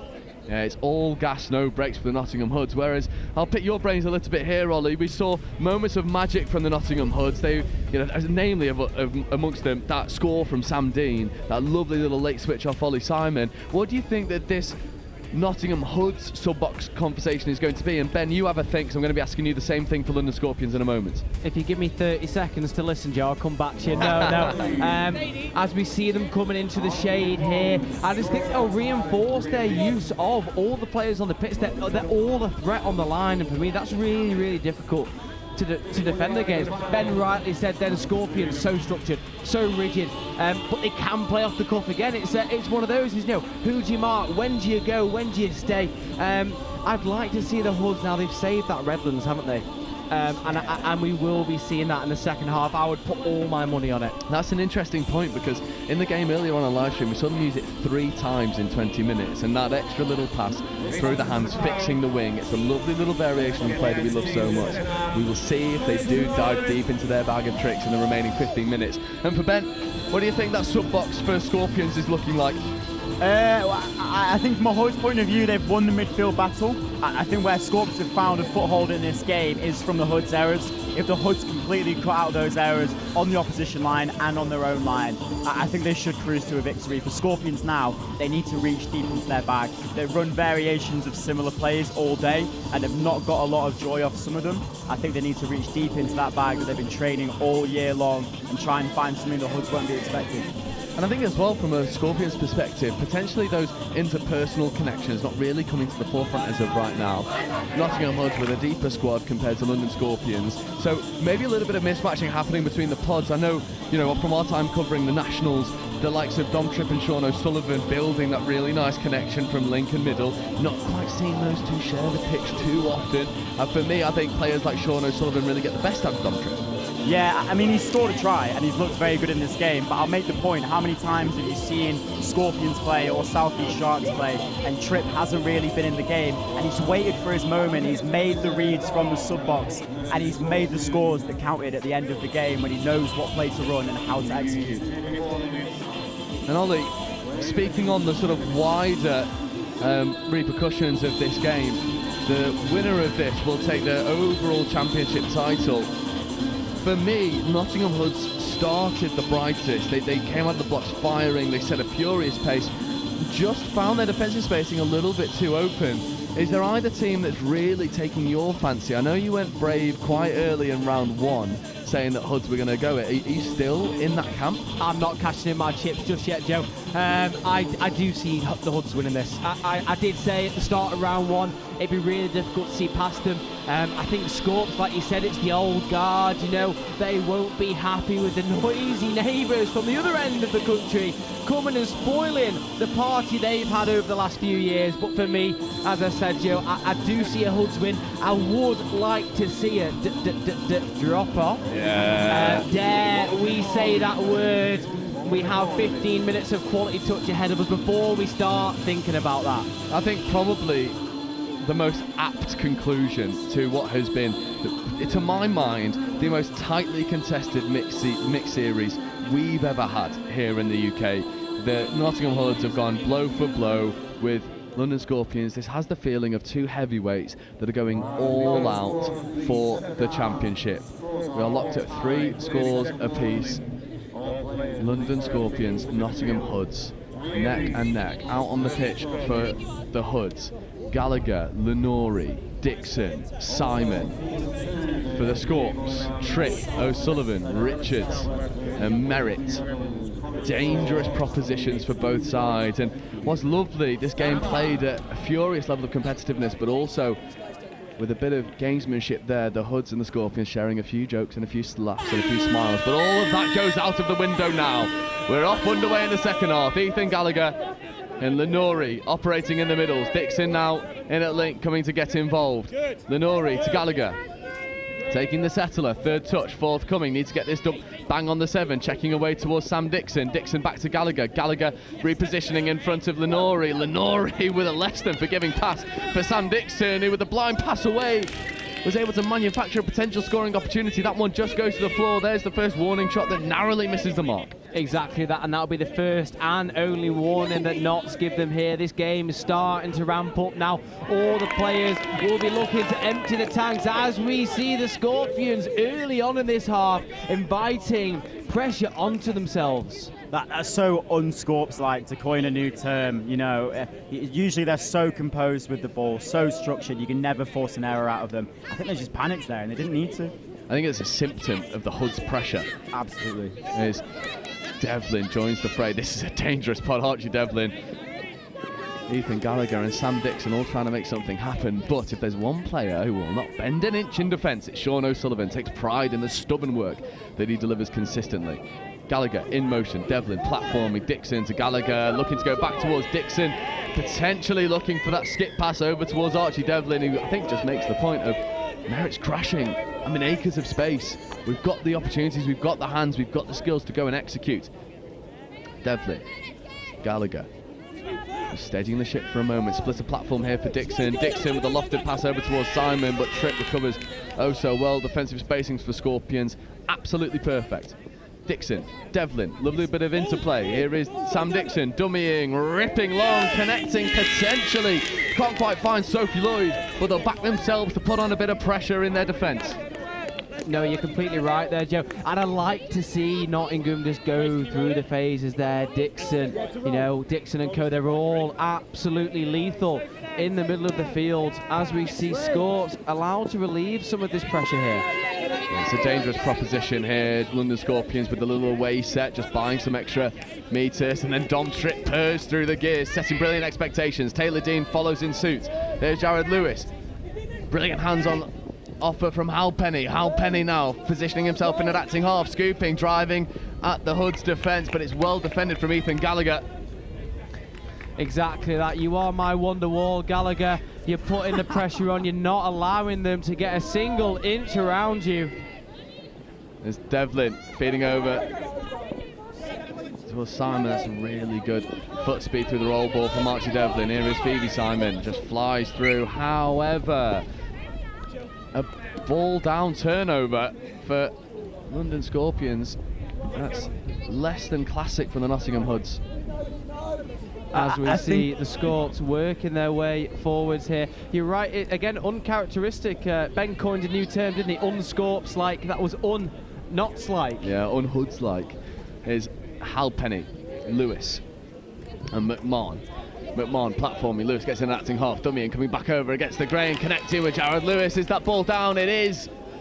And the Scorps draw first blood in this second half. That was a wonderfully designed play. Little sweeper pick up from half, coming back against the grain. Lewis almost sending our cameraman. Absolutely superb, Joe. Again, just recognising that space on the short side here. Nottingham are very good at protecting the open side. Now, it'd be interesting to see if Scorps continue to apply the pressure down that short side, or they change their plan back to the open. Yeah, Stockdale wants this link punish, gets it back from Archie Devlin. Stockdale driving. It's really well recovered on that far side. Merritt making good defensive decisions. Devlin just looking to spread the play, comes over towards Simon. Carroll looking to release that left to right pill, and then does connect. And oh my word, Owen Carroll comes up with a moment of magic for the Nottingham Hoods. I mean, you talk about going into your bag and reading a defence. They hit the link hole on the earlier play and found joy with that, and then they knew the winger would crash in to stop that pass. And he's got a 40-metre pass on his left hand to pull out of the bag. Unreal. Absolutely ruthless stuff from the Nottingham Hoods. Ella Lovebridge with a brilliant finish to get over. We're back all square. Ollie said the word, I won't repeat it, but it feels like we're heading that way as we see forward pass penalty turnover.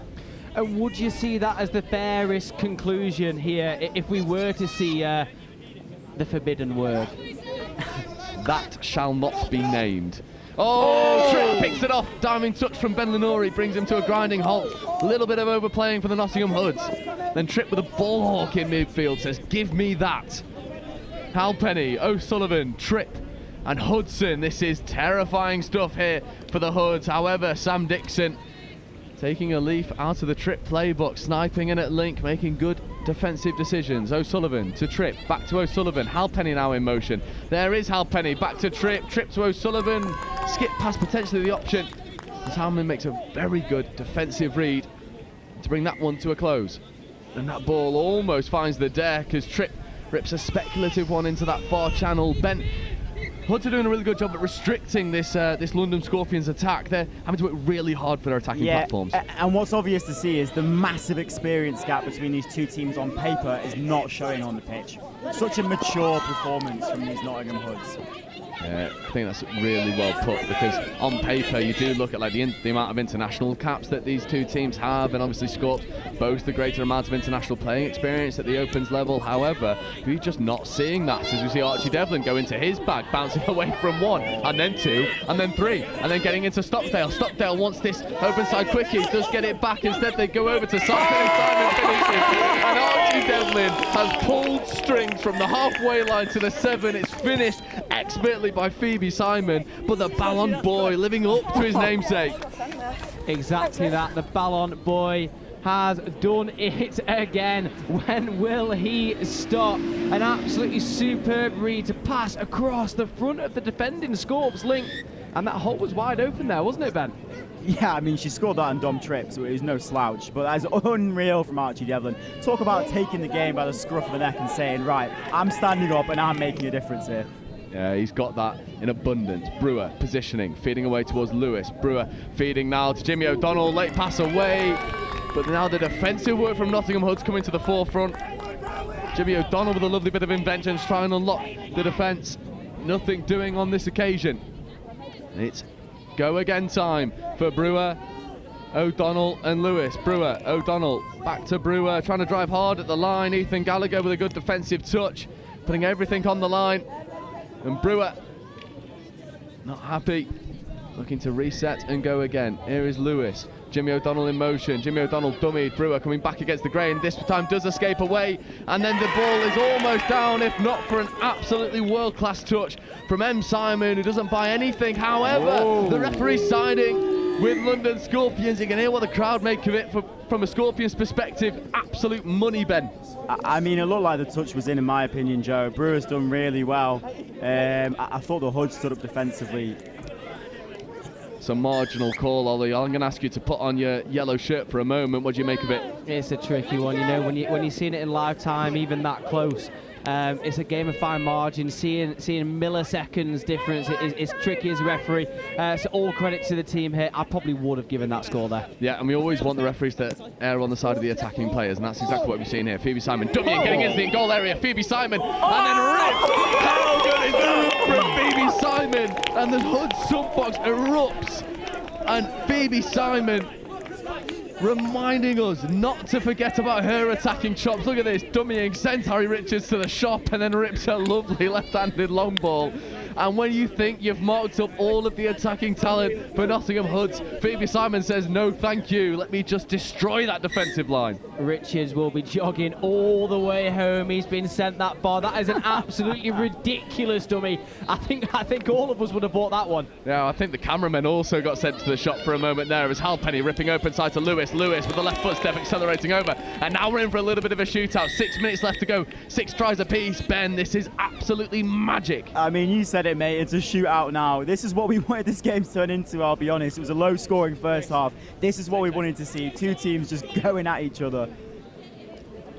And this, you are right, Ben, that is exactly what we wanted to see. The floodgates have opened as we find ourselves 5 minutes from the end of the game. Which team can make the final massive blow and win the championship? Yeah, this is poised on a knife edge.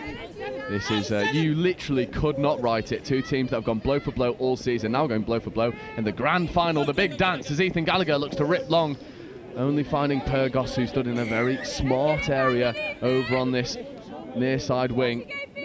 I like that from Pyrgos. Get yourself in the way, pop your hands up and say, no sir, I didn't interrupt. The ball was going to the floor. As we see Scorps again, just starting to build momentum down their box side. Yeah, really good tone setter there from Mimi Taylor-Dean. And then rolling up over to halfway was Merritt. Here's Halpenny. There's Richards. Back in towards Halpenny. Richards scooping, trying to take Ben Lenori for a walk, not bought, but the late pass goes to Halpenny, and then McMahon finds himself in so much space, and Gus McMahon finishes, and Scorps edge their way back into the lead. That was really well designed from the Scorps, playing a little bit heads up off the back of some nice attacking platform, and McMahon finishes. Really well worked, just a little nibble from the Nottingham Hoods middle there, and that's what created that overlap. All credit to Scorps recognising that there and taking the opportunity as it arises. Yeah, Dean and Simon and Stockdale will be looking to bring themselves back all level, and you'd be a braver man than me to say that they will not. Stockdale. Simon had a couple grabs at it, now takes the ball down. There is Ollie Simon trying to drive hard at the line, instead just rips long. Potentially an opportunity to just go through the hands. What you're seeing now from a defensive perspective, Ben, Pyrgos is just going man on man with Lloyd. Yeah, it's a really interesting development in English touch, really. Defensively, we used to see the winger be left open as it was perceived to be the hardest pass. But now what we're seeing is wingers sticking to their wingers as the link hole is the hardest pass, as we've seen. And the link hole for Scorps has been open all day. It's just a much harder pass to hit for these players on the pitch than the wing pass. Yeah, less time available, which means your pass has got to be on the money. Hudson. Gribben comes in off her wing. Nice fly option here from Halpenny. Platforming here for Dom Tripp. Dom Tripp ripping long, finding the wing, but it's well shut down again by Loveridge. I mean, we've sung her praises all day, Ollie. She's been phenomenal in this final. You're absolutely spot on there, Joe. We bang on about world-class wingers, don't we? She's been absolutely phenomenal today. Hasn't stepped a foot wrong during any of the games we've had here on Field One. Absolutely not, and I wonder if we're going to see Nottingham Hoods potentially go into their Redlands back. This lovely variation that they've got. Carroll platforming for Dixon. Dixon, left foot, right foot, beating one. Devlin tries to throw the extra pass, and that's going to be given 6 more. Tripp's not happy about it, neither are the Scorps. But for the Hoods, this is premier position to bring parity back to the scoreboard. 2 minutes remain. This is as close to the wire as it could possibly be. Carroll, Devlin, Dixon. Devlin, left foot, platforming here for Dixon. Back to Carroll. Carroll diving. Referee's happy with the touch. You've got the Nottingham Mavericks down in that far end trying to suck the ball over the line for their club mates, the Hoods. Dixon, Carroll, Simon and Devlin. There's Carroll platforming for Devlin. Dixon looking to go long, drops a late pass over towards Archie Devlin. The referees are not happy. They've spotted an infringement, and that'll be penalty turnover. Not too certain what the hand signal was there, and unfortunately the board has taken a little tickle away from the Scorpions players, just winding that clock down by a few seconds. Brewer platforming Aikens. Here, Dom Tripp barking orders at his teammates. Halpenny wanted to throw the extra pass, nothing doing. Gets away with a little bit of a skew whiff roll ball. Referee's happy with the quality of that one. Richards coming over now in front of O'Donnell. Jimmy O'Donnell, right-handed scoop, accelerates through, tries to take Devlin for a walk. Archie Devlin with a masterful defensive intervention. 90 seconds left on the clock. This is do or die time for the Hoods. I wonder if we're going to see this little Redlands play. Stockdale was having a dabble at it for a moment, but the Scorpions mark it up well. Gallagher takes 2 bites of the cherry, comes up with the ball. This is nervy times now. Ethan Gallagher, Lenori platforming here for Gallagher, left-handed scoop. Back to Lenori. Lenori with the extra pass away. That is absolute magic. However, the referees called touch first. 6 and change. 45 seconds remain. The Hoods find themselves a score down. The Scorpions, they've just got to secure possession and they'll take the championship. O'Donnell with a roll ball. McMahon going up the box side. Gribben. A nice bit of work to Mimi Taylor-Dean. Here is Gribben again. Jared Lewis. Sean O'Sullivan. Tripp coming on. Right-handed scoop. 2 bites to it. No issue at all. Lovely long rip and maybe a little bit of gamesmanship, making sure that one goes into the stands. This is do or die time now. We have less than 10 seconds remaining. Referees wanting the ball to be rolled on the mark. Stockdale and Gallagher have got to come up with a moment of magic for the Hoods. Simon platforming. There is Stockdale. Gallagher with one last opportunity. This is the final play of the game. Ethan Gallagher trying to create a moment of magic. That's a speculative pass, and the London Scorpions will take the overall championship. Round 3 winners, overall winners. Ollie, how good was that game? Absolutely marvellous. That is 30 minutes of end-to-end touch rugby. In the second half, the floodgates open. We started to have your favourite word, Joe, a shootout, and that is exactly what we wanted this game to be. All credit and kudos to the London Scorpions side. My prediction on the Hoods winning was incorrect. However, they've given a really good showing of themselves today, haven't they? Yeah, completely agree. And Ben, just a quick word on the Nottingham Hoods.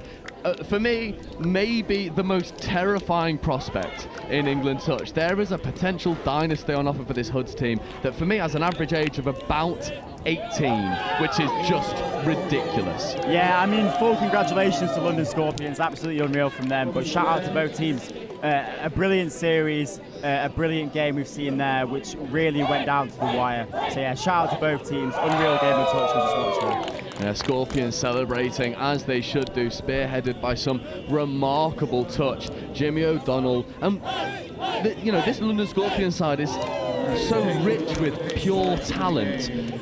One name that maybe doesn't get the right amount of compliments and plaudits is Liam Halpenny, who is such a dynamic ball player. He's one of these guys that just stitches together the London Scorpions with ruthless efficiency. Ollie, he was phenomenal in that final. You're absolutely right, Joe. It's really tricky to play against a player that almost looks like he doesn't know what he's doing, and that is not the case, is it? He's got a game plan. He knows where the space is. As you said, Hoods, as disappointed as they will be now, they've got a chance to create a dynasty over the next few years. Ben, just how valuable are games like this for a young side like Nottingham Hoods? They're coming up against, you know, the who's who of Oakland's touch in London Scorpions, and they're narrowly coming out on the wrong end of things. But they'll come back next season bigger and better. Yeah, I mean, the phrase goes, you win or you learn, and Hoods will learn a lot from that game. They'll watch it back and they'll know exactly what they need to do to beat that Scorpions team. And we mentioned the experience gap before. For them to be in this position, going toe-to-toe with these seasoned international players, it's really admirable, and you've got to take your hats off to them. And then just a wider word on the state of touch at the moment in England. For me, you know, being able to cover touch for the past 4 years, every single series goes from strength to strength. The standard gets better, the quality is deeper, the difference between Division 1 and Division 2 is so narrow, the difference between Division 2 and Division 3 is narrow, the difference between Division 3 and Division 4 is so narrow. Ollie, touch in England is going strength to strength in an effort to bridge the gap between England and Australia and New Zealand. Yeah, my word of warning here for any Kiwis or Australians listening, we are coming for you. England touch has the ball rolling, it's getting bigger and bigger, it's snowballing through. This next World Cup, England will be a team to watch. It's certainly so, and It's a wonderful prospect, the state of touch in the UK at the moment. Ben, a final word on today as a whole. A tournament played in blistering heat, but the standard didn't drop. It was one of the most entertaining days of touch, for my mind, in recent memory. Yeah, I'll take some authority on that as well, Joe, because I actually played today. I was on the pitch with some of these guys and girls, and the quality has been unreal. As someone who's played touch for a few years and is now playing against people that are a lot younger and people that are a lot more experienced, it goes without saying that the quality of touch here on this pitch and in this country in general has skyrocketed. And it is really good to see, and when you come here on a day like this, and you come here with hundreds of players who are all playing at the top of their game, it is really something to see. I completely agree. But that is it for us here. Club Touch has come to a conclusion. London Scorpions, overall champions. From all of us here at Next Gen, this isn't the end of touch. We have got Euros, Junior Nationals, the rescheduled National Schools final in touch in September. Do not go anywhere. There is more touch coming your way. I've been Joe Wright, joined alongside by Matthew Chapman, Oliver Holmes and Ben Nurse, and from all of us here at Next Gen and England Touch, until next time, this is goodbye.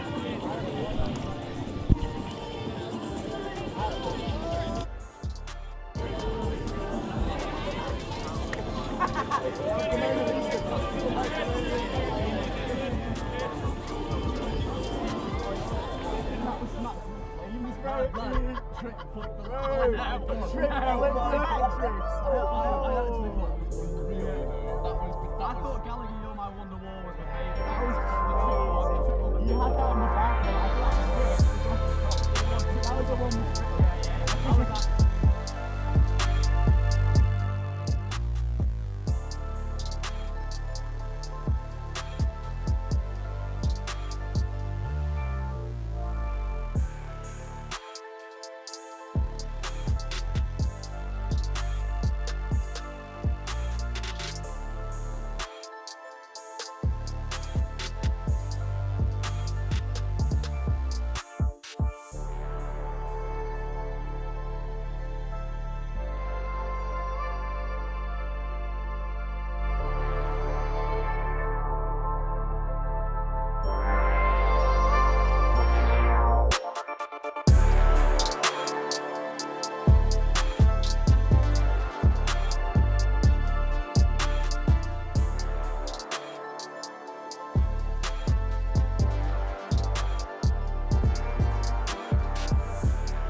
Turn now.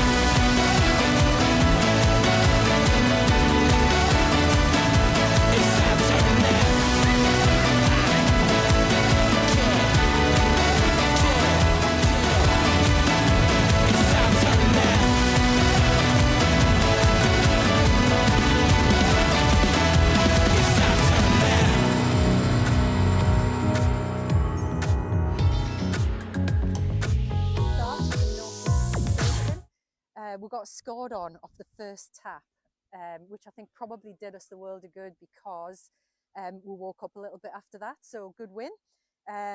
Did what we needed to do, did what we were aiming to do at the start of the game. But I think this game's going to be a little bit different, possibly a little bit different pace. This team, I think, are going to threaten us on the line up the middle, maybe. So yeah, looking forward to it and seeing how we'll get on. Our youngest's 15, female player, and our oldest is about 26, 27, I think. Yeah, I think what we've got is we've got a team of players who've got some really good skill, and they can read defences, they can play heads up, they've got good skill, they've got good pace. So attacking wise, I'm just going to let that flow from them, because from the first game, that's what they showed me.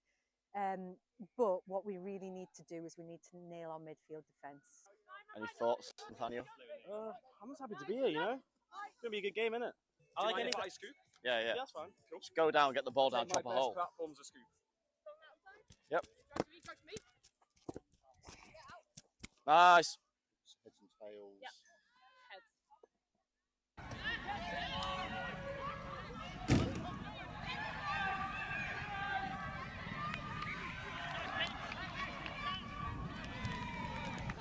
Keep on going forward, team.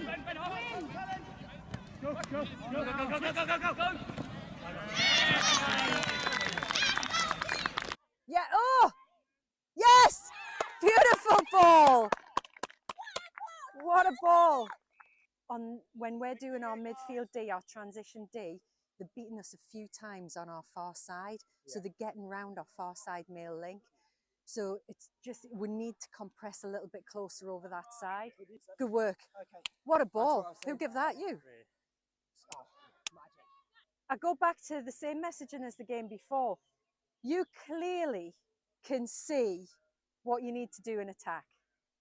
That last being aware, the awareness of the time on the clock, the awareness of taking it away from our box, the awareness of finding the space and using your pace to go down that edge. 5, 9,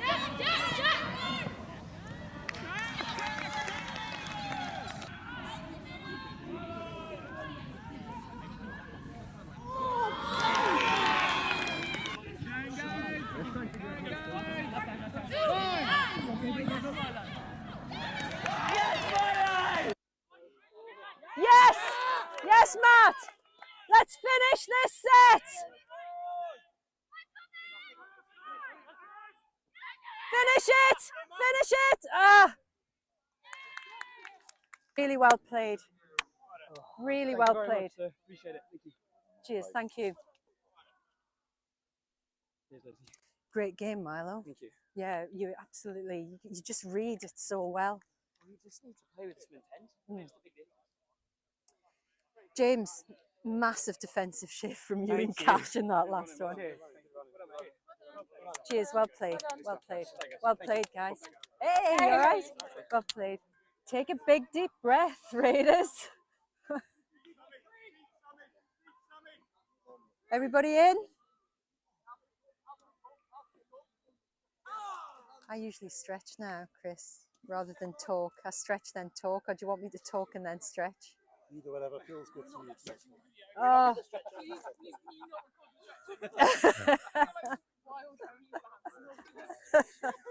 it if I get paid for it. Well, what I need to say to you is I just need a few minutes to gather my thoughts. If you were watching that game as a neutral, that was such an exciting game of touch. And it was just neck and neck all the way through. Yeah, I just need a few moments to gather my thoughts, see what we're going to do, taking it into the next game, into the Northwest game. So let's have a little stretch.